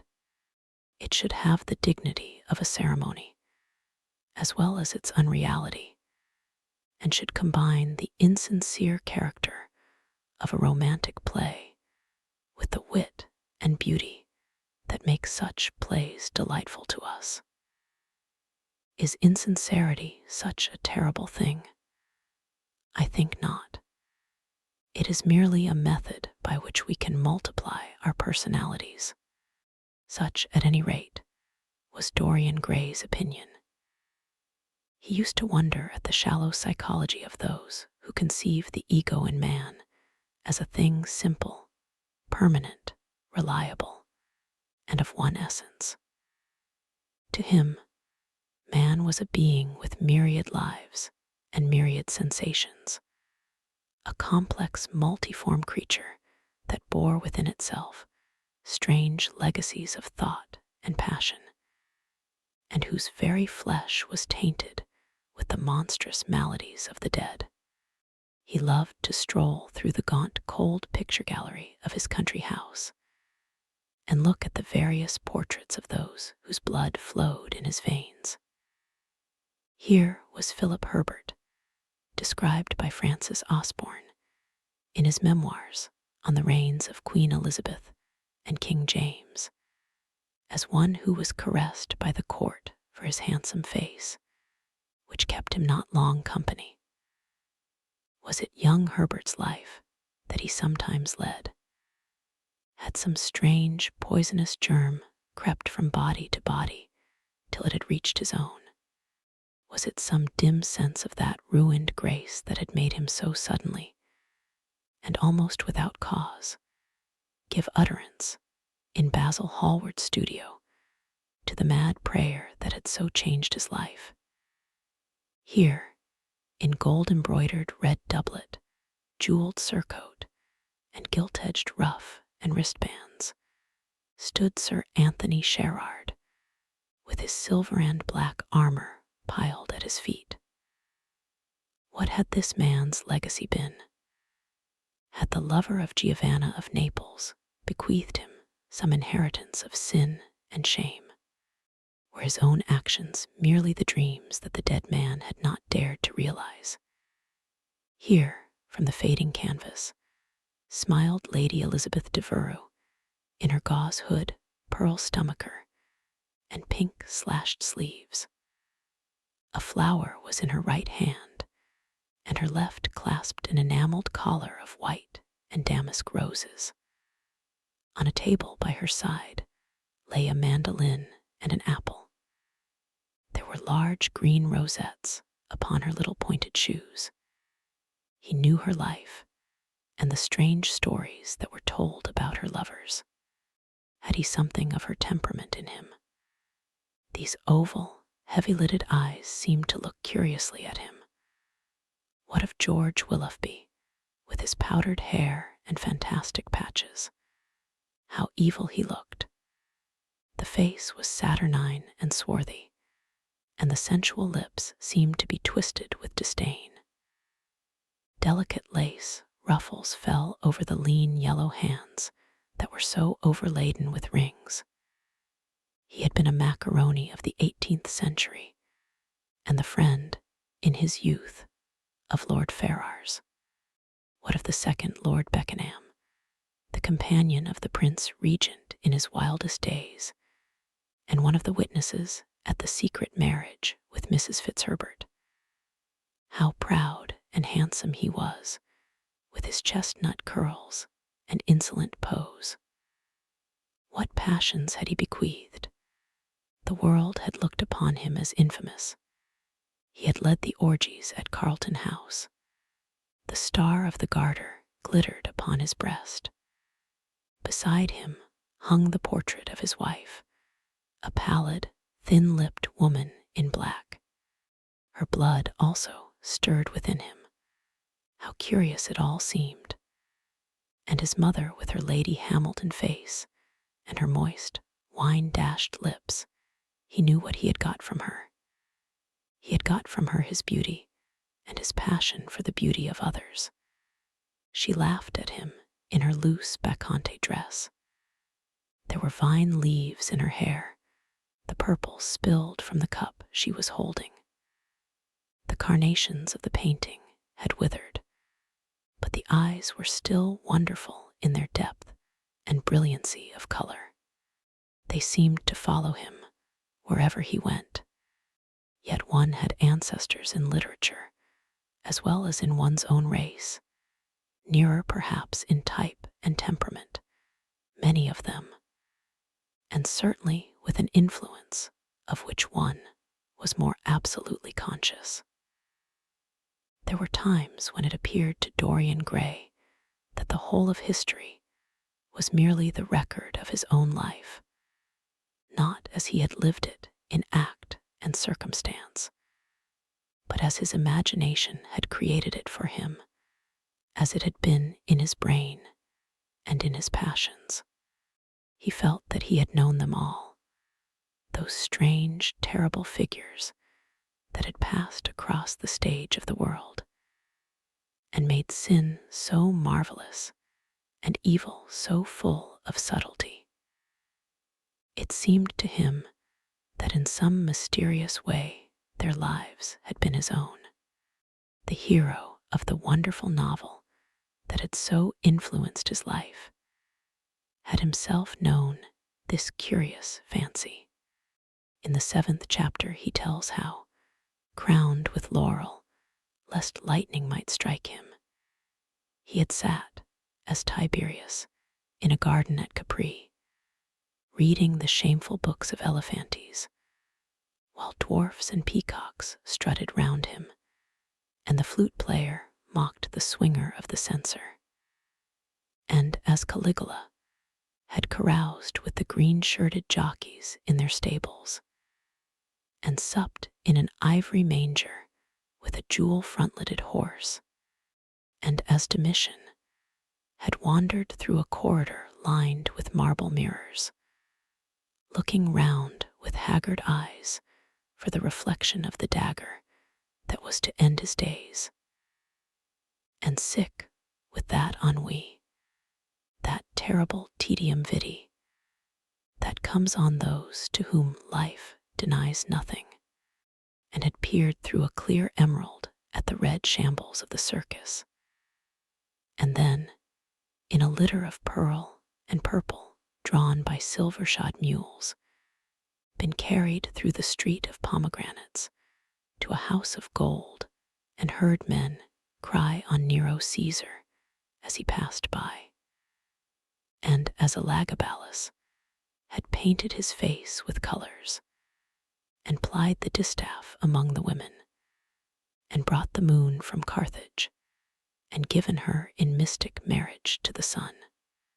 Over and over again, Dorian used to read this fantastic chapter, and the 2 chapters immediately following, in which, as in some curious tapestries or cunningly wrought enamels, were pictured the awful and beautiful forms of those whom vice and blood and weariness had made monstrous or mad.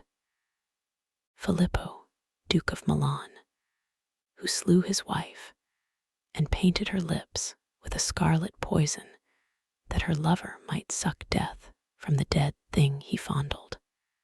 Pietro Barbi, the Venetian, known as Paul II, who sought in his vanity to assume the title of Formosus, and whose tiara, valued at 200,000 florins, was bought at the price of a terrible sin. Gian Maria Visconti, who used hounds to chase living men, and whose murdered body was covered with roses by a harlot who had loved him.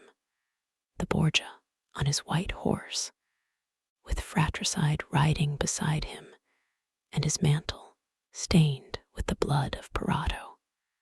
Pietro Riario, the young Cardinal Archbishop of Florence, child and minion of Sixtus IV, whose beauty was equaled only by his debauchery, and who received Leonora of Aragon in a pavilion of white and crimson silk, filled with nymphs and centaurs, and gilded a boy that he might serve at the feast as Ganymede or Hylas. Ezelin, whose melancholy could be cured only by the spectacle of death, and who had a passion for red blood, as other men have for red wine, the son of the fiend, as was reported, and one who had cheated his father at dice when gambling with him for his own soul, Giambattista Cibo, who in mockery took the name of Innocent, and into whose torpid veins the blood of 3 lads was infused by a Jewish doctor. Sigismondo Malatesta, the lover of Isata and the lord of Rimini, whose effigy was burned at Rome as the enemy of God and man, who strangled Polissena with a napkin and gave poison to Ginevra d'Este in a cup of emerald, and in honor of a shameful passion built a pagan church for Christian worship. Charles Vi, who had so wildly adored his brother's wife that a leper had warned him of the insanity that was coming on him, and who, when his brain had sickened and grown strange, could only be soothed by Saracen cards painted with the images of love and death and madness, and in his trimmed jerkin and jeweled cap and acanthus-like curls, Griffonto Baglioni, who slew Astora with his bride, and Simonto with his page, and whose comeliness was such that, as he lay dying in the yellow piazza of Perugia, those who had hated him could not choose but weep, and Atalanta, who had cursed him, blessed him. There was a horrible fascination in them all. He saw them at night, and they troubled his imagination in the day. The Renaissance knew of strange manners of poisoning by a helmet and a lighted torch, by an embroidered glove and a jeweled fan, by a gilded pomander, and by an amber chain. Dorian Gray had been poisoned by a book.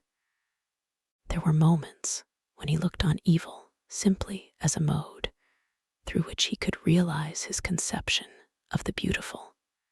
Chapter 12. It was on the 9th of November, the eve of his own 38th birthday, as he often remembered afterwards. He was walking home about 11 o'clock from Lord Henry's, where he had been dining, and was wrapped in heavy furs, as the night was cold and foggy. At the corner of Grosvenor Square and South Audley Street, a man passed him in the mist, walking very fast, and with the collar of his grey ulster turned up. He had a bag in his hand. Dorian recognized him. It was Basil Hallward. A strange sense of fear, for which he could not account, came over him. He made no sign of recognition, and went on quickly in the direction of his own house. But Hallward had seen him. Dorian heard him first stopping on the pavement and then hurrying after him. In a few moments, his hand was on his arm. Dorian, what an extraordinary piece of luck. I have been waiting for you in your library ever since 9 o'clock. Finally, I took pity on your tired servant and told him to go to bed, as he let me out.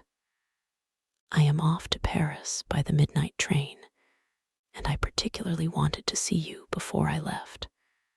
I thought it was you, or rather your fur coat, as you passed me. But I wasn't quite sure. Didn't you recognize me? In this fog, my dear Basil. Why, I can't even recognize Grosvenor Square. I believe my house is somewhere about here, but I don't feel at all certain about it. I am sorry you are going away, as I have not seen you for ages. But I suppose you will be back soon. No, I am going to be out of England for 6 months. I intend to take a studio in Paris and shut myself up till I have finished a great picture I have in my head. However, it wasn't about myself I wanted to talk. Here we are at your door. Let me come in for a moment. I have something to say to you. I shall be charmed. But won't you miss your train? Said Dorian Gray languidly, as he passed up the steps and opened the door with his latchkey. The lamplight struggled out through the fog, and Hallward looked at his watch. "I have heaps of time," he answered. "The train doesn't go till 12:15, and it is only just 11. In fact, I was on my way to the club to look for you when I met you. You see, I shan't have any delay about luggage, as I have sent on my heavy things. All I have with me is in this bag, and I can easily get to Victoria in 20 minutes. Dorian looked at him and smiled. What a way for a fashionable painter to travel. A Gladstone bag and an ulster. Come in, or the fog will get into the house. And mind you don't talk about anything serious. Nothing is serious nowadays. At least nothing should be." Hallward shook his head as he entered and followed Dorian into the library. There was a bright wood fire blazing in the large open hearth. The lamps were lit, and an open Dutch silver spirit case stood, with some siphons of soda water and large cut-glass tumblers on a little marqueterie table. "You see, your servant made me quite at home, Dorian. He gave me everything I wanted, including your best gold-tipped cigarettes. He is a most hospitable creature. I like him much better than the Frenchman you used to have. What has become of the Frenchman, by the by?" Dorian shrugged his shoulders. "I believe he married Lady Radley's maid and has established her in Paris as an English dressmaker. Anglomany is very fashionable over there now, I hear. It seems silly of the French, doesn't it? But do you know, he was not at all a bad servant. I never liked him, but I had nothing to complain about. One often imagines things that are quite absurd. He was really very devoted to me and seemed quite sorry when he went away. Have another brandy and soda? Or would you like Hock-and-Seltzer? I always take Hock-and-Seltzer myself. There is sure to be some in the next room." "Thanks, I won't have anything more," said the painter, taking his cap and coat off and throwing them on the bag that he had placed in the corner. "And now, my dear fellow, I want to speak to you seriously. Don't frown like that.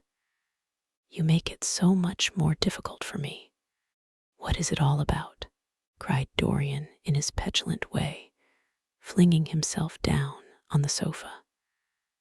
"I hope it is not about myself. I am tired of myself tonight. I should like to be somebody else."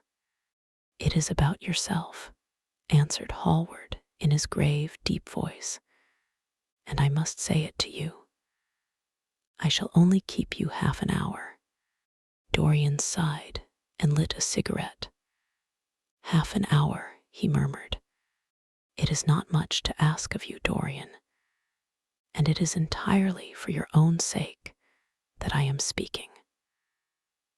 I think it right that you should know that the most dreadful things are being said against you in London. I don't wish to know anything about them. I love scandals about other people, but scandals about myself don't interest me. They have not got the charm of novelty. They must interest you, Dorian. Every gentleman is interested in his good name.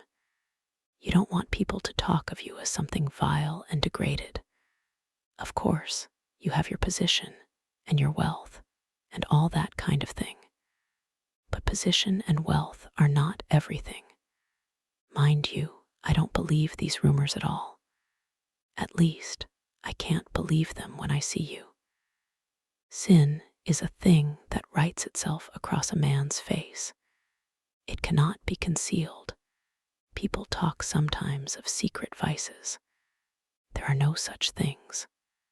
If a wretched man has a vice, It shows itself in the lines of his mouth, the droop of his eyelids, the molding of his hands even. Somebody, I won't mention his name, but you know him, came to me last year to have his portrait done. I had never seen him before, and had never heard anything about him at the time, though I have heard a good deal since. He offered an extravagant price. I refused him. There was something in the shape of his fingers that I hated. I know now that I was quite right in what I fancied about him. His life is dreadful. But you, Dorian, with your pure, bright, innocent face, and your marvelous, untroubled youth, I can't believe anything against you. And yet, I see you very seldom, and you never come down to the studio now. And when I am away from you, and I hear all these hideous things that people are whispering about you, I don't know what to say. Why is it, Dorian, that a man like the Duke of Berwick leaves the room of a club when you enter it? Why is it that so many gentlemen in London will neither go to your house or invite you to theirs? You used to be a friend of Lord Staveley. I met him at dinner last week. Your name happened to come up in conversation in connection with the miniatures you have lent to the exhibition at the Dudley. Staveley curled his lip and said that you might have the most artistic tastes, but that you were a man whom no pure-minded girl should be allowed to know, and whom no chaste woman should sit in the same room with. I reminded him that I was a friend of yours, and asked him what he meant. He told me. He told me right out before everybody. It was horrible. Why is your friendship so fatal to young men? There was that wretched boy in the Guards who committed suicide. You were his great friend. There was Sir Henry Ashton, who had to leave England with a tarnished name. You and he were inseparable. What about Adrian Singleton and his dreadful end? What about Lord Kent's only son and his career? I met his father yesterday in St. James's Street. He seemed broken with shame and sorrow.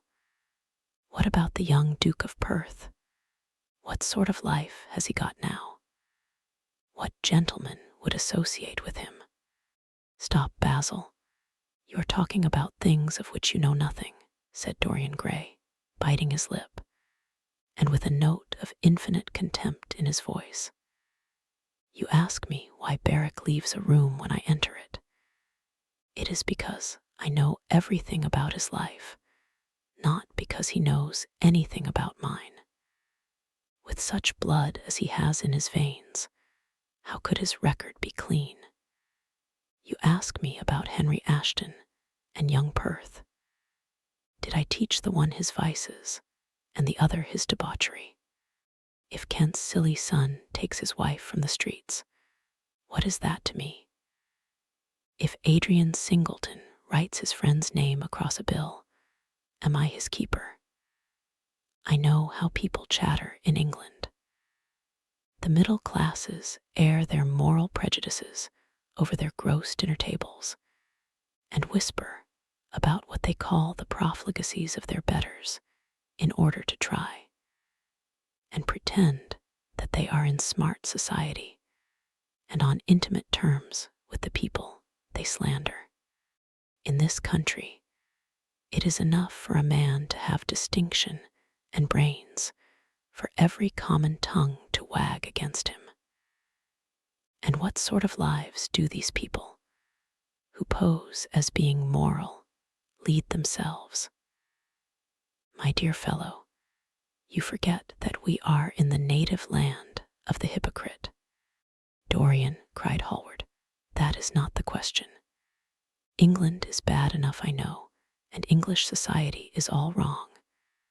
That is the reason why I want you to be fine. You have not been fine. One has a right to judge of a man by the effect he has over his friends. Yours seem to lose all sense of honor, of goodness, of purity. You have filled them with a madness for pleasure. They have gone down into the depths. You led them there. Yes, you led them there, and yet you can smile as you are smiling now. And there is worse behind. I know you and Harry are inseparable. Surely for that reason, if for none other, you should not have made his sister's name a byword. Take care, Basil. You go too far. I must speak, and you must listen. You shall listen. When you met Lady Gwendolen, not a breath of scandal had ever touched her. Is there a single decent woman in London now who would drive with her in the park? Why, even her children are not allowed to live with her. Then there are other stories that you have been seen creeping at dawn out of dreadful houses and slinking in disguise into the foulest dens in London. Are they true? Can they be true? When I first heard them, I laughed. I hear them now, and they make me shudder. What about your country house and the life that is led there? Dorian, you don't know what is said about you. I won't tell you that I don't want to preach to you. I remember Harry saying once that every man who turned himself into an amateur curate for the moment always began by saying that, and then proceeded to break his word. I do want to preach to you.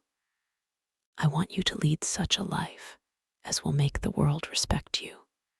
I want you to have a clean name and a fair record.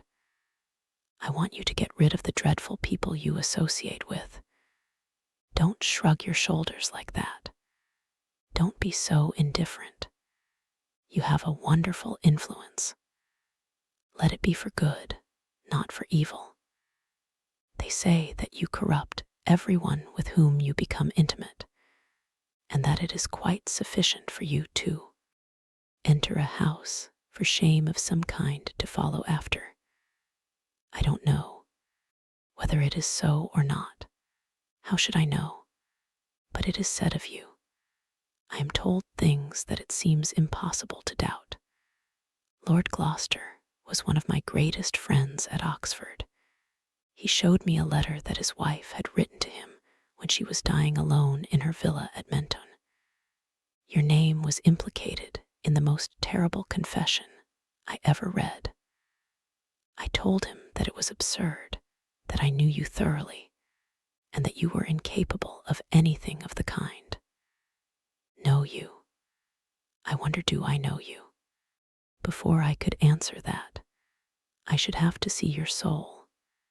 To see my soul, muttered Dorian Gray, starting up from the sofa and turning almost white from fear. Yes, answered Hallward gravely, and with deep-toned sorrow in his voice, to see your soul. But only God can do that.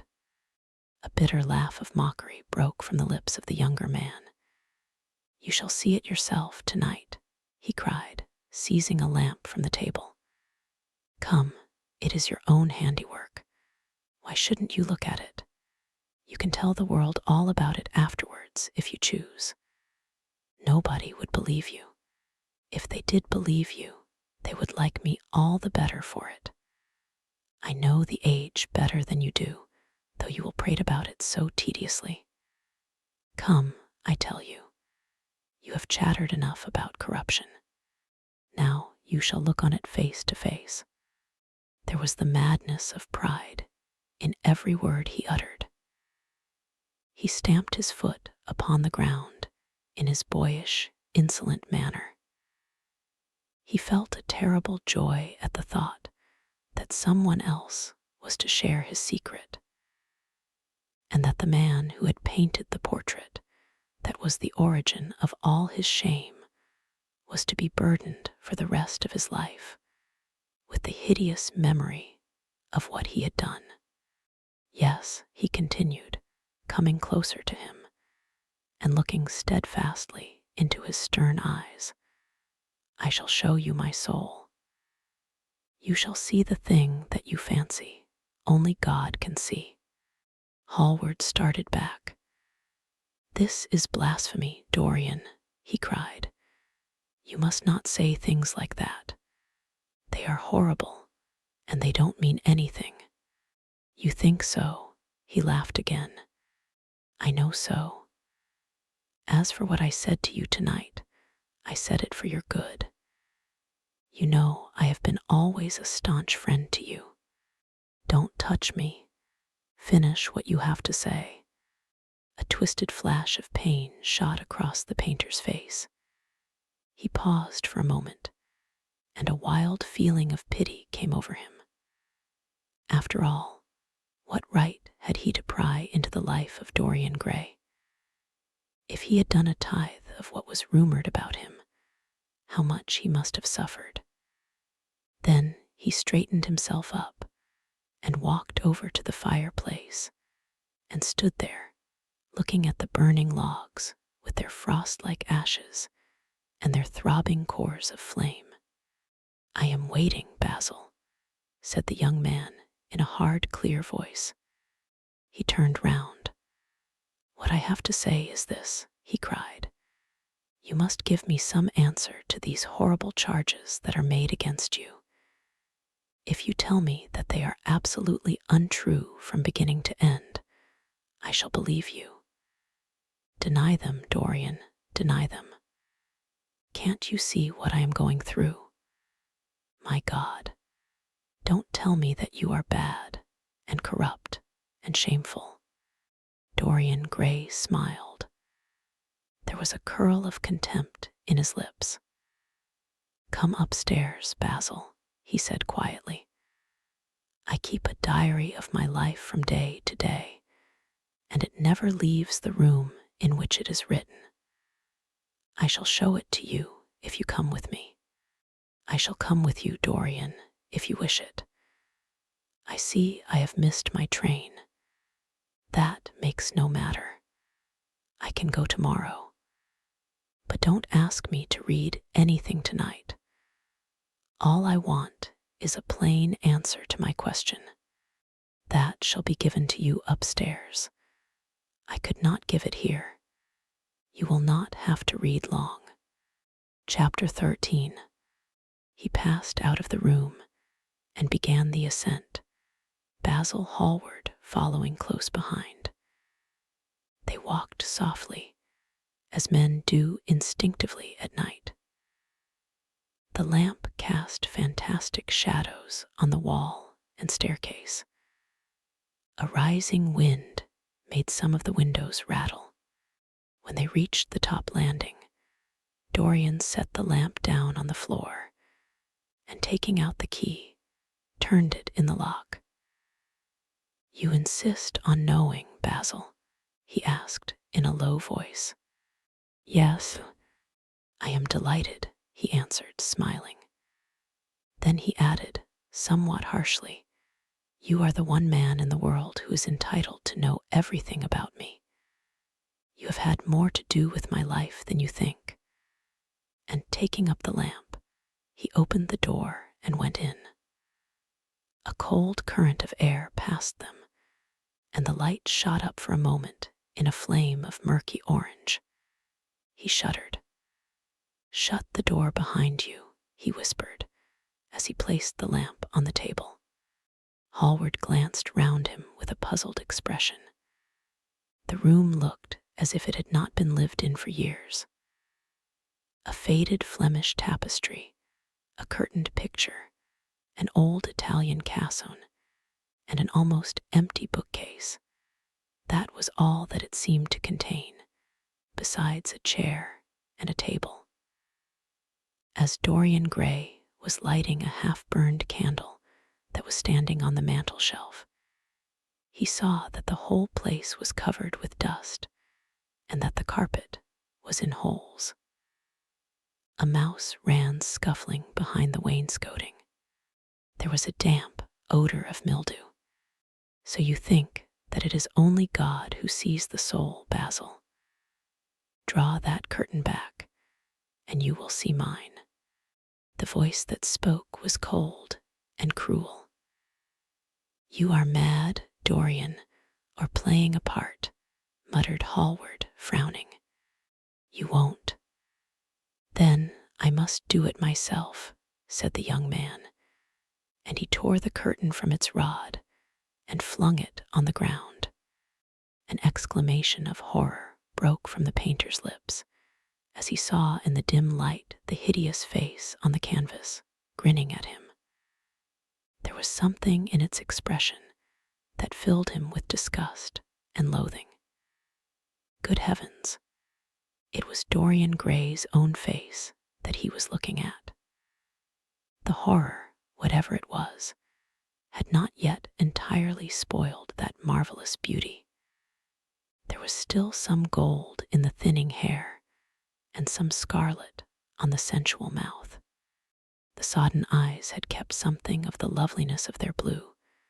The noble curves had not yet completely passed away from chiseled nostrils and from plastic throat. Yes, it was Dorian himself. But who had done it? He seemed to recognize his own brushwork, and the frame was his own design.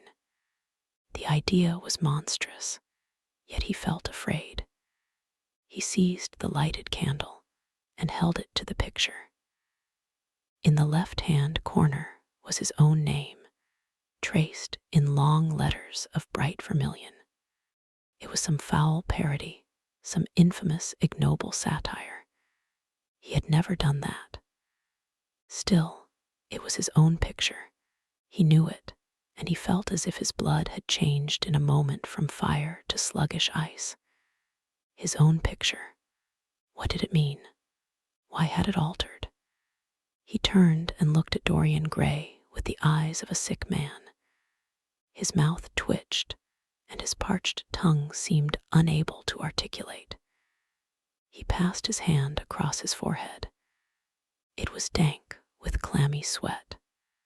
The young man was leaning against the mantel-shelf, watching him with that strange expression that one sees on the faces of those who are absorbed in a play when some great artist is acting. There was neither real sorrow in it nor real joy. There was simply the passion of the spectator, with perhaps a flicker of triumph in his eyes.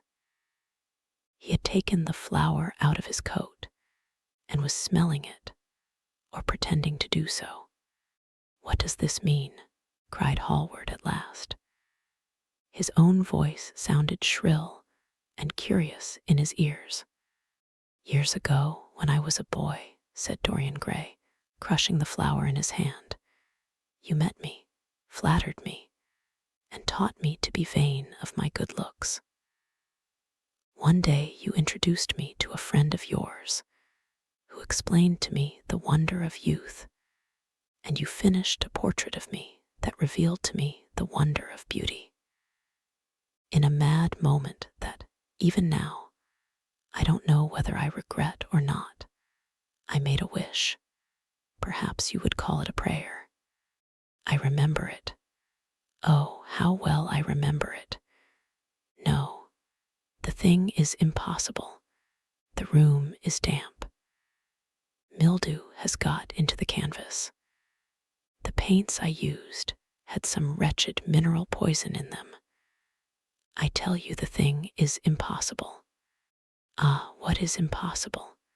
murmured the young man, going over to the window and leaning his forehead against the cold, mist-stained glass. "You told me you had destroyed it. I was wrong. It has destroyed me. I don't believe it is my picture." "Can't you see your ideal in it?" said Dorian bitterly. "My ideal, as you call it.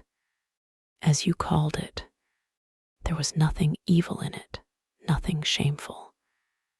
You were to me such an ideal as I shall never meet again. This is the face of a satyr. It is the face of my soul. Christ, what a thing I must have worshipped. It has the eyes of a devil.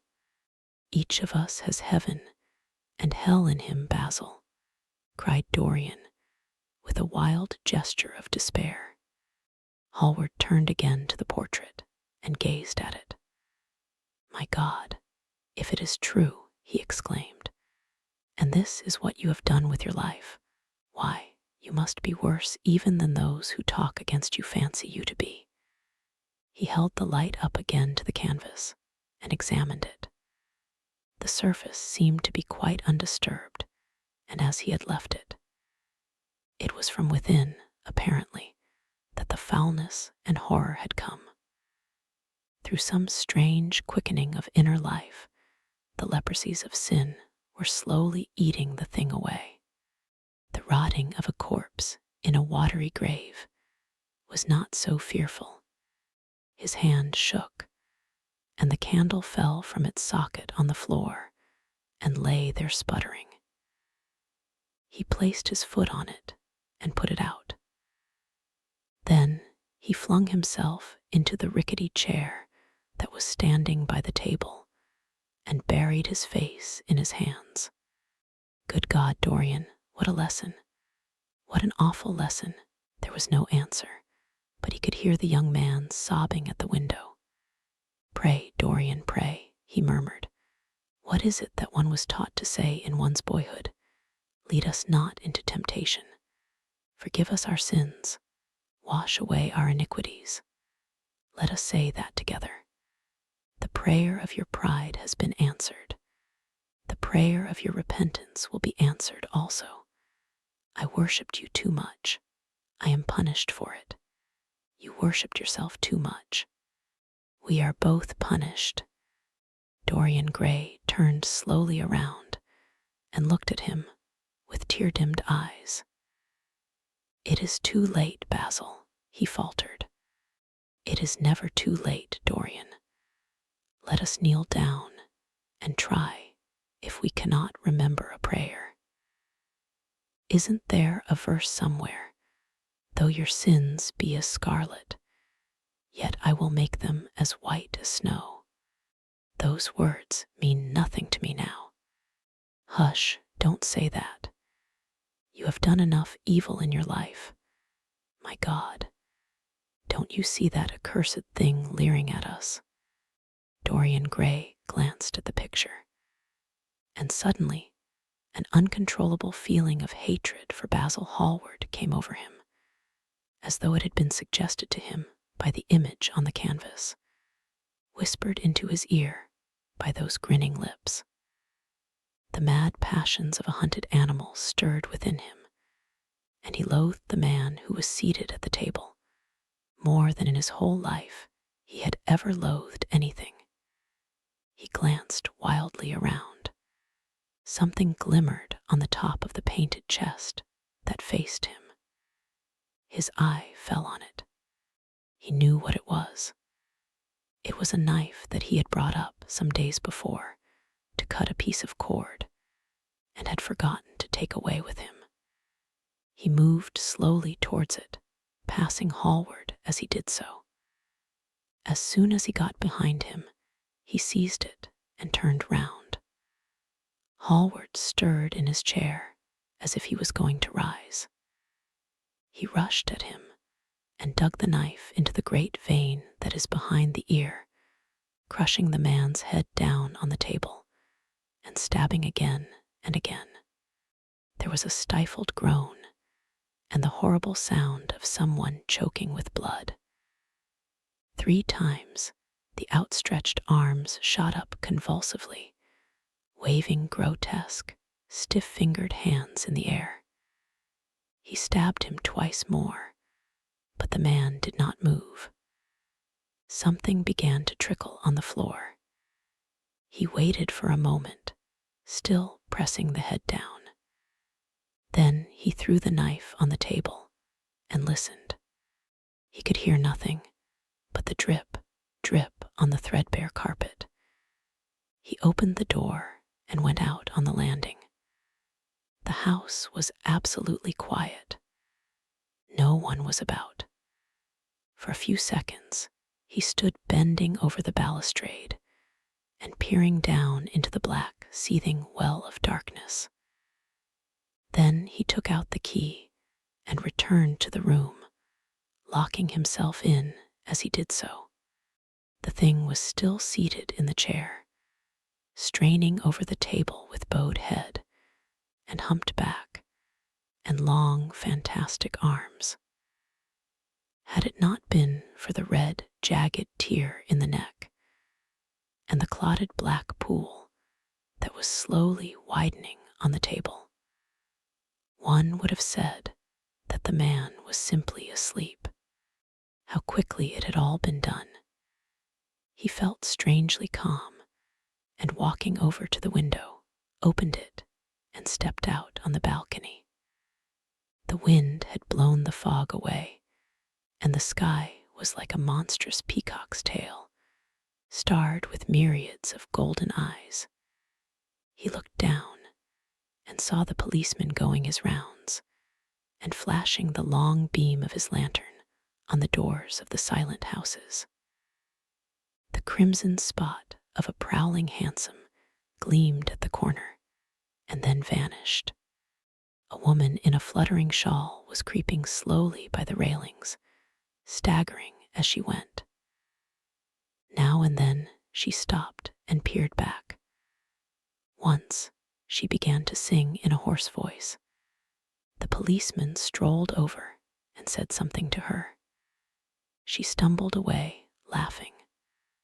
A bitter blast swept across the square. The gas lamps flickered and became blue, and the leafless trees shook their black iron branches to and fro. He shivered and went back, closing the window behind him.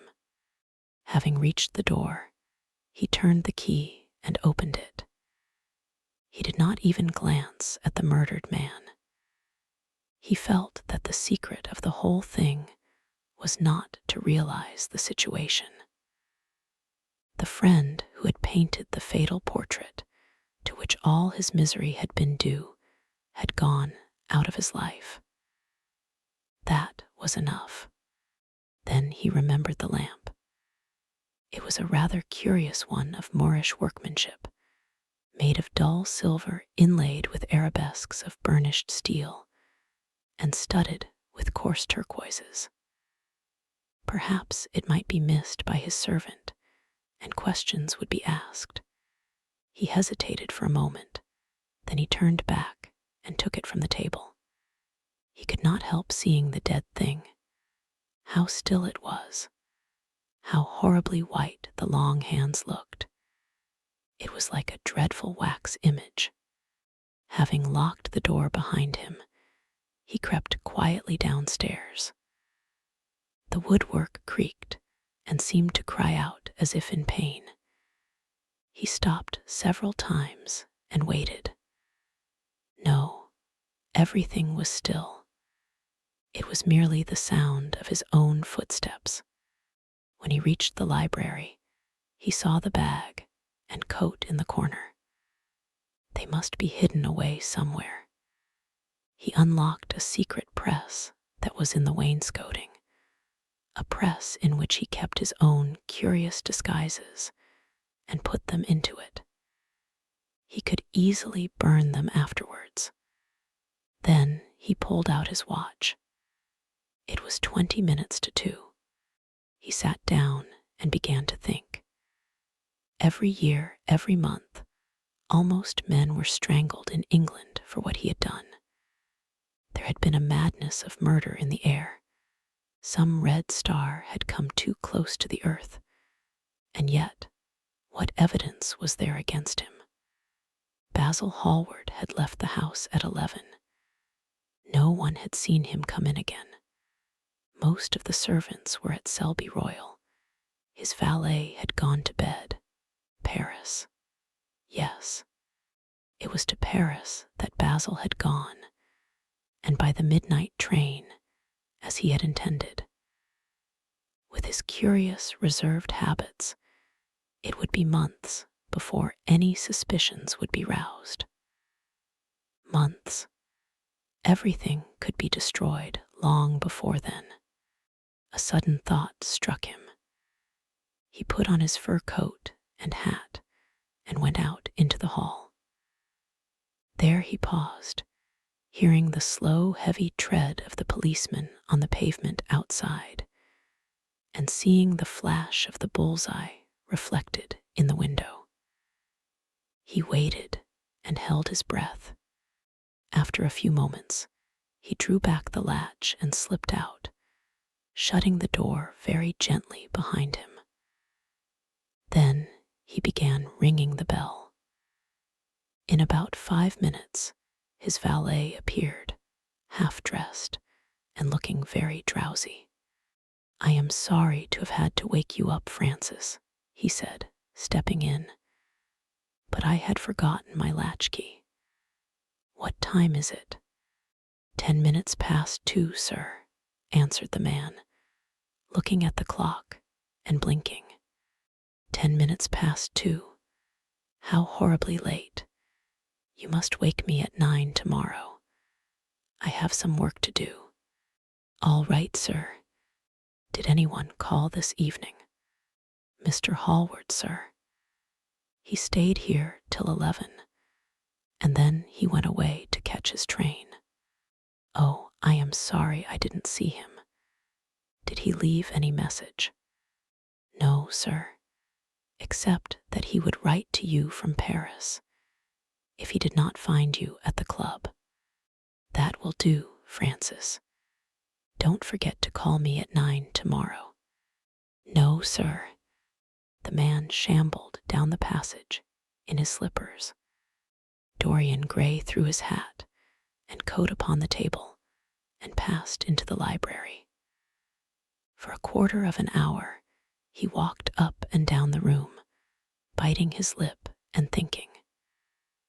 Then he took down the blue book from one of the shelves and began to turn over the leaves.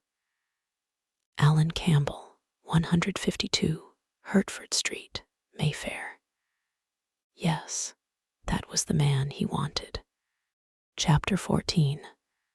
At 9 o'clock the next morning, his servant came in with a cup of chocolate on a tray and opened the shutters. Dorian was sleeping quite peacefully, lying on his right side, with one hand underneath his cheek. He looked like a boy who had been tired out with play or study. The man had to touch him twice on the shoulder before he woke, and as he opened his eyes, a faint smile passed across his lips, as though he had been lost in some delightful dream. Yet he had not dreamed at all. His night had been untroubled by any images of pleasure or of pain. But youth smiles without any reason. It is one of its chiefest charms. He turned round and, leaning upon his elbow, began to sip his chocolate. The mellow November sun came streaming into the room.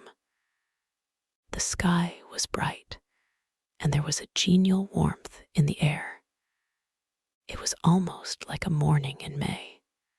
Gradually, the events of the preceding night crept with silent, blood-stained feet into his brain, and reconstructed themselves there with terrible distinctness.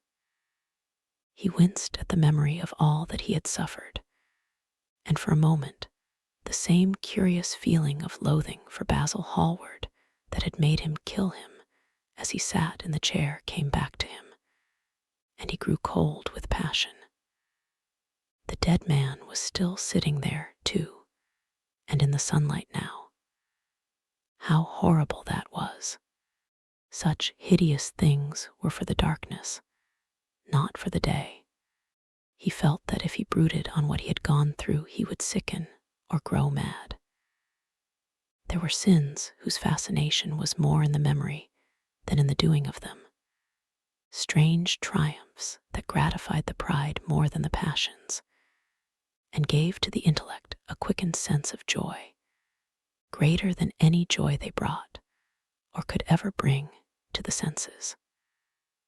But this was not one of them. It was a thing to be driven out of the mind, to be drugged with poppies, to be strangled lest it might strangle one itself. When the half-hour struck, he passed his hand across his forehead, and then got up hastily and dressed himself with even more than his usual care, giving a good deal of attention to the choice of his necktie and scarf pin, and changing his rings more than once. He spent a long time also over breakfast, tasting the various dishes, talking to his valet about some new liveries that he was thinking of getting made for the servants at Selby, and going through his correspondence. At some of the letters, he smiled. 3 of them bored him. One he read several times over, and then tore up with a slight look of annoyance in his face. That awful thing, a woman's memory. As Lord Henry had once said, after he had drunk his cup of black coffee, he wiped his lips slowly with a napkin, motioned to his servant to wait, and going over to the table, sat down and wrote 2 letters. One he put in his pocket, the other he handed to the valet. Take this round to 152 Hertford Street, Francis, and if Mr. Campbell is out of town, get his address. As soon as he was alone, he lit a cigarette and began sketching upon a piece of paper, drawing first flowers and bits of architecture, and then human faces. Suddenly, he remarked that every face that he drew seemed to have a fantastic likeness to Basil Hallward. He frowned, and getting up, went over to the bookcase and took out a volume at hazard. He was determined that he would not think about what had happened until it became absolutely necessary that he should do so. When he had stretched himself on the sofa, he looked at the title page of the book. It was Gautier's Émox et Camées, Charpentier's Japanese paper edition with the Jacquemart etching. The binding was of citron green leather, with a design of gilt trellis work and dotted pomegranates. It had been given to him by Adrian Singleton. As he turned over the pages, his eye fell on the poem about the hand of Lacenaire, the cold yellow hand, du supplice encore mal lavé, with its downy red hairs and its doigts de faune. He glanced at his own white taper fingers, shuddering slightly in spite of himself, and passed on, till he came to those lovely stanzas upon Venice. Sur une gamme chromatique, la scène de pearls ruisselant, la Vénus de l'Adriatique sort de l'eau, sun core rose et blanc, les dames, sur l'azur des ans suivant la phrase au pur contour, et s'enflent comme des gorges rondes, que soulève un soupir d'amour, l'esquif aboard et me dépose, jetant son amoureux pilier, devant une façade rose, sur le marbre d'un escalier. Exquisite they were. As one read them, one seemed to be floating down the green waterways of the pink and pearl city, seated in a black gondola with silver prow and trailing curtains. The mere lines looked to him like those straight lines of turquoise blue that follow one as one pushes out to the Lido.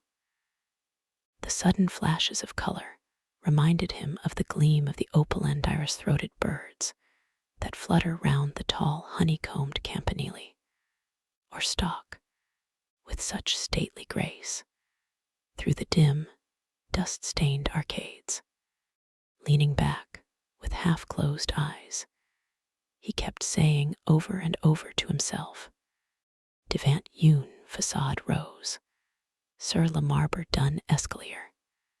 The whole of Venice was in those 2 lines. He remembered the autumn that he had passed there, and a wonderful love that had stirred him to mad, delightful follies. There was romance in every place, but Venice, like Oxford, had kept the background for romance, and to the true romantic, background was everything, or almost everything. Basil had been with him part of the time, and had gone wild over Tintoret. Poor Basil. What a horrible way for a man to die. He sighed and took up the volume again and tried to forget. He read of the swallows that fly in and out of the little cafe at Smyrna, where the Hadjis sit counting their amber beads, and the turbaned merchants smoke their long tasseled pipes and talk gravely to each other. He read of the obelisk in the Place de la Concorde that weeps tears of granite in its lonely, sunless exile, and longs to be back by the hot, lotus-covered Nile, where there are sphinxes and rose-red ibises and white vultures with gilded claws and crocodiles with small beryl eyes that crawl over the green steaming mud.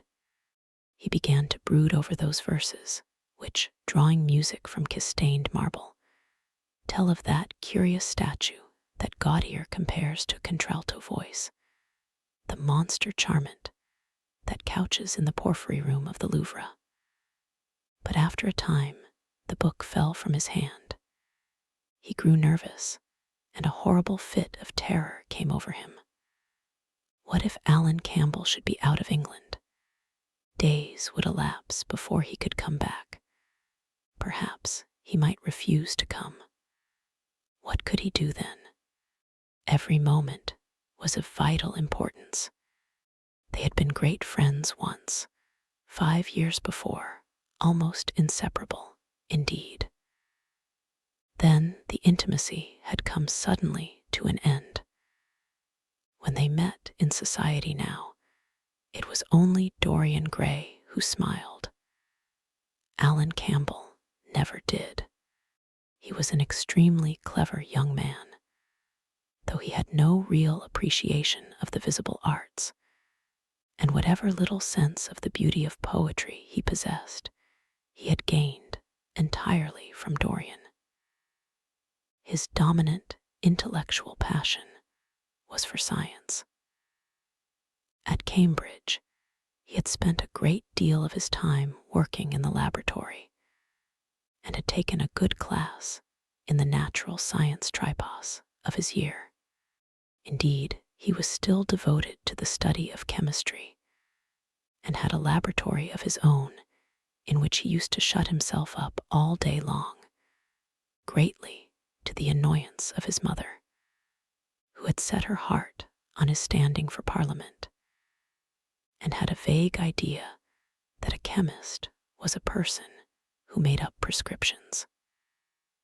He was an excellent musician, however, as well, and played both the violin and the piano better than most amateurs.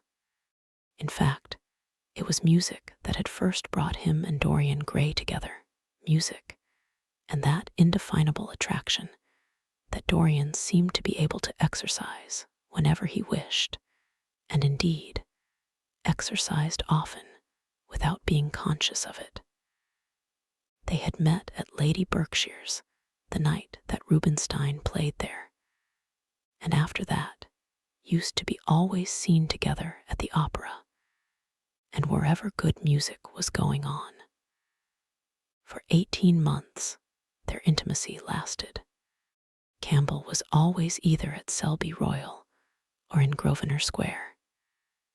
To him, as to many others, Dorian Gray was the type of everything that is wonderful and fascinating in life. Whether or not a quarrel had taken place between them, no one ever knew. But suddenly, people remarked that they scarcely spoke when they met, and that Campbell seemed always to go away early from any party at which Dorian Gray was present. He had changed, too, was strangely melancholy at times, appeared almost to dislike hearing music, and would never himself play, giving as his excuse, when he was called upon, that he was so absorbed in science that he had no time left in which to practice. And this was certainly true. Every day he seemed to become more interested in biology, and his name appeared once or twice in some of the scientific reviews in connection with certain curious experiments. This was the man Dorian Gray was waiting for. Every second he kept glancing at the clock. As the minutes went by, he became horribly agitated. At last he got up and began to pace up and down the room, looking like a beautiful caged thing. He took long, stealthy strides. His hands were curiously cold. The suspense became unbearable. Time seemed to him to be crawling with feet of lead, while he by monstrous winds was being swept towards the jagged edge of some black cleft of precipice. He knew what was waiting for him there, saw it indeed, and shuddering, crushed with dank hands his burning lids, as though he would have robbed the very brain of sight and driven the eyeballs back into their cave. It was useless. The brain had its own food on which it battened, and the imagination, made grotesque by terror, twisted and distorted as a living thing by pain, danced like some foul puppet on a stand and grinned through moving masks. Then, suddenly, time stopped for him. Yes, that blind, slow-breathing thing crawled no more, and horrible thoughts, time being dead, raced nimbly on in front and dragged a hideous future from its grave and showed it to him. He stared at it. Its very horror made him stone. At last the door opened and his servant entered. He turned glazed eyes upon him. "Mr. Campbell, sir," said the man. A sigh of relief broke from his parched lips, and the color came back to his cheeks.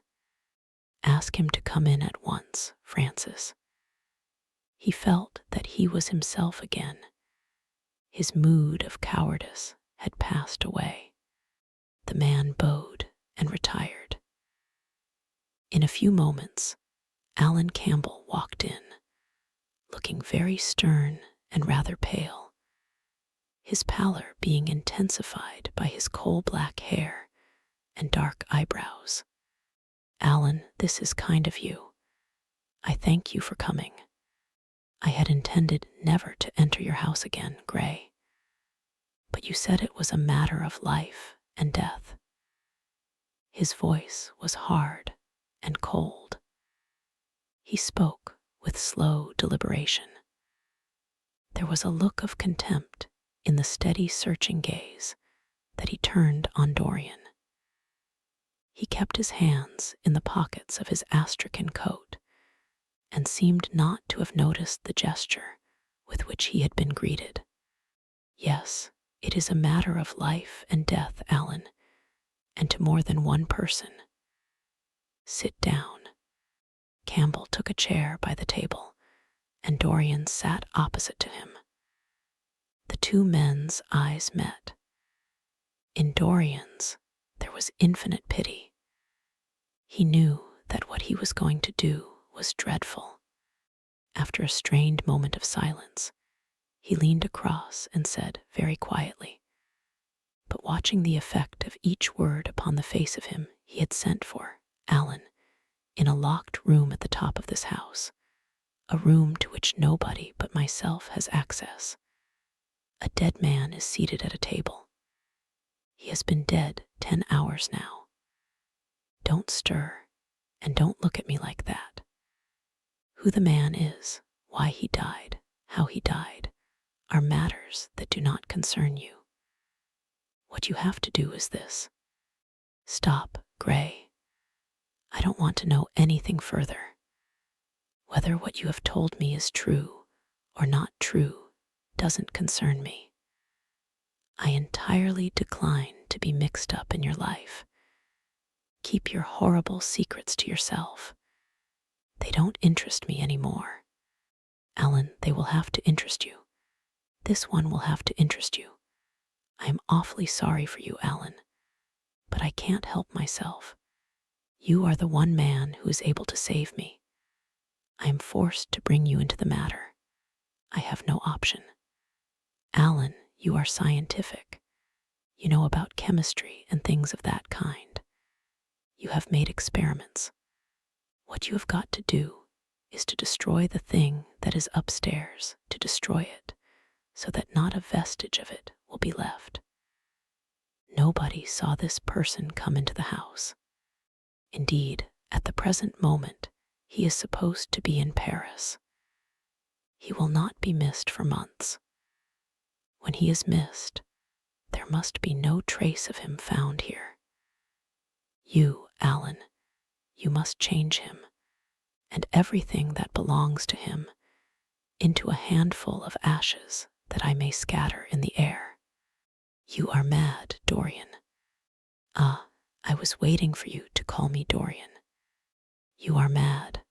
I tell you, mad to imagine that I would raise a finger to help you. Mad to make this monstrous confession. I will have nothing to do with this matter, whatever it is. Do you think I am going to peril my reputation for you? What is it to me what devil's work you are up to? It was suicide, Alan. I am glad of that. But who drove him to it? You, I should fancy. Do you still refuse to do this for me? Of course I refuse. I will have absolutely nothing to do with it. I don't care what shame comes on you. You deserve it all. I should not be sorry to see you disgraced, publicly disgraced. How dare you ask me, of all men in the world, to mix myself up in this horror? I should have thought you knew more about people's characters. Your friend Lord Henry Wotton can't have taught you much about psychology, whatever else he has taught you. Nothing will induce me to stir a step to help you. You have come to the wrong man. Go to some of your friends. Don't come to me. Alan, it was murder. I killed him. You don't know what he had made me suffer. Whatever my life is, he had more to do with the making or the marring of it than poor Harry has had. He may not have intended it. The result was the same. Murder, good God, Dorian, is that what you have come to? I shall not inform upon you. It is not my business. Besides, without my stirring in the matter, you are certain to be arrested. Nobody ever commits a crime without doing something stupid. But I will have nothing to do with it. You must have something to do with it. Wait a moment, listen to me. Only listen, Alan. All I ask of you is to perform a certain scientific experiment. You go to hospitals and dead houses, and the horrors that you do there don't affect you. If in some hideous dissecting room or fetid laboratory you found this man lying on a leaden table with red gutters scooped out in it for the blood to flow through, you would simply look upon him as an admirable subject. You would not turn a hair. You would not believe that you were doing anything wrong. On the contrary, you would probably feel that you were benefiting the human race, or increasing the sum of knowledge in the world, or gratifying intellectual curiosity, or something of that kind. What I want you to do is merely what you have often done before. Indeed, to destroy a a body must be far less horrible than what you are accustomed to work at. And remember, it is the only piece of evidence against me. If it is discovered, I am lost, and it is sure to be discovered unless you help me. I have no desire to help you. You forget that. I am simply indifferent to the whole thing. It has nothing to do with me. Alan, I entreat you. Think of the position I am in. Just before you came, I almost fainted with terror. You may know terror yourself someday. No, don't think of that. Look at the matter purely from the scientific point of view. You don't inquire where the dead things on which you experiment come from. Don't inquire now. I have told you too much as it is, but I beg of you to do this. We were friends once, Alan. Don't speak about those days, Dorian. They are dead. The dead linger sometimes. The man upstairs will not go away. He is sitting at the table with bowed head and outstretched arms. Alan, Alan, if you don't come to my assistance, I am ruined. Why, they will hang me, Alan. Don't you understand? They will hang me for what I have done. There is no good in prolonging the scene. I absolutely refuse to do anything in the matter. It is insane of you to ask me. You refuse. Yes, I entreat you, Alan. It is useless. The same look of pity came into Dorian Gray's eyes. Then he stretched out his hand, took a piece of paper, and wrote something on it. He read it over twice, folded it carefully, and pushed it across the table. Having done this, he got up and went over to the window. Campbell looked at him in surprise, and then took up the paper and opened it. As he read it, his face became ghastly pale, and he fell back in his chair.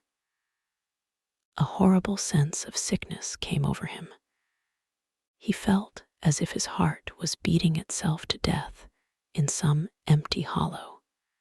After 2 or 3 minutes of terrible silence, Dorian turned round and came and stood behind him, putting his hand upon his shoulder. I am so sorry for you, Alan, he murmured, but you leave me no alternative. I have a letter written already. Here it is. You see the address.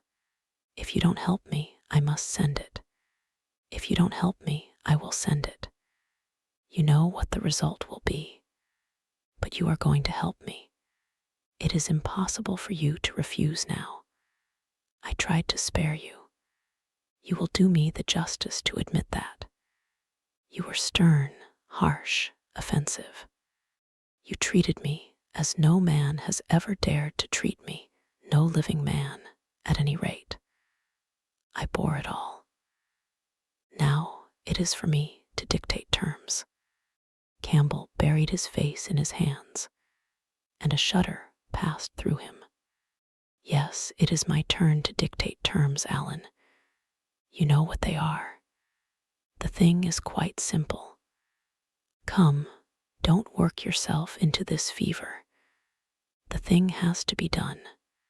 Face it and do it. A groan broke from Campbell's lips, and he shivered all over. The ticking of the clock on the mantelpiece seemed to him to be dividing time into separate atoms of agony, each of which was too terrible to be borne. He felt as if an iron ring was being slowly tightened round his forehead, as if the disgrace with which he was threatened had already come upon him. The hand upon his shoulder weighed like a hand of lead. It was intolerable. It seemed to crush him. Come, Alan, you must decide at once. I cannot do it, he said mechanically. as though words could alter things. You must. You have no choice. Don't delay. He hesitated a moment. Is there a fire in the room upstairs? Yes, there is a gas fire with asbestos. I shall have to go home and get some things from the laboratory. No, Alan, you must not leave the house. Write out on a sheet of notepaper what you want, and my servant will take a cab and bring the things back to you. Campbell scrawled a few lines, blotted them, and addressed an envelope to his assistant. Dorian took the note up and read it carefully. Then he rang the bell and gave it to his valet, with orders to return as soon as possible and to bring the things with him.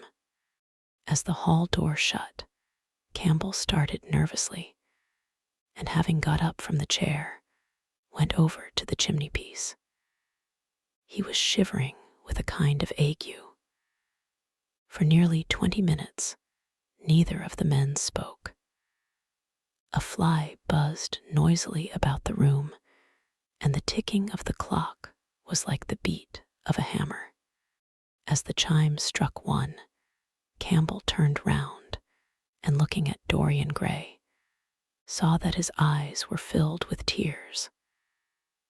There was something in the purity and refinement of that sad face that seemed to enrage him.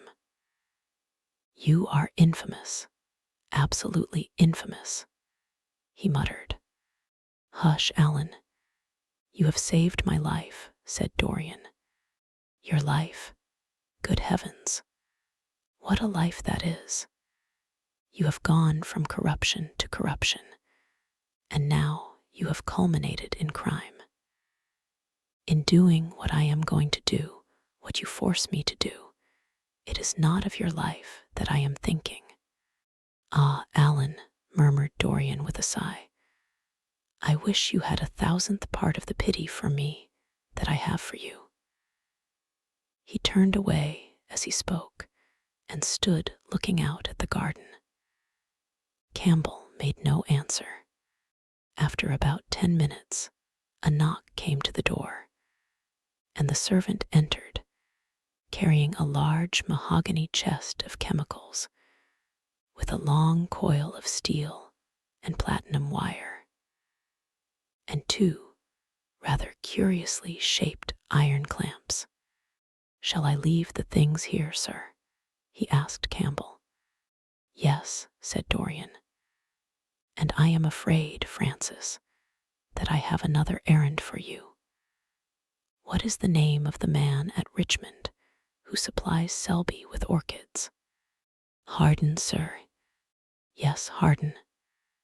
You must go down to Richmond at once, see Harden personally, and tell him to send twice as many orchids as I ordered, and to have as few white ones as possible. In fact, I don't want any white ones. It is a lovely day, Francis, and Richmond is a very pretty place. Otherwise, I wouldn't bother you about it. No trouble, sir. At what time shall I be back? Dorian looked at Campbell. How long will your experiment take, Alan?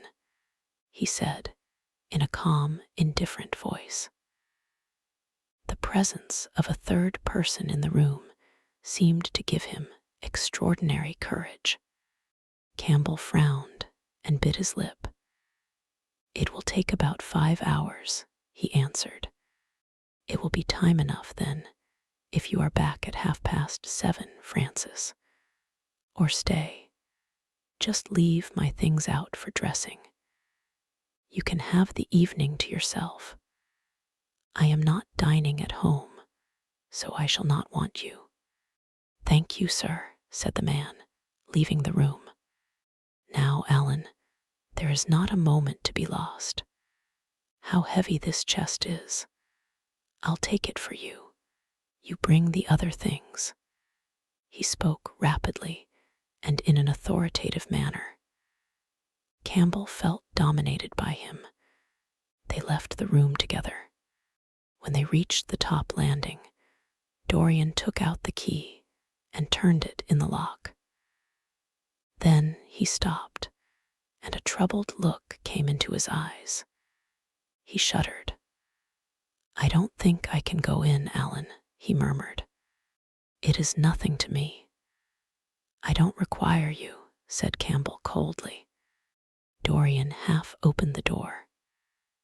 As he did so, he saw the face of his portrait leering in the sunlight. On the floor in front of it, the torn curtain was lying. He remembered that the night before he had forgotten, for the first time in his life, to hide the fatal canvas, and was about to rush forward when he drew back with a shudder. What was that loathsome red dew that gleamed, wet and glistening, on one of the hands, as though the canvas had sweated blood? How horrible it was! More horrible, it seemed to him for the moment, than the silent thing that he knew was stretched across the table, the thing whose grotesque misshapen shadow on the spotted carpet showed him that it had not stirred, but was still there as he had left it. He heaved a deep breath, opened the door a little wider, and with half-closed eyes and averted head, walked quickly in, determined that he would not look even once upon the dead man. Then, stooping down and taking up the gold and purple hanging, he flung it right over the picture. There he stopped, feeling afraid to turn round, and his eyes fixed themselves on the intricacies of the pattern before him. He heard Campbell bringing in the heavy chest, and the irons, and the other things that he had required for his dreadful work. He began to wonder if he and Basil Hallward had ever met, and if so, what they had thought of each other. "Leave me now," said a stern voice behind him. He turned and hurried out, just conscious that the dead man had been thrust back into the chair, and that Campbell was gazing into a glistening yellow face. As he was going downstairs, he heard the key being turned in the lock. It was long after 7 when Campbell came back into the library. He was pale, but absolutely calm. "I have done what you asked me to do," he muttered. "And now, goodbye. Let us never see each other again. You have saved me from ruin, Alan." "I cannot forget that," said Dorian simply. As soon as Campbell had left, he went upstairs.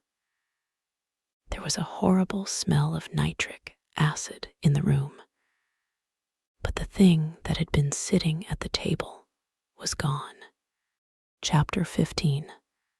That evening at 8:30, exquisitely dressed and wearing a large buttonhole of Parma violets, Dorian Gray was ushered into Lady Narborough's drawing room by bowing servants.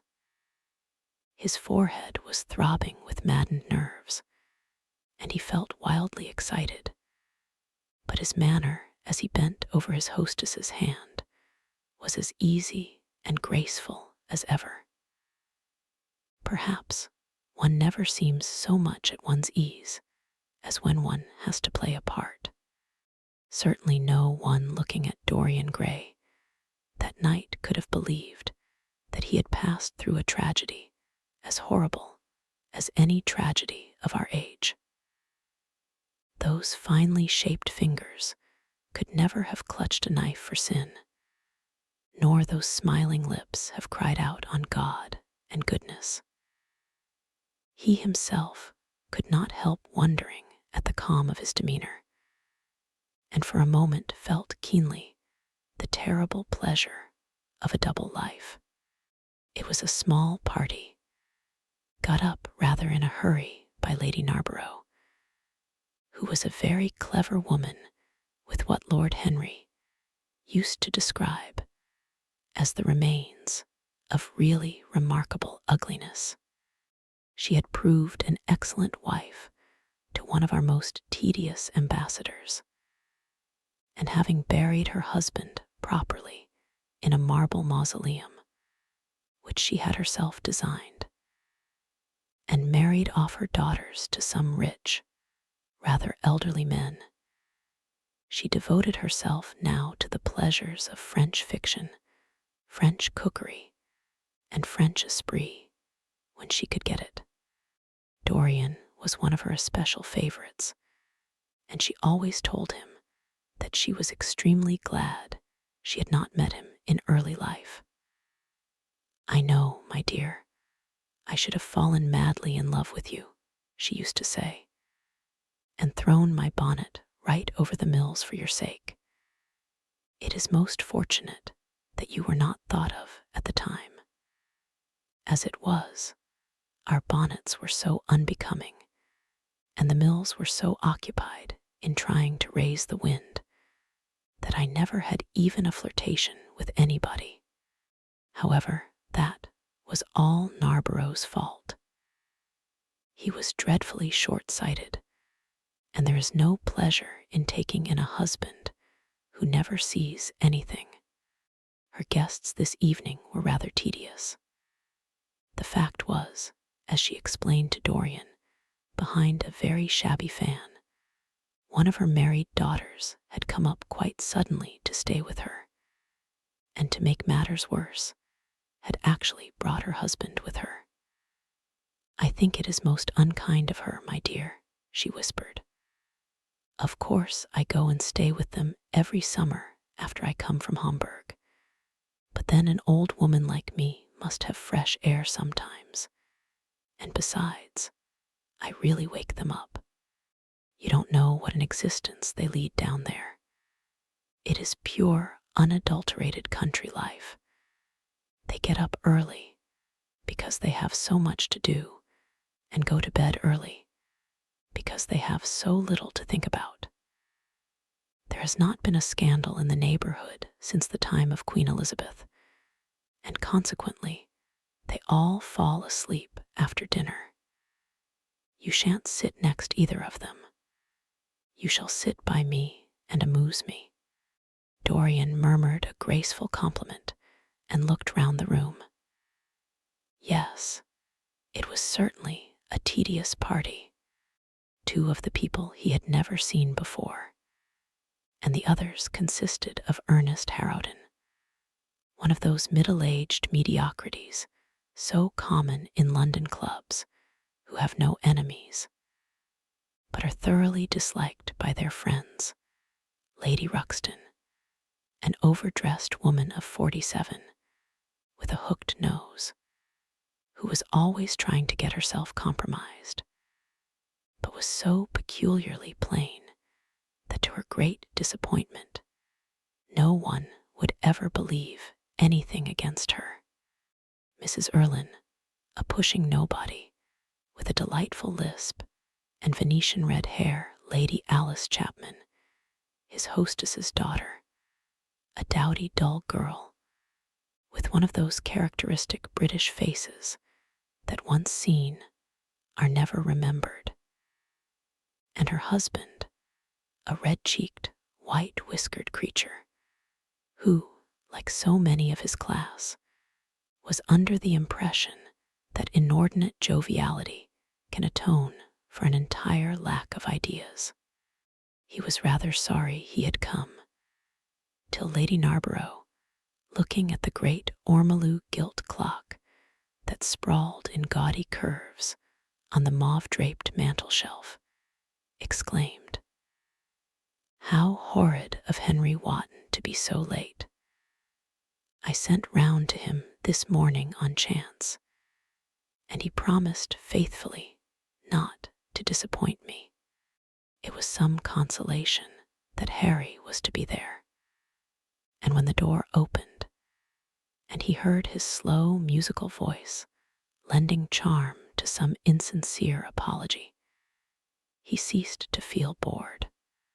But at dinner, he could not eat anything. Plate after plate went away untasted. Lady Narborough kept scolding him for what she called an insult to poor Adolphe, who invented the menu specially for you. And now and then Lord Henry looked across at him, wondering at his silence and abstracted manner.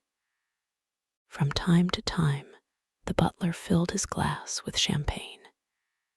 He drank eagerly, and his thirst seemed to increase. "Dorian," said Lord Henry at last, as the chaufroid was being handed round, "what is the matter with you tonight? You are quite out of sorts." "I believe he is in love," cried Lady Narborough, "and that he is afraid to tell me for fear I should be jealous." "He is quite right. I certainly should." "Dear Lady Narborough," murmured Dorian, smiling, "I have not been in love for a whole week, not, in fact, since Madame de Ferrol left town." "How you men can fall in love with that woman," exclaimed the old lady. "I really cannot understand it." "It is simply because she remembers you when you were a little girl, Lady Narborough," said Lord Henry. "She is the one link between us and your short frocks." "She does not remember my short frocks at all, Lord Henry.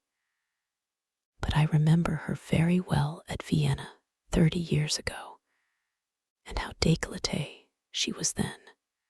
"She is still décolletée," he answered, taking an olive in his long fingers. "And when she is in a very smart gown, she looks like an edition de luxe of a bad French novel. She is really wonderful and full of surprises. Her capacity for family affection is extraordinary. When her third husband died, her hair turned quite gold from grief." "How can you, Harry?" cried Dorian. "It is a most romantic explanation," laughed the hostess. "But her third husband, Lord Henry. You don't mean to say Ferrol is the fourth?" "Certainly, Lady Narborough. I don't believe a word of it." "Well, ask Mr. Gray. He is one of her most intimate friends." "Is it true, Mr. Gray?" "She assures me so, Lady Narborough," said Dorian. "I asked her whether, like Marguerite de Navarre, she had their hearts embalmed and hung at her girdle. She told me she didn't, because none of them had had any hearts at all. 4 husbands. Upon my word, that is trop de zéro." "Trop d'audace, I tell her," said Dorian. "Oh, she is audacious enough for anything, my dear." "And what is Ferrol like?" "I don't know him." "The husbands of very beautiful women belong to the criminal classes," said Lord Henry, sipping his wine. Lady Narborough hit him with her fan. "Lord Henry, I am not at all surprised that the world says that you are extremely wicked." "But what world says that?" asked Lord Henry, elevating his eyebrows. "It can only be the next world. This world and I are on excellent terms. Everybody I know says you are very wicked," cried the old lady, shaking her head. Lord Henry looked serious for some moments. "It is perfectly monstrous," he said at last, "the way people go about nowadays saying things against one behind one's back that are absolutely and entirely true." "Isn't he incorrigible?" cried Dorian, leaning forward in his chair. "I hope so," said his hostess, laughing. "But really, if you all worship Madame de Ferrol in this ridiculous way, I shall have to marry again so as to be in the fashion." "You will never marry again, Lady Narborough," broke in Lord Henry. "You were far too happy. When a woman marries again, it is because she detested her first husband. When a man marries again, it is because he adored his first wife. Women try their luck, men risk theirs. Narborough wasn't perfect," cried the old lady. "If he had been, you would not have loved him, my dear lady," was the rejoinder. "Women love us for our defects. If we have enough of them, they will forgive us everything, even our intellects. You will never ask me to dinner again after saying this, I am afraid, Lady Narborough, but it is quite true. Of course it is true, Lord Henry. If we women did not love you for your defects, where would you all be? Not one of you would ever be married. You would be a set of unfortunate bachelors. Not, however, that would alter you much. Nowadays, all the married men live like bachelors, and all the bachelors like married men." "Fin de siècle," murmured Lord Henry. "Fin du globe," answered his hostess. "I wish it were fin du globe," said Dorian with a sigh. "Life is a great disappointment." "Ah, my dear," cried Lady Narborough, putting on her gloves, "don't tell me that you have exhausted life. When a man says that, one knows that life has exhausted him. Lord Henry is very wicked, and I sometimes wish that I had been. But you are made to be good. You look so good. I must find you a nice wife.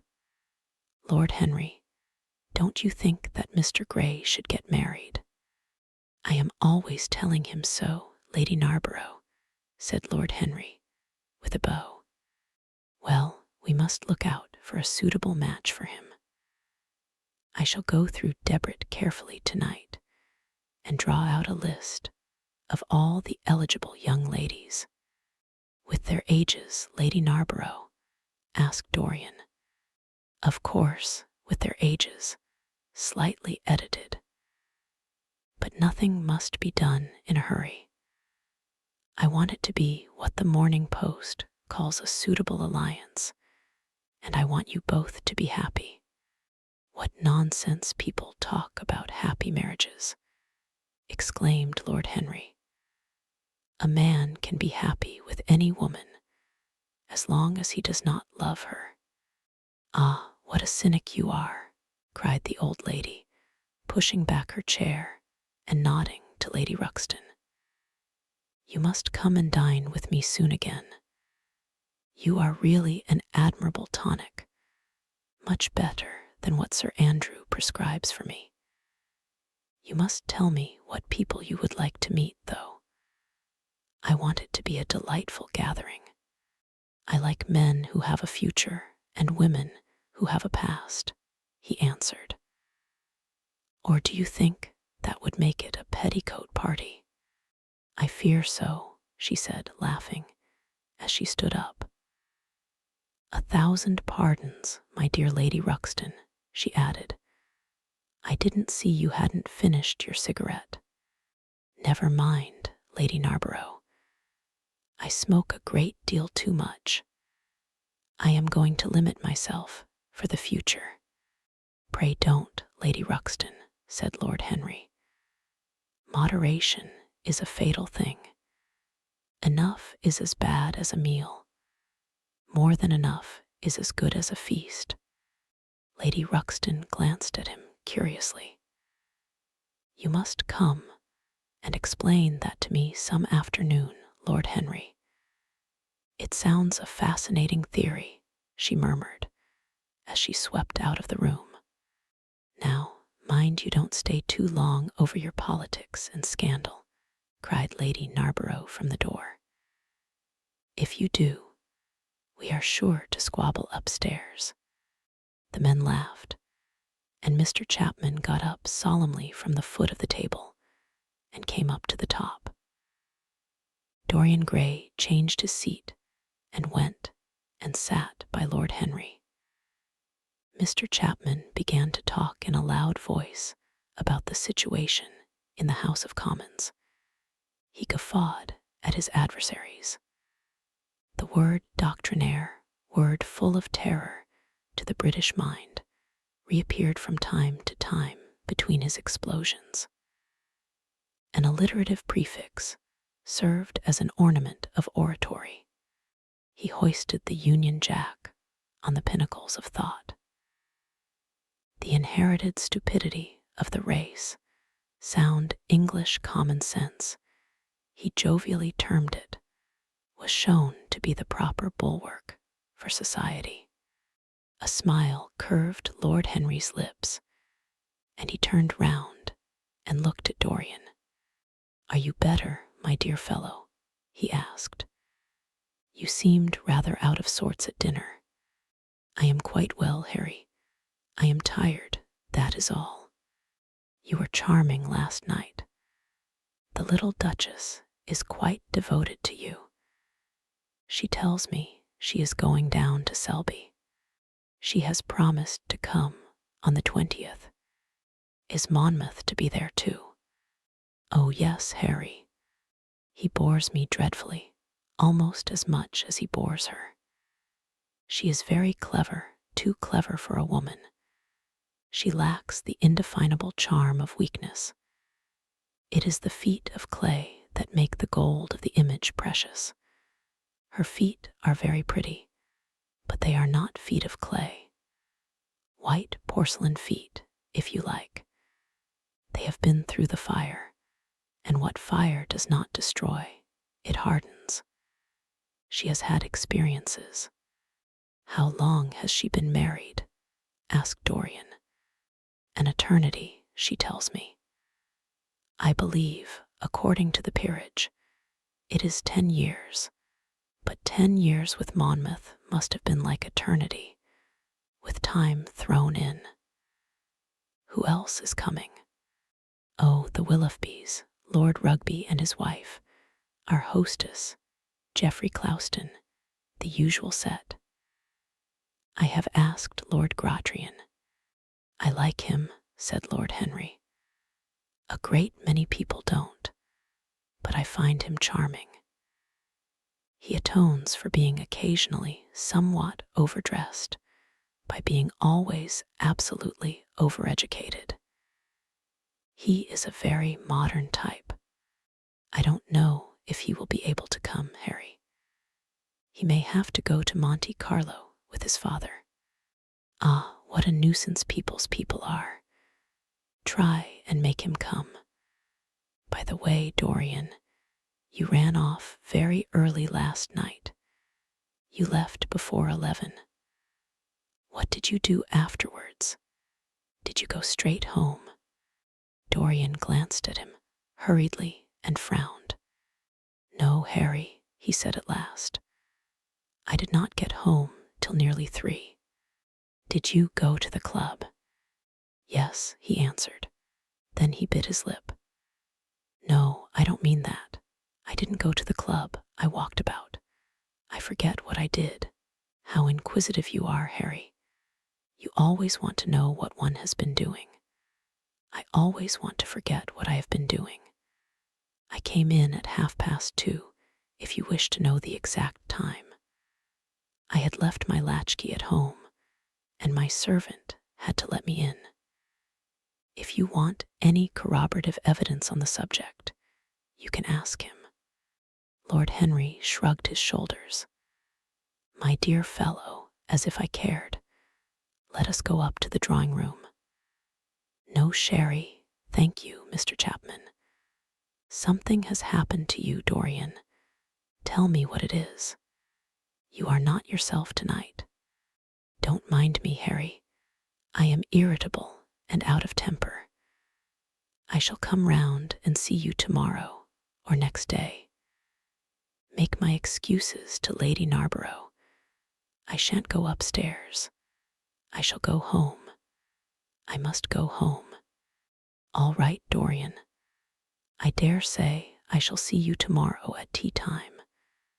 The Duchess is coming." "I will try to be there, Harry," he said, leaving the room. As he drove back to his own house, he was conscious that the sense of terror he thought he had strangled had come back to him. Lord Henry's casual questioning had made him lose his nerve for the moment, and he wanted his nerve still. Things that were dangerous had to be destroyed. He winced. He hated the idea of even touching them, yet it had to be done. He realized that, and when he had locked the door of his library, he opened the secret press into which he had thrust Basil Hallward's coat and bag. A huge fire was blazing. He piled another log on it. The smell of the singeing clothes and burning leather was horrible. It took him 3/4 of an hour to consume everything. At the end, he felt faint and sick, and having lit some Algerian pastilles in a pierced copper brazier, he bathed his hands and forehead with a cool, musk-scented vinegar. Suddenly he started. His eyes grew strangely bright, and he gnawed nervously at his underlip. Between two of the windows stood a large Florentine cabinet, made out of ebony and inlaid with ivory and blue lapis. He watched it as though it were a thing that could fascinate and make afraid, as though it held something that he longed for and yet almost loathed. His breath quickened. A mad craving came over him. He lit a cigarette and then threw it away. His eyelids drooped till the long fringed lashes almost touched his cheek. But he still watched the cabinet. At last he got up from the sofa on which he had been lying, went over to it, and having unlocked it, touched some hidden spring. A triangular drawer passed slowly out. His fingers moved instinctively towards it, dipped in, and closed on something. It was a small Chinese box of black and gold dust lacquer, elaborately wrought, the sides patterned with curved waves, and the silken cords hung with round crystals and tasseled in plaited metal threads. He opened it. Inside was a green paste, waxy in luster, the odor curiously heavy and persistent. He hesitated for some moments, with a strangely immobile smile upon his face. Then, shivering, though the atmosphere of the room was terribly hot, he drew himself up and glanced at the clock. It was 20 minutes to 12. He put the box back, shutting the cabinet doors as he did so, and went into his bedroom. As midnight was striking bronze blows upon the dusky air, Dorian Gray, dressed commonly, and with a muffler wrapped round his throat, crept quietly out of his house. In Bond Street, he found a hansom with a good horse. He hailed it, and in a low voice gave the driver an address. The man shook his head. "It is too far for me," he muttered. "Here is a sovereign for you," said Dorian. "You shall have another if you drive fast." "All right, sir," answered the man. "You will be there in an hour." And after his fare had got in, he turned his horse round and drove rapidly towards the river. Chapter 16. A cold rain began to fall, and the blurred street lamps looked ghastly in the dripping mist. The public houses were just closing, and dim men and women were clustering in broken groups round their doors. From some of the bars came the sound of horrible laughter. In others, Drunkards brawled and screamed. Lying back in the hansom, with his hat pulled over his forehead, Dorian Gray watched with listless eyes the sordid shame of the great city. And now and then he repeated to himself the words that Lord Henry had said to him on the first day they had met: to cure the soul by means of the senses, and the senses by means of the soul. Yes, that was the secret. He had often tried it, and would try it again now. There were opium dens where one could buy oblivion. Dens of horror where the memory of old sins could be destroyed by the madness of sins that were new. The moon hung low in the sky like a yellow skull. From time to time, a huge, misshapen cloud stretched a long arm across and hid it. The gas lamps grew fewer, and the streets more narrow and gloomy. Once the man lost his way and had to drive back half a mile. A steam rose from the horse as it splashed up the puddles. The side windows of the hansom were clogged with a gray flannel mist. To cure the soul by means of the senses, and the senses by means of the soul. How the words rang in his ears. His soul certainly was sick to death. Was it true that the senses could cure it? Innocent blood had been spilled. What could atone for that? Ah, for that there was no atonement. But though forgiveness was impossible, forgetfulness was possible still. And he was determined to forget, to stamp the thing out, to crush it as one would crush the adder that had stung one. Indeed, what right had Basil to have spoken to him as he had done? Who had made him a judge over others? He had said things that were dreadful, horrible, not to be endured. On and on plodded the hansom, going slower, it seemed to him, at each step. He thrust up the trap and called to the man to drive faster. The hideous hunger for opium began to gnaw at him. His throat burned and his delicate hands twitched nervously together.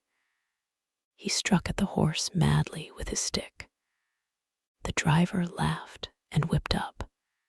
He laughed in answer, and the man was silent.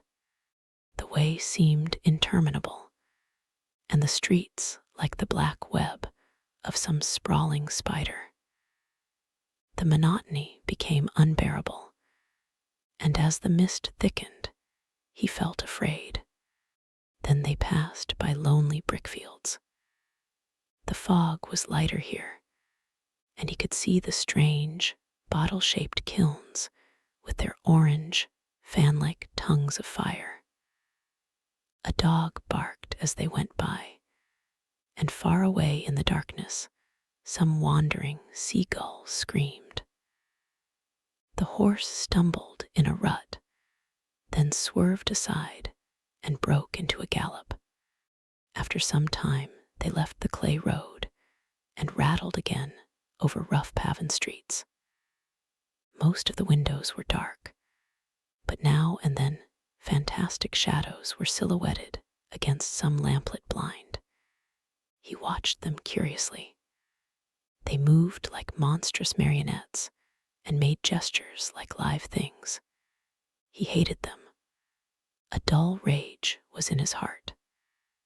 As they turned a corner, a woman yelled something at them from an open door, and two men ran after the hansom for about 100 yards. The driver beat at them with his whip. It is said that passion makes one think in a circle. Certainly, with hideous iteration, the bitten lips of Dorian Gray shaped and reshaped those subtle words that dealt with soul and sense, till he had found in them the full expression, as it were, of his mood, and justified by intellectual approval. Passions, that without such justification would still have dominated his temper. From cell to cell of his brain crept the one thought, and the wild desire to live, most terrible of all man's appetites, quickened into force each trembling nerve and fiber. Ugliness that had once been hateful to him because it made things real became dear to him now for that very reason. Ugliness was the one reality. The coarse brawl, the loathsome den, the crude violence of disordered life, the very vileness of thief and outcast were more vivid in their intense actuality of impression than all the gracious shapes of art, the dreamy shadows of song. They were what he needed for forgetfulness. In 3 days he would be free. Suddenly, the man drew up with a jerk at the top of a dark lane. Over the low roofs and jagged chimney stacks of the houses rose the black masts of ships. Wreaths of white mist clung like ghostly sails to the yards. "Somewhere about here, sir, ain't it?" he asked huskily through the trap. Dorian started and peered round. "This will do," he answered, and having got out hastily and given the driver the extra fare he had promised him, he walked quickly in the direction of the quay. Here and there a lantern gleamed at the stern of some huge merchantman. The light shook and splintered in the puddles.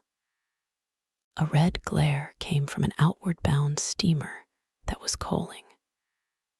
The slimy pavement looked like a wet mackintosh. He hurried on towards the left, glancing back now, and then to see if he was being followed. In about 7 or 8 minutes, he reached a small, shabby house that was wedged in between 2 gaunt factories. In one of the top windows stood a lamp. He stopped and gave a peculiar knock. After a little time, he heard steps in the passage and the chain being unhooked. The door opened quietly, and he went in without saying a word to the squat, misshapen figure that flattened itself into the shadow as he passed. At the end of the hall hung a tattered green curtain that swayed and shook in the gusty wind which had followed him in from the street. He dragged it aside and entered a long, low room which looked as if it had once been a third-rate dancing saloon. Shrill, flaring gas jets, dulled and distorted in the fly-blown mirrors that faced them, were ranged round the walls. Greasy reflectors of ribbed tin backed them, making quivering discs of light. The floor was covered with ochre-colored sawdust, trampled here and there into mud, and stained with dark rings of spilled liquor. Some Malays were crouching by a little charcoal stove, playing with bone counters and showing their white teeth as they chattered. In one corner, with his head buried in his arms, a sailor sprawled over a table, and by the tawdrily painted bar that ran across one complete side stood 2 haggard women, mocking an old man who was brushing the sleeves of his coat with an expression of disgust. "He thinks he's got red ants on him," laughed one of them as Dorian passed by. The man looked at her in terror and began to whimper. At the end of the room, there was a little staircase leading to a darkened chamber. As Dorian hurried up its 3 rickety steps, the heavy odor of opium met him. He heaved a deep breath, and his nostrils quivered with pleasure. When he entered, a young man with smooth yellow hair, who was bending over a lamp lighting a long, thin pipe, looked up at him and nodded in a hesitating manner. "You hear, Adrian," muttered Dorian. "Where else should I be?" he answered listlessly. "None of the chaps will speak to me now. I thought you had left England. Darlington is not going to do anything. My brother paid the bill at last. George doesn't speak to me either. I don't care," he added with a sigh. "As long as one has this stuff, one doesn't want friends. I think I have had too many friends." Dorian winced and looked round at the grotesque things that lay in such fantastic postures on the ragged mattresses. The twisted limbs, the gaping mouths, the staring, lustreless eyes fascinated him. He knew in what strange heavens they were suffering, and what dull hells were teaching them the secret of some new joy. They were better off than he was. He was prisoned in thought. Memory, like a horrible malady, was eating his soul away. From time to time, he seemed to see the eyes of Basil Hallward looking at him. Yet he felt he could not stay.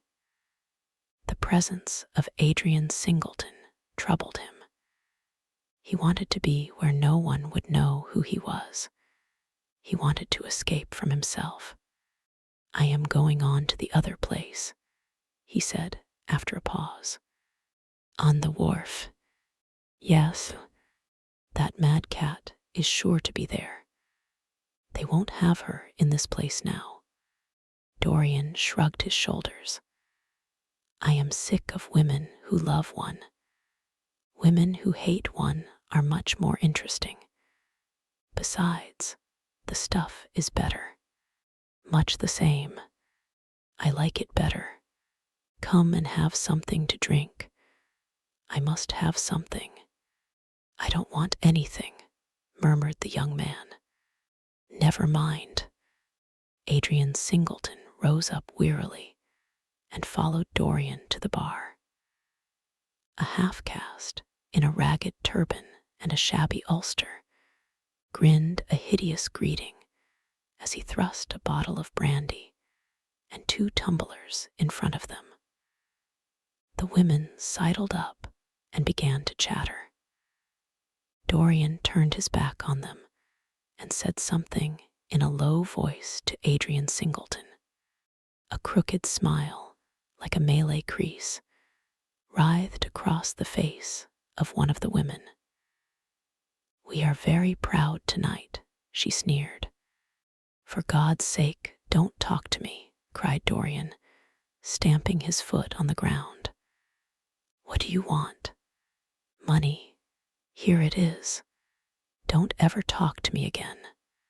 2 red sparks flashed for a moment in the woman's sodden eyes, then flickered out and left them dull and glazed.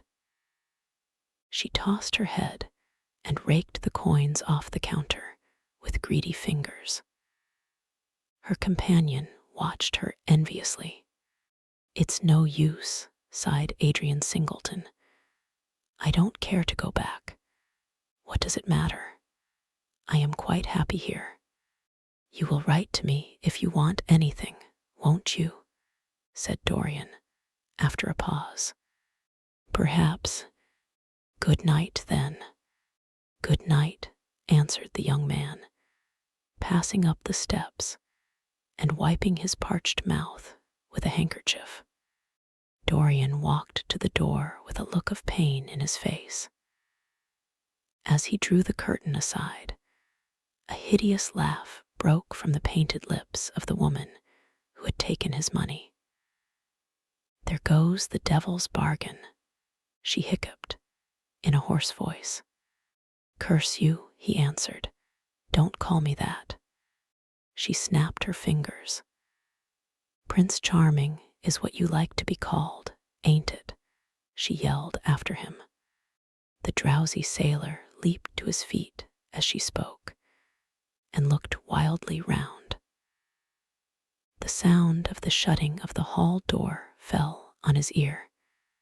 He rushed out as if in pursuit. Dorian Gray hurried along the quay through the drizzling rain. His meeting with Adrian Singleton had strangely moved him, and he wondered if the ruin of that young life was really to be laid at his door, as Basil Hallward had said to him with such infamy of insult. He bit his lip, and for a few seconds his eyes grew sad. Yet, after all, what did it matter to him? One's days were too brief to take the burden of another's errors on one's shoulders. Each man lived his own life and paid his own price for living it. The only pity was one had to pay so often for a single fault. One had to pay over and over again, indeed. In her dealings with man, destiny never closed her accounts. There are moments, psychologists tell us, when the passion for sin, or for what the world calls sin, so dominates a nature that every fiber of the body, as every cell of the brain, seems to be instinct with fearful impulses. Men and women at such moments lose the freedom of their will. They move to their terrible end as automatons move. Choice is taken from them, and conscience is either killed, or if it lives at all, lives, but to give rebellion its fascination and disobedience its charm. For all sins, as theologians weary not of reminding us, are sins of disobedience. When that high spirit, that morning star of evil, fell from heaven, it was as a rebel that he fell, callous, concentrated on evil, with stained mind, and soul hungry for rebellion. Dorian Gray hastened on, quickening his step as he went.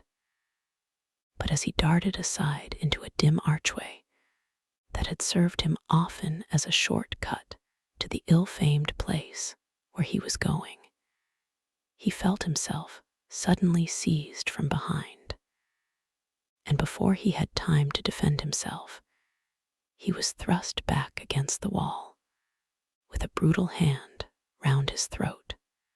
He struggled madly for life, and by a terrible effort wrenched the tightening fingers away.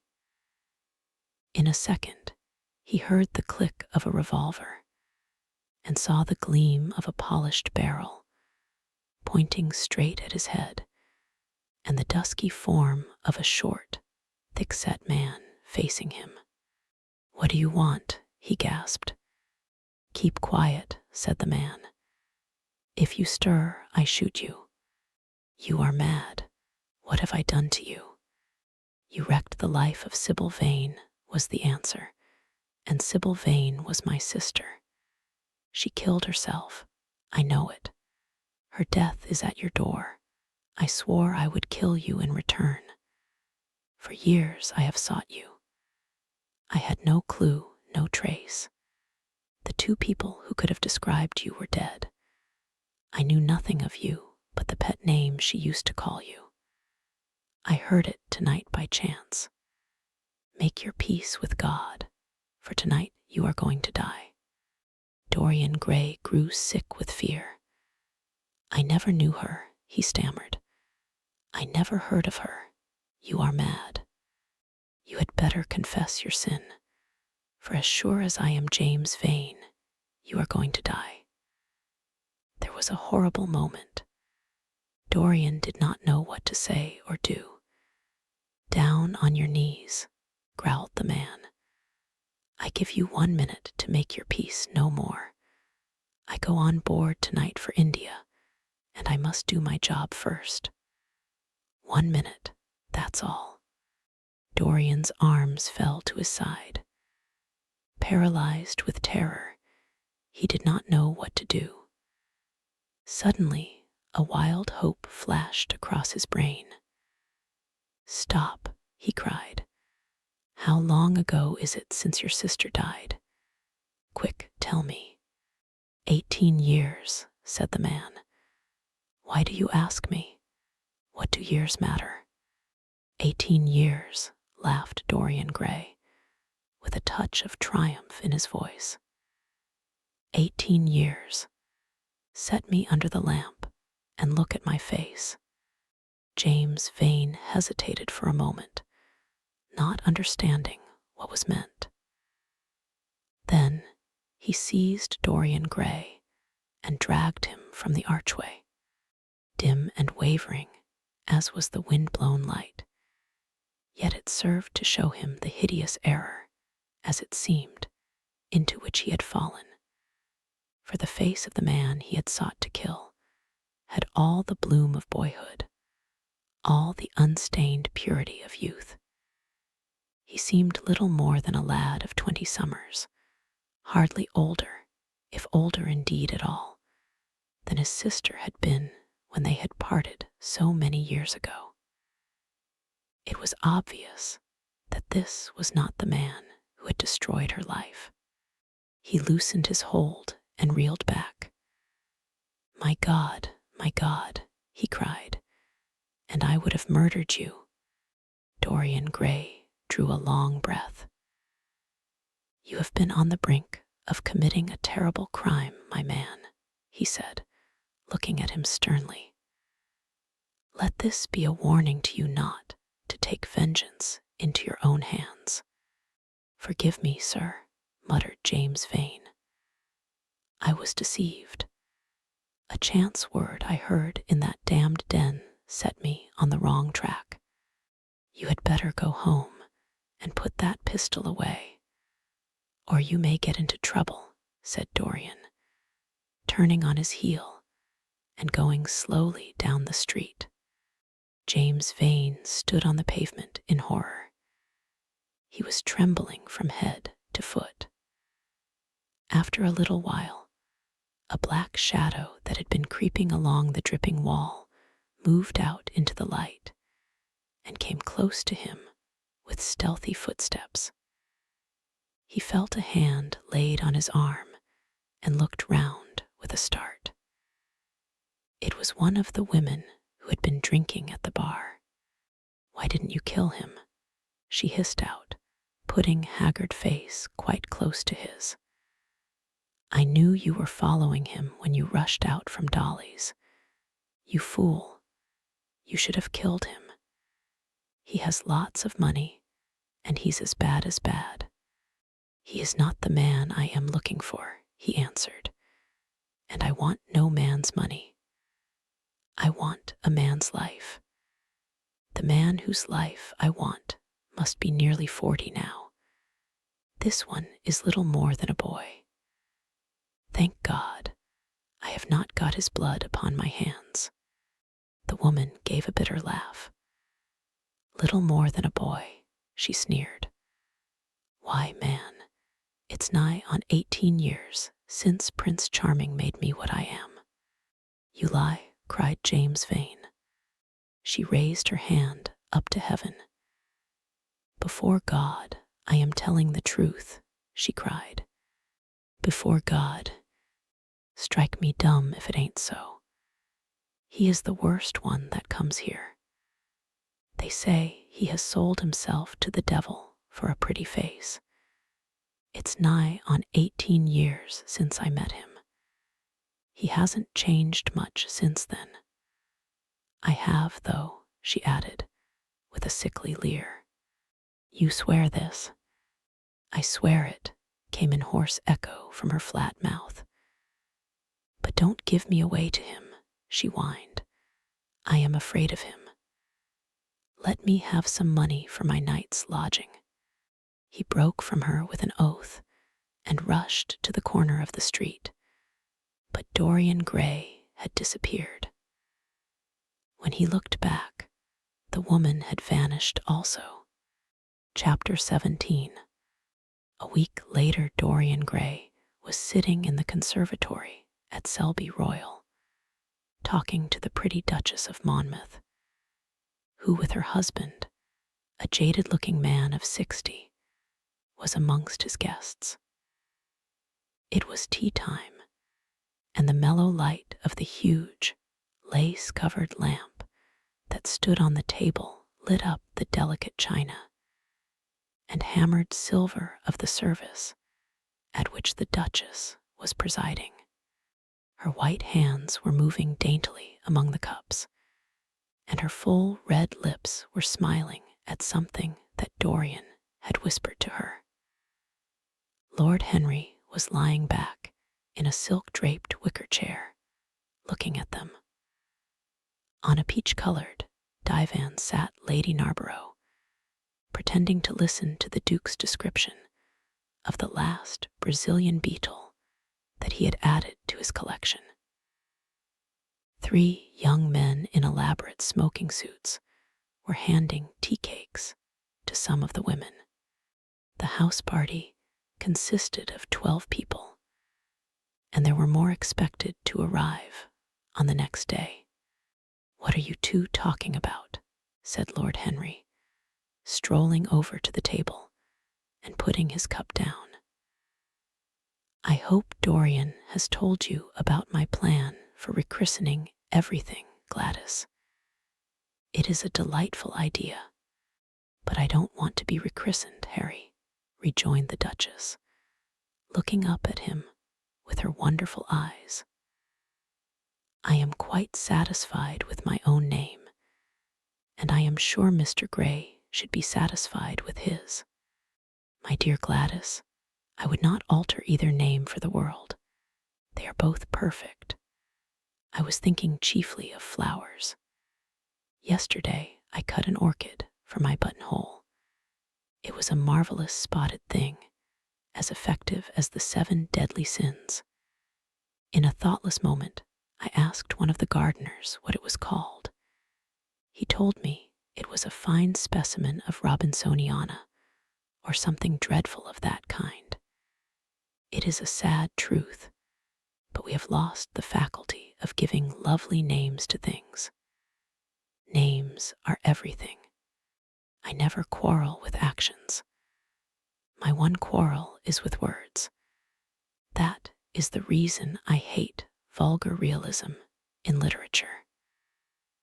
The man who could call a spade should be compelled to use one. It is the only thing he is fit for. "Then what should we call you, Harry?" she asked. "His name is Prince Paradox," said Dorian. "I recognize him in a flash," exclaimed the Duchess. "I won't hear of it," laughed Lord Henry, sinking into a chair. "From a label there is no escape. I refuse the title. Royalties may not abdicate," fell as a warning from pretty lips. "You wish me to defend my throne, then?" "Yes. I give the truths of tomorrow.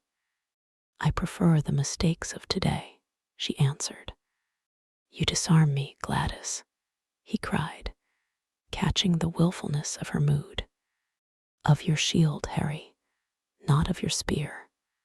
I never tilt against beauty," he said, with a wave of his hand. "That is your error, Harry, believe me.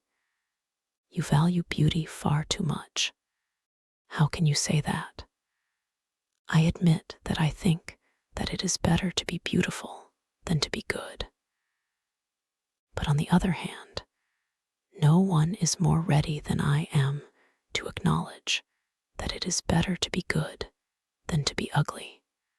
Ugliness is one of the 7 deadly sins, then," cried the Duchess. "What becomes of your simile about the orchid?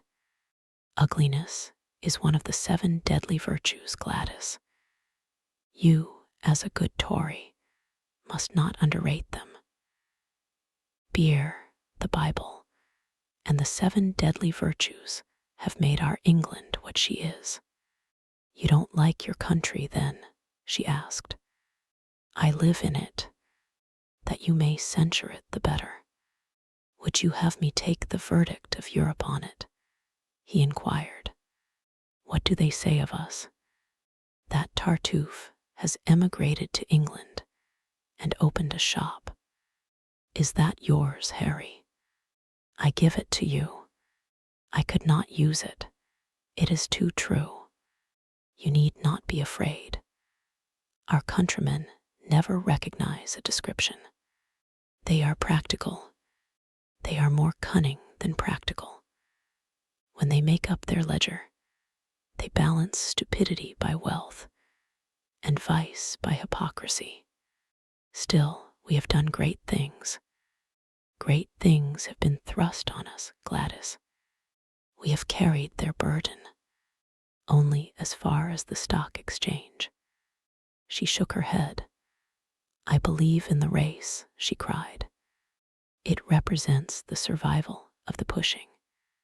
It has development. Decay fascinates me more. What of art? She asked. It is a malady. Love, an illusion, religion, the fashionable substitute for belief. You are a skeptic. Never skepticism is the beginning of faith. What are you? To define is to limit. Give me a clue. Threads snap. You would lose your way in the labyrinth. You bewilder me. Let us talk of someone else. Our host is a delightful topic. Years ago, he was christened Prince Charming. Ah, don't remind me of that, cried Dorian Gray. Our host is rather horrid this evening, answered the Duchess, coloring. I believe he thinks that Monmouth married me on purely scientific principles, as the best specimen he could find of a modern butterfly. Well, I hope he won't stick pins into you, Duchess, laughed Dorian. Oh, my maid does that already, Mr. Gray, when she is annoyed with me. And what does she get annoyed with you about, Duchess?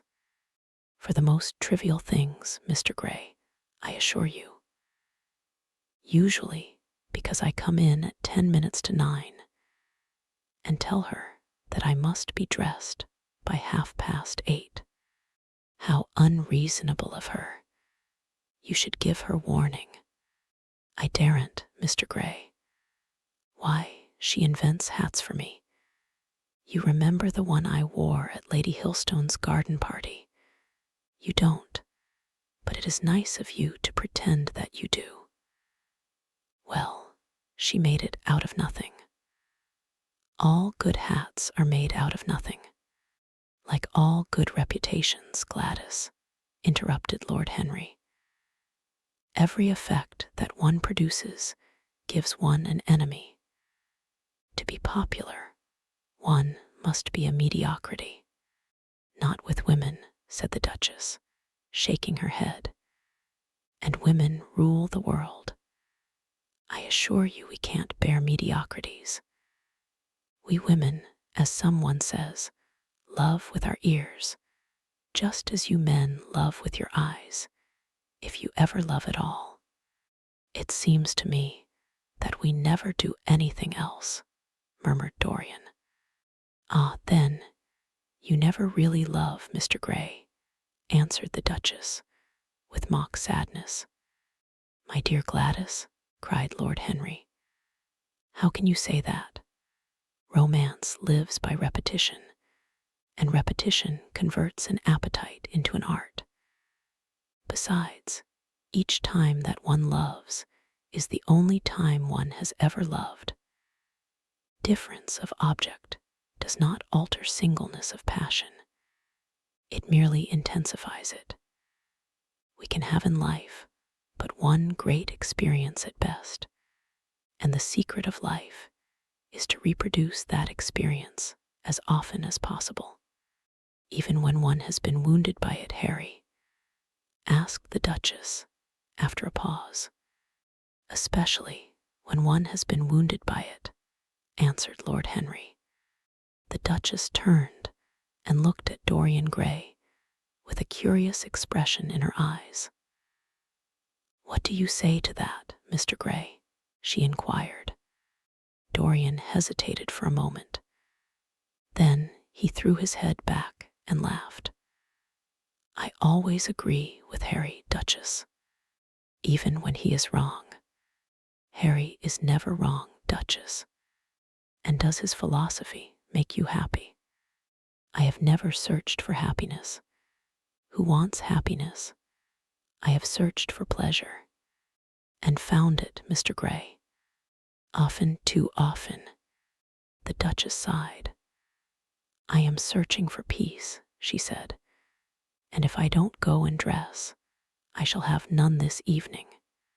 Let me get you some orchids, Duchess, cried Dorian, starting to his feet and walking down the conservatory.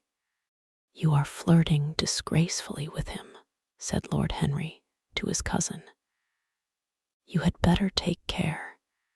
He is very fascinating. If he were not, there would be no battle. Greek meets Greek then. I am on the side of the Trojans.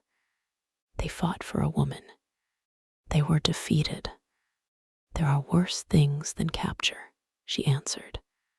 You gallop with a loose rein. Pace gives life, was the riposte. I shall write it in my diary tonight. What? That a burnt child loves the fire. I am not even singed. My wings are untouched. You use them for everything, except flight. Courage has passed from men to women. It is a new experience for us. You have a rival. Who? He laughed. Lady Narborough, he whispered. She perfectly adores him. You fill me with apprehension. The appeal to antiquity is fatal to us who are romanticists. Romanticists, you have all the methods of science. Men have educated us, but not explained you. Describe us as a sex, was her challenge. Sphinxes without secrets. She looked at him, smiling. How long Mr. Gray is, she said. Let us go and help him. I have not yet told him the color of my frock. Ah, you must suit your frock to his flowers, Gladys. That would be a premature surrender. Romantic art begins with its climax. I must keep an opportunity for retreat. In the Parthian manner, they found safety in the desert. I could not do that. Women are not always allowed a choice, he answered. But hardly had he finished the sentence before from the far end of the conservatory came a stifled groan, followed by the dull sound of a heavy fall. Everybody started up. The Duchess stood motionless in horror, and with fear in his eyes, Lord Henry rushed through the flapping palms to find Dorian Gray lying face downwards on the tiled floor in a death-like swoon. He was carried at once into the blue drawing-room and laid upon one of the sofas. After a short time, he came to himself and looked round with a dazed expression. What has happened? He asked. Oh, I remember. Am I safe here, Harry? He began to tremble. My dear Dorian, answered Lord Henry, you merely fainted. That was all. You must have overtired yourself. You had better not come down to dinner. I will take your place. No, I will come down, he said, struggling to his feet. I would rather come down. I must not be alone. He went to his room and dressed. There was a wild recklessness of gaiety in his manner as he sat at table. But now and then a thrill of terror ran through him when he remembered that, pressed against the window of the conservatory, like a white handkerchief, he had seen the face of James Vane watching him. Chapter 18. The next day he did not leave the house, and indeed spent most of the time in his own room, sick with a wild terror of dying, and yet indifferent to life itself. The consciousness of being hunted, snared, tracked down, had begun to dominate him. If the tapestry did but tremble in the wind, he shook. The dead leaves that were blown against the leaded panes seemed to him like his own wasted resolutions and wild regrets.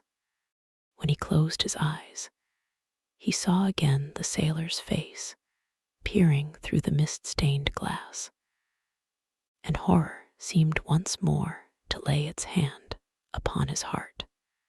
But perhaps it had been only his fancy that had called vengeance out of the night and set the hideous shapes of punishment before him.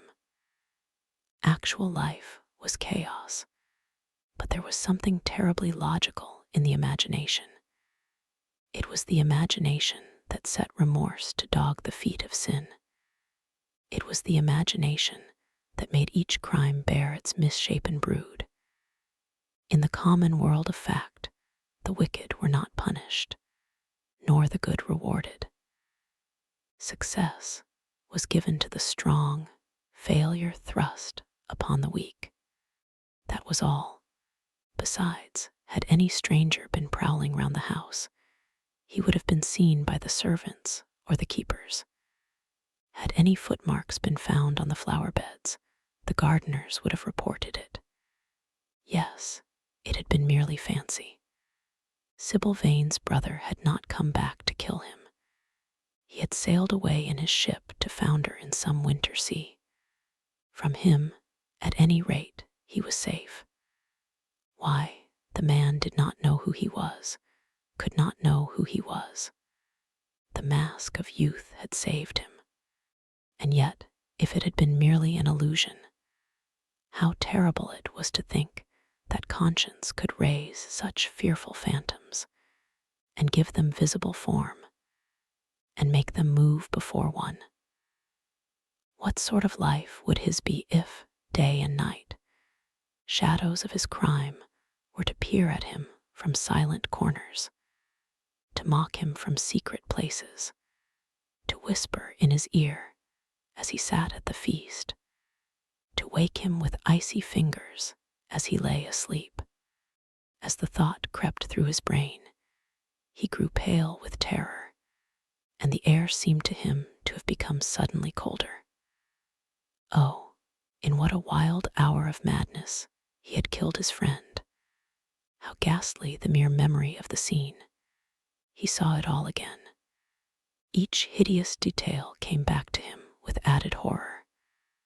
Out of the black cave of time, terrible and swathed in scarlet, rose the image of his sin. When Lord Henry came in at 6 o'clock, he found him crying as one whose heart will break.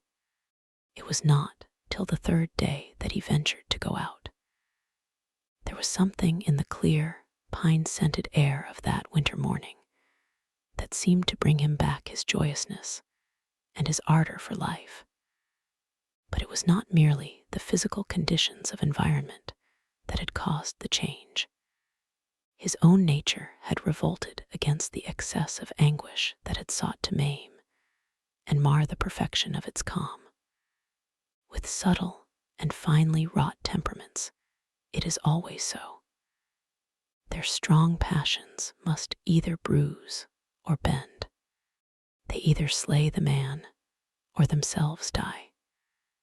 Shallow sorrows and shallow loves live on. The loves and sorrows that are great are destroyed by their own plenitude. Besides, he had convinced himself that he had been the victim of a terror-stricken imagination, and looked back now on his fears with something of pity and not a little of contempt. After breakfast, he walked with the Duchess for an hour in the garden, and then drove across the park to join the shooting party. The crisp frost lay like salt upon the grass. The sky was an inverted cup of blue metal. A thin film of ice bordered the flat, reed-grown lake. At the corner of the pinewood, he caught sight of Sir Geoffrey Clouston, the Duchess's brother, jerking 2 spent cartridges out of his gun. He jumped from the cart, and having told the groom to take the mare home, made his way towards his guest through the withered bracken and rough undergrowth. "Have you had good sport, Geoffrey?" he asked. "Not very good, Dorian. I think most of the birds have gone to the open. I dare say it will be better after lunch, when we get to new ground." Dorian strolled along by his side. The keen aromatic air, the brown and red lights that glimmered in the wood, the hoarse cries of the beaters ringing out from time to time, and the sharp snaps of the guns that followed, fascinated him and filled him with a sense of delightful freedom. He was dominated by the carelessness of happiness, by the high indifference of joy. Suddenly, from a lumpy tussock of old grass some 20 yards in front of them, with black-tipped ears erect and long hinder limbs throwing it forward, started a hare. It bolted for a thicket of alders. Sir Geoffrey put his gun to his shoulder, but there was something in the animal's grace of movement that strangely charmed Dorian Gray, and he cried out at once, "Don't shoot it, Geoffrey. Let it live." "What nonsense, Dorian," laughed his companion, and as the hare bounded into the thicket, he fired. There were 2 cries heard, the cry of a hare in pain, which is dreadful, the cry of a man in agony, which is worse. "Good heavens, I have hit a beater," exclaimed Sir Geoffrey. What an ass the man was to get in front of the guns. "Stop shooting there," he called out at the top of his voice. "A man is hurt." The head keeper came running up with a stick in his hand. "Where, sir? Where is he?" he shouted. At the same time, the firing ceased along the line. "Here," answered Sir Geoffrey angrily, hurrying towards the thicket. "Why on earth don't you keep your men back? Spoiled my shooting for the day." Dorian watched them as they plunged into the alder clump, brushing the lithe, swinging branches aside.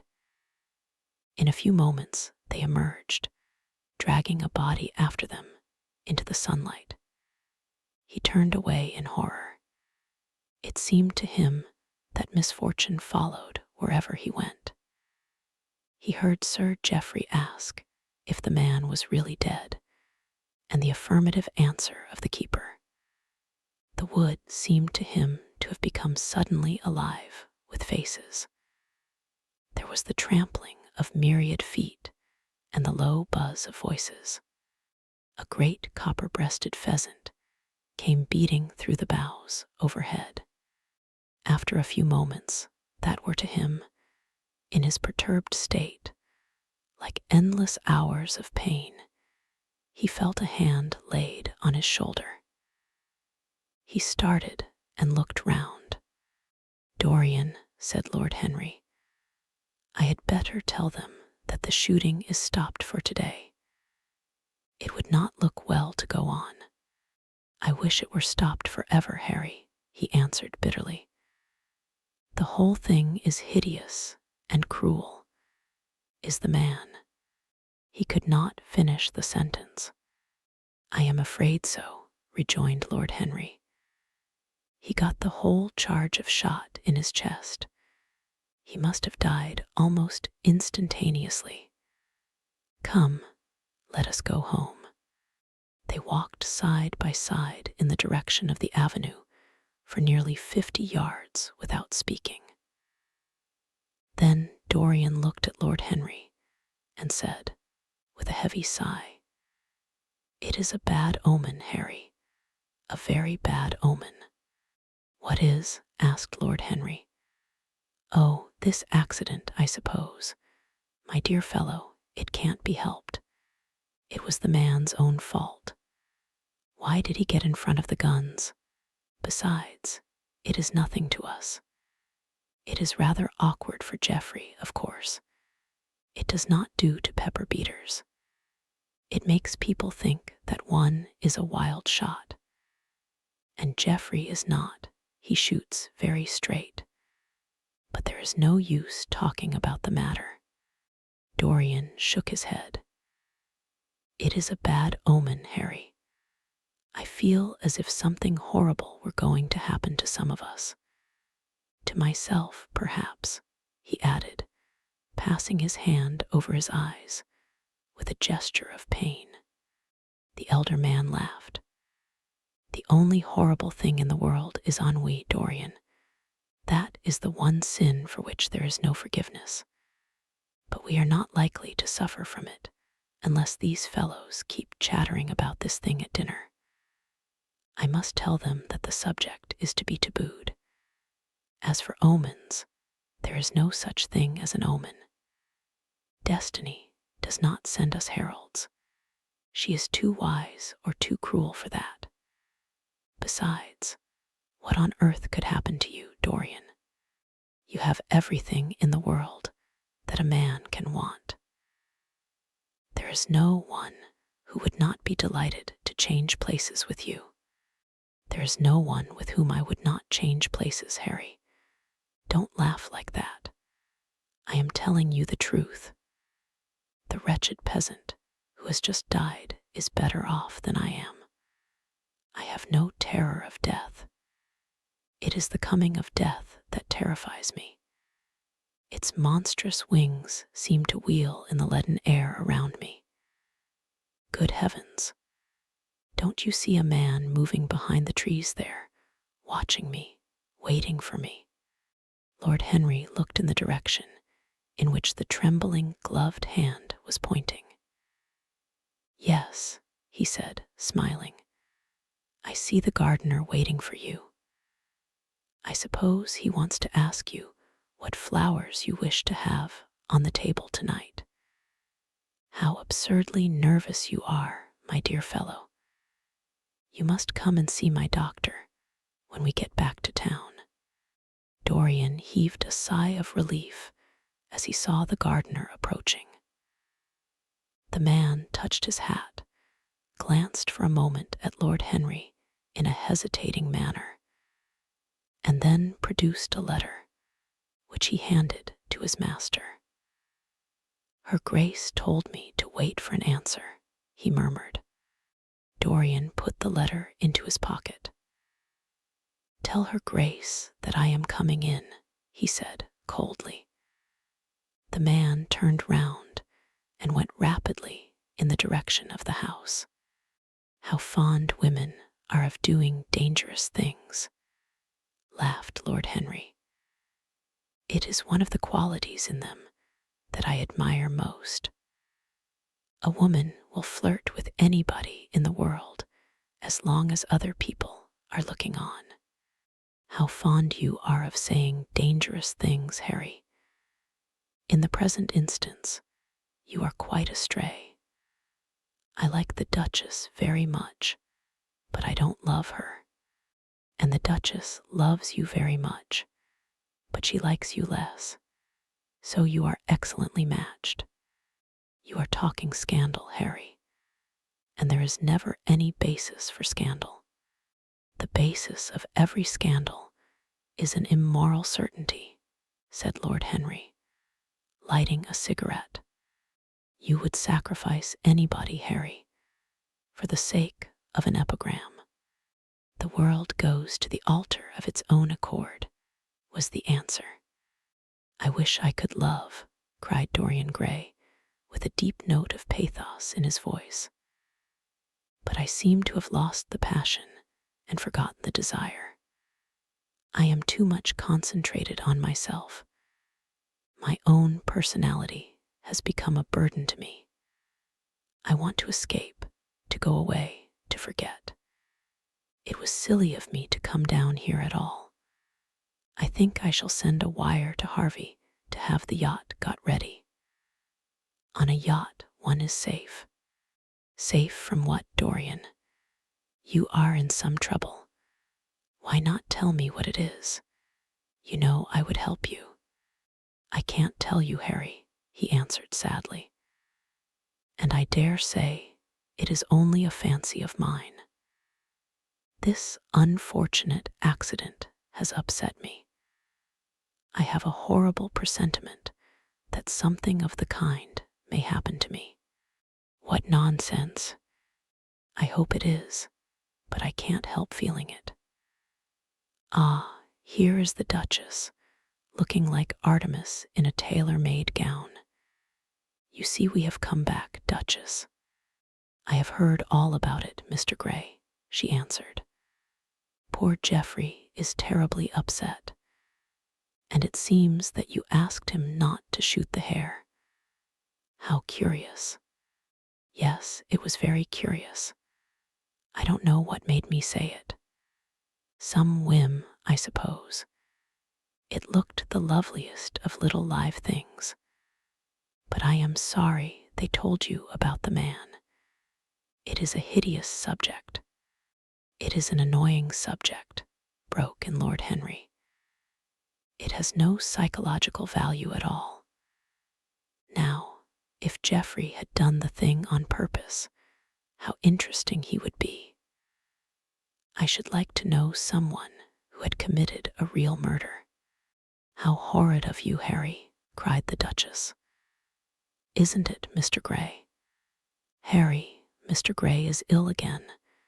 He is going to faint. Dorian drew himself up with an effort and smiled. It is nothing, Duchess, he murmured. My nerves are dreadfully out of order. That is all. I am afraid I walked too far this morning. I didn't hear what Harry said. Was it very bad? You must tell me some other time. I think I must go and lie down. You will excuse me, won't you? They had reached the great flight of steps that led from the conservatory on to the terrace. As the glass door closed behind Dorian, Lord Henry turned and looked at the Duchess with his slumberous eyes. Are you very much in love with him? He asked. She did not answer for some time, but stood gazing at the landscape. I wish I knew, she said at last. He shook his head. Knowledge would be fatal. It is the uncertainty that charms one. A mist makes things wonderful. One may lose one's way. All ways end at the same point, my dear Gladys. What is that? Disillusion. It was my debut in life, she sighed. It came to you crowned. I am tired of strawberry leaves. They become you, only in public. You would miss them, said Lord Henry. I will not part with a petal. Monmouth has ears. Old age is dull of hearing. Has he never been jealous? I wish he had been. He glanced about as if in search of something. What are you looking for? She inquired. The button from your foil, he answered. You have dropped it. She laughed. I have still the mask. It makes your eyes lovelier, was his reply. She laughed again. Her teeth showed like white seeds in a scarlet fruit. Upstairs, in his own room, Dorian Gray was lying on a sofa, with terror in every tingling fiber of his body. Life had suddenly become too hideous a burden for him to bear. The dreadful death of the unlucky beater, shot in the thicket like a wild animal, had seemed to him to prefigure death for himself also. He had nearly swooned at what Lord Henry had said in a chance mood of cynical jesting.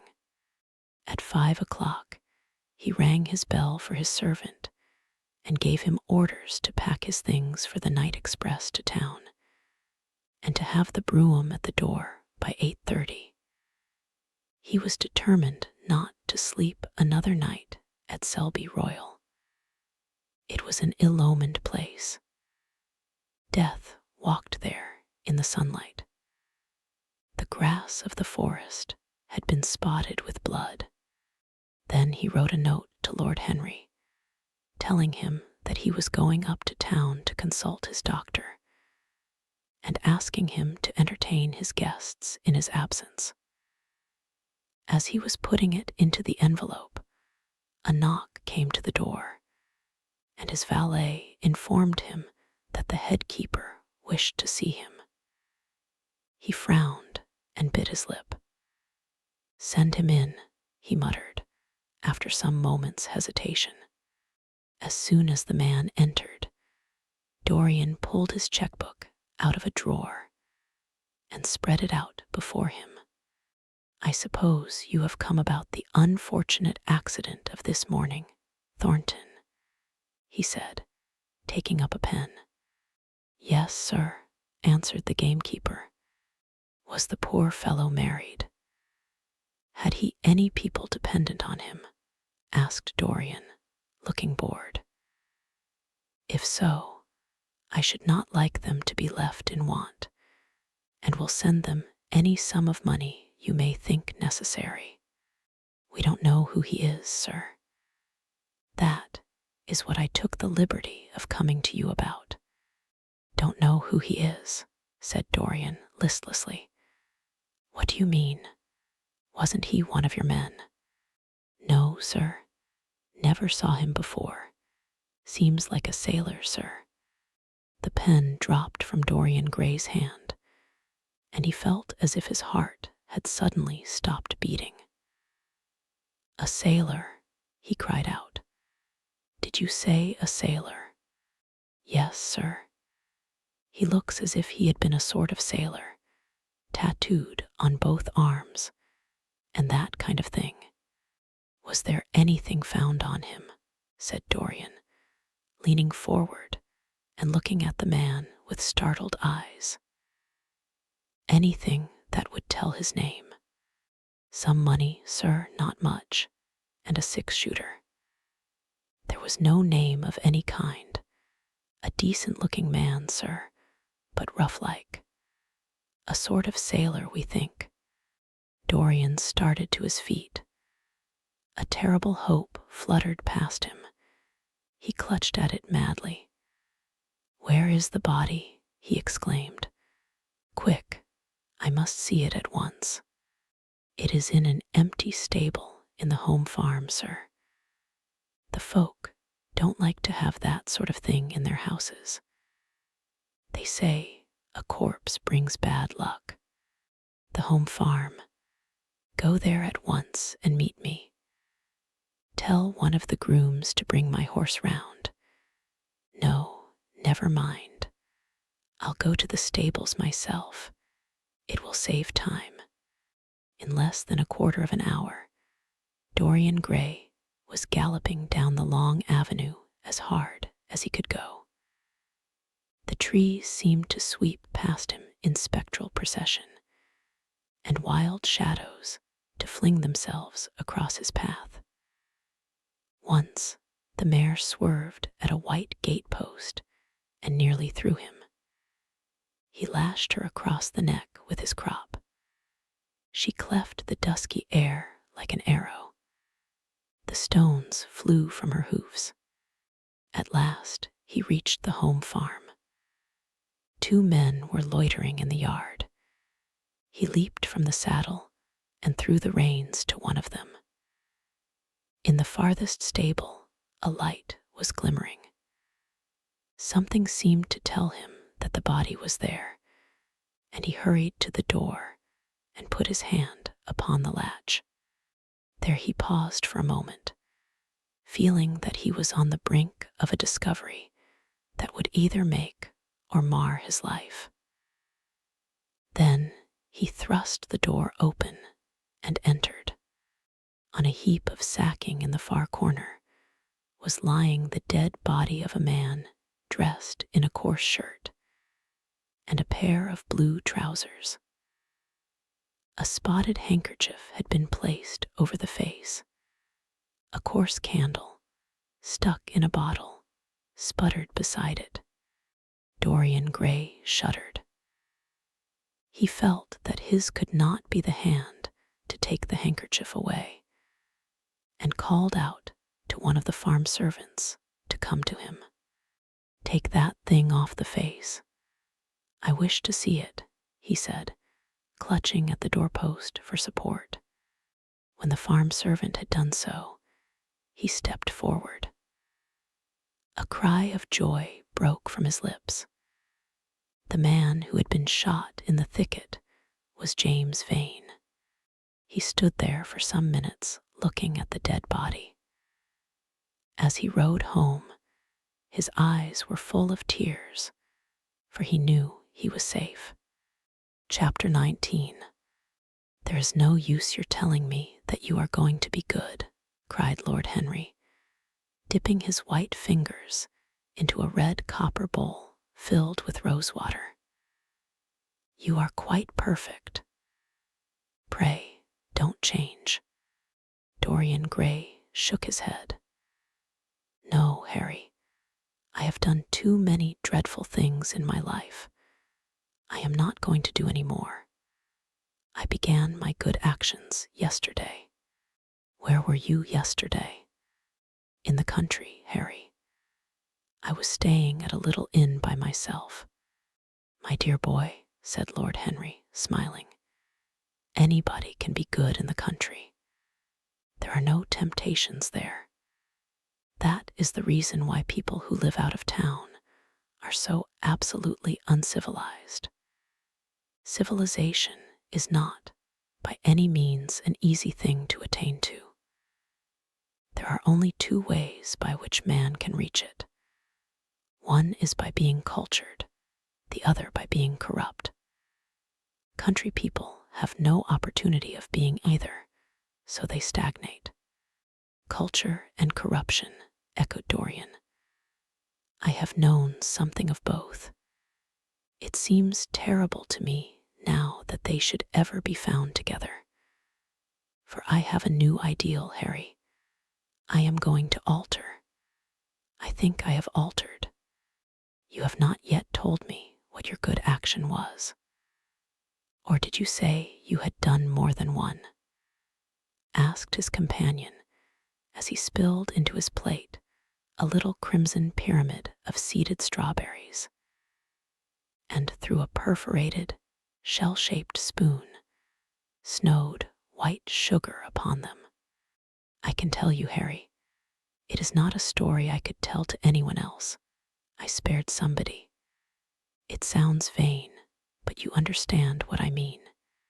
She was quite beautiful and wonderfully like Sybil Vane. I think it was that which first attracted me to her. You remember Sybil, don't you? How long ago that seems. Well, Hetty was not one of our own class, of course. She was simply a girl in a village. But I really loved her. I am quite sure that I loved her. All during this wonderful May that we have been having, I used to run down and see her 2 or 3 times a week. Yesterday, she met me in a little orchard. The apple blossoms kept tumbling down on her hair, and she was laughing. We were to have gone away together this morning at dawn. Suddenly, I determined to leave her as flower-like as I had found her. I should think the novelty of the emotion must have given you a thrill of real pleasure, Dorian," interrupted Lord Henry. "But I can finish your idyll for you. You gave her good advice and broke her heart.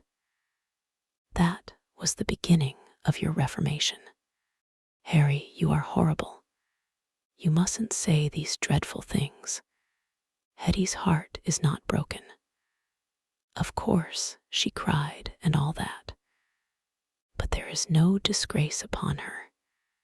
She can live, like Perdita, in her garden of mint and marigold, and weep over a faithless Florizel, said Lord Henry, laughing, as he leaned back in his chair.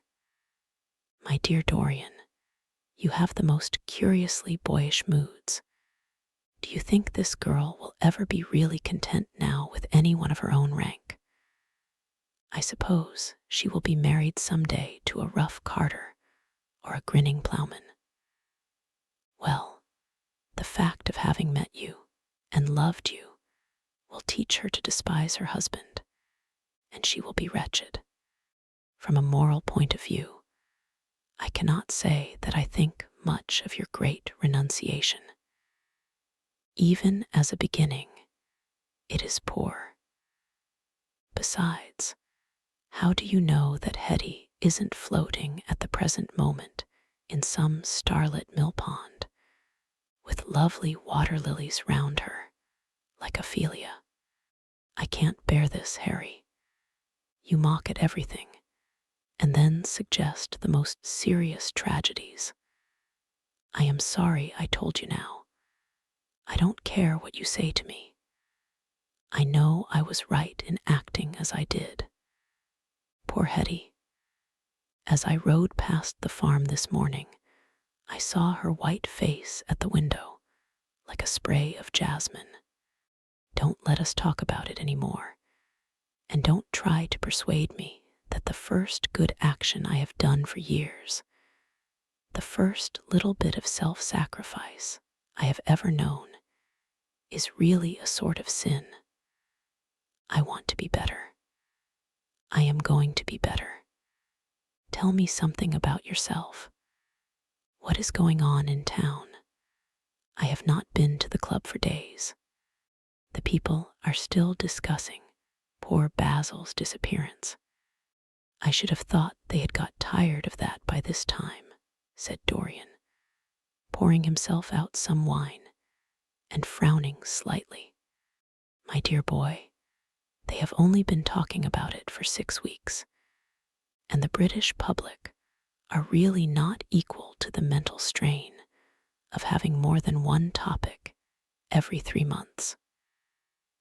They have been very fortunate lately, however. They have had my own divorce case and Alan Campbell's suicide. Now they have got the mysterious disappearance of an artist. Scotland Yard still insists that the man in the grey ulster who left for Paris by the midnight train on the 9th of November was poor Basil, and the French police declare that Basil never arrived in Paris at all. I suppose in about a fortnight we shall be told that he has been seen in San Francisco. It is an odd thing, but everyone who disappears is said to be seen at San Francisco. It must be a delightful city and possess all the attractions of the next world. What do you think has happened to Basil? Asked Dorian, holding up his burgundy against the light, and wondering how it was that he could discuss the matter so calmly. I have not the slightest idea. If Basil chooses to hide himself, it is no business of mine. If he is dead, I don't want to think about him. Death is the only thing that ever terrifies me. I hate it. Why? Said the younger man wearily. Because, said Lord Henry, passing beneath his nostrils the gilt trellis of an open vinaigrette box, one can survive everything nowadays except that. Death and vulgarity are the only 2 facts in the 19th century that one cannot explain away. Let us have our coffee in the music room, Dorian. You must play Chopin to me. The man with whom my wife ran away played Chopin exquisitely. Poor Victoria. I was very fond of her. The house is rather lonely without her. Of course, married life is merely a habit, a bad habit. But then one regrets the loss, even of one's worst habits. Perhaps one regrets them the most. They are such an essential part of one's personality. Dorian said nothing, but rose from the table, and passing into the next room, sat down to the piano and let his fingers stray across the white and black ivory of the keys. After the coffee had been brought in, he stopped, and looking over at Lord Henry, said, "Harry, did it ever occur to you that Basil was murdered?" Lord Henry yawned. Basil was very popular and always wore a Waterbury watch. Why should he have been murdered? He was not clever enough to have enemies. Of course, he had a wonderful genius for painting. But a man can paint like Velasquez and yet be as dull as possible. Basil was really rather dull. He only interested me once, and that was when he told me, years ago, that he had a wild adoration for you, and that you were the dominant motive of his art. I was very fond of Basil, said Dorian, with a note of sadness in his voice. But don't people say that he was murdered? Oh, some of the papers do. It does not seem to me to be at all probable. I know there are dreadful places in Paris, but Basil was not the sort of man to have gone to them. He had no curiosity. It was his chief defect. What would you say, Harry, if I told you that I had murdered Basil? Said the younger man. He watched him intently after he had spoken. I would say, my dear fellow, that you were posing for a character that doesn't suit you. All crime is vulgar, just as all vulgarity is crime. It is not in you, Dorian, to commit a murder. I am sorry if I hurt your vanity by saying so, but I assure you it is true. Crime belongs exclusively to the lower orders. I don't blame them in the smallest degree. I should fancy that crime was to them what art is to us, simply a method of procuring extraordinary sensations. A method of procuring sensations. Do you think, then, that a man who has once committed a murder could possibly do the same crime again? Don't tell me that. Oh, anything becomes a pleasure if one does it too often, cried Lord Henry, laughing. That is one of the most important secrets of life. I should fancy, however, that murder is always a mistake. One should never do anything that one cannot talk about after dinner. But let us pass from poor Basil. I wish I could believe that he had come to such a really romantic end as you suggest, but I can't. I dare say he fell into the Seine off an omnibus, and that the conductor hushed up the scandal. Yes, I should fancy that was his end. I see him lying now on his back under those dull green waters, with the heavy barges floating over him and long weeds catching in his hair. Do you know, I don't think he would have done much more good work. During the last 10 years, his painting had gone off very much. Dorian heaved a sigh, and Lord Henry strolled across the room and began to stroke the head of a curious Java parrot, a large, gray-plumaged bird with pink crest and tail that was balancing itself upon a bamboo perch. As his pointed fingers touched it, it dropped the white scurf of crinkled lids over black, glass-like eyes and began to sway backwards and forwards. Yes, he continued, turning round and taking his handkerchief out of his pocket. His painting had quite gone off. It seemed to me to have lost something. It had lost an ideal. When you and he ceased to be great friends, he ceased to be a great artist. What was it separated you? I suppose he bored you. If so, he never forgave you. It's a habit bores have. By the way, what has become of that wonderful portrait he did of you? I don't think I have ever seen it since he finished it. Oh, I remember your telling me years ago that you had sent it down to Selby, and that it had got mislaid or stolen on the way. You never got it back. What a pity. It was really a masterpiece. I remember I wanted to buy it. I wish I had now. It belonged to Basil's best period. Since then, his work was that curious mixture of bad painting and good intentions that always entitles a man to be called a representative British artist. Did you advertise for it? You should. I forget, said Dorian. I suppose I did, but I never really liked it. I am sorry I sat for it. The memory of the thing is hateful to me. Why do you talk of it? It used to remind me of those curious lines in some play, Hamlet, I think. How do they run? Like the painting of a sorrow, a face without a heart. Yes, that is what it was like. Lord Henry laughed. If a man treats life artistically, his brain is his heart, he answered, sinking into an armchair. Dorian Gray shook his head and struck some soft chords on the piano. Like the painting of a sorrow, he repeated, a face without a heart. The elder man lay back and looked at him with half-closed eyes. By the way, Dorian, he said after a pause, what does it profit a man if he gain the whole world and lose, how does the quotation run?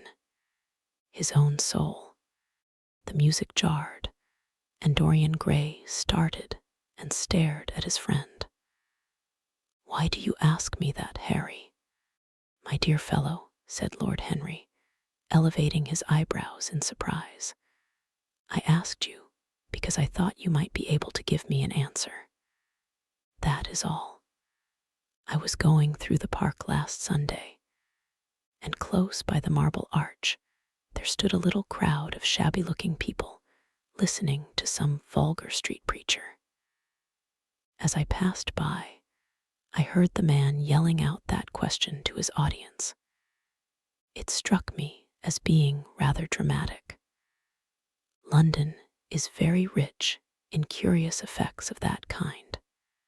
A wet Sunday, an uncouth Christian in a mackintosh, a ring of sickly white faces under a broken roof of dripping umbrellas, and a wonderful phrase flung into the air by shrill, hysterical lips.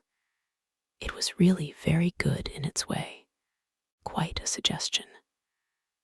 I thought of telling the prophet that art had a soul, but that man had not.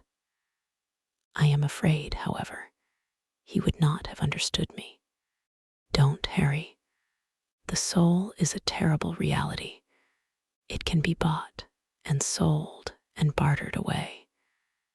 It can be poisoned or made perfect. There is a soul in each one of us. I know it. Do you feel quite sure of that, Dorian? Quite sure. Ah, then it must be an illusion.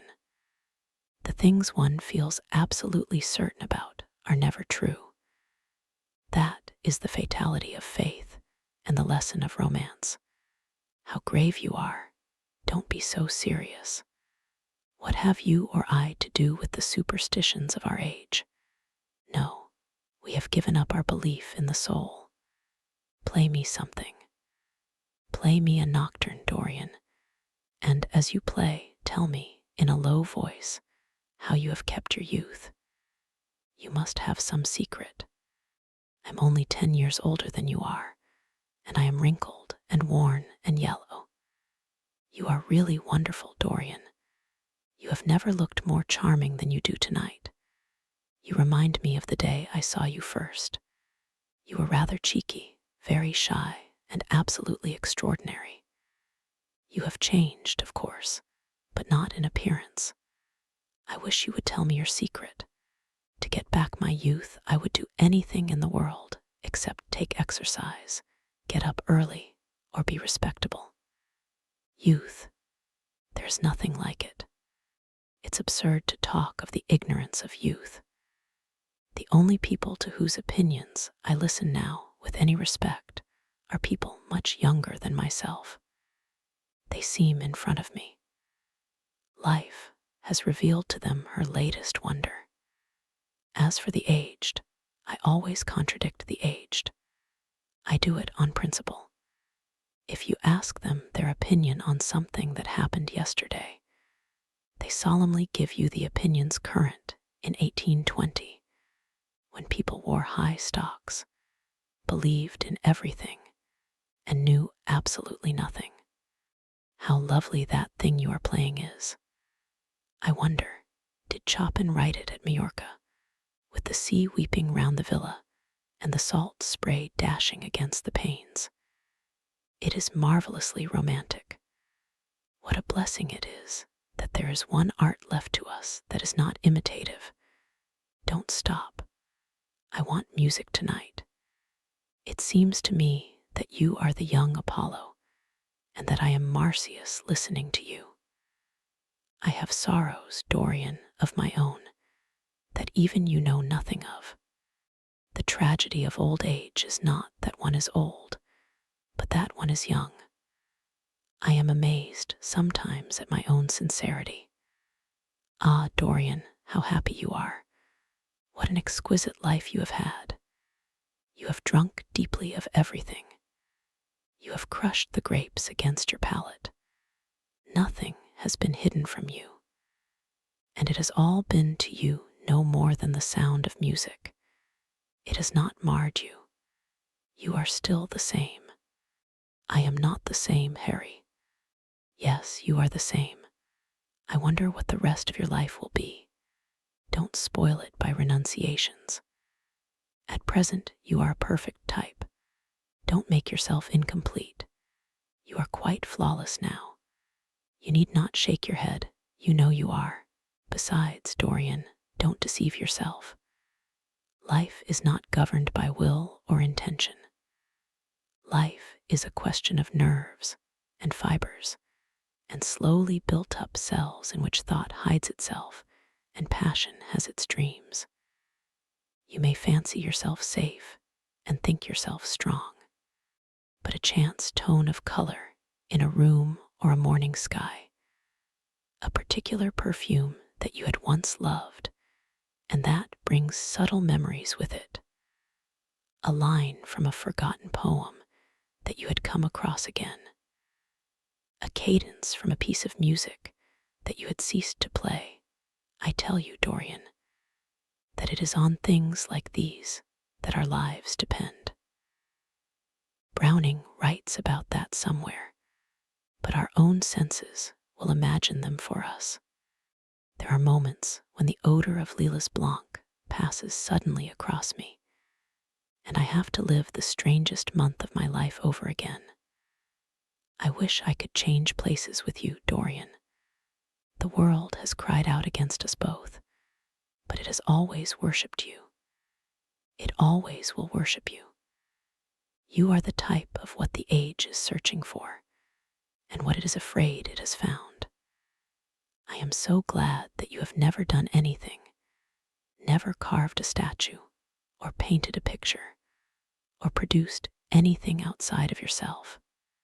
Life has been your art. You have set yourself to music. Your days are your sonnets. Dorian rose up from the piano and passed his hand through his hair. Yes, life has been exquisite, he murmured, but I am not going to have the same life, Harry, and you must not say these extravagant things to me. You don't know everything about me. I think that if you did, even you would turn from me. You laugh. Don't laugh. Why have you stopped playing, Dorian? Go back and give me the nocturne over again. Look at that great, honey-colored moon that hangs in the dusky air. She is waiting for you to charm her, and if you play, she will come closer to the earth. You won't. Let us go to the club then. It has been a charming evening, and we must end it charmingly. There is someone at White's who wants immensely to know you, young Lord Poole, Bournemouth's eldest son. He has already copied your neckties, and has begged me to introduce him to you. He is quite delightful, and rather reminds me of you. I hope not, said Dorian with a sad look in his eyes. But I am tired tonight, Harry. I shan't go to the club. It is nearly 11, and I want to go to bed early. Do stay. You have never played so well as tonight. There was something in your touch that was wonderful. It had more expression than I had ever heard from it before. It is because I am going to be good, he answered, smiling. I am a little changed already. You cannot change to me, Dorian, said Lord Henry. You and I will always be friends. Yet you poisoned me with a book once. I should not forgive that. Harry, promise me that you will never lend that book to anyone. It does harm. My dear boy, you are really beginning to moralize. You will soon be going about like the converted and the revivalist, warning people against all the sins of which you have grown tired. You are much too delightful to do that. Besides, it is no use. You and I are what we are, and will be what we will be. As for being poisoned by a book, there is no such thing as that. Art has no influence upon action. It annihilates the desire to act. It is superbly sterile. The books that the world calls immoral are books that show the world its own shame. That is all. But we won't discuss literature. Come round tomorrow. I am going to ride at 11. We might go together, and I will take you to lunch afterwards with Lady Branksome. She is a charming woman, and wants to consult you about some tapestries she is thinking of buying. Mind you come. Or shall we lunch with our little Duchess? She says she never sees you now. Perhaps you are tired of Gladys. I thought you would be. Her clever tongue gets on one's nerves. Well, in any case, be here at 11. Must I really come, Harry? Certainly. The park is quite lovely now. I don't think there have been such lilacs since the year I met you. Very well. I shall be here at 11, said Dorian. Good night, Harry. As he reached the door, he hesitated for a moment, as if he had something more to say. Then he sighed and went out. Chapter 20. It was a lovely night, so warm that he threw his coat over his arm, and did not even put his silk scarf round his throat. As he strolled home, smoking his cigarette, 2 young men in evening dress passed him. He heard one of them whisper to the other, "That is Dorian Gray." He remembered how pleased he used to be when he was pointed out, or stared at, or talked about. He was tired of hearing his own name now. Half the charm of the little village where he had been so often lately was that no one knew who he was. He had often told the girl whom he had lured to love him that he was poor, and she had believed him. He had told her once that he was wicked, and she had laughed at him, and answered that wicked people were always very old and very ugly. What a laugh she had, just like a thrush singing. And how pretty she had been in her cotton dresses and her large hats. She knew nothing, but she had everything that he had lost. When he reached home, he found his servant waiting up for him. He sent him to bed and threw himself down on the sofa in the library and began to think over some of the things that Lord Henry had said to him. Was it really true that one could never change? He felt a wild longing for the unstained purity of his boyhood, his rose-white boyhood, as Lord Henry had once called it. He knew that he had tarnished himself, filled his mind with corruption, and given horror to his fancy, that he had been an evil influence to others, and had experienced a terrible joy in being so. And that of the lives that had crossed his own, it had been the fairest and the most full of promise that he had brought to shame. But was it all irretrievable? Was there no hope for him? Ah, in what a monstrous moment of pride and passion he had prayed that the portrait should bear the burden of his days, and he keep the unsullied splendor of eternal youth. All his failure had been due to that. Better for him that each sin of his life had brought its sure, swift penalty along with it. There was purification in punishment. Not forgive us our sins, but smite us for our iniquities, should be the prayer of man to a most just God. The curiously carved mirror that Lord Henry had given to him so many years ago now was standing on the table, and the white-limbed cupids laughed round it as of old.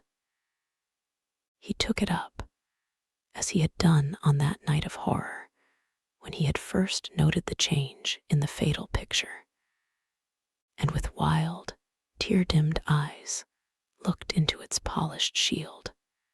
Once someone who had terribly loved him had written to him a mad letter, ending with these idolatrous words: "The world is changed because you are made of ivory and gold. The curves of your lips rewrite history." The phrases came back to his memory, and he repeated them over and over to himself. Then he loathed his own beauty, and flinging the mirror on the floor, crushed it into silver splinters beneath his heel. It was his beauty that had ruined him, his beauty and the youth that he had prayed for. But for those two things, his life might have been free from stain. His beauty had been to him but a mask, his youth but a mockery. What was youth at best? A green and unripe time, a time of shallow moods and sickly thoughts. Why had he worn its livery? Youth had spoiled him. It was better not to think of the past. Nothing could alter that. It was of himself and of his own future that he had to think. James Vane was hidden in a nameless grave in Selby churchyard. Alan Campbell had shot himself one night in his laboratory, but had not revealed the secret that he had been forced to know. The excitement, such as it was, over Basil Hallward's disappearance would soon pass away. It was already waning. He was perfectly safe there. Nor, indeed, was it the death of Basil Hallward that weighed most upon his mind. It was the living death of his own soul that troubled him. Basil had painted the portrait that had marred his life. He could not forgive him that. It was the portrait that had done everything. Basil had said things to him that were unbearable, and that he had yet borne with patience. The murder had been simply the madness of a moment. As for Alan Campbell, his suicide had been his own act. He had chosen to do it. It was nothing to him. A new life. That was what he wanted. That was what he was waiting for. Surely he had begun it already. He had spared one innocent thing At any rate, he would never again tempt innocence. He would be good. As he thought of Hetty Merton, he began to wonder if the portrait in the locked room had changed. Surely it was not still so horrible as it had been. Perhaps if his life became pure, he would be able to expel every sign of evil passion from the face. Perhaps the signs of evil had already gone away. He would go and look. He took the lamp from the table and crept upstairs. As he unbarred the door, a smile of joy flitted across his strangely young-looking face and lingered for a moment about his lips. Yes, he would be good, and the hideous thing that he had hidden away would no longer be a terror to him. He felt as if the load had been lifted from him already. He went in quietly, locking the door behind him, as was his custom, and dragged the purple hanging from the portrait. A cry of pain and indignation broke from him. He could see no change, save that in the eyes there was a look of cunning, and in the mouth the curved wrinkle of the hypocrite. The thing was still loathsome, more loathsome, if possible, than before, and the scarlet dew that spotted the hand seemed brighter, and more like blood newly spilled. Then he trembled. Had it been merely vanity that had made him do his one good deed?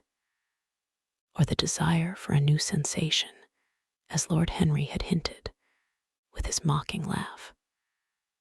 Or that passion to act a part that sometimes makes us do things finer than we are ourselves? Or, perhaps, all these? And why was the red stain larger than it had been? It seemed to have crept like a horrible disease over the wrinkled fingers. There was blood on the painted feet, as though the thing had dripped blood even on the hand that had not held the knife. Confess.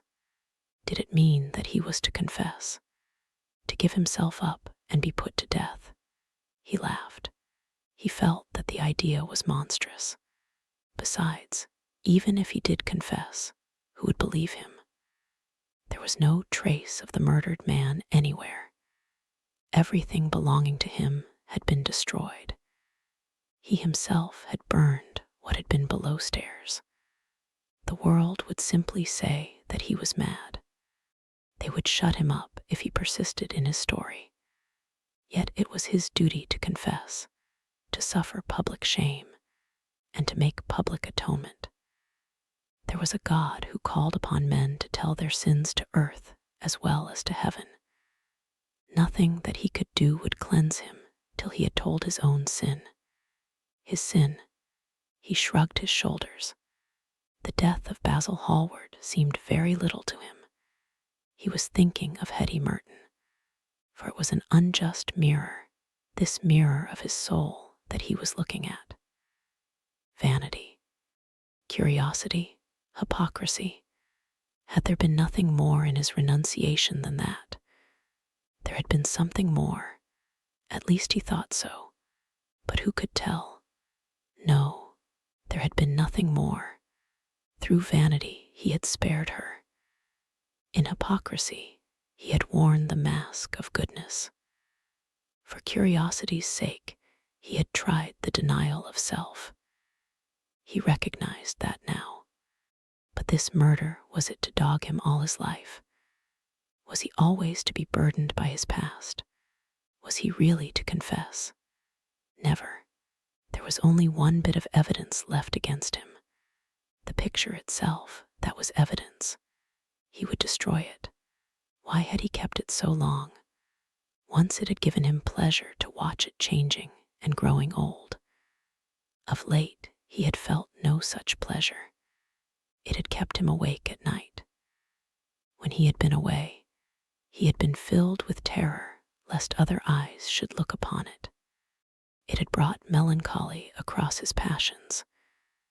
Its mere memory had marred many moments of joy. It had been like conscience to him. Yes, it had been conscience. He would destroy it. He looked round and saw the knife that had stabbed Basil Hallward. He had cleaned it many times, till there was no stain left upon it. It was bright and glistened.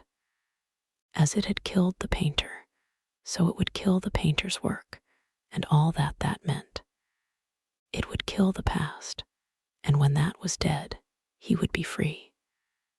It would kill this monstrous soul life, and without its hideous warnings, he would be at peace. He seized the thing and stabbed the picture with it. There was a cry heard and a crash. The cry was so horrible in its agony that the frightened servants woke and crept out of their rooms. 2 gentlemen who were passing in the square below stopped and looked up at the great house. They walked on till they met a policeman and brought him back. The man rang the bell several times, but there was no answer. Except for a light in one of the top windows, the house was all dark. After a time, he went away and stood in an adjoining portico and watched. "Whose house is that, constable?" asked the elder of the 2 gentlemen. "Mr. Dorian Gray's, sir," answered the policeman. They looked at each other as they walked away and sneered. One of them was Sir Henry Ashton's uncle. Inside, in the servants' part of the house, the half-clad domestics were talking in low whispers to each other. Old Mrs. Leaf was crying and wringing her hands. Francis was as pale as death.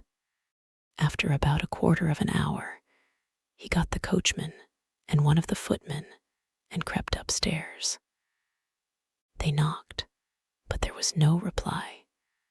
They called out. Everything was still.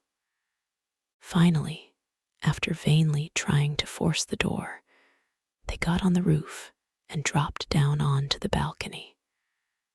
The windows yielded easily, their bolts were old.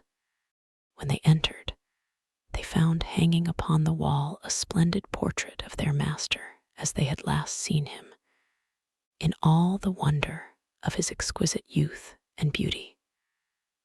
Lying on the floor was a dead man, in evening dress, with a knife in his heart. He was withered, wrinkled, and loathsome of visage. It was not till they had examined the rings that they recognized who it was. The end.